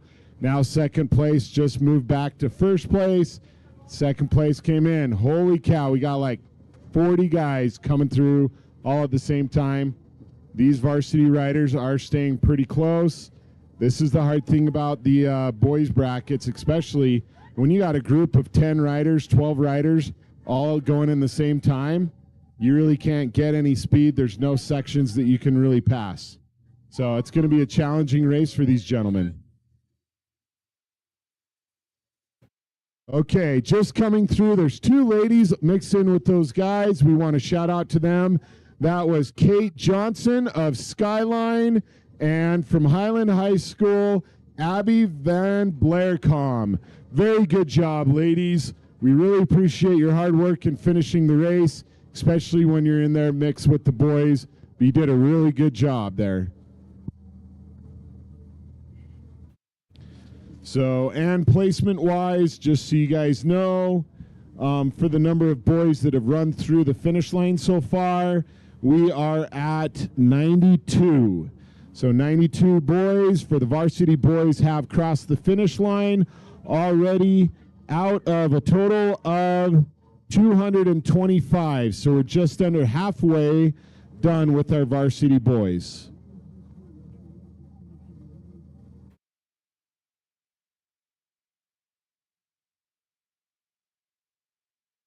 Okay, as a reminder for everybody, with Mercedes-Benz Warner Van Center, they are a big sponsor of the Utah High School Mountain Biking Association. They have two of their new vans here at the race for you to go test drive. They're in the southeast corner of the pit zone where all the team tents are, just past that, closer to the road. You can go test drive one of the vans they have here. They have two of them here to test out. Go ahead and try them out. Check them out, see what they're like. Also, another thing we want to do a shout out to is I Got Poop. You know, they are one of our premium sponsors. IGotPoop.com is their name, and they do doo-doo right. So we want to thank them for all that they do here for the Utah High School Mountain Biking Association. Strike Visuals is another one we want to do a shout out to. as you drive in here, you see all these really fancy looking tents. Those are all mainly through Strike Visuals. They do a great job. They do a promotion where a team can win about $500 worth of discount toward a new tent. And on top of that, they do a really good job of supporting the High School Bike Association. So thank you very much, Strike Visuals. Another one of our sponsors that we want to say thank you to is Maverick. Adventure's first stop. Maverick helps donate money to help pay for loaner bikes that then enable riders that are in need of a bike to be able to race and compete in the High School Mountain Biking Association. Maverick is one of the main people that donate to that and help us to be able to have a loaner bike program. So thank you for that. Another sponsor that we want to say thank you to is Pivot Cycles. Pivot Cycles is a really good cycle brand. You can actually buy them locally, and they have a pretty good deal going on for high school mountain biking riders. And then what was the deal with Forge and Bond? Or what was the Wild? Oh, it's so the Forge and Bond price is $1,800 for a set of these mountain bike tires. Wheels rather, not tires. And they're offering them for $1,000, $999. And so just a fantastic deal. So thank you very much to Forge and Bond. Go over and visit them here in the infield. Go say hi. Tell them Lance sent you. And go look at, they have wheels here for sale. You can actually take a pair of wheels home with you today if you so desire. So thank you to Forge and Bond. But if we're talking about wheels, we can't ignore Envy Composites. They're also here today. Fastest wheels out there. And as well, they've got some fun little gadgets and gizmos. And they're giving away free handlebars. So enter to win a free handlebar from Envy Composites valued at $190. So thank you to our friends at Envy. Go visit Neil Shirley and the other Envy crowd there, and he'll tell you about some of the fun, exciting things that Envy has in the works, like maybe a new mountain bike that will be available. Go talk to him about that. Go over and again visit our friends at gripitsports.com. Grip It Sports is the best gloves out there. You'll see many of these riders themselves wearing those Grip It gloves. They are minimalist and bunch free and really cool looking. So go over and try out a pair. You get 10% off today. So go say hi to Parker. Tell him Lance sent you. For those of you at home, visit gripitsports.com and order a pair that way. As well, our friends at Velocirax are here. Velocirax from 3 bikes to 7 bikes. The Red Rack Army that you'll see driving around the Salt Lake Valley and other places. Fantastic bike rack system that not only works as a bike rack, but doubles as a garage mount because they give you everything to mount it in your garage as well. And as well, they provided the rack that is on the back of our side-by-side. So anytime we'd have to go get a rider down from off the mountain, we can easily throw their bike on the Velocirax and we're ready to rock and roll. So thank you to Velocirax.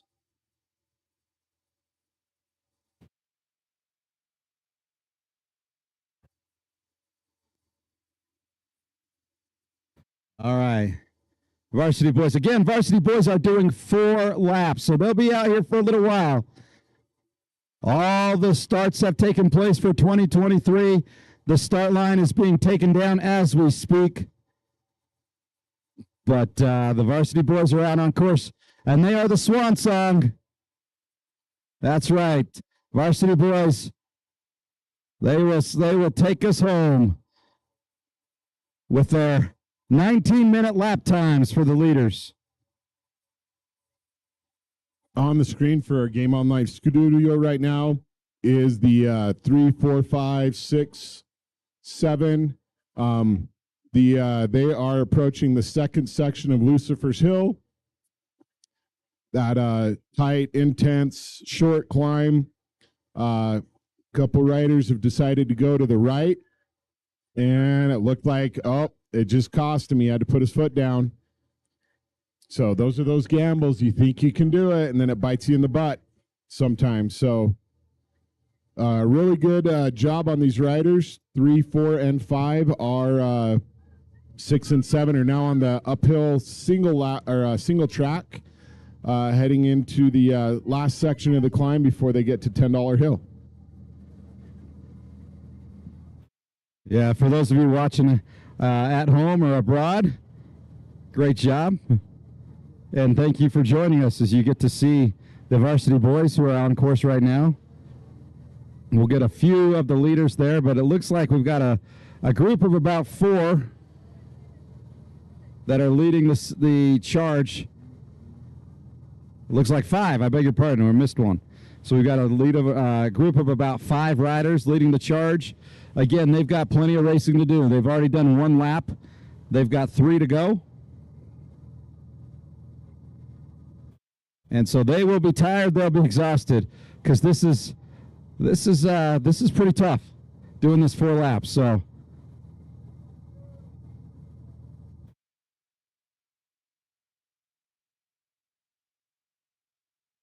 and watching these riders come through, you can see a lot of them have dirt on the side of their kits, which means that they had a little spill, which is not uncommon on a course like this, especially where there's a lot of sand and loose rocks. Those are notorious for taking down mountain bikers. But so far, they have been fantastic, and so shout out to all of these riders and racers. Here soon, we'll to our annual State of the League address. We'll have an interview with our fearless leader, Dallin Atack. He'll give us the state of the Utah High School Cycling League.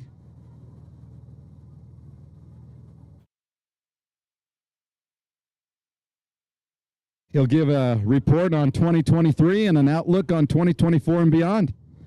So make sure to listen in for that as we talk with our fearless leader. And we've got a runner. We've got a Cedar City 3 Peaks Biathlon. He's from Westlake. Who is that, Jason? That is Thor Yount from, Thomas Cahoon from Westlake High School. Thor Yount from Highland is on his bike still. Fantastic effort, guys.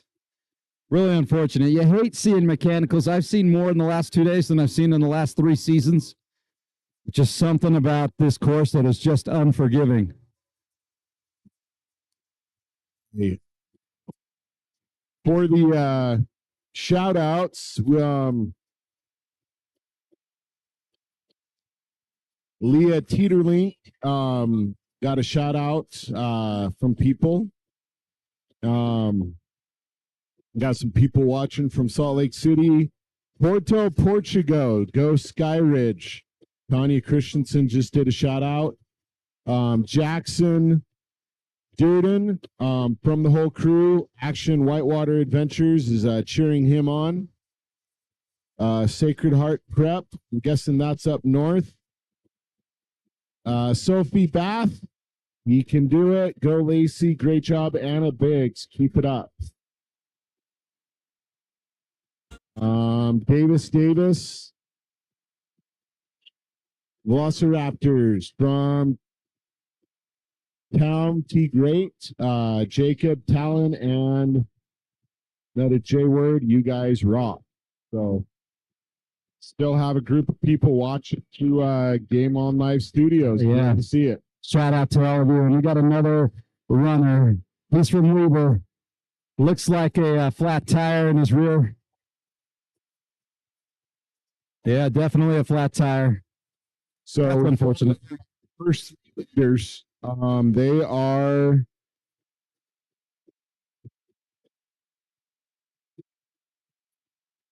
where are they? Trying to pick this out. This is Orange Forks. Okay, so the lead riders for the Varsity boys are on Orange Forks. 1, 2, 3, 4, 5. That's it's still anybody's race.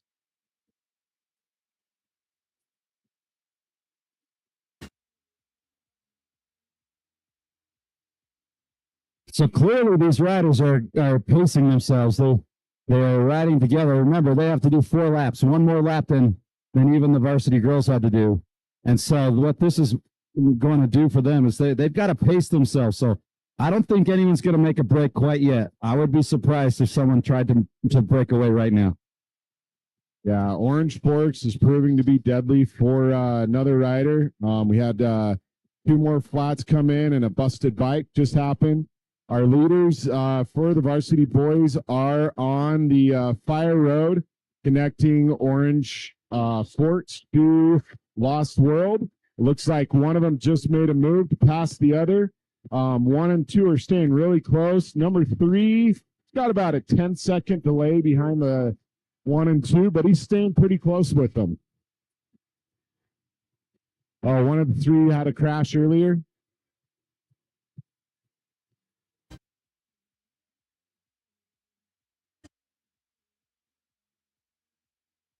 Okay, 1 and 2 just keep passing each other back and forth on the Fire Road. 10 minutes late. Later than you thought it'd be, just letting you know. And the top leaders are now turning on to Lost World, going through that technical section now, just plowing through the rocks. Holy cow, look at the speed they are attacking those things at.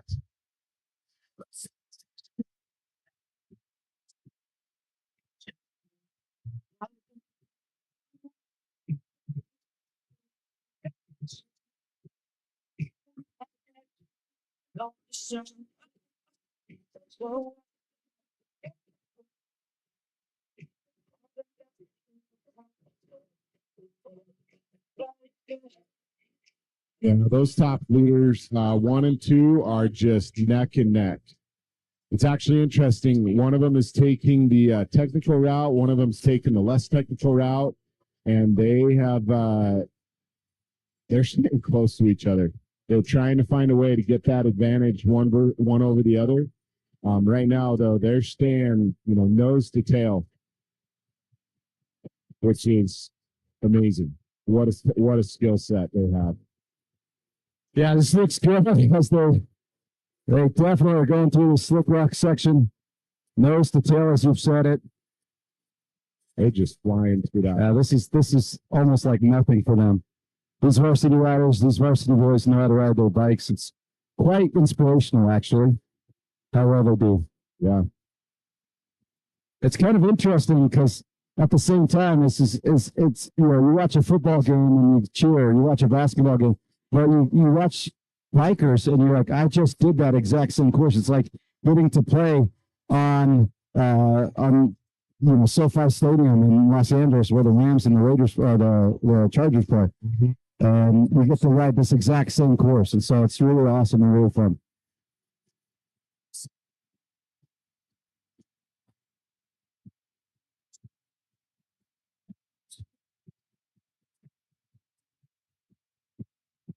Okay, right now, looks like the varsity riders are just finishing up the technical rock section. Oh, they have a couple more. Still moving along really well. Now here comes another rider. He's so fast. Heads out for lap number 2. Luke Carter from Olympias High School just coming across. Okay, it looks like the ride leaders for 1 and 2 have finished most of the technical section in Lone World. The second, third, 4th, and 5th place, or 5th, 6th, and 7th, are a little bit behind them. Still working really hard to stay up and push through, but really moving along. First and second are into that front flowy section after the technical section, really moving along quite fast. Again, this is where you can get into trouble, though. One wrong corner, there's a lot of sand that's been built up. It's going to make a big difference when they're coming around those corners. If they go too wide or they give it a little bit too much gas, they could end up eating it. Okay. Now it's a question of when they're going to be visible.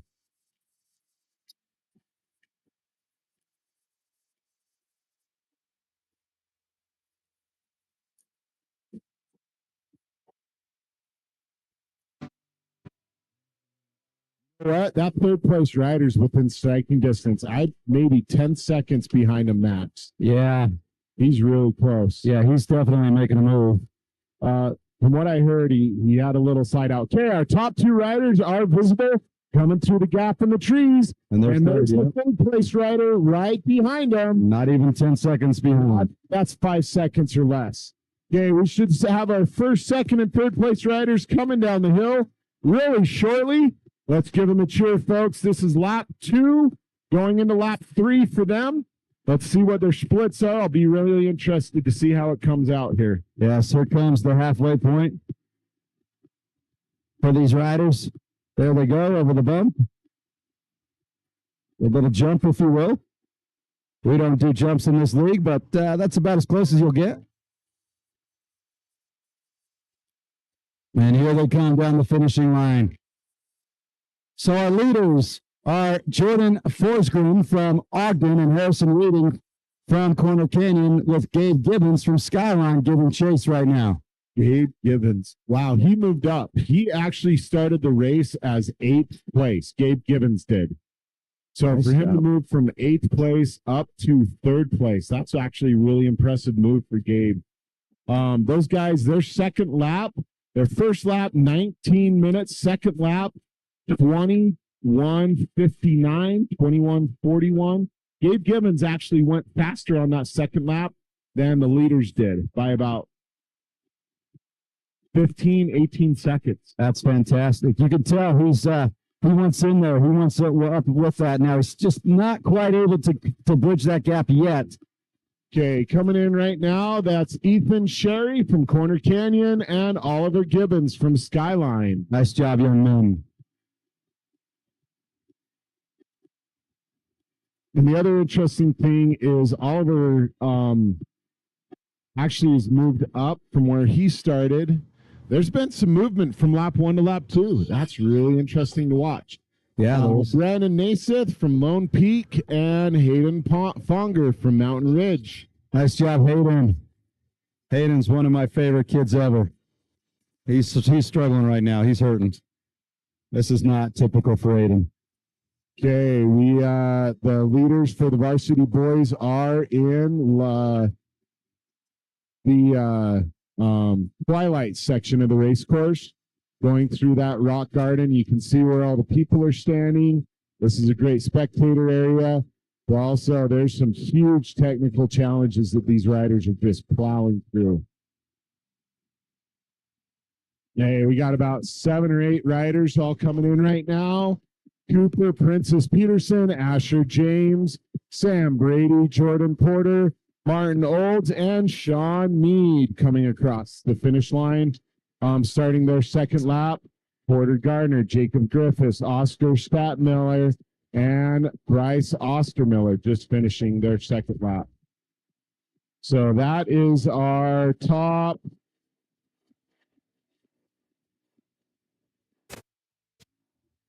Okay, that was Trace Jensen and Caden Bundy. The next couple of riders that come across, that'll round off our top 20 riders for the varsity boys. Cole Horner from Brighton High School and Dylan McClellan from Park City High School. That'll be your top 20 riders for varsity boys. Just came across Elon White and Mason Briner, Creighton Kent.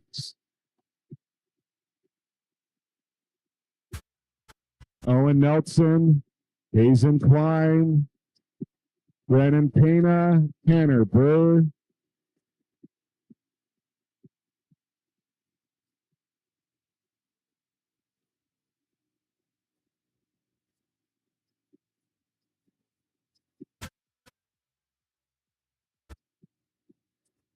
Okay, our lead varsity riders are on the Fire Road, just passing the disc golf section, heading up there.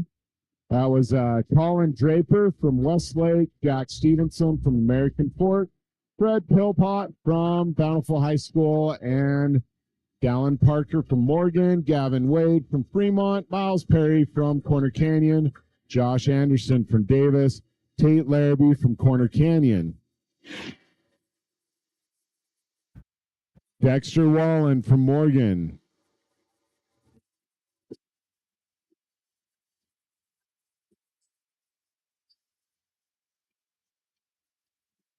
Okay, Daniel Bartholomew, Kyle Coates, Jacob Taylor, Jacob Ermet, Jack Bayer, Tyler Keenan, Jacob Royal, David Spirillo, Parker Anderson, Andrew Fairchild, Easton Dorkent, Mason Brown, and Riley Williamson. Gavin Grimes from Iron Giants just coming across the finish line there. That'll round off our top 50 riders for the varsity boys have finished their second lap. We got Ocean Carlson Smith with all of his sparkles from Park City. Nicholas Kabach from Dixie High School. Carter Hoffman from North Davis. Walter Rose from Maple Mountain.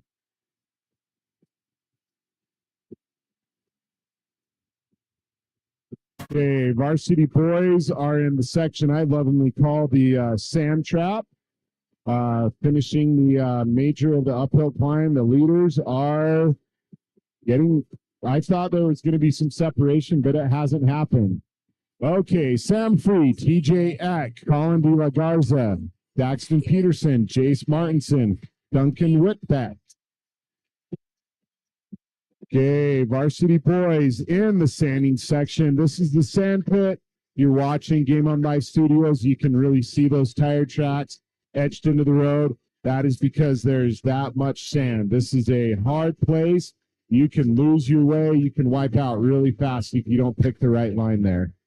Jace Martinson, Duncan Whitbeck, Derek Santoro, Griffin Tasker, Parker Blair, Noah Bateman, Andy Kikert, Jake Erickson, Brandon Alger, Jackson Hawley, JJ Pratt, Tyler Phelps, Gavin Gunther, Alex Lawrence, Micah Autry, Isaac LeBaron, Houston Liddy, Curtis Cordet, and Noah Crockett. All these riders heading out for lap number 2. Roston Nordell, Rome Goodman,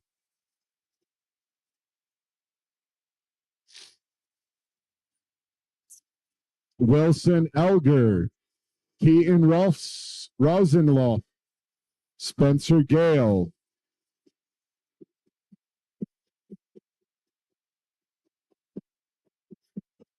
Jared Gerber, Cole Hendricks, George Peterson. Okay, we have a group of 4 varsity boys that are just about to finish their climb, going up on the fire road and joining on to the single track. Also on the screen right now, you can see a bunch of riders riding through the Twilight Zone section of the race. Yeah, you can see the top 4 riders are on lap 3 of 4. They are on the single track race course loop section of the course at this time. That was, oh my gosh. Paul Hendricks, George Peterson, Liam Bird, Mac Montgomery, Nathan Dutton, Tyler Bodley, Grayson Halverson, Jacob Rasmussen, Eric Linsky, Isaac Bushka. Just came across the finish line now.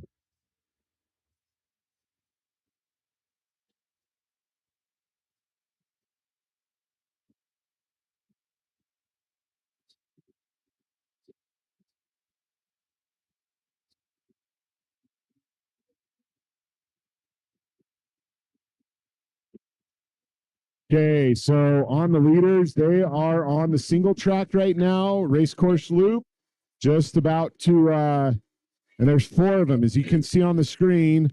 The 2 that were ahead have been caught up by the 3rd and 4th place riders. Now we have 4 riders. Oh, one just made a pass. Oh, that 4th is Marshall. So we got 1, 2, and 3. Okay, Tyson McClellan and Owen Cummings just crossed the finish line here. Okay, so we have 1, 2, and 3 are neck and neck, staying next to each other. They are on Lucifer's Hill. Going up that climb right now. That's going to be another challenging section again. There's a lot of dirt and dust. Caden Lundberg and Damon Barnes just crossing the finish line. Caleb Gunnarsson from Desert Hills coming up right now, followed closely by Riker Brand and Easton McGrew.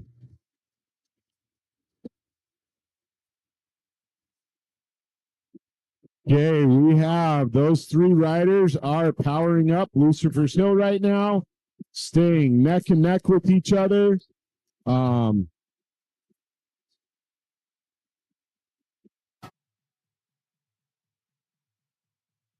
Okay, Jace Reber from South Summit, Tate Kippen from Morgan, Thomas Ellis from Skyridge, Matthew Foote from Lone Peak, Logan Dow from Box Elder, Alec Barnes from Corner Canyon, and Joshua Anderson from Morgan High School.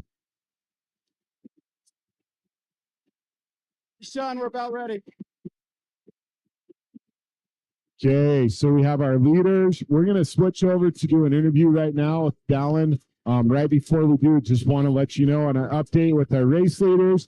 1, 2, and 3 are just finishing up Lucifer Hill and are into the single track section of it. So it is anybody's race for those 3 riders.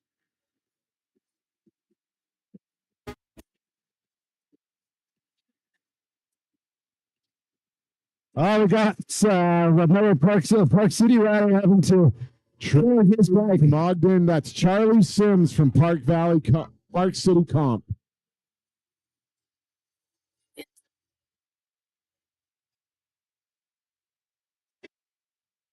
Okay. Trent Bailey, Jamerson Kent, Oliver Scanchi, Kai Ulstermiller, and Jonas Blankenstein. Tyler Balls from Corner Canyon coming across right now. Okay, yes. 1, 2, and 3 are almost finishing the climb at Lucifer's Hill. They're coming into the S curve right now.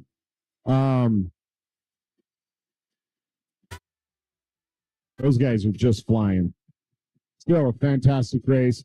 It's anybody's race for those 3 riders. Yes. Corner Canyon rider coming across. He's that's Cameron Avery. Looks like he's hurting a little bit. Okay, Isaac Teeterling, Spencer Wood, Owen Crandall, James Evans, David Britton, Ethan Tidbits, Keegan Taylor. Okay, the top riders are going through the S curve right now.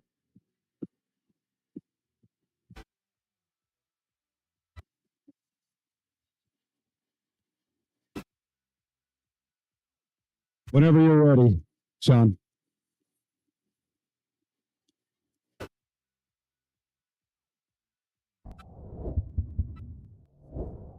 All right, ladies and gentlemen, we are here with our leader down ATAC. So thankful for that to have you be able to sit down. This is what we're calling the State of the League interview. State of the League. Well, I'm just glad I get to sit in the shade for a minute. You've been working hard these last few days, haven't you? I've been working, but it's the race crew that's been working really hard. Well, yeah, that's a great way to put it. But you are definitely the leader for sure, and you lead by example. We appreciate that. First, I wanted to ask you about 2023. This is the last race of the year. What are some of the successes and/or lessons that you thought of? Well, let's start with 2023. 25 races this year. Right here in Cedar City for an awesome state championship race. I think some of our biggest successes this year was we got 2 brand new venues, one down in the city of Beaver, and another one in Butterfield Canyon in Harriman. And then this is, even though it's Cedar City Three Peaks and we've raced here multiple times, this is a whole new course for the state championship race. It's been a fantastic year. It's had a lot of ups and some downs, but a lot of ups. And so fantastic. Let's look at, what's your outlook for 2024? 2024, we're expecting more of the same. I believe that our rider numbers have have stabilized, I guess is the best term for it. We've kind of hit a little bit of a plateau. We didn't grow like we have been the first 11 years, which is a good thing for us. We need a little bit of a breather to start building some of the infrastructure, not only league-wide, but around the state. What I'm talking about is trails. We completely inundate practice trails across the Wasatch Front, from Weber County, Davis County, Summit County, Salt Lake County, Utah County, and we've got to be able to be a part of helping these counties and these cities get more space for all riders, not just mountain bikers, but hikers and equestrians alike. So that leads to the next 2024 outlook and perhaps beyond venues. We brought up the two that we added with Beaver and Butterfield. Any potential venues, any insights or hints that you can give us for the future? Yes, it looks like we're going to be able to have one. We're hoping for this next year. The plan is that we'll have one down in Panguitch this next year. We're also working on potential race course in Tooele Valley area. We've got some other ideas for a course in the Eagle Mountain area that may actually be an alternate for a state course. We've also been working on the Damron Valley area, which is St. George area, and also Virgin. So we've got a lot of places that we're touching down in, but it looks like next year Panguitch is probably the first one that's going to be ready for us. That's fantastic, man. That's really cool. So we'll be going all over. What about region changes? Do you anticipate any changes in the region? I think our numbers right now are going to be able to leave us at 6 regions going into this next year. We will evaluate where we ended up this year with the number of riders per region. So any changes would be small. It would maybe be a team here or there that we move back and forth just to align the numbers a little bit better. But that's it. So no major changes with regions going into this next year. Fantastic. What about when do you foresee the announcement of venues, the dates? Do you have any foreseeable date or a goal date to get those announced and published? Absolutely. So we will look at publishing the actual dates of where we'll race or of when we'll race in the January-February timeframe. The actual locations usually take a month or two longer. We can usually line up I'd say 50 to 75% of our courses pretty early on. We've already got a lot of those contracts in place, but it's getting all the ones in between that get tough. That's fantastic. Any other changes you foresee for 2024? I don't have anything right now that I mean, why fix something that's working so well? And when you look around, you see what this is doing for these student athletes. I think we're doing pretty well. So this is my favorite question to ask you, because you know so many people involved in this league, behind the scenes, in the scenes. What shout outs do you want to give? Oh, the first group of people that come to mind every time is our coaches. It can't be anything other than the coaches of these teams. I get asked all the time because we're not just the biggest league in the nation. We're 25% of all the mountain biking all the mountain biking in the nation is right here in Utah. And I get asked all the time, what is it about Utah that makes it so special? And I say, well, we've got great access to trails. We're family oriented. We're outdoor oriented, but it's the passionate coaches that we have that have built these teams and have worked with these student athletes and have shown, what it does for these students to be able to be part of this league.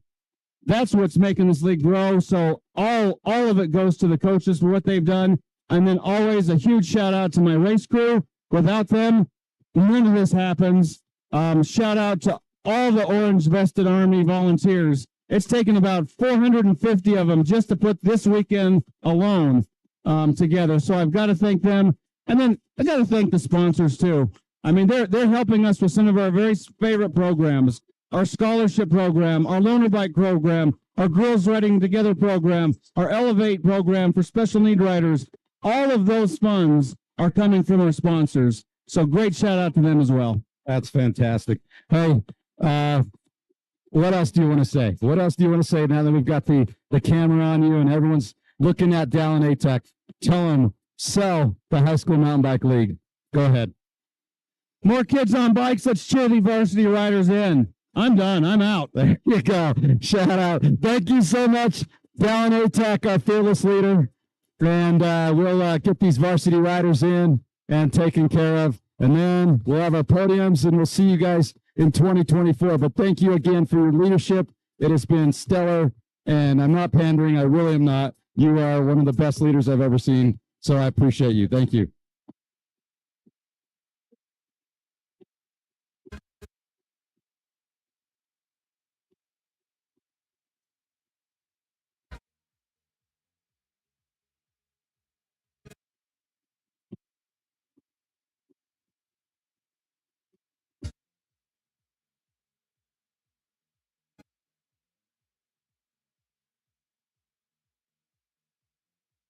All right, ladies and gentlemen, thank you to our fearless leader, Dallin ATEC.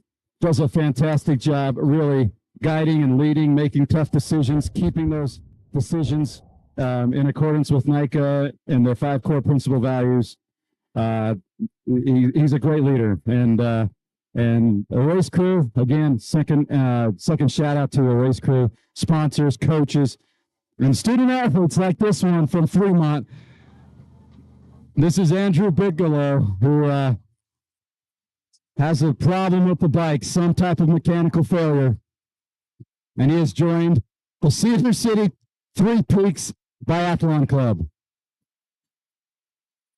Let's go see what is the matter with his bike and see if maybe we can get him out one more time. Sun's out, guns out.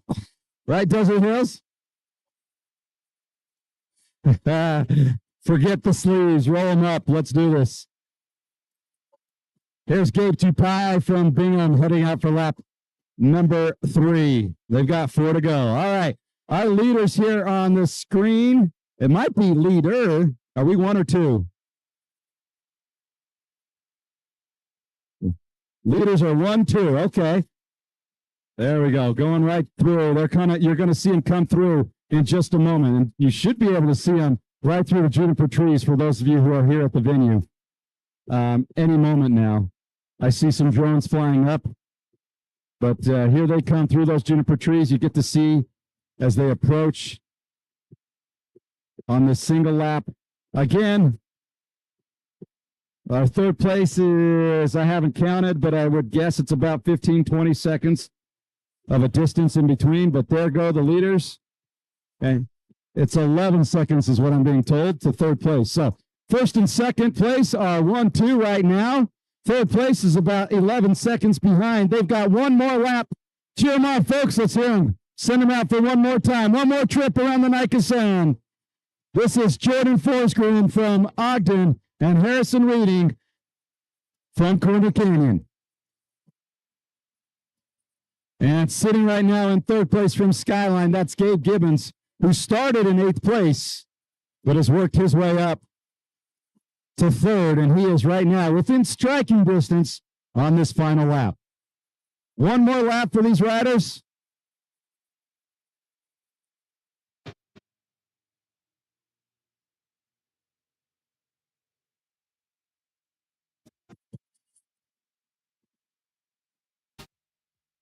There go the leaders. They're now approaching the feed zone or just getting through it. Yep, they're in the feed zone right now. They'll take on a water bottle, maybe a goo or something of that nature. Here comes Brock Miller from American Fork. He's got 2 more laps.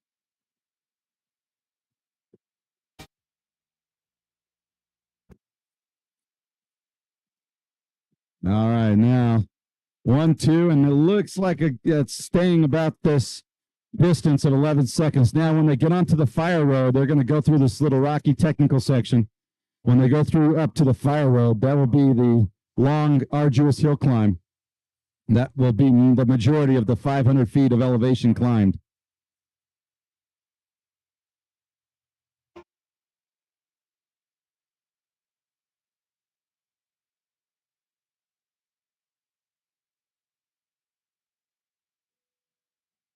All right, so Our 1, 2, 3 are through, but we still are looking for number 4.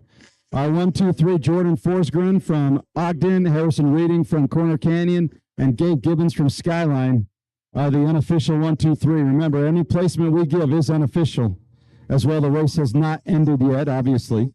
Everyone's still out on course and racing. And here comes Thor Yount from Highland. Sun's out, guns out right there. Looking good, looking good. And from West High School, that's Nicholas Rocco.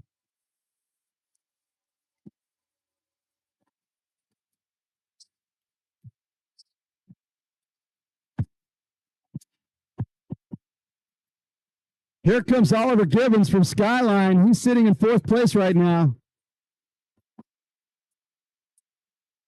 And that's a pretty big gap in between 3rd and 4th, but let's see what Oliver can do with it.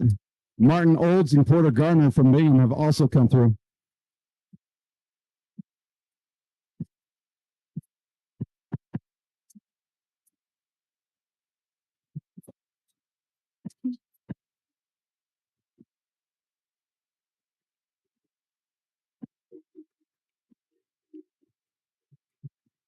All right, now we're starting to see some of the riders now coming through. For one more trip around the NICA Sun, many of them who are seniors, this will be their last race, their last lap in a race for the Utah High School Cycling League.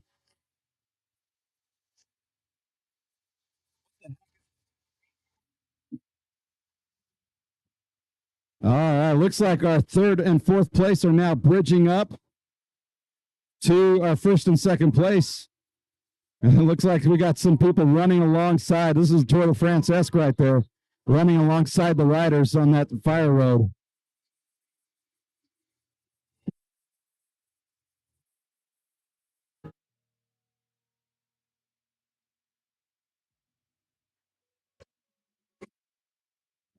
So it looks like they're nearing a bridge up of the first 2. Is that right? Oh, that's right. So Gabe Gibbons has made it up to the first 2. And so we might have a 3-way sprint to the finish if this holds. It's on the fire road here. You can see clearly how much they are working together. This is a decent hill climb, folks, in case for those of you watching on our Game On Live studio. This is a hard hill climb. It's long. It's not crazy steep, but it is long. And so now we've got more riders now coming through, starting their 4th and final lap.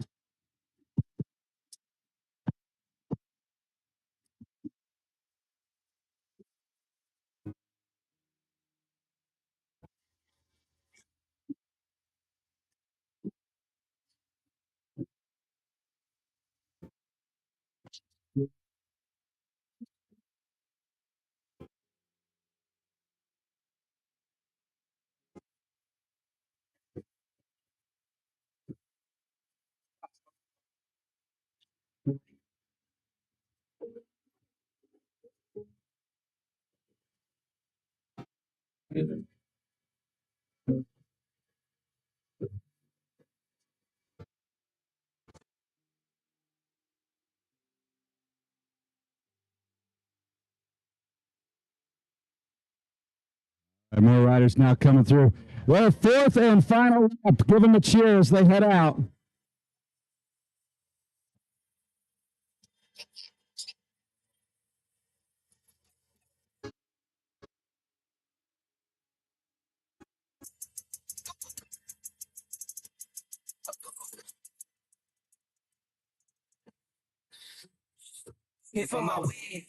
Also heading, we got Josh Anderson, Miles Perry, Parker Anderson, Daniel Bartholomew.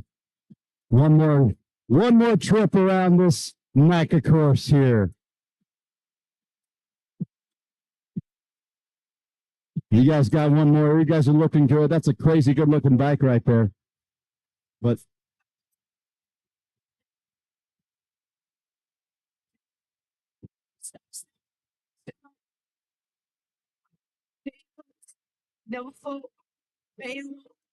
On the go, ISO, ISO, ISO. This is our 1, 2, 3 now. That pass that they'll make right there on the right, that is a lapped rider.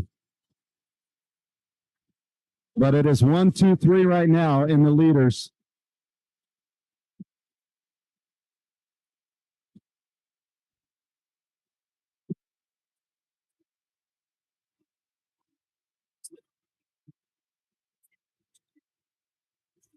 We trust the process and mom, and it takes time.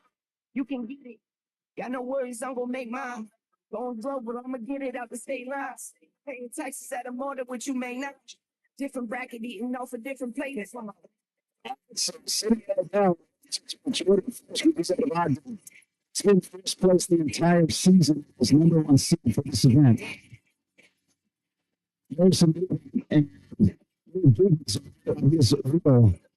so we'll see what happens. If anyone's going to try and pull away, this would probably be a good place to try. So let's see what happens here. Again, that rider in 4th position is a lapped rider, but he is looking good for a lapped rider. It looks really strong for someone who's a lap behind. So, Lance, you asked about the total number of riders. Today, we had 1,083.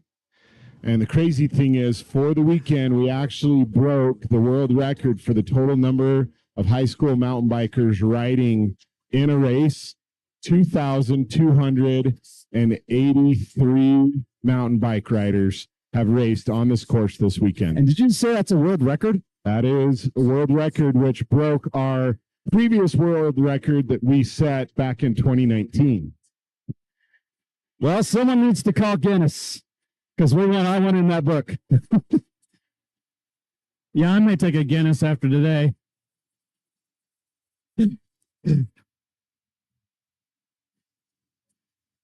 That was our fearless leader, Dallin Atek, who just said that.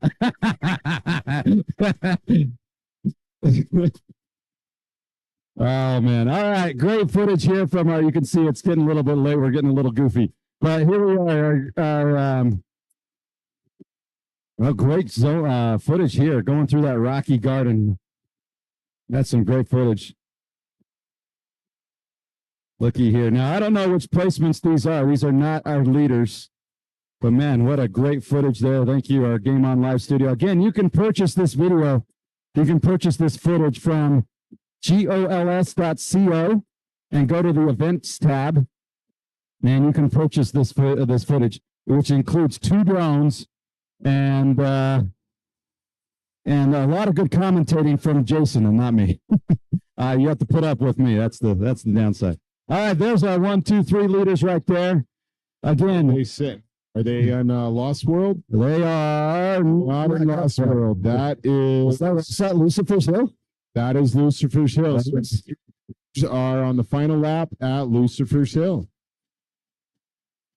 And there we go, looking strong. They just are working together. I don't know if this is a planned strategic move, but I'm kind of wondering what they're thinking. Are they going to try and attack, or are they going to wait and try and win it in the sprint?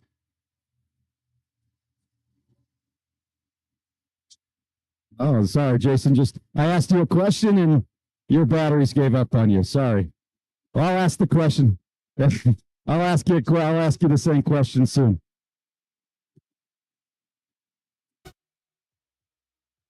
All right, just now, as soon as I say that looks like a move made on Lucifer's Hill by Jordan Forsgren from Ogden.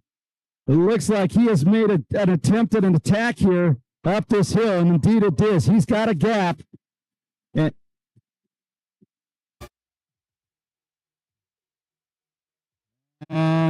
But he's got caught up right there in the sand.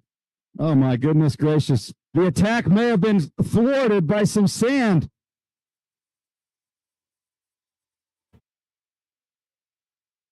Well, no, it looks like he's still there. He's still working.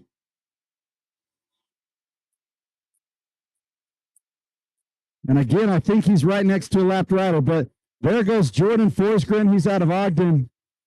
For those of you watching on our Game On Live studio, help me out, Sean.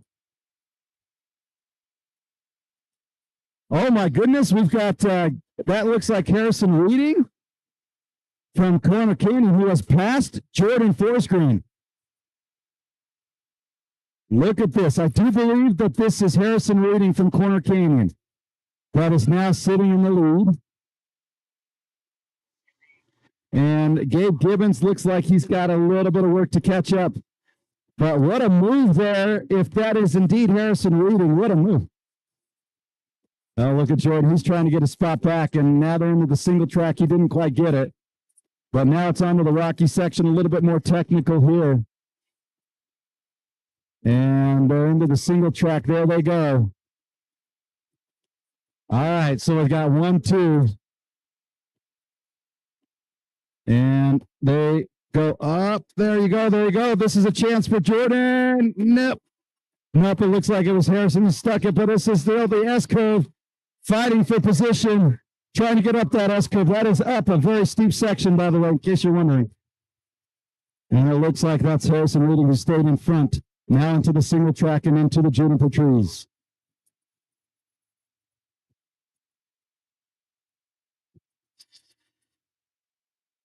All right, so that rider up front, that is the lapped rider right now. So here he goes, on your right, on your right. Well done, thank you. And circling around. Boy, this is Tour de France-esque right here. This is some great coverage. Thank you so much from our drone pilots, Noah, I beg your pardon, Jonas and Trevor. I did it again. Old habits die hard.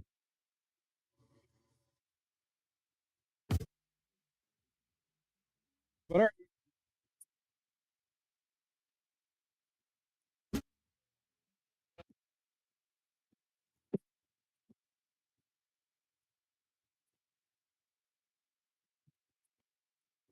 All right, this looks like this is Harrison Reading up front with Jordan Forsgren sitting in second wheel. So, second place rather, first wheel.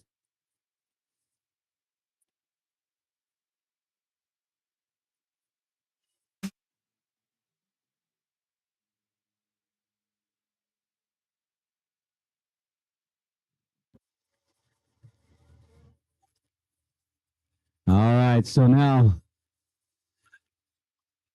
we're sitting 1, 2, and so the gap to third place looks like that's at least 15 seconds now. All right. So our leaders are sitting 1, 2. They have ridden together. This is bike racing, by the way. So second place to third place is a 15-second gap. 8 second, I beg your pardon, 8 second. Yeah. All right, so.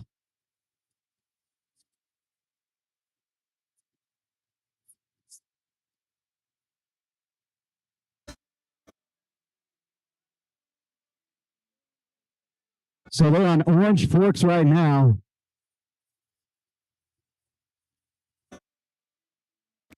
So this is a downhill section of the course. Slowly single track, not slowly, slowly single track. They are not slow by any means. All right, here we go. Making the moves. They'll be passing the lapped rider here. Nice job. Well done. Good pass. All right.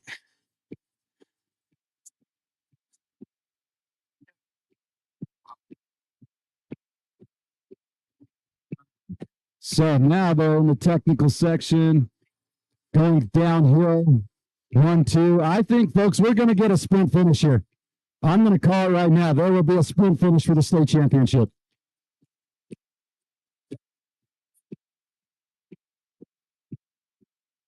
So we're about 4, maybe 5 minutes for our leaders to get here. So start finding your position along the snow fence to get this filmed. All right. 1 and 2, another nice pass from the lapped rider.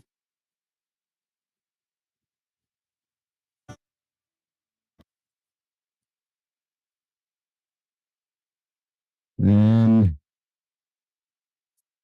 still working their way downhill. handling their bikes very well.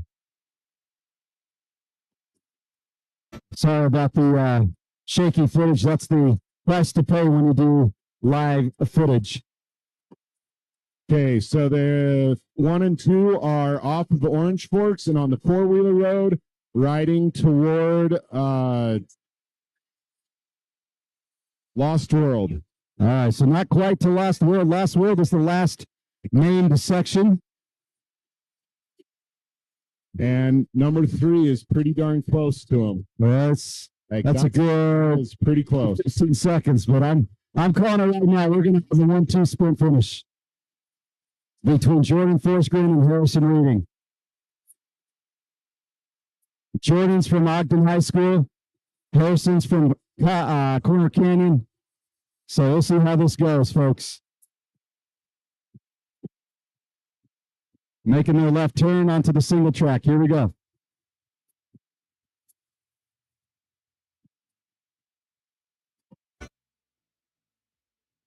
Hey, shout out to Matthew Brown from Davis.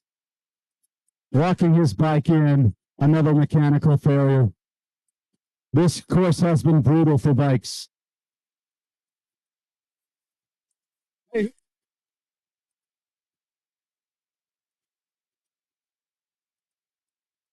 Oh, so Jordan Forsgren has just made a pass on Harrison Reading. Harrison Reading taking the right line and got it. He's in the lead now. No, it's... All right, so here we go. Oh my goodness, we've got ourselves a race. It's about a 4 bike length, 5 bike length lead for, I believe this is Harrison Reading.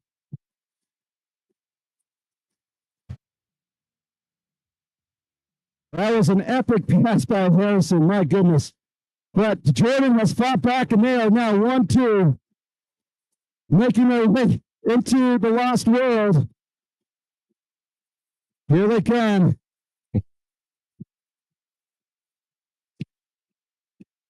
So Harrison Reading going down the hill. All right, folks, get your cameras ready. We're going to have a sprint finish. Harrison Reading, Jordan Forsgren going 1-2. Who will take the state championship? We will find out in about 60 seconds. It looks like Harrison actually pulled away slightly. Going around that right turn is Jordan. Can he catch up?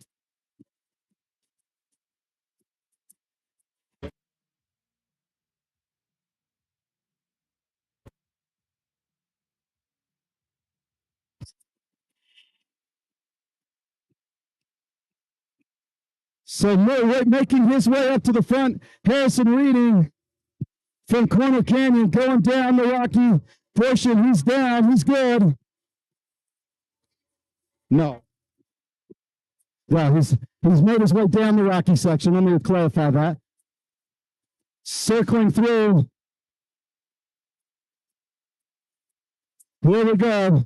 Can Jordan catch up? Jordan has been #1 seed the entire season.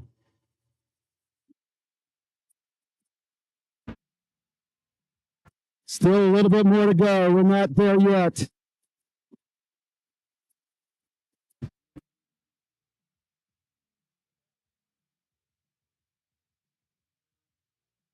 And the final section now.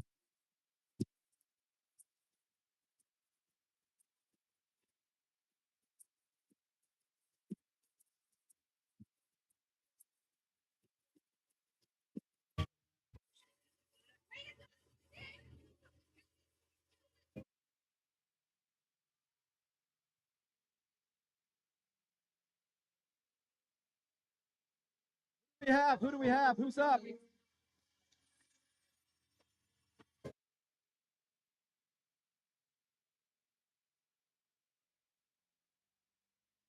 Trying to get you some placement here. I can't quite tell where these riders are because they are passing lapped riders, but I do believe it is Harrison Reading, and he's got about a 3-second lead on Jordan Forsgren.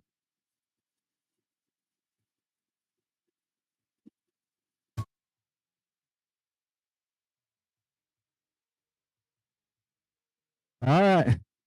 Here we go. Our leaders are coming down the hill. Sporting the white helmet from Corner Canyon is Harrison Reading.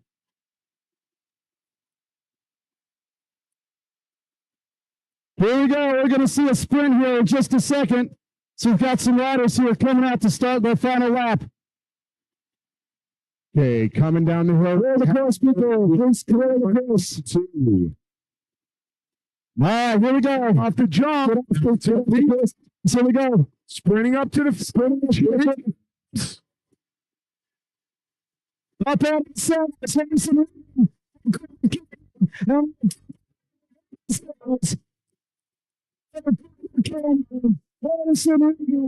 It's the state championship. Coming in at second place is Jordan Fosgren from Ogden High School. What a fantastic show. And third place. No, they're all lapped. Okay. All right, so we're looking for third place. It was Gage Gibbons from Skyline who got dropped a little bit on those hills. What a fantastic rate. Look at the lap times for those guys. 19-minute first lap, 22-minute for second, 22:15 third lap, 22:19 fourth lap. Those guys kept it. 22-minute lap, 3 laps in a row. That is flying from those guys. Here's your first place finisher, Gabe Gibbons from Skyline High School. Unofficially, Gabe Gibbons. Unofficially in third place.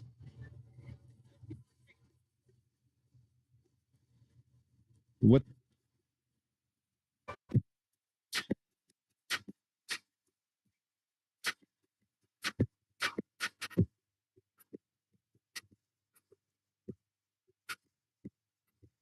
And there goes Parker Connors of Farmington and Landon Sepp of Herman. They've got one more lap to do. All right, we're looking for fourth finisher. Tyson Mortensen from American Fork, Gabriel Kubido from Corner Canyon have come out and have one more lap. Let's cheer on these riders. They've got one more lap to do. That's Alec Barnes.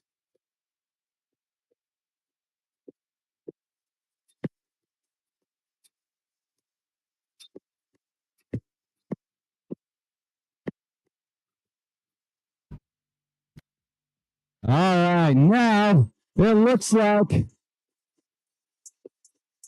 Rodney Jackson from Highland, Jacob Morris from Bingham, Preston Mullen from Skyridge, Grant Davis from Morgan. So we've got our 1, 2, 3s in. We need fourth place. Here's one of my students, Noah Subaki.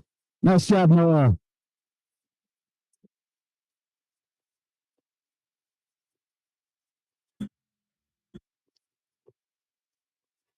From Layton, that's Tyler Smith coming through.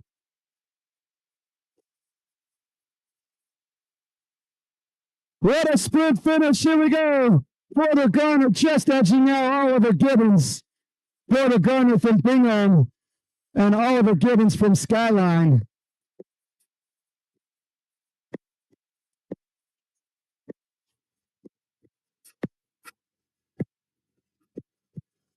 Andrew Peterson from Cedar Valley heading out for one more lap for the Bike Safari. But here we go. Asher James from Westlake, Martin Olds from Davis, and Cooper Princess Peterson. Guess what? Someone has a sign for you at the finish line. Cooper Princess Peterson, someone's got something.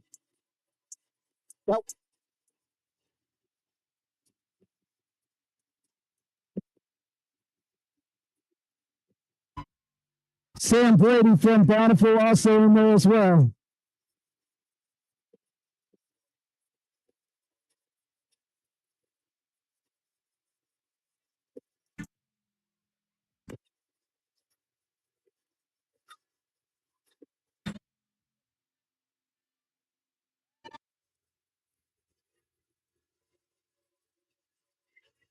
Yeah.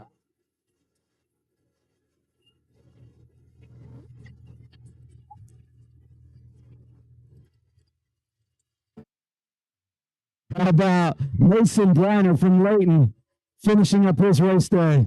Also finishing up from Layton is, beg your pardon, from Desert Hills, Jordan Porter.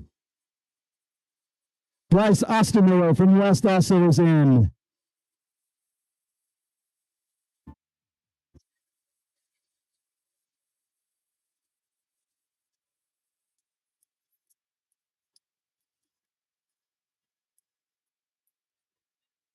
And here's a nice move here from a sprint finish from Magpie. That is Sean Mood and Timbers Chandler Zesk. Oscar Saddlemeyer from Park City is finished.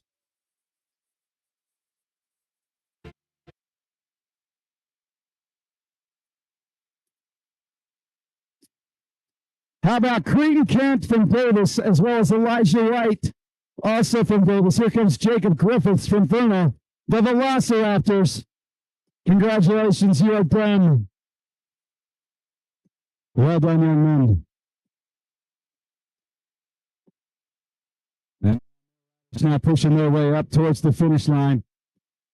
You can see the push made. What a sprint there. You have Nicholas Rocco of West, Ethan Shirley of Corner Canyon, Caden Bundy of Mountain Crest, and Enoch Hopkinson of Mountain Ridge.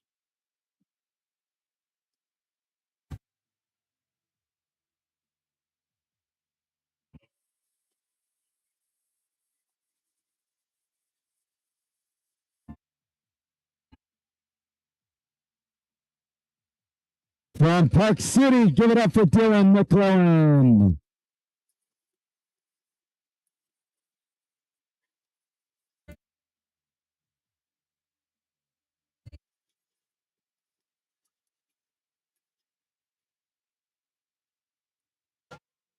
It's like there's Colin Draper. And here comes Gabe Tupai from Bingham.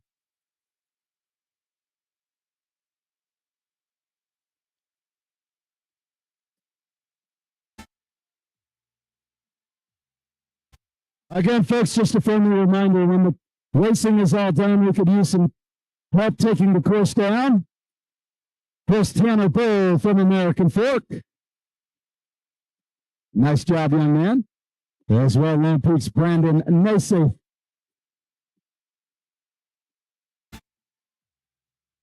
And another runner, but before that, American Fork, Jack Stevenson and Mason Brown from Lone Peak. And here comes Thomas Cahoon.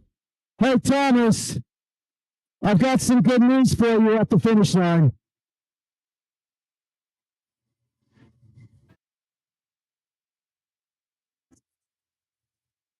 Here also in there, Trace Byer of Bountiful, Fred Pilpot, also of Bountiful, finishing up. From Fremont, Andrew Bigelow.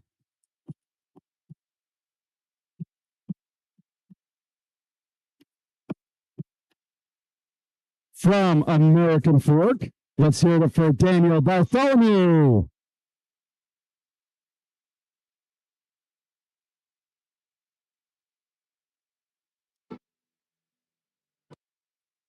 Look at this sprint finish. Nice job, guys. Gavin Wade from Fremont, Miles Perry from Corner Canyon, Jacob Taylor from Alta, Riley Williams from Harriman, and Kyle Coates from Bingham. Jacob Roy from Skyview, Josh Anderson from Davis, and Jacob Hendrickson from Sky Ridge. Parker Anderson from Corner Canyon.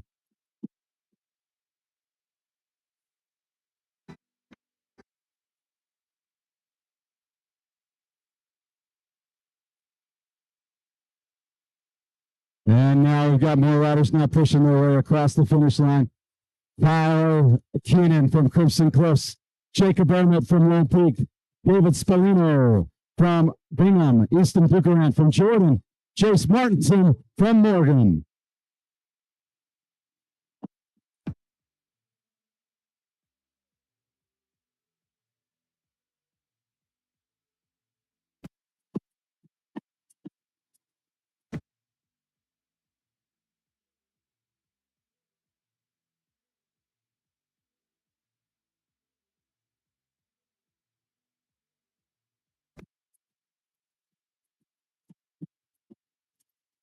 And now some more riders making their way up to the finish line.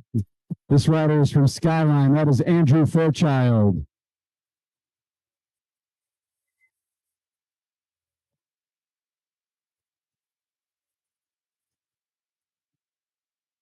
From Iron Giants, Gavin Grimes. Desert Hills, Hayden Christensen. Sun's out, guns out. And a push to the finish line. Braxton Peterson from Lehigh and Roston Nordahl from Manti. Park Cities, Ocean Carson Smith, TJ Eck from Skyview, and Derek Santoro from Park City. From Dixie, Nicholas Kalbach.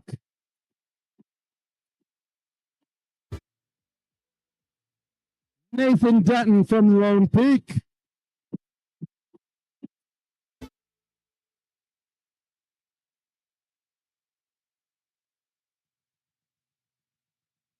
Is that a gorilla balloon? I think it was. It was a gorilla balloon. I just thought maybe for a second my mind was starting to play tricks on me.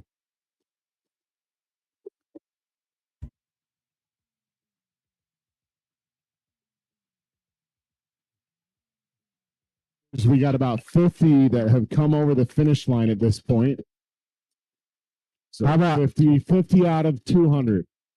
How about Andy Kickert, Micah Autry, Jake Erickson, Carter Hoffman, and Dexter Wallen?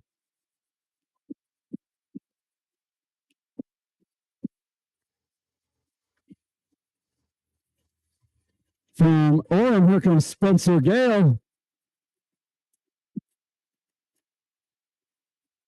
American Forecast, Gavin Gunther, Griffin Tasker of Alta, Walter Rose of Maple Mountain.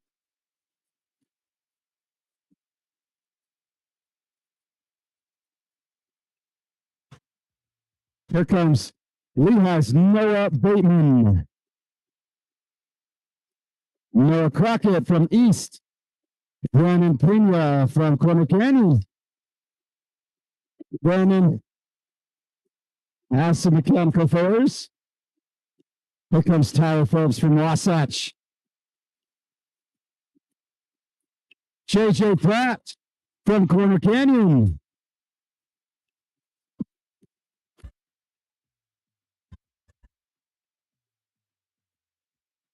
Carter from Olympus, Westlake's Alex Lawrence.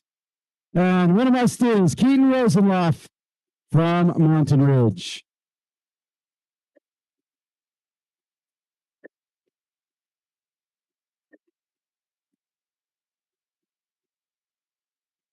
Also finishing up from Pineview, Hazy Klein, Justin Lindley of Timpview, Parker Blair of Westlake, Colin De La Garza of Olympus, Curtis Fugler from Solid Composite, Sam Free of Corner Canyon, Aaron Cummings of Skyridge, and Eric Linsky of American Fork. Tyson McClellan from American Fork, as well as Wilson Engler from Maple Mountain. So that's our top 75 riders that have come across the finish line at this point. Fantastic. Here comes Wasatch's Caden Lundberg. Well done.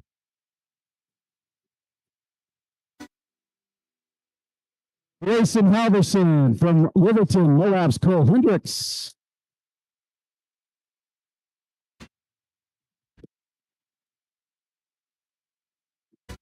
Brendan Algier from Morgan, Riker Brand from Alta, Damon Barnes from Corner Canyon.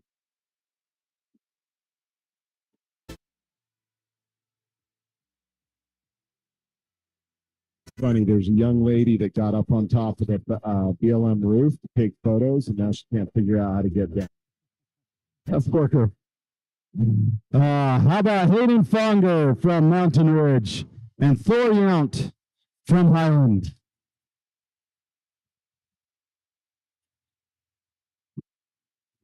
Up out of the saddle sprinting for the final time is Jared Gerber from Manti.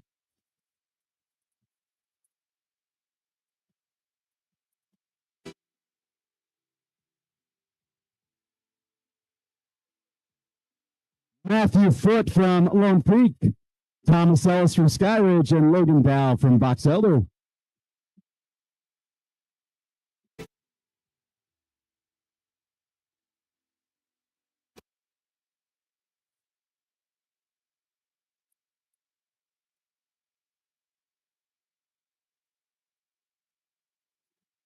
Morgan's Aaron Lee's coming through. He's got one more lap. Easton McCool from Levo.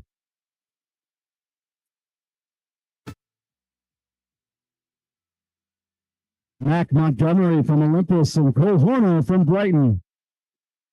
You can't spell Brighton without right on. From Corner Canyon, that is Tate Larrabee. Lehigh's Isaac Koshka. Jacob Rasmussen of Lehigh, Liam Bird of Bountiful, Jamerson Kent of Skyline.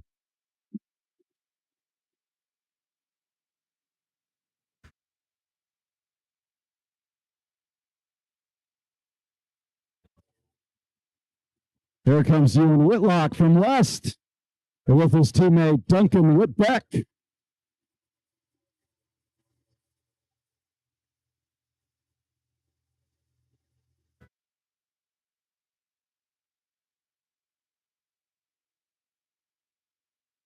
Farmington's Jeffrey Toon.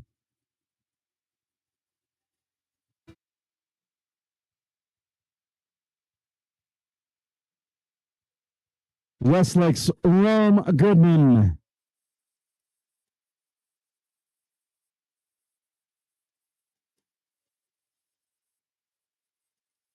Joshua Anderson from Morgan. Zachary Dow from Box Elder.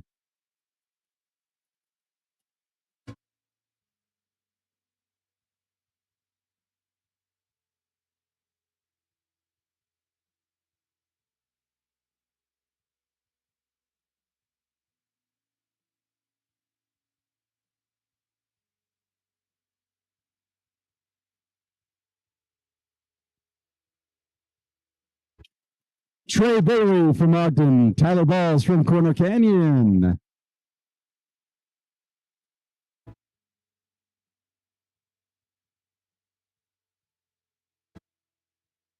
Caleb Gunderson from Desert Hills. Tyler Bodley of Skyview. And James Evans from Camas in South Summit.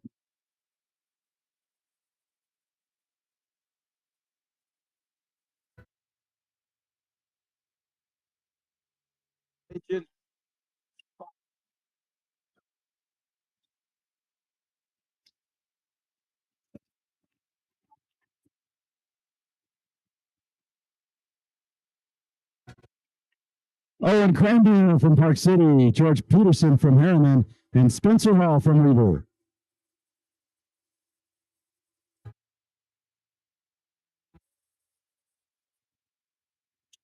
Jonas Blankenstein from Harriman also finish up.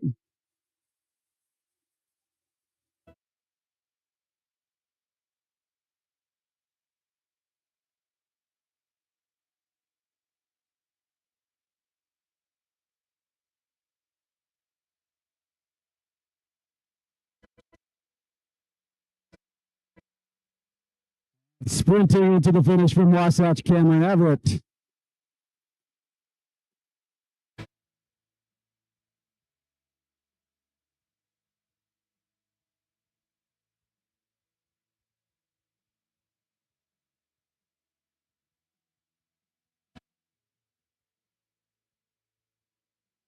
Approaching the finish line is Slick C's Ethan Hadley and David Brinton from Harriman. Slick C stands for Solid Center for Science Education. Here comes Charlie Sims from Park City. Sporting the tutu. Nice job, young man. Pushing hard, Woods Cross, Drew Derrick, Tommy Bodden from Bountiful. Davis is Ty Harris, Luke Wilden of Davis.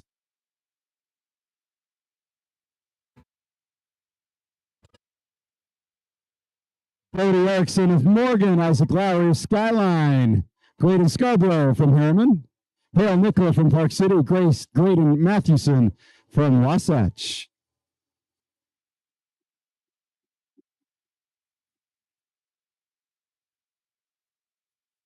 Ethan Tibbetts from Farmington.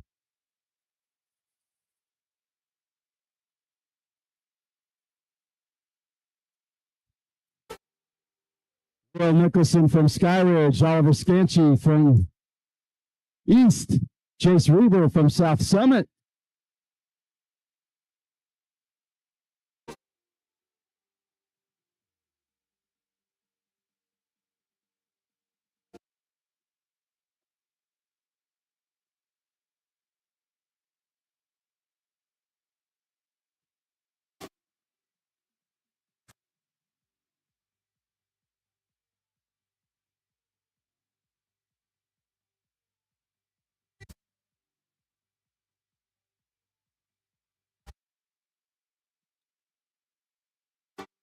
A sprint finish from Skyline Spencer Wood, Logan Wrigley from Mountain Ridge, Lucas Aubrey from Mountain Ridge, Liam Rawlings from Sky Ridge, and Grayson Taylor from Corner Canyon. One of my students, James Tolman from Mountain Ridge, Joshua Bueller from American Fork. Nice job, James, one of the best kids you will ever meet.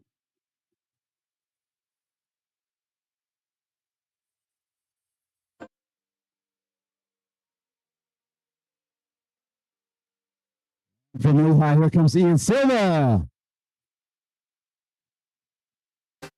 Jordan Cox of South Summit.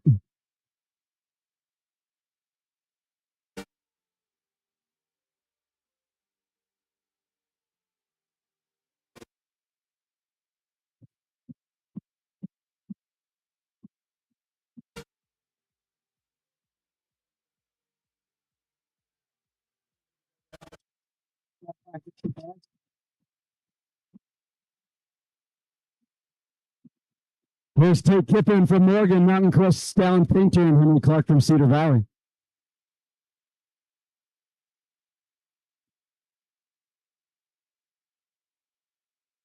Titus Robertson and Isaac Tierlink. Isaac from American Fork, Titus from Timpru.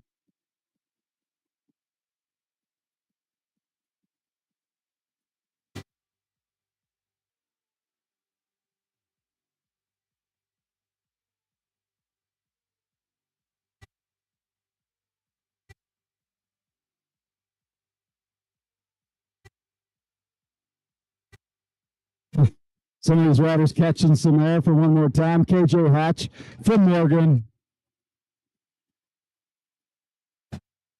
Also pushing to the finish line. Here comes Daniel Lewis. He's out of Timpru. And Cole Draper from Skyridge with Lachlan Crawford from Desert Hills.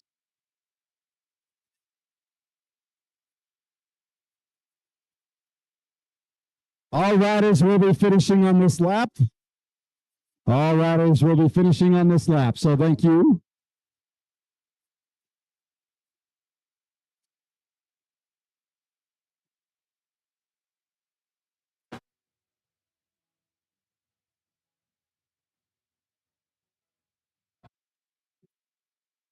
Here's Kai Ostermiller from West, downtown Salt Lake City. I'll be there on Tuesday night.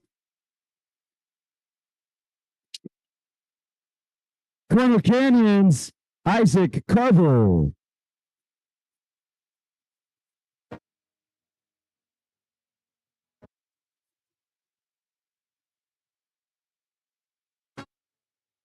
There's Elijah Franson of Timpru. Nate Aston of Mountain Ridge, one of my students, William Bittner from Davis, Ethan Young from Park City, and Harry Larson from Olympus.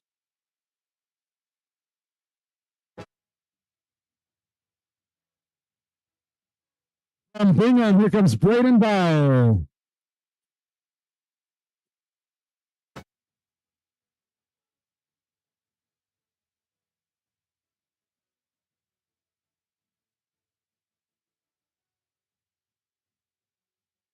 Some of these riders catching some air on their last trip around the Nika Sun here.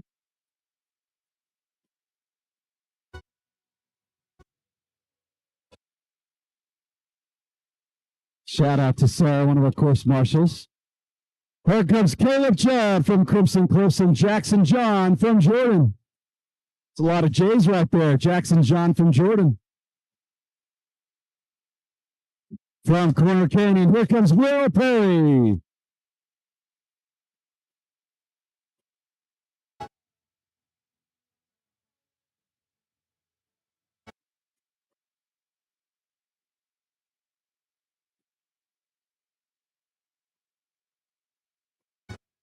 Here comes David Rich of Morgan.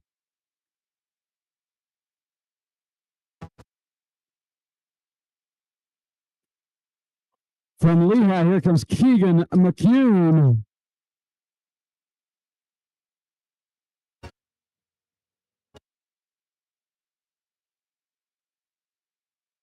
Kyson Gonzalez of Lehigh.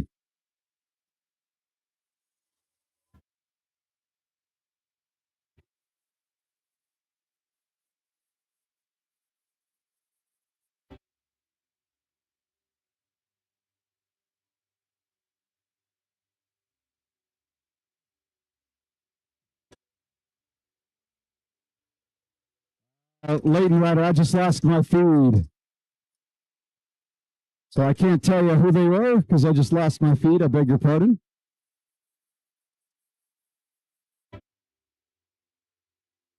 All right, there we go. Thank you very much.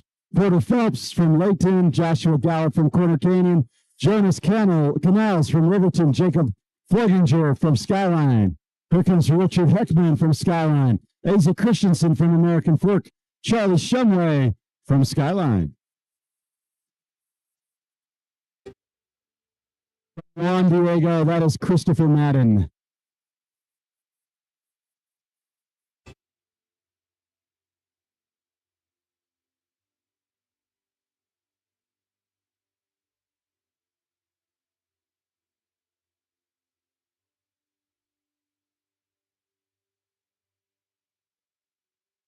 Hunter Pease from Copper Hills of Mason Murray from Farmington.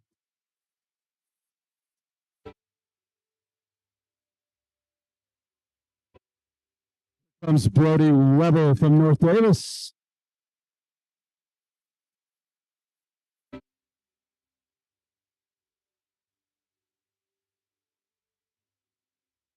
Brody Weber or Weber, not real sure which one it is.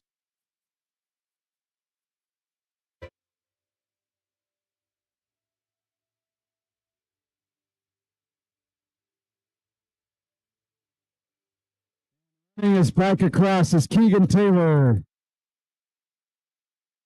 Cohen Zurcher from Lone Peak. Preston Bunch of Farmington. Snow Canyon's Cooper Callahan. Daniel Packard, also Snow Canyon.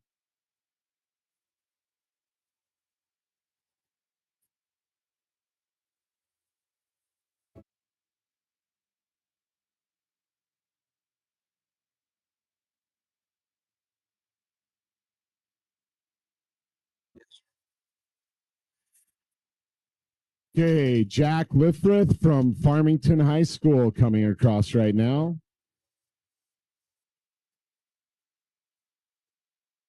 Got a good group of boys riding down the varsity boys coming down the hill and going off the jump. Looks like we got 4. Some of them are trying to catch up to the riders right in front of them. We'll see if they can. Somebody better start pumping their legs. He's going to get past. Alec Barnes from Corner Canyon, Aiden Little from Corner Canyon, Bo Campbell from Cedar Valley, and Lucas Hull from West High School mountain biking team. Followed shortly by Noah Toosbank from Mountain Ridge, Jackson Milberg from Bingham High School, Tyler Smith from Layton High School.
Okay, that was Parker Connors, Mile Birmingham, and Kimball Ray.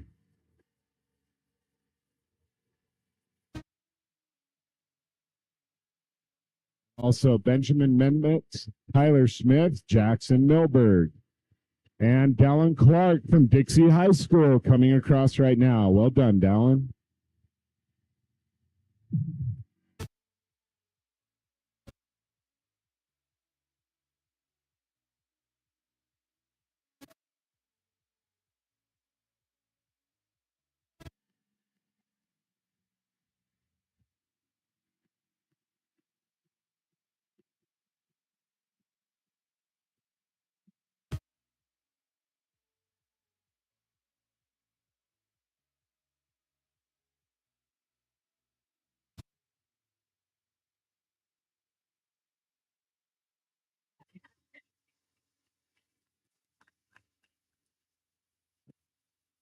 That was Dallin Clark. That was Crew McIntyre from South Summit High School.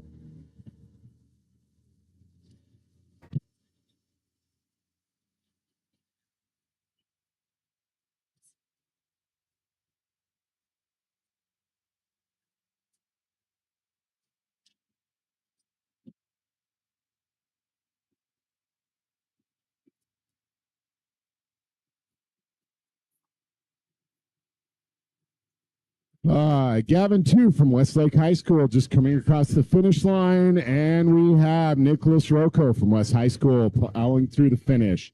And Charles Matheson from Dixie High School coming up to the finish line.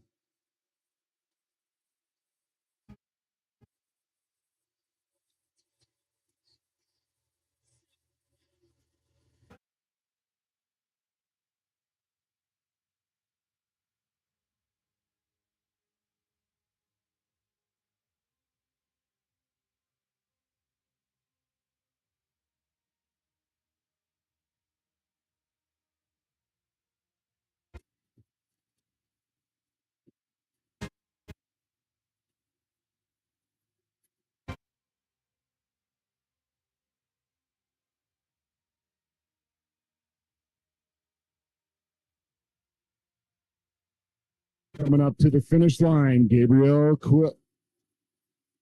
from Corner Canyon High School.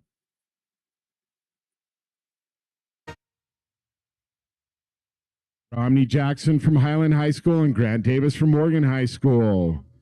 Well done, gentlemen. Tyler Morrison from American Fork. Good finish there.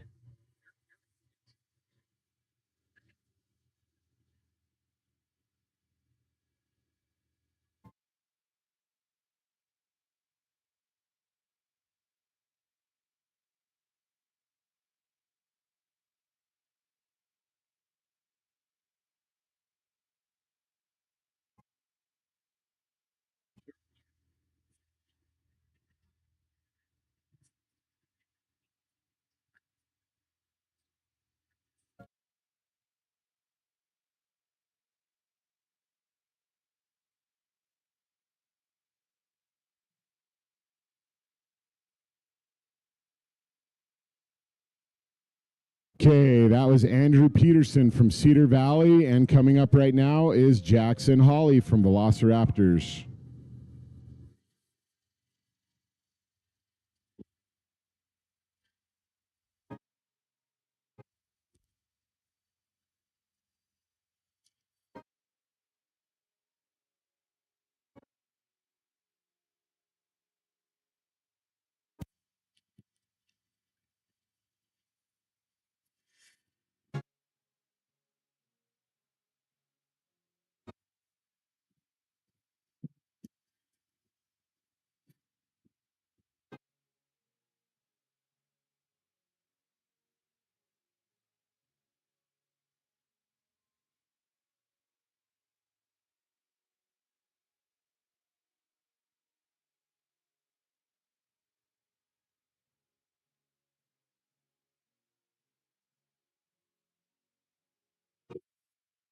Okay, that was Carson Brunger from Wasatch.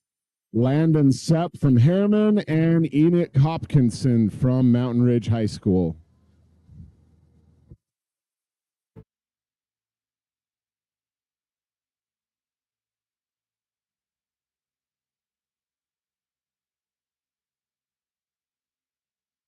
Coming up to the finish line right now, we have a couple riders.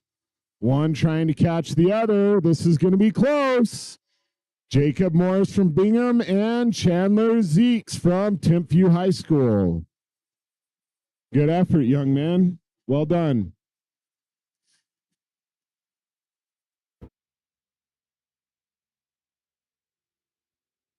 Hey, Jason, if I may, for just a second. Go ahead. So right here is West Granite, and I want you to tell us about the Team Ohana flag. Go for it.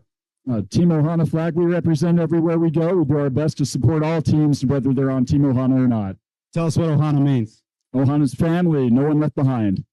This is our West Granite team, not the largest team, but if you were to put the spirit, they are by far the largest team. Shout out to West Granite. Hey, thank you. Let's go at it. West Granite High Composite. How many different schools? 4. Well, technically all 7. If 4. So Kearns High School, Granger High School, Cypress High School, and Hunter High School. Great job, West Granite. Team Ohana sporting the Aloha jerseys.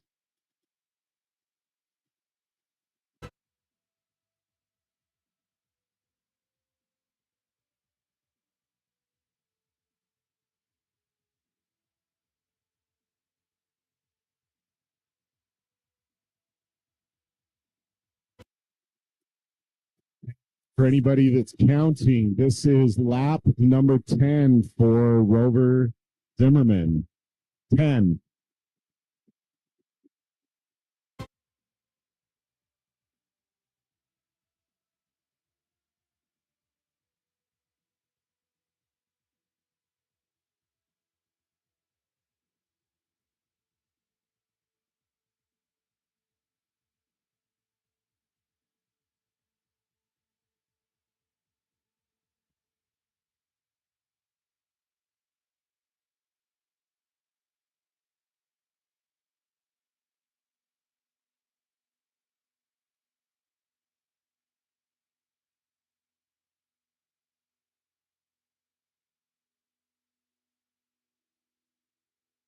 Okay, coming in right now, we got another gentleman, Andrew Bigelow from Fremont High School. Well done, Andrew.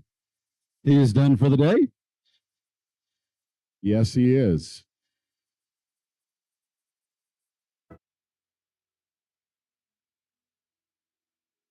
Isaac Tierlink had a shout out, by the way, from Hawaii. So great job to Isaac Tierlink.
Pushing across the finish line from Bingham. That's Gabe Tupai.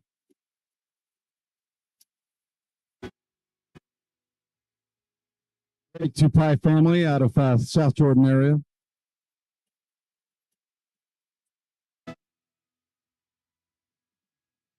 Some more riders now working their way down the mountain.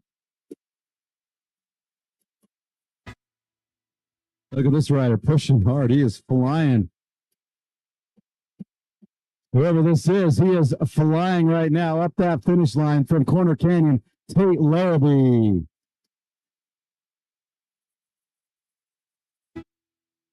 And also coming home from West High School, Ewan Whitlock.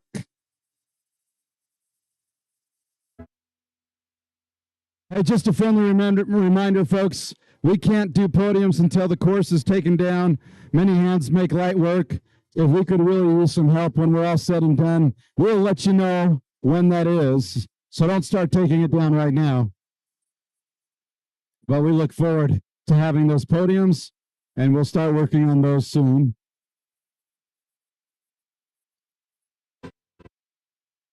But great drone footage there of Tent City. You can see where all the folks are there.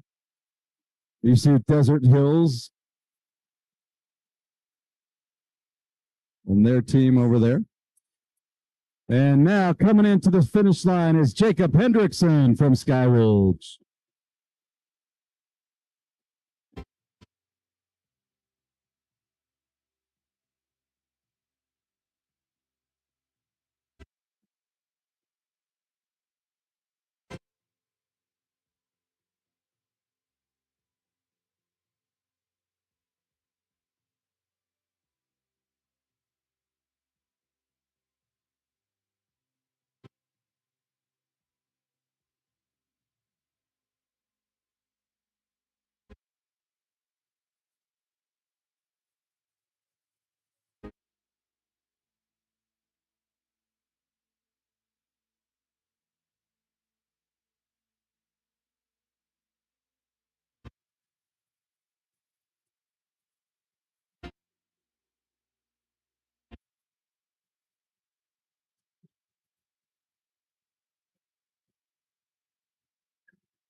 Also finishing up from Olympus, here comes Luke Carter.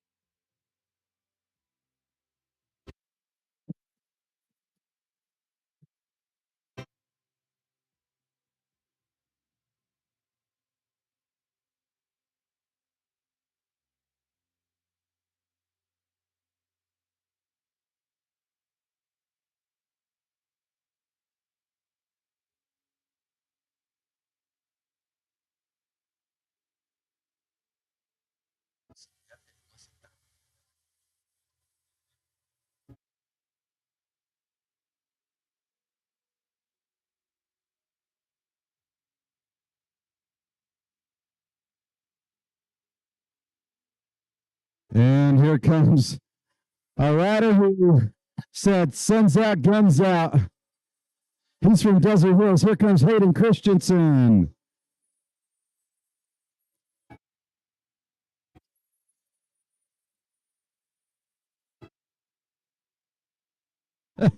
Hayden has a little fan club. Did we get that on the Game On Live studio? We did.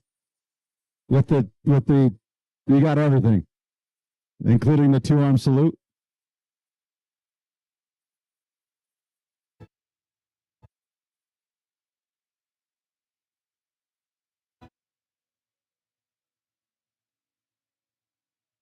Hey, folks, let me remind you of some of the sponsors who help make this league possible. Without them, we could not do what we do. including Envy Composites.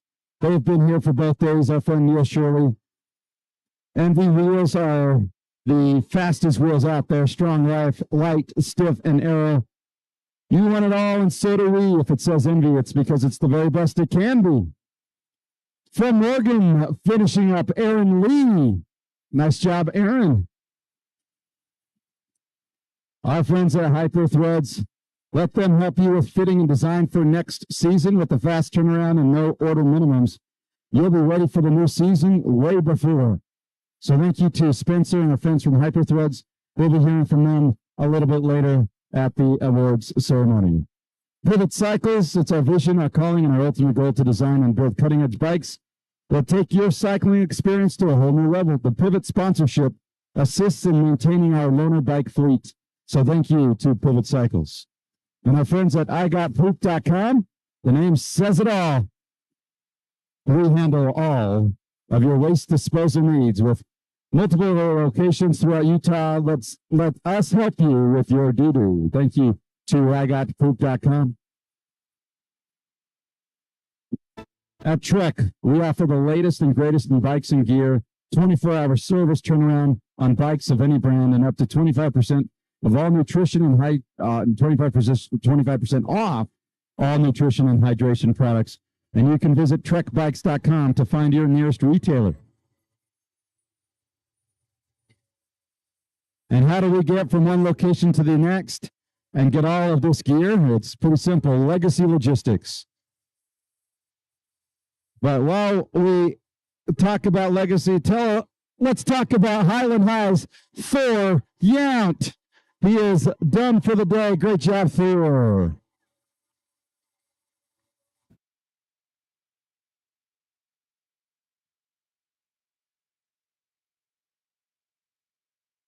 At the Mercedes-Benz Van Center Warner, they are now offering a free test drive in the new Ineos Grandeur that are located at the pit zone as well. So, and also Mercedes-Benz Van Center Warner providing Sprinter vans for everyone, including fleet options for businesses.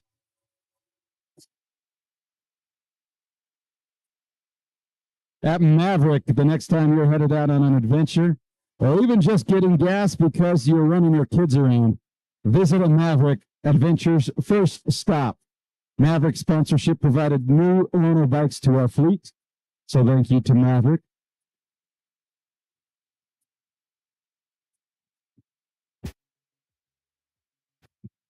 The Hagen RV sponsorship has taken care of the race crew this year, so thank you to Hagen RV. But that is Hurricane's Isaac LeBurn. Isaac struggling with a mechanical issue. One of our latest victims of the biathlon club here at Three Peaks, having to run and bike today. But the Hagen RV lets you travel in class and stay in comfort. So thank you to Hagen RV. Our friends at Grip It Sports, based in Salt Lake City, they make the lightest, most comfortable gloves out there. They are minimalist and bunch-free design compared with unique and rad styles that make you send higher, ride faster, and climb further. And get a pair today at 10% off. So thank you to Parker and Grip It Gloves.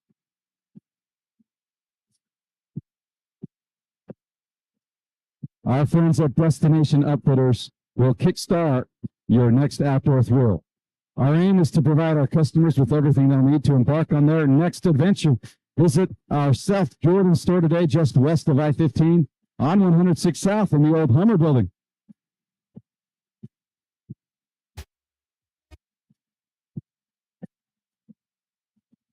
As you drive home today, you'll probably have some time to listen to some music or a podcast. How about Brainstoke? At the Brainstoke podcast, you will hear stories of struggle and stoke. Meet real people who are learning how to exercise mental health practices, and you'll be entertained while getting straightforward advice. So thank you to Brainstoke.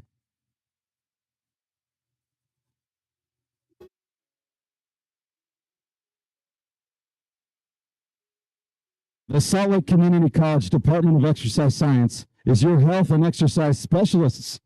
Our purpose is to enhance the quality of life of our students, faculty, and staff by empowering them with the knowledge and skills to live an active, healthy lifestyle.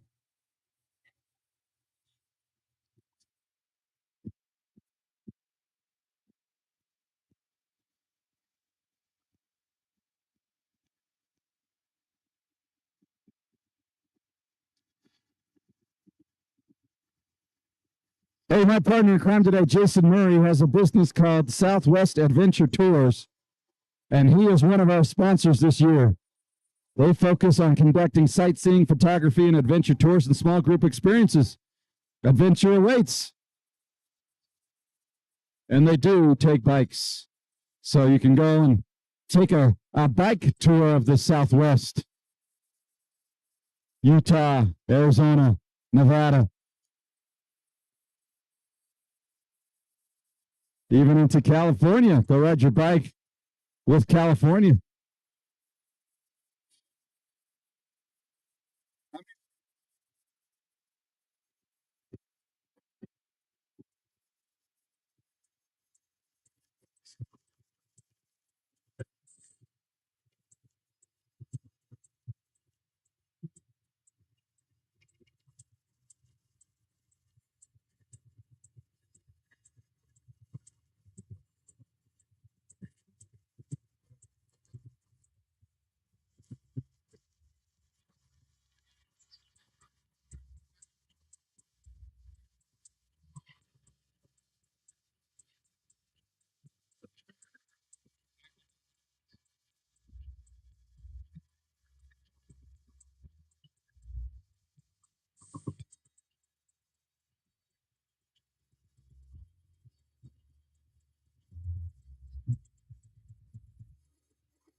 Miles.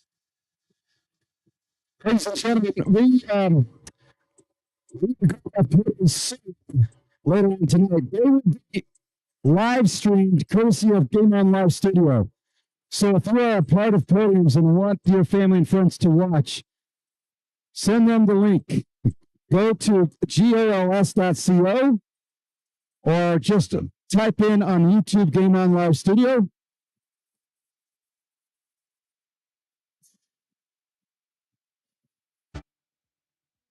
Yes, we will be live streaming the award ceremony tonight. So if you have family or friends who you would like to hear, please give them the code. Or no, there is no code. Just send them the link to our Game On Live Studio, and we will be streaming that for free.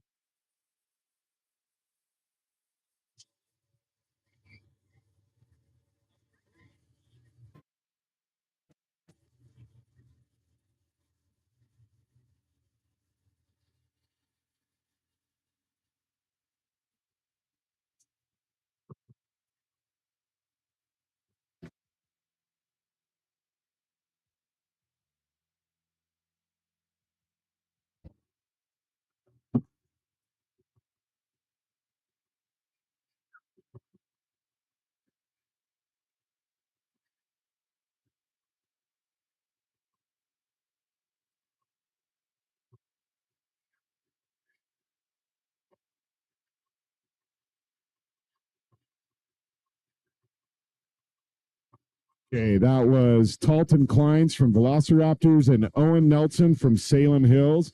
Good job, Owen, for pushing through to the end, even with the flat tire like that.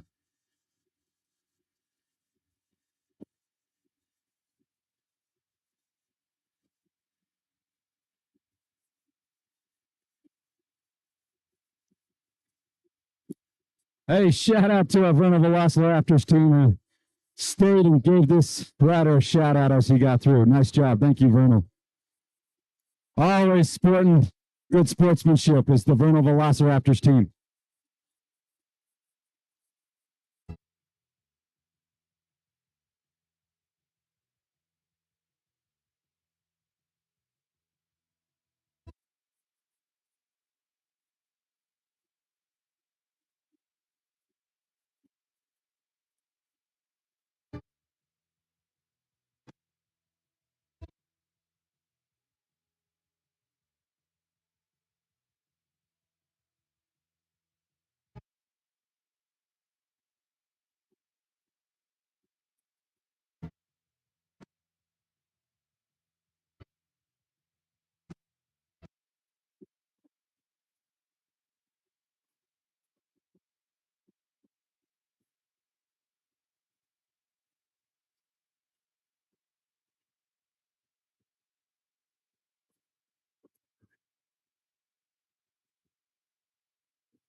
I really don't mind a shot there right now, making sure these corners know that they've got to honor a deep ball.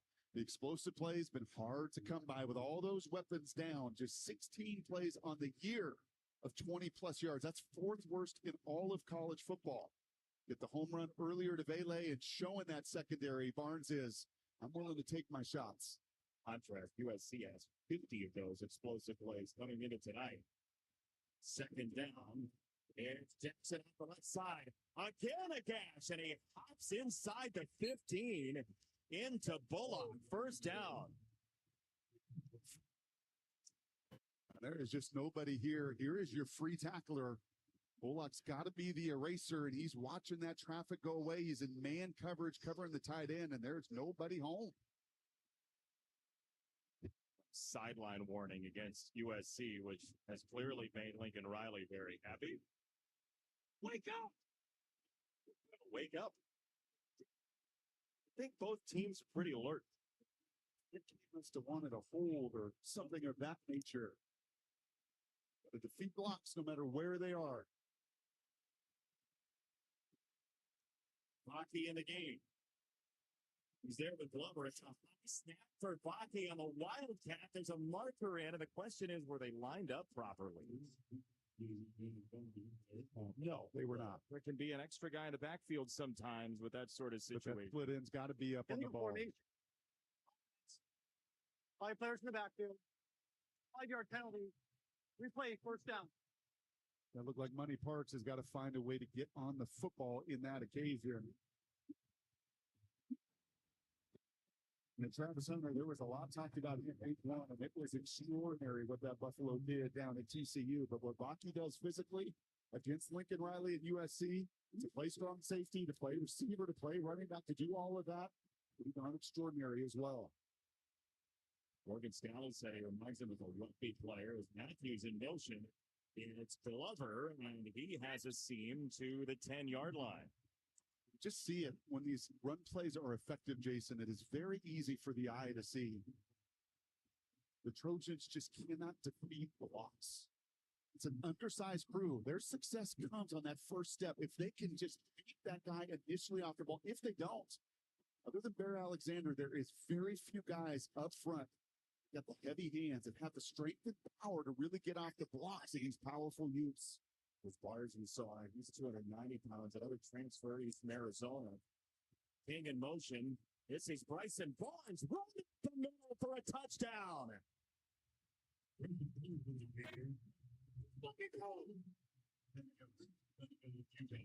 Let's go, he says. Paraphrasing. Yep, and that's just a design QB draw. And look at USC. There's 4 down linemen. There's 1 safety, and that's 5 on 4, and that is called a no chance. Mason Cobb tries to come in to be that extra defender. They empty the box out. Boy, these two coordinators, Andy Ludwig for Utah, Lincoln Riley, coordinator, head coach, play caller. These guys are putting on a show in the first quarter. I love the matchups, too. You got Bryson Barnes from a town of 1,400 in western Utah, shining again in Los Angeles. We're tied at 14.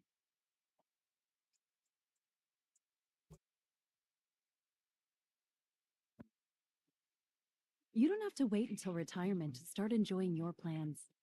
With Pacific Life, imagine your future with confidence. For more than 150 years, we've kept our promise to financially protect and provide, so you can look forward to exploring your family's heritage with the ones you love.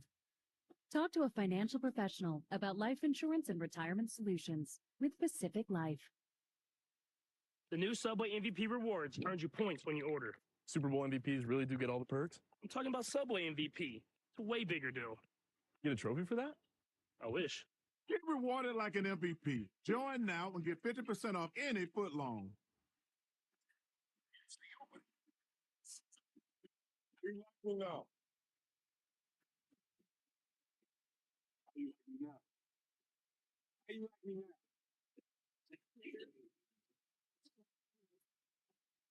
How you like me now?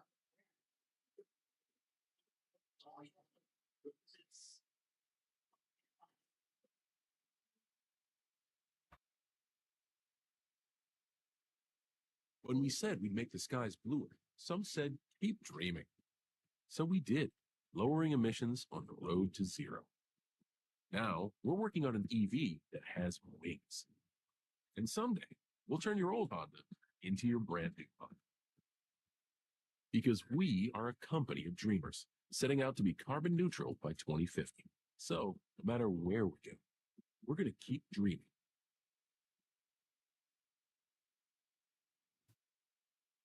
Yeah? Boom, boom, boom, boom.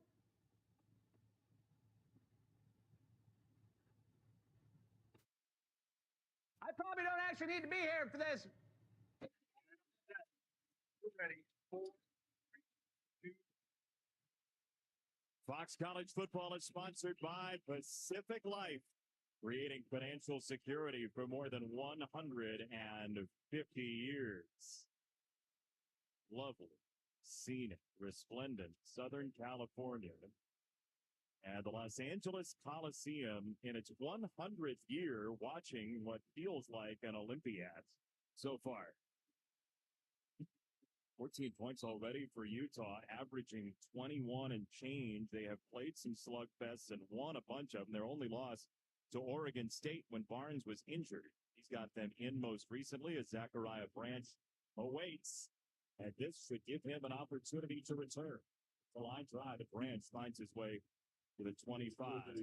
USC so far, a couple of scores, 2 drops. Well, they came out running the football, and when you can add balance and that threat, that counter that they love so much that sets the table for everything else, but most importantly gives that front something to think about other than Caleb Williams, which Arizona and Notre Dame did not have to worry about that run game.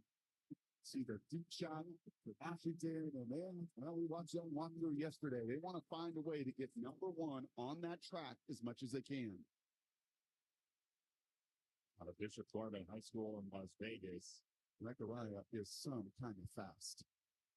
Brother Zion playing in the secondary for USC as well. Third touch of the ball, and it is Boyd one more time. This is against the best rush defense in the country, and USC is at about 100 yards on the ground. There is the legacy linebacker, Lander Barton, who had the big pick 6 against UCLA earlier this year. 2nd and 7, Caleb Williams with some time to survey. He'll dump it down for Lloyd. And he is hit hard by Barton, 3rd and short. These are the kind of third downs you have to have against the country's best. And Lincoln Riley was pretty transparent with us. He saw all the numbers, first on everything in the conference. Are these Utes defensively? But they've not seen an elite crew like USC that can threaten you with the run, threaten you with the pass, and certainly the Heisman Trophy winner. Looks like through the first 15 minutes, he's bounced back from the struggles a week ago. Utah substituting to force USC to slow down. Tanubasa came on for Peppa. Very little pressure so far from Morgan Scally. Looks like once again content to just rush 4. Snap it. And he didn't. Did Lincoln Riley get a timeout? Yes, he did. He was over on the far side of the official. USC. So 3rd down and 2. And this is, it's not exactly like Bobby Fischer playing against himself, but there's a lot of similarity in the way these two guys do business. Yeah, both of them love to defeat the other at the line of scrimmage.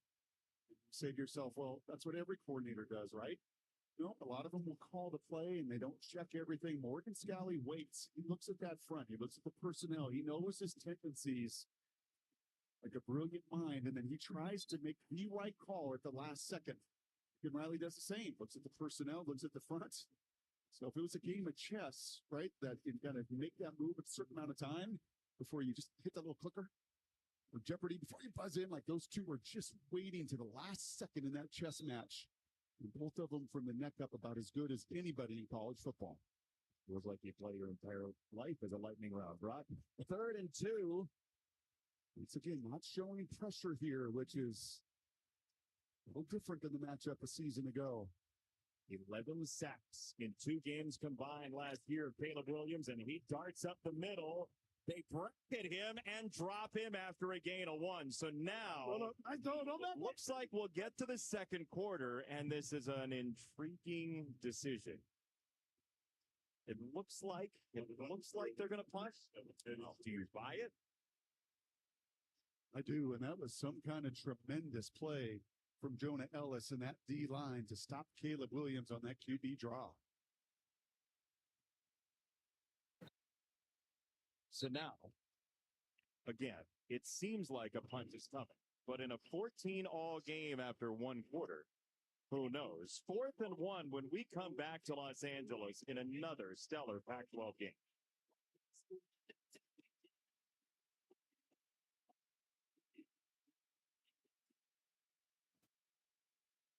With Boost Infinite, get iPhone 15 Pro with titanium and save up to 40% on your monthly bill.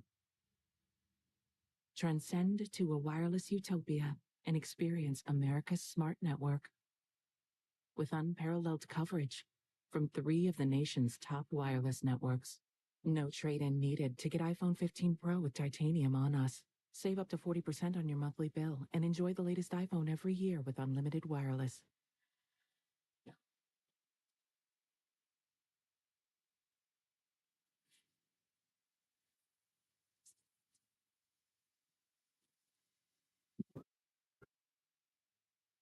You can now have Domino's drop to a location near you with new Domino's Pinpoint Delivery. Just choose Pinpoint Delivery on the Domino's app, drop a pin on the map, and get pizza delivered just about anywhere. It's Domino's Pinpoint Delivery. Travis, did you know you can get this season's COVID-19 shot when you get your flu shot? 2 things at once. 2 things at once. 2 things at once. I'll have the 2 things at once, please. Now back to 2 things at once. 2 things at once. 2 things at once. Travis, ask about getting this season's COVID-19 shot when getting your flu shot. Strong. With Big Blue Saturday. The Soft. Lane Gabriel like Oklahoma back on top of the Big 12. The 6th-ranked surging Sooners face off against the Jayhawks in a tough road test. It all starts at 10 a.m. Eastern with Big Noon Kickoff. The best pregame, the best announcers, the biggest games. Oklahoma, Kansas, Big Noon Saturday on Fox.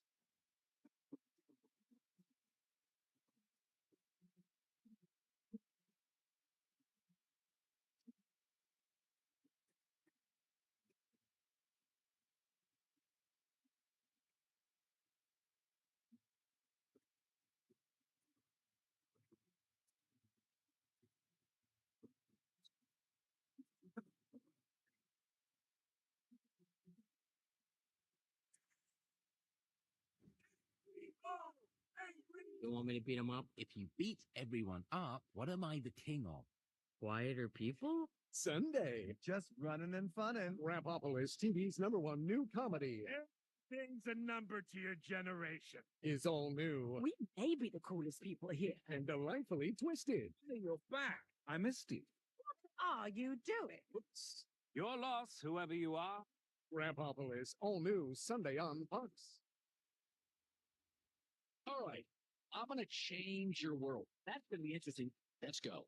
I love root for great. Yes, you want to root for the underdog. What for that? I'm controversial when I don't even mean to be. It doesn't matter how many times I'm right. You'll still argue with me. This is the herd. Coach Whittingham, what are you telling your guys to prepare for here on 4th and 1? I would think they still may go for it, even though they sent the punt team out right before the quarter. So we got to be ready for that. But we got to be more stout against the run overall. That's been our downfall first quarter. Great answer by our offense there on that last touchdown drive. Thanks for the time. USC 10 yards a carry.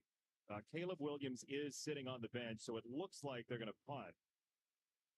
Feels like anytime a defense gets a stop, it's a big deal in this matchup. I feel like confetti should fall from the sky as Matthews, a fair catch And so Utah with 14 points in this game, and that's a little bit of a marvel considering what they are missing from a team that was so successful the last 2 years.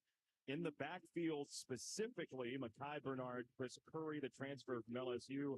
Yasmin is a big loss in a game like this. At the bottom, Eisen and Keithy are just dudes. I mean, they're NFL caliber guys, difference makers. No short in any of those four. They're awesome too. Bernard, especially with his versatility, as you see Cam. But it is so much firepower. But you felt this coming last week. The best offensive performance a week ago against Cal, and they're building on it. First touch of the second quarter for Utah, and Clear to recharge. So he's just continuing to work hard at that rehab. I asked if he had any advice for Barnes tonight. He said, go be a Trojan killer.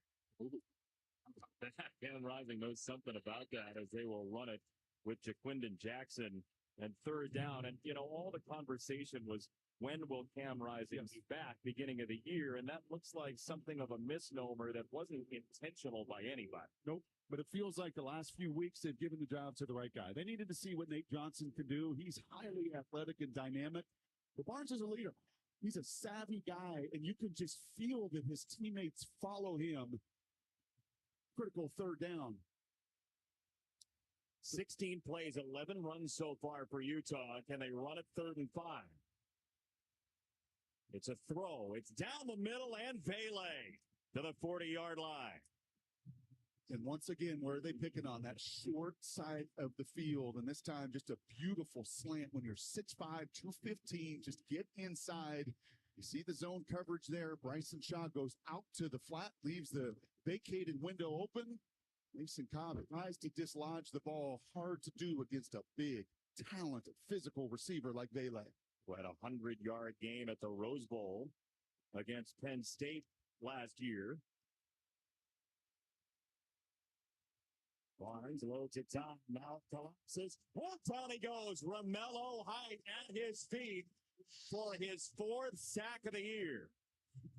We saw him earlier on a tackle for loss, and this is what SC's defense can do. You're going to see him come on the TE stunt inside here. Actually, Bear Alexander loops around, and he just fights and fights and fights through that double team. This is a team that gives up a ton of yards. The ball is going to move. But what they can do against Bryson Barnes is sack you. Tackles for loss. 3rd in the country in the ladder. 7th in the country in sacks. 60 tackles for loss or so, including tonight. There's one more. Dejon Benton bursting through. It's one of those 270-pounders in there. So what do you got to do? You got to win right off the jump. You got to get in that A gap. Get to Vaki. Get to Jackson before they can get started on you. So it is 60 now tackles for loss for USC. And this is 3rd and Santa Monica coming up.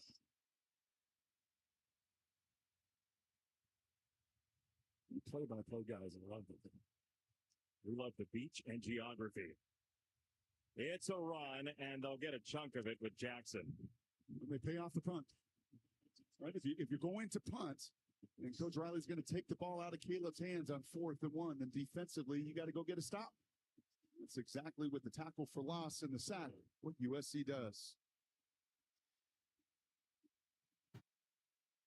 You don't like maps as much as the typical play-by-play announcer? I knew that you would be sensitive to that. I'm sorry. That was a shot. Thank goodness. Apology accepted. Bowmeister gets a fair catch to the 25-yard line. We promise no more cartography. USC and Utah tied at 14.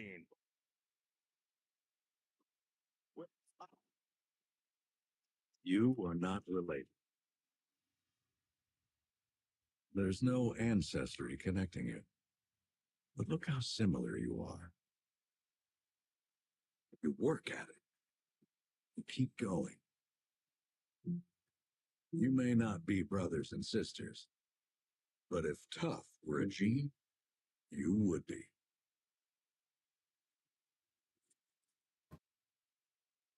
You're going to like this story because it's about you. You who forgot to charge your phone last night. You who sprints to the boarding line so your bag will fit. You with him. Until one day you boarded a United plane that was designed for, well, you. And your phone got charged, your bag fit, so did everyone else's, but this story isn't about them. Your toddler didn't tantrum, and you got to fly happily ever after. The end.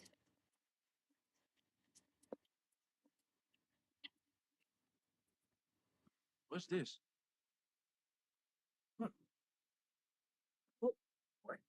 Has your name always been Who Has Live Sports? I guess so. Jalen, Hulu has live sports. It's on me. I got y'all. Yes, sir. Hulu Plus Live TV, your place to watch live TV. I'm all about fall, especially this new pumpkin spice frosty. So I'm taking some me time out here. Intense. Good question. This is a good question. Can you give us names? Choose wisely. Choose Wendy's new pumpkin spice frosty or cold brew. Sixth grade Oklahoma take on Kansas. Are you kidding me? Heisman contender Bo Nix leads ninth ranked Oregon against Utah and their unrelenting defense. It all kicks off next Saturday at noon Eastern on Fox. It doesn't matter how many times I'm right, you'll still argue with me. This is The Herd. Welcome back to Fox College Football, sponsored by Ram Trucks, built to serve. Tied at 14, Utah's defense is top shelf in so many ways, Brock. I mean, it's just about every single category you can get to right there. Situational ball with red zone and third downs, your ability to stop the run, as Kyle told Allison. A little different story against USC tonight. With the O-line for USC, just QB running back threat as runners.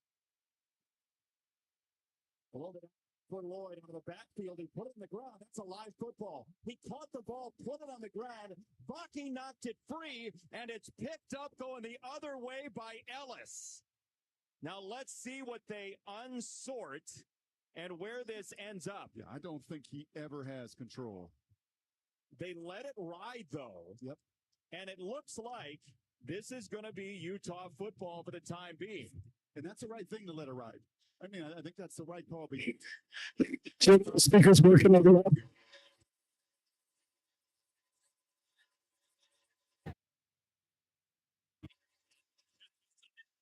I don't know. They're saying that they can't hear me. I don't know which ones are not working.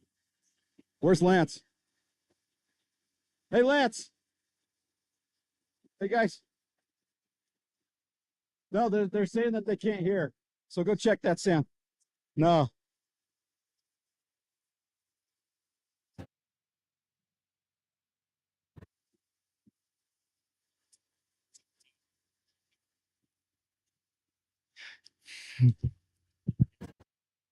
Sound check 1 2. Sound check. Is it on? Sound check 1 2. Sound check. The middle can't hear. Sound check. We're trying to get the speakers set up. The right direction of speakers, which means they have to face in a specific direction.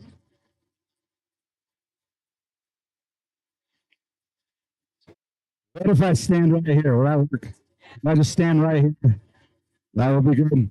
All right, I'm not going to leave right here, just so Cedar Valley can hear. Right?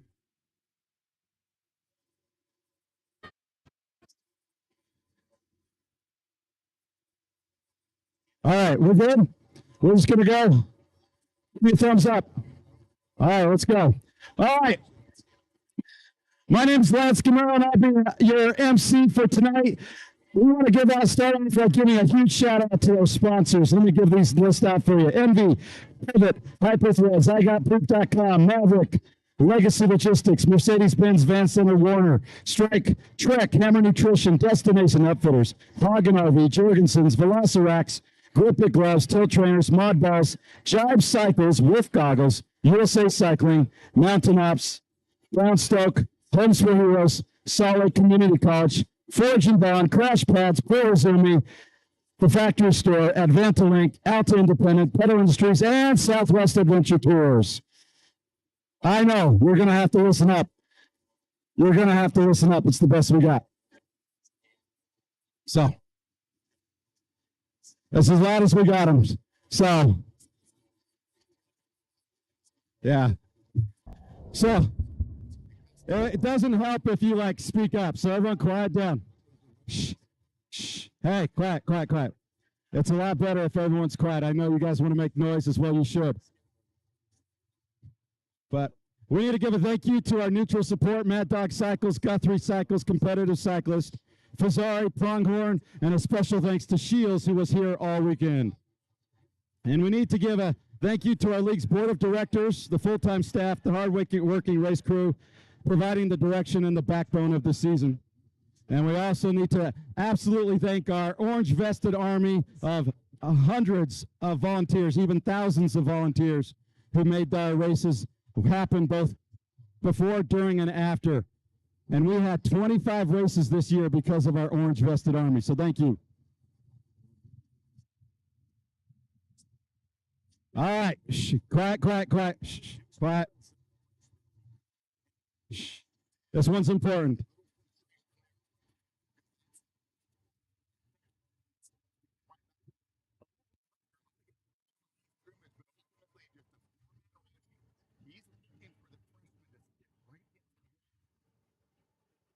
Not run into coverage. So much of Lincoln Riley's system is to get to that space, stay open in that space, don't run to cover yourself. The freshman just did.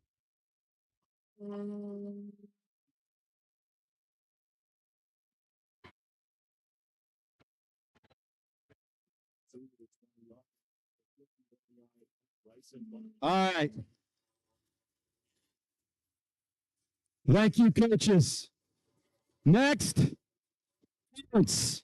Any parents, stand up. Thank you to the parents for all of the time, effort, money, weekends away, emotional and physical support. It won't help.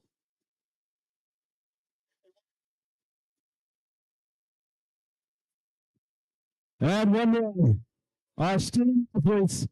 Every student athlete, stand up. Give yourselves a round of applause.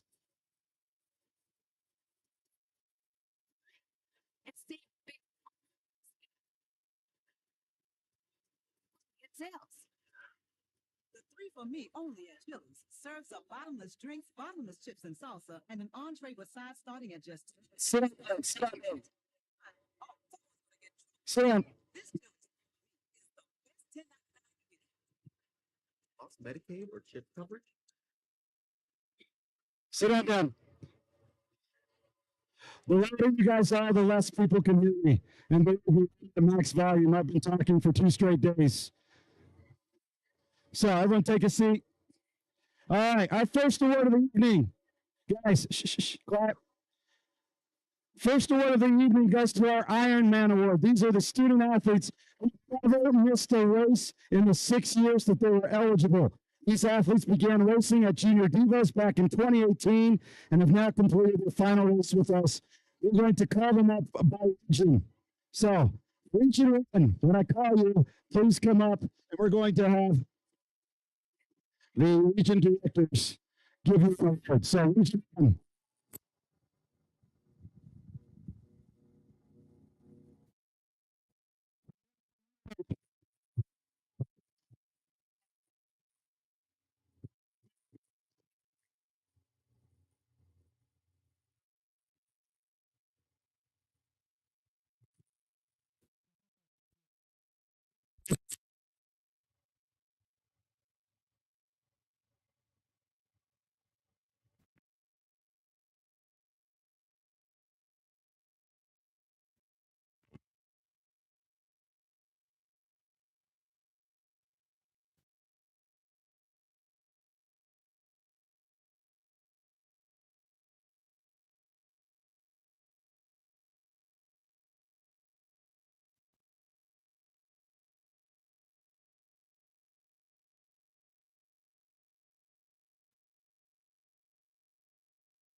and to go and sign.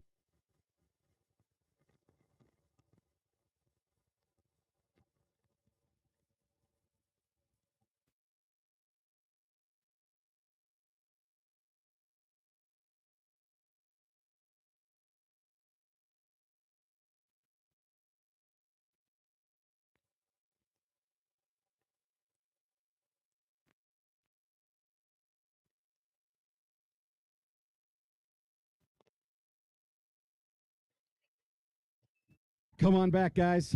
Go sign the jersey and grab your certificate. All right. Division 2. From Tommy Bodden. From East, Isaac Tuckett. From Farmington, Finn Silver. From Morgan, Mikhail Mott. From Skyline, Isaac Lowry. From Skyline, Josh Jackson. From Skyline, Robbie Zaba. From West, Lucas Hull. From West, Ewan Whitlock. From West, Drew Shapiro. From Woods Cross, Drew Derrick. From Woods Cross, Sylvie Traden. And from Woods Cross, Ethan Carter.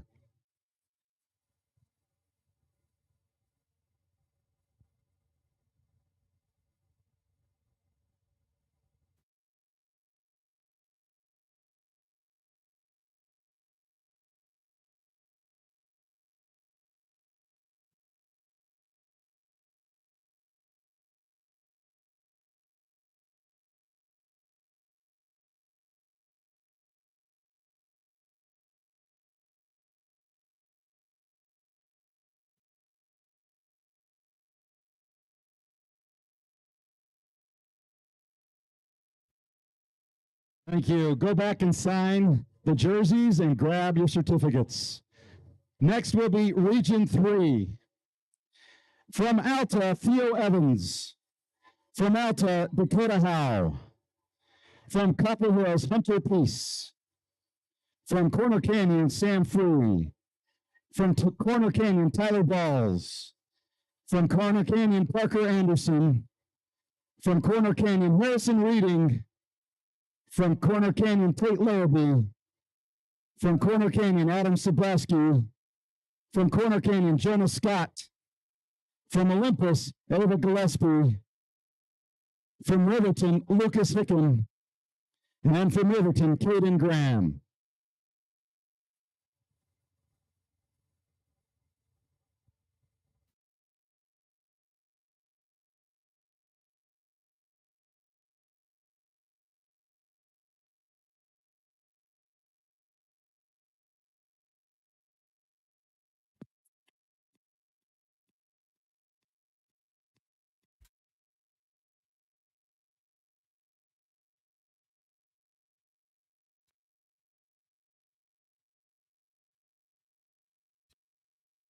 Go back and sign the jerseys and grab your certificates. Don't leave, don't leave. Next is Region 4. From Bingham, David Sperino. From Bingham, Porter Gardner. From Bingham, Gabe Tupai. From Bingham, Kyle Coates. From Bingham, Lizette Barton. From Bingham, Kate Apking. From Bingham, Preston Darby. From Harbin, Max McCourt. From Cedar Valley, Andrew Peterson. From Harriman, David Brinton. From Harriman, Graydon Scarborough. From Harriman, Riley Williams. From Harriman, Matthew Gee. From Mountain Ridge, Haley Short. From Mountain Ridge, Nate Aston.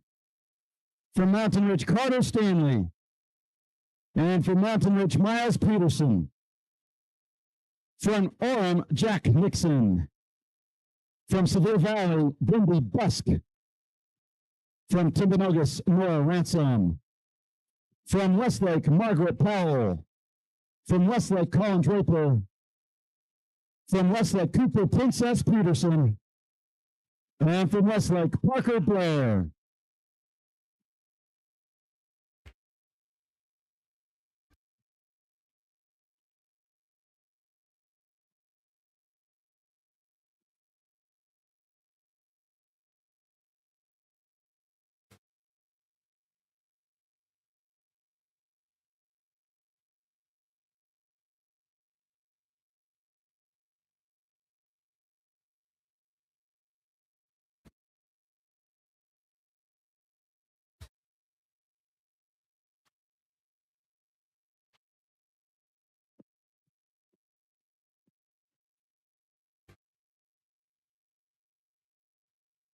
Thank you.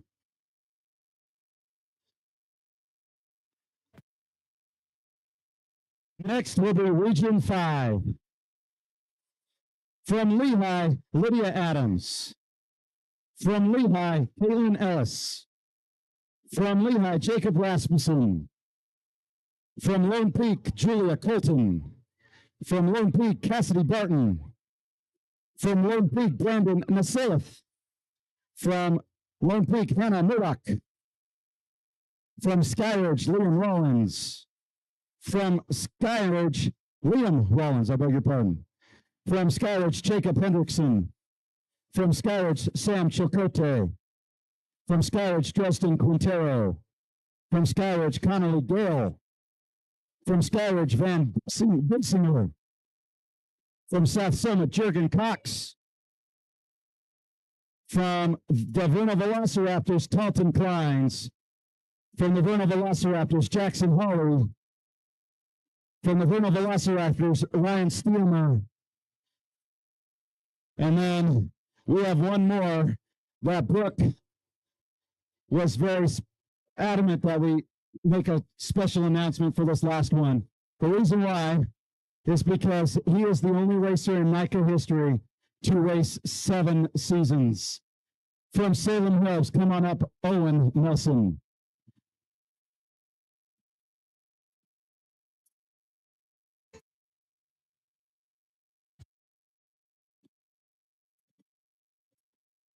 If you're wondering how that's possible that he raced 7 seasons, one of them was with Virginia, the state of Virginia.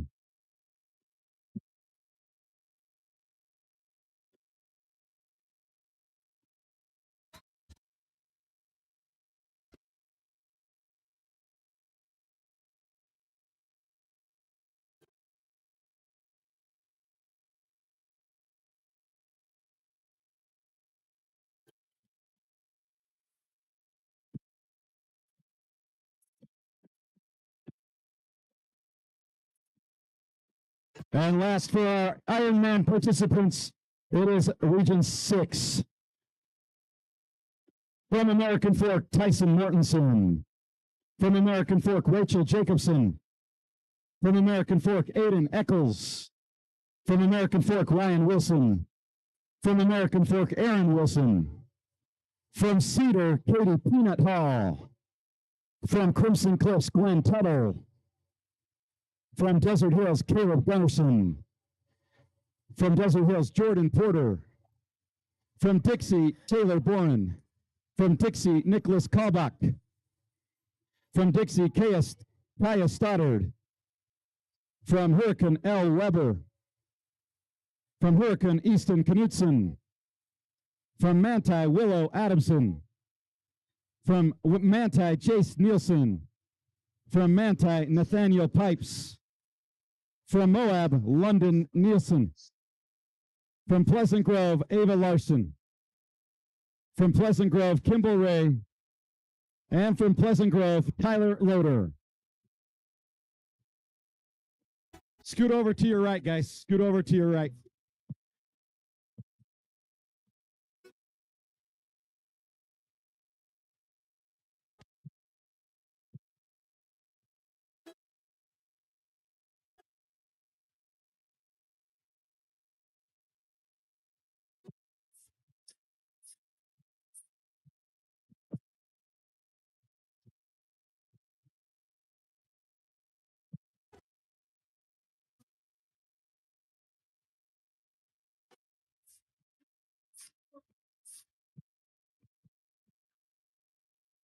Congratulations. Go back and sign the jerseys and get your certificate. All right, it is now time to present the State Champion Individual Medal Awards. We ask that all the JVB and JVA student athletes, let me try this again, JVB and JVA student athletes that are receiving awards, please make your way to the side so that you can come up and be ready when your name is called. First will be the JVB boys.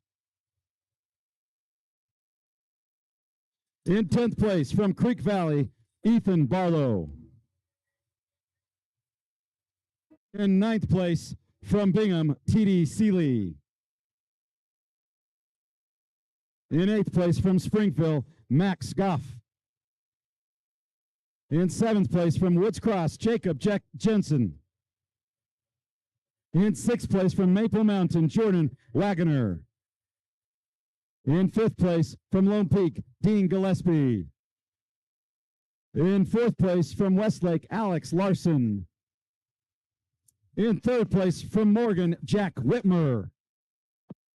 In 2nd place from Wasatch, Border Murdoch.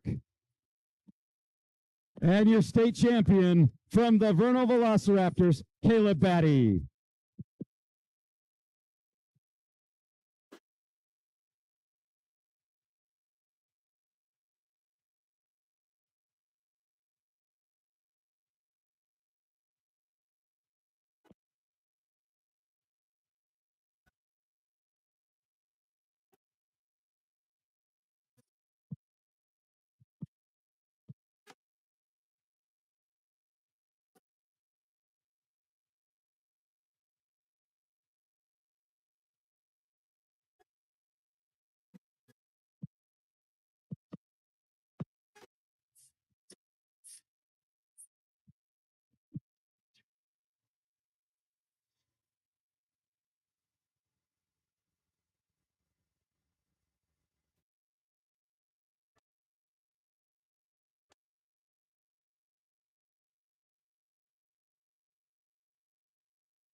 Our JVB boys. Thank you, gentlemen. Go in the back and sign the jerseys for us, please. Next will be our JVA girls. In 10th place from Moab, Elliot Trim. In 9th place from Mountain Ridge, Aspen Fonger. In 8th place from Moab, Madeline Nielsen. In 7th place from Morgan, Alina Furness. In 6th place from Weber, Sammy Bradley. In 5th place from Snow Canyon, Molly Wilson. In 4th place from Pleasant Grove, Kennedy Zimmerman. In 3rd place from American Fork, Anna Keller. In 2nd place from Desert Hills, Chloe Ward. And the state champion from Skyline, McCall Birkinshaw.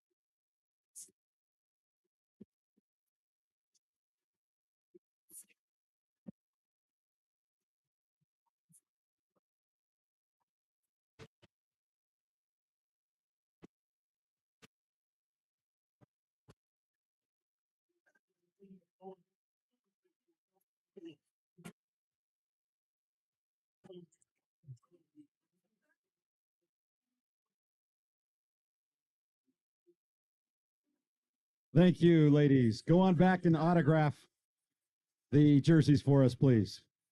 Don't leave, don't leave, don't leave. Go back and autograph those jerseys. Next will be our JVA boys. In 10th place from Carbon, Andrew Lovelace. In 9th place from Lone Peak, Rex Hansen. In 8th place from Westlake, Carter Manwaring. In 7th place from Morgan, Easton Parker. In 6th place from Carbon, Tacoma Smith. In 5th place from Skyline, Ben Bigwood. In 4th place from Snow Canyon, Van Thompson. In 3rd place from Park City, Sam Kirshner. In 2nd place from Jordan, Hunter Cottom. And your state champion from Skyline, Andrew Preston.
Individuals are nominated by coaches, fellow student athletes, or parents for demonstrating and exemplifying these core principles.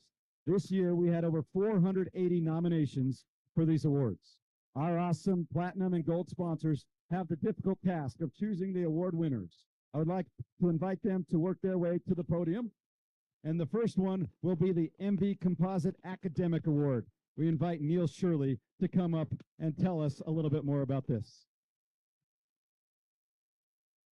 All right. Well, congratulations to everyone that's raced the last 2 days. It's been a pleasure for us being out here and watching the passion and the hard work to be able to finish up the state championship. So we love being out here. We're a Utah-based company, and we feel that we make the best products in the world. And so to be here and be in front of everyone is a pleasure.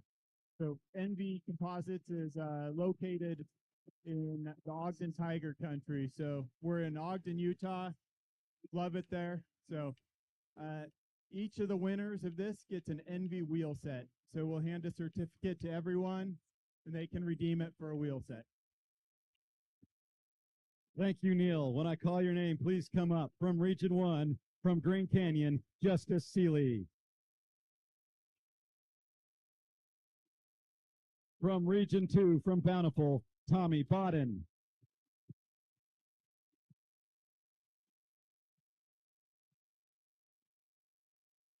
From Region 3, from Corner Canyon, Alyssa Meadows. From Region 4, from Mountain Ridge, James Tolman.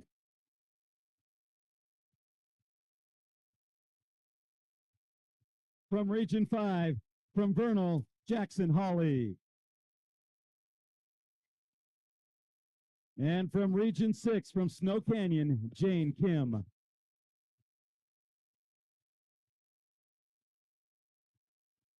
This award acknowledges a student athlete who has excelled academically while participating in the league. This student may have had difficulties in school prior to joining the league, and or has shown improvement in their focus, grades, or academic participation.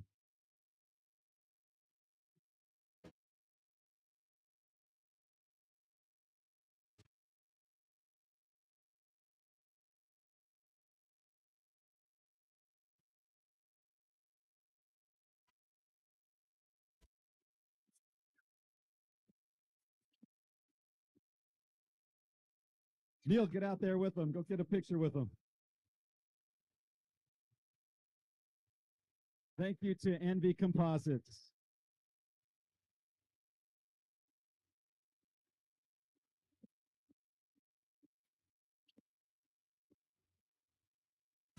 Thank you. Go on back and autograph the jerseys for us.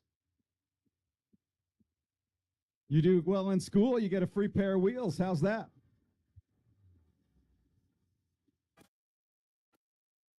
Next is the Hyper Threads Heart Award, and presenting tonight's winners will be Spencer Story, General Manager of Hyper Threads. This award honors a student athlete who shows a deep level of commitment, dedication, and loyalty to their teammates, especially in the face of adversity. Thank you, Lance. Tonight, we gather to celebrate these remarkable stories of 6 individuals who have demonstrated what it is to have heart. They have left a lasting impression on the mountain biking community, and this award is a testament to their outstanding dedication, compassion, and leadership. Please welcome with me Hannah Remington from Davis, Sam Brady from Bountiful,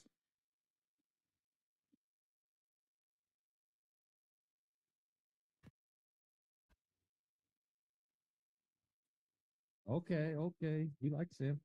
Amelia Harris from Brighton, Chandler Gifford from Cedar Valley,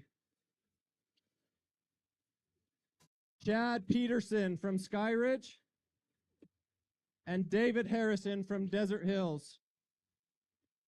Hannah's boundless heart and her dedication to her team stand as a beacon of inspiration. Her unwavering support for her teammates, especially during the time of personal crisis, speaks volumes about her character.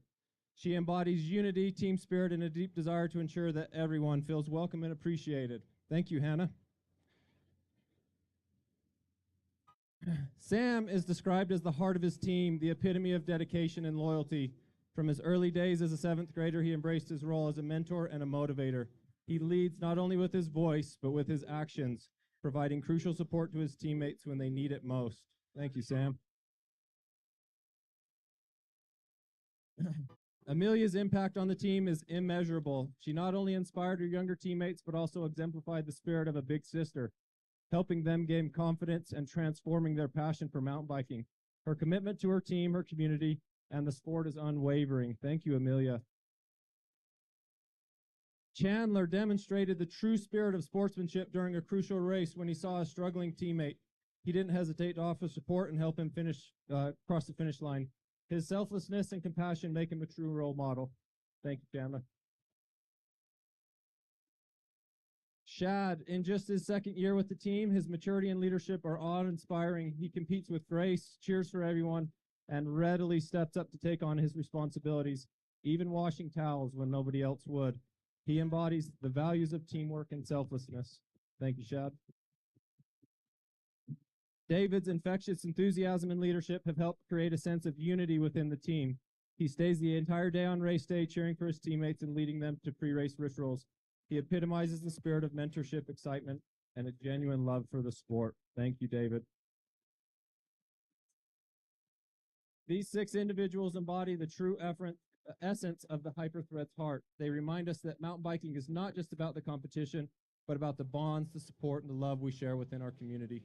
They are the heart and soul of our sport, and we are honored to recognize and celebrate their contributions tonight. Thank you all.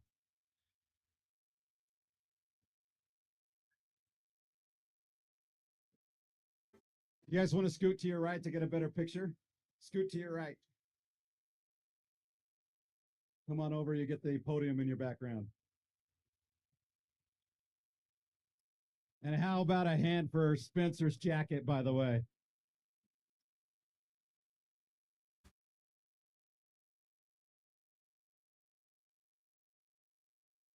Thank you, guys. Go on back and sign the jerseys for us. And Spencer, are you going to be selling that jacket with Hyperthreads? Ricky Bobby. All right. Next will be the Legacy Logistics Leadership Award. This award honors a student athlete who has demonstrated outstanding leadership. Their leadership reflects NICA's 5 core principles and should be demonstrated within their mountain bike team. This student made a difference to the team by motivating other student athletes and/or coaches. Presenting tonight's awards is Carlene Hershey of Legacy Logistics. Hey, thank you so much. As a NICA family, I'm so excited to be here to represent Legacy. This word has a lot of meaning to myself, my family, and the whole Legacy crew. Legacy is a 3PL logistics company. We help businesses get from point A to Z and everywhere in between. And we like to think that we do the same for the league here. We help pull all their trailers that you see so that you guys have what you need when you need it. With that, I'm going to go ahead and share those that we've chosen for the leadership awards from each region, beginning with number 1. I have Charlie Sims.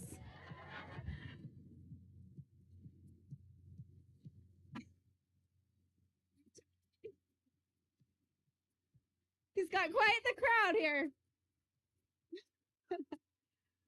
From Region 2, I have Parker Tennant.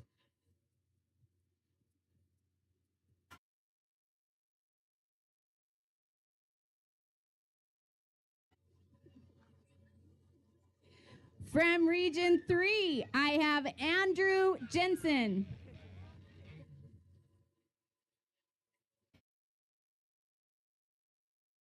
From Region 4, I have Henry Clark.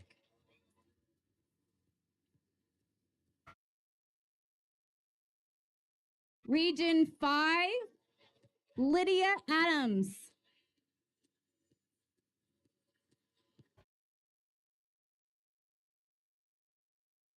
And finally, Region 6, I have Elle Weber.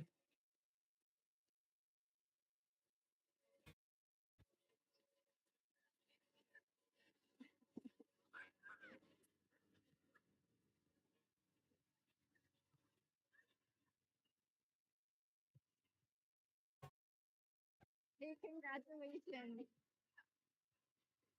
So, as industry leaders ourselves, this word is important to us because we know the impact that the word leader really has. We know that leadership isn't necessarily just about winning a race, but it's about the positive influence and lasting change one creates. And that's exactly what we looked for when we chose our winners for tonight. Each one of these kids really exemplifies the core values, the NICA core values that we hold so dear. And we are proud of each of you and are proud to represent you. In your bags, in your gear bags here, you have Viper glasses so you can keep your eyes on where you're headed, know where you're going. We've got socks to keep you grounded. We've got water bottles to just give you, when you're thirsty, right? Help you out when you're thirsty. And then bags to help you get wherever you're going. Congratulations, guys.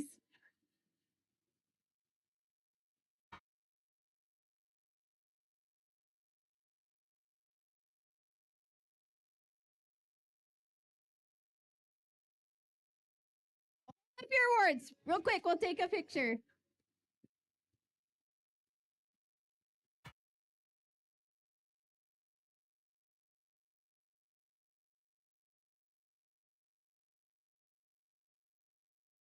All right.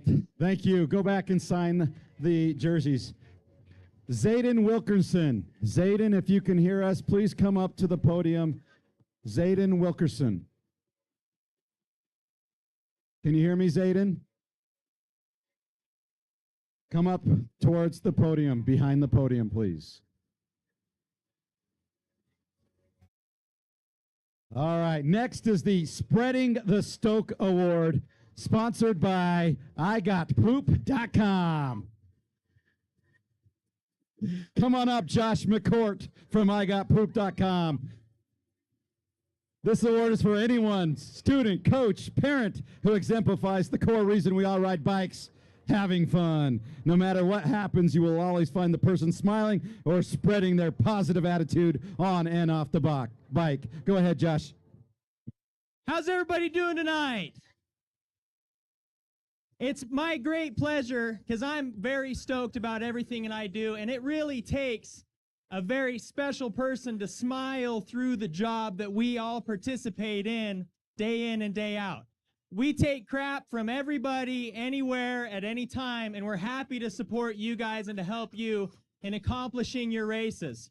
Who has been there for you guys when you've got your pre-race jitters and you've got to, take care of business?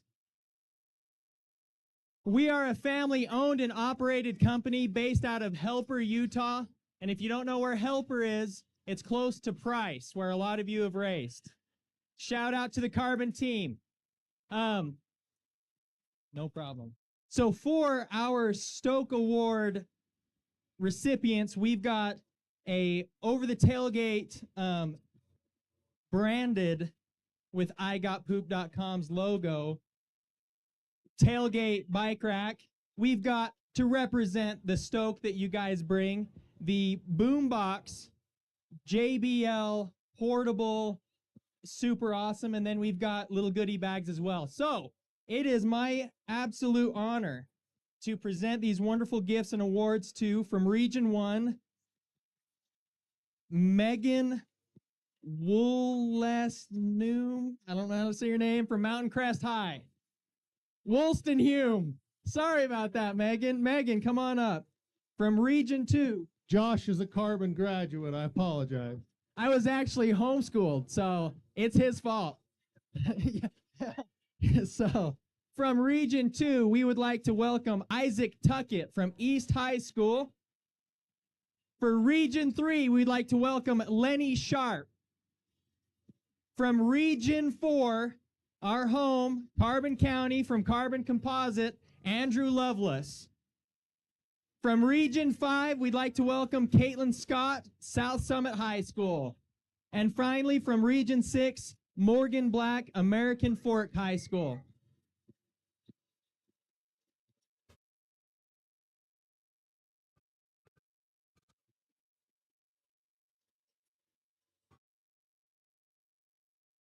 Welcome, everybody. It's been awesome to be able to be a part of this wonderful organization and to experience the high school stoke that y'all bring. Thank you.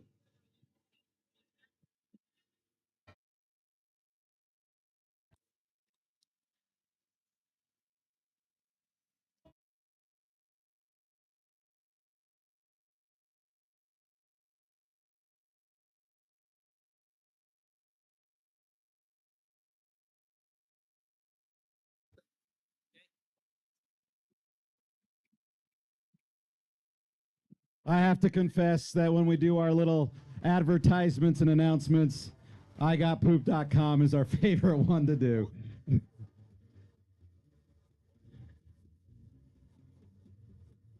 By the way, they also got a karaoke system too. Oh no.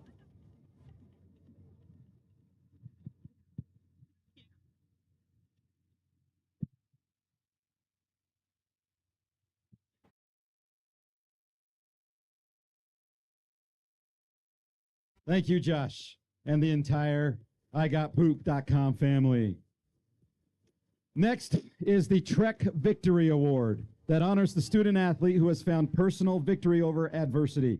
This individual has succeeded in overcoming difficult challenges during the season. Tonight's award is presented by David Van Dyke of Trek. Thank you. Good evening. The Trek Victory Award is an award that recognizes student athletes who face significant challenges or difficulties during the course of the season. These student athletes, through their personal strength, their determination, their perseverance, really serve as a lesson to all of us as to how to deal with adversity and how to move forward.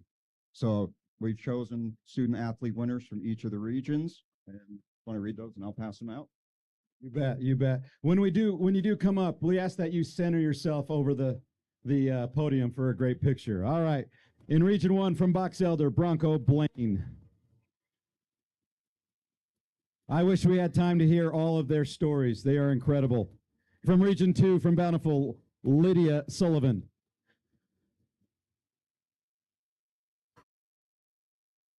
From Region 3, Copper Hills, Ashton Atkin.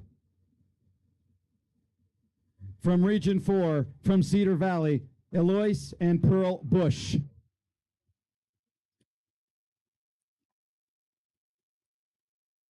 I beg your pardon, Eloise and Pearl Bush. Come on up, both of you. Both of you, you're good. Come on up. From Region 5, from Sky Ridge, Whitney Stoker. And from Region 6, from Moab, London and Maddie Neeson.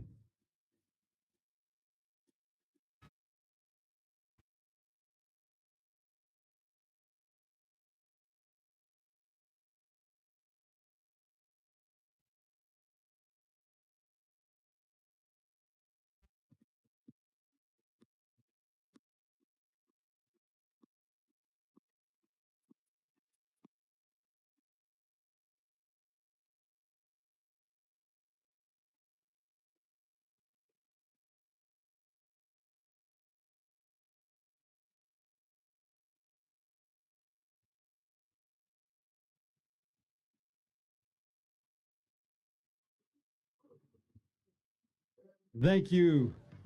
And thank you to Trek and David Van Dyke. We appreciate you. Next is the Strike Volunteer of the Year Award. This goes, come on back, Eloise, you got to go sign. This award goes to a specific team or volunteer that has shown exceptional dedication and service to help positively change lives within Utah's teens. Tonight's award will be presented by Dan Stewart, owner and general manager of Strike. Thank you much. Good evening, everyone. All righty, I am doing the Strike Spirit Award tonight, but before that, I've been asked to recognize the teams that volunteered the most at today or this weekend state championships. So these teams are going to get a flag, and then they also get up to $400 at Strike. Now, if you're not aware who Strike is, before all the tents went down, the flags, everything in the pit zone, we make all the tents. In fact, Did any of the coaches or any of the teams have some of the strike team come in the last couple days and fix up your tents? Did that happen at all? A little bit? All right. They were stoked to come around. So I want to share, these are the teams that volunteered at the highest percentages at this weekend's state championships. Number 5 is, and I'm going to ask a couple, just 1 or 2 representatives from the team to come up and get their award. Number 5 is Spanish Fork High School. Congratulations, Spanish Fork. Come on up and get your award. We got a small flag and your certificate. Okay, 4th place is Cotton Crest High School. Cotton Crest, come on up. Congratulations. And the locals are going to love this. 3rd place is Iron County. Congratulations, Iron County. Go Giants. And 2nd place, this is the team that volunteered the most at this weekend's rest. 2nd place is Juan Diego. Juan Diego, congratulations. And the team who had the greatest percentage of volunteer this weekend at the state championship race, and let me tell you the percentages, 218% of volunteer. This team is. All right, congratulations, teams. Thank you for all of your work and volunteering. I know that Kylie with the league is so grateful when she sees volunteers show up race after race after race. In addition, I have the opportunity to give the Strike Volunteer Spirit Award.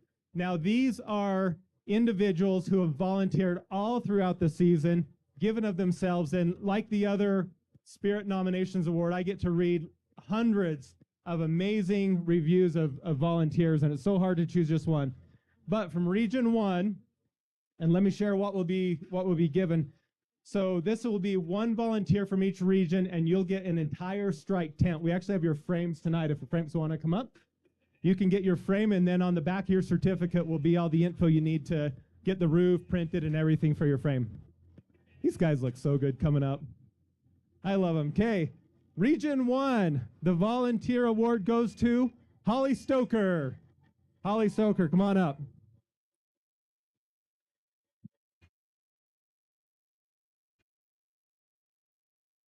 I hope Holly's here. Okay, for Region 2, we have Meg Nilsson.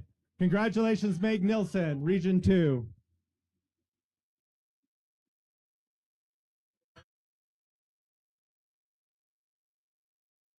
No, Meg has huge support. Congratulations. From Region 3, the award goes to Sean Price. Sean Price, congratulations. And from Region 4, the Strike Volunteer Award goes to Jen Richards. Congratulations, Jen.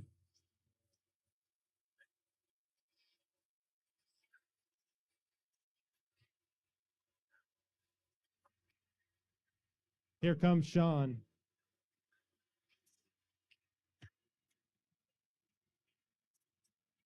Okay, Region 5, the winner for the Strike Volunteer, Region 5 is Todd Brown. Congratulations, Todd Brown.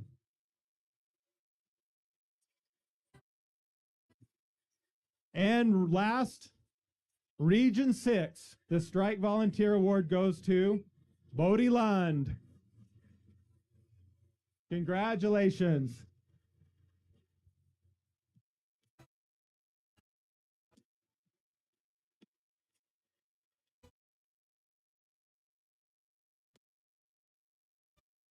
Okay,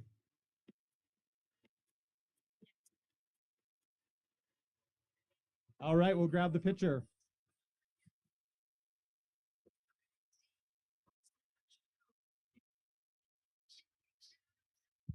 Congratulations, volunteers.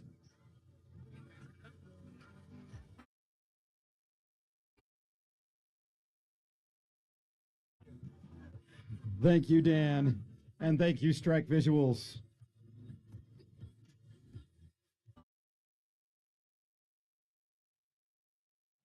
I hope you brought a big enough car to take that home. All right, next. This is one that I know you've been waiting for. The Pivot Coach of the Year. The Coach of the Year award acknowledges a head coach who exemplifies and teaches the 5 core principles and has made a difference in the lives of his or her student athletes and the community. This coach fulfills the league's vision by creating a team that values each participant and places camaraderie, positive sporting behavior, and the cultivation of health over competition. Presenting tonight's awards will be the region directors from each region. We'll start with Region 1. Oh, we're going to do something first. We're going to make you wait just one more minute before those wonderful Coach of the Year awards, because I've got a couple of other coaches or other individuals that we need to recognize. First of all, I want to hear a cheer for anybody who raced Eagle Mountain this year. All right. Eagle Mountain, that race course would not have been possible without the help of a number of individuals, but tonight I want to recognize Shelby McCoon and Adam Clark. Come on down. Could not have done it without these two. Come on down. All right. How many of you raced Butterfield? All right. The Butterfield course would not have been able to be done either. Well, Shelby McCoon helped with that one, but he's only going to get one bag, sorry. But we also need to thank and appreciate the ones that started that, planned that course out for back in 2019 is when we've had our first discussion. Joe Darton and Spencer Millerberg. All right, how many people raced Price? All right, how many of you raced Price the day after we had a flash flood that took away the course? That course would not have been raced without the assistance of Mark Jesperson. Mark, come on down. And finally, how many of you raced the Cedar City State Championship race? This course would not have happened without Dave Jacobson from the Bureau of Land Management. If Dave wouldn't have been able to get us that massive parking lot, it's amazing. Everything else we could make work, but without the parking lot, we wouldn't have had a race. So thank you, Dave, for everybody here that raced this course. Thank you to all of you coaches.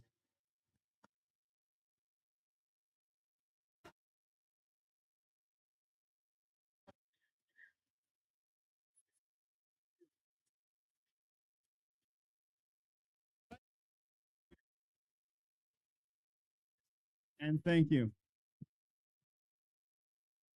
All right, now I'm going to invite out the region directors are going to come out with the Coach of the Year award.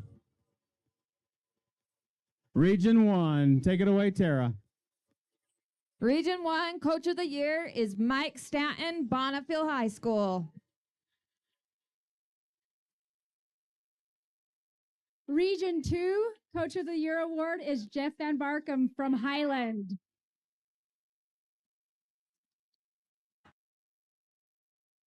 Region 3's Coach of the Year is Megan Bradley and Mindy Taylor from Alta. Is from South Summit, Leaf Cox.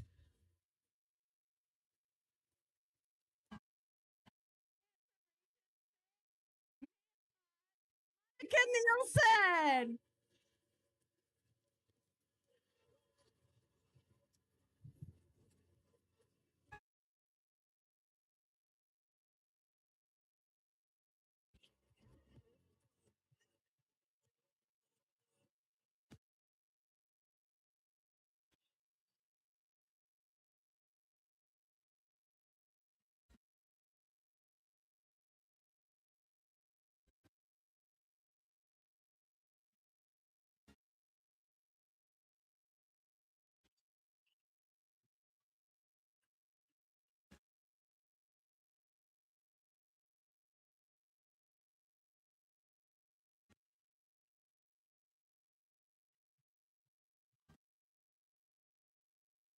Thank you to our head coaches and all the coaches. Go on back and sign. Go autograph those jerseys for us, please.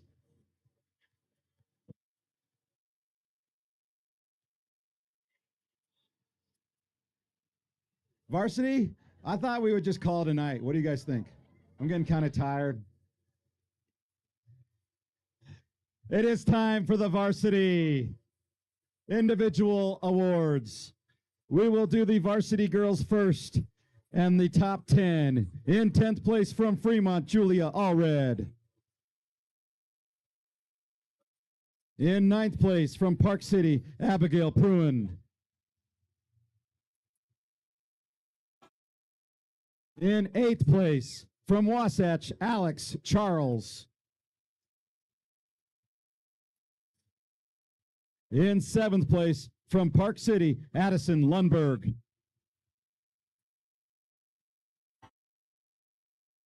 In 6th place from Lone Peak, Julia Colton. In 5th place from Morgan, Ashley Hogg. I'm saying it correct, is it Hogg? Hogue. I beg your pardon, Ashley Hogue. Thank you.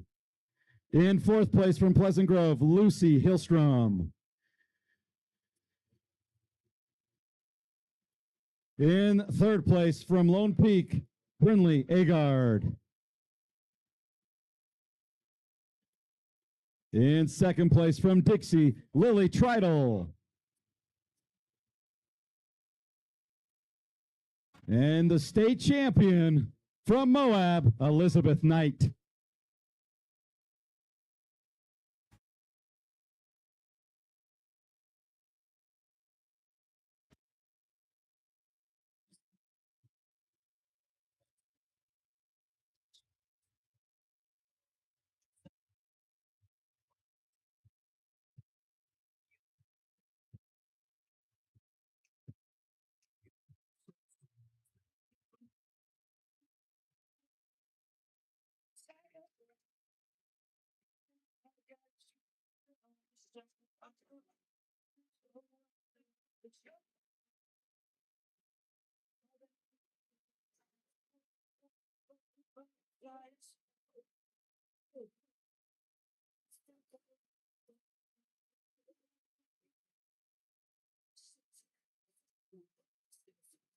Congratulations. Go on back and autograph those jerseys for us, please. The jerseys, go back behind the podium.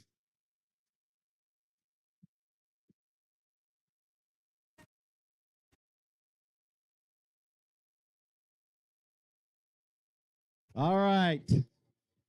Next, the varsity boys. In 10th place from West, Bryce Ostermiller. In 9th place from Bountiful, Sam Brady.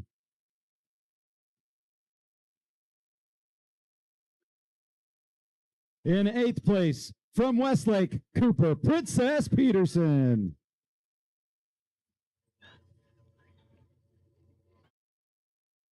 In 7th place from Davis, Martin Olds. In 6th place from Westlake, Asher James. In 5th place from Skyline, Oliver Gibbons.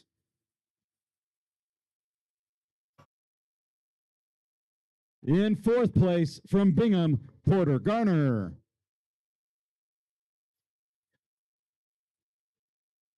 In 3rd place from Skyline, Gabe Gibbons.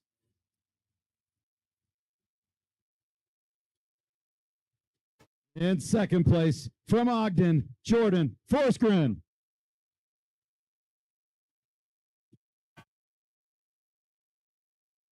And your state champion from Corner Canyon, Harrison Reading.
Go ahead and strike your pose.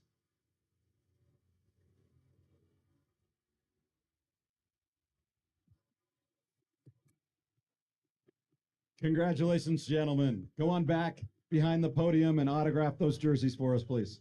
Other side, go that way. Go that way.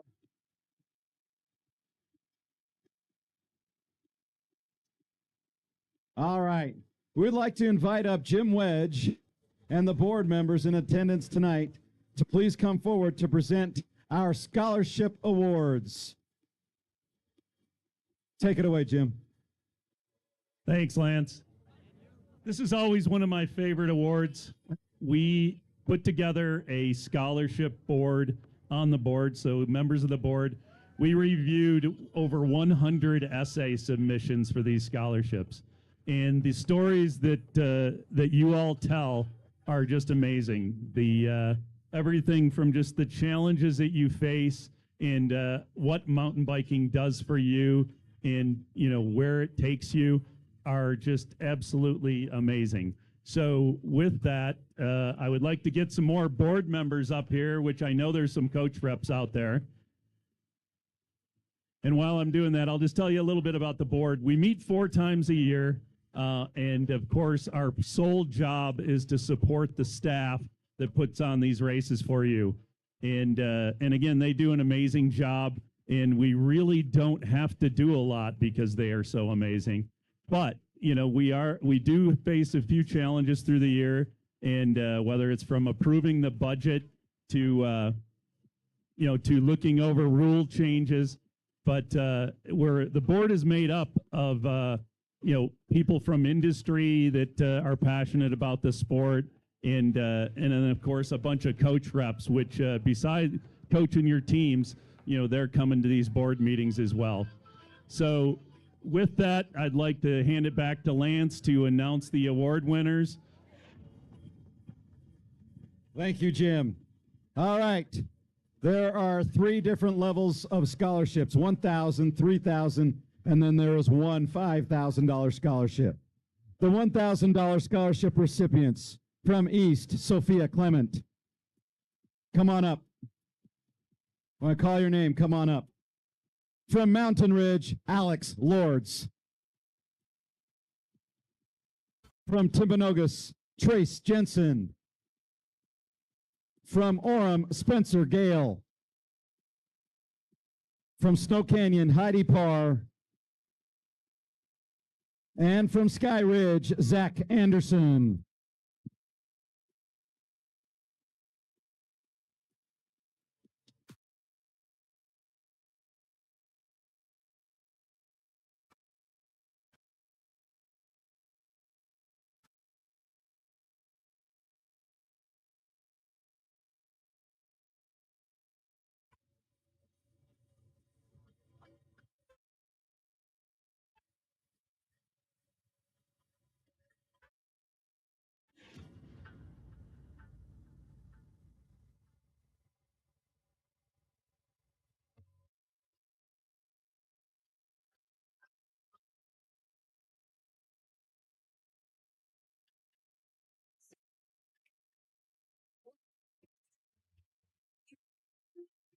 These are the $1,000 scholarship award recipients.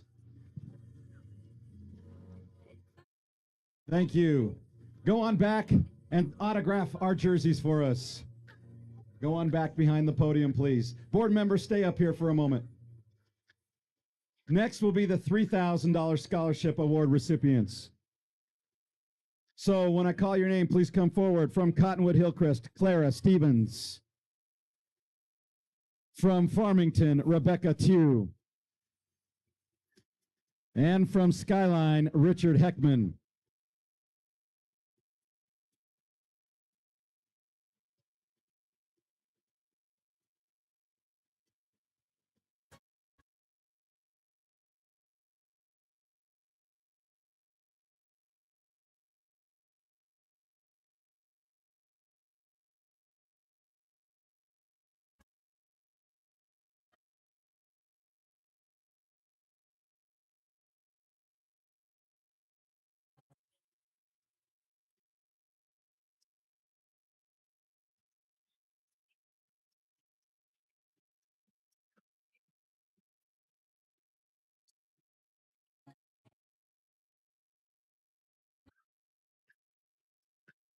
All right, thank you.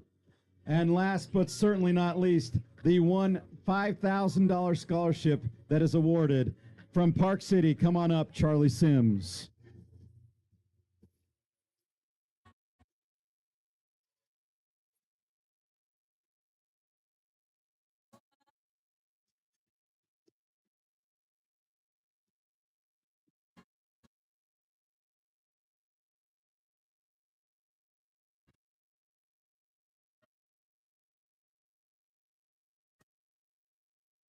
Stand in the middle, Charlie.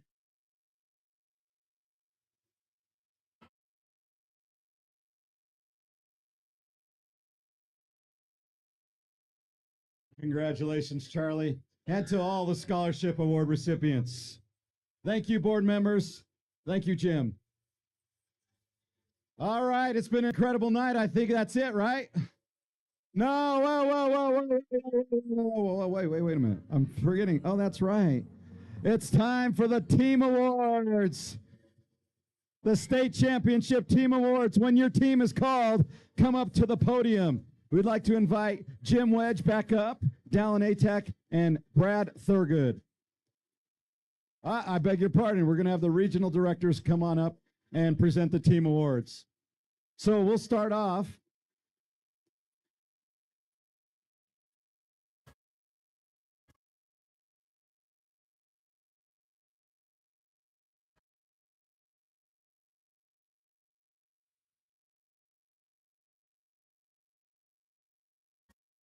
All right, from Division 1, here we go. Oh, sorry, I beg your pardon, Division 3.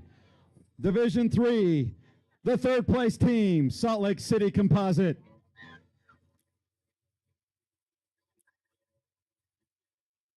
The second place team, Springville High School. And the first place team, Moab.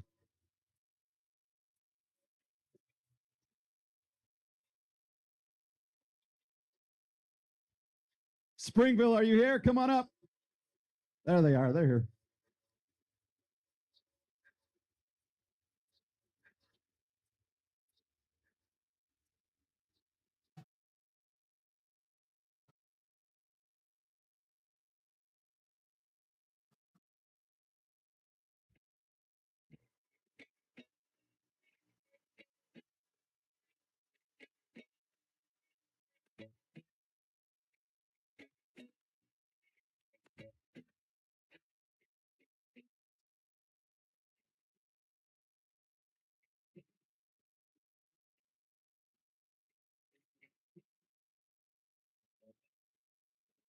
Congratulations, team.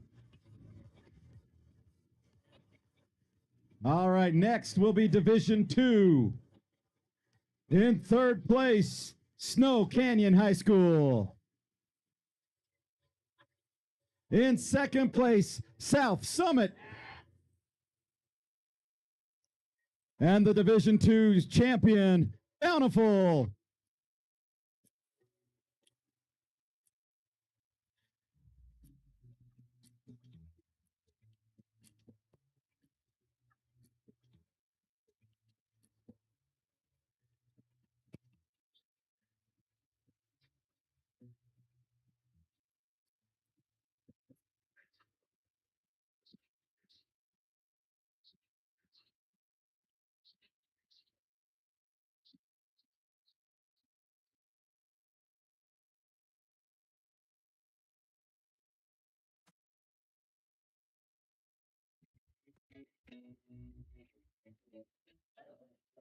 Congratulations, you three teams.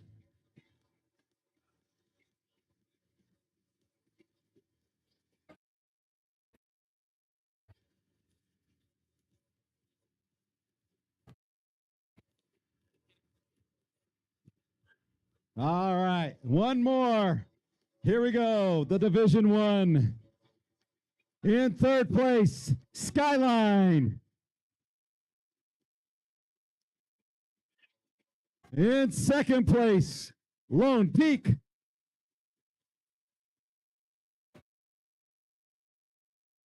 And the Division 1 team champion, Skyline. I beg your pardon, Park City. I read the wrong one. Park City.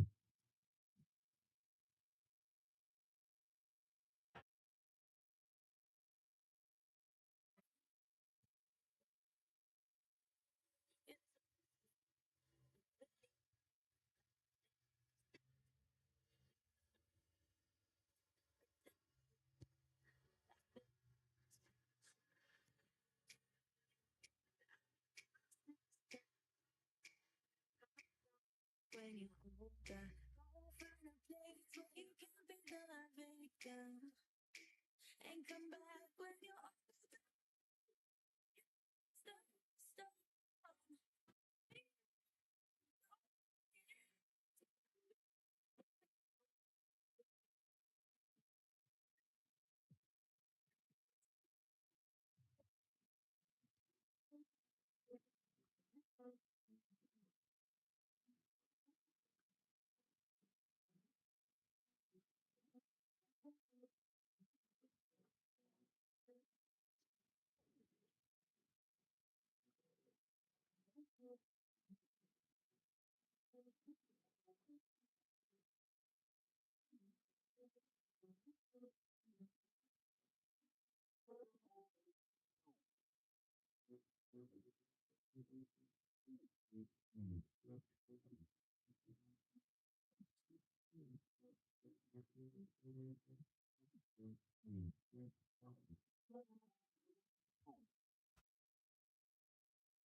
You feel that this is your beginning, but it's okay. There's nothing to.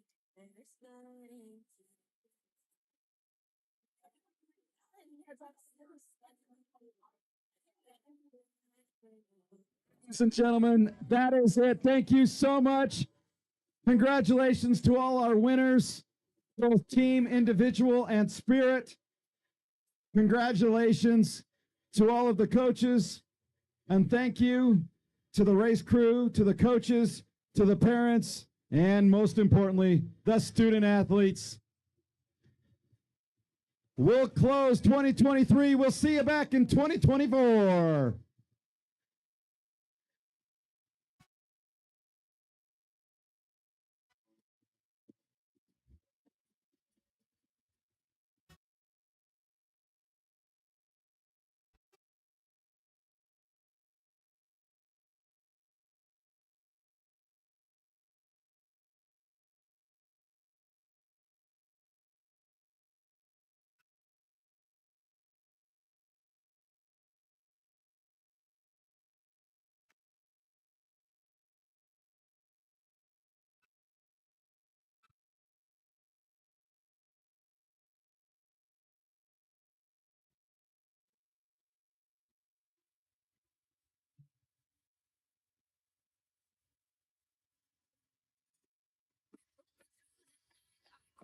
Different stars flying over streets and the broken hearts. But they can even touch us. We found a different beat. Paradise is a weird and we got the lead. They caught in the business of many that never get out. They're feeling the fears and the doubts.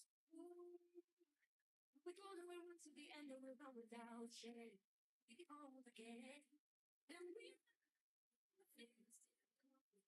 maybe there's a time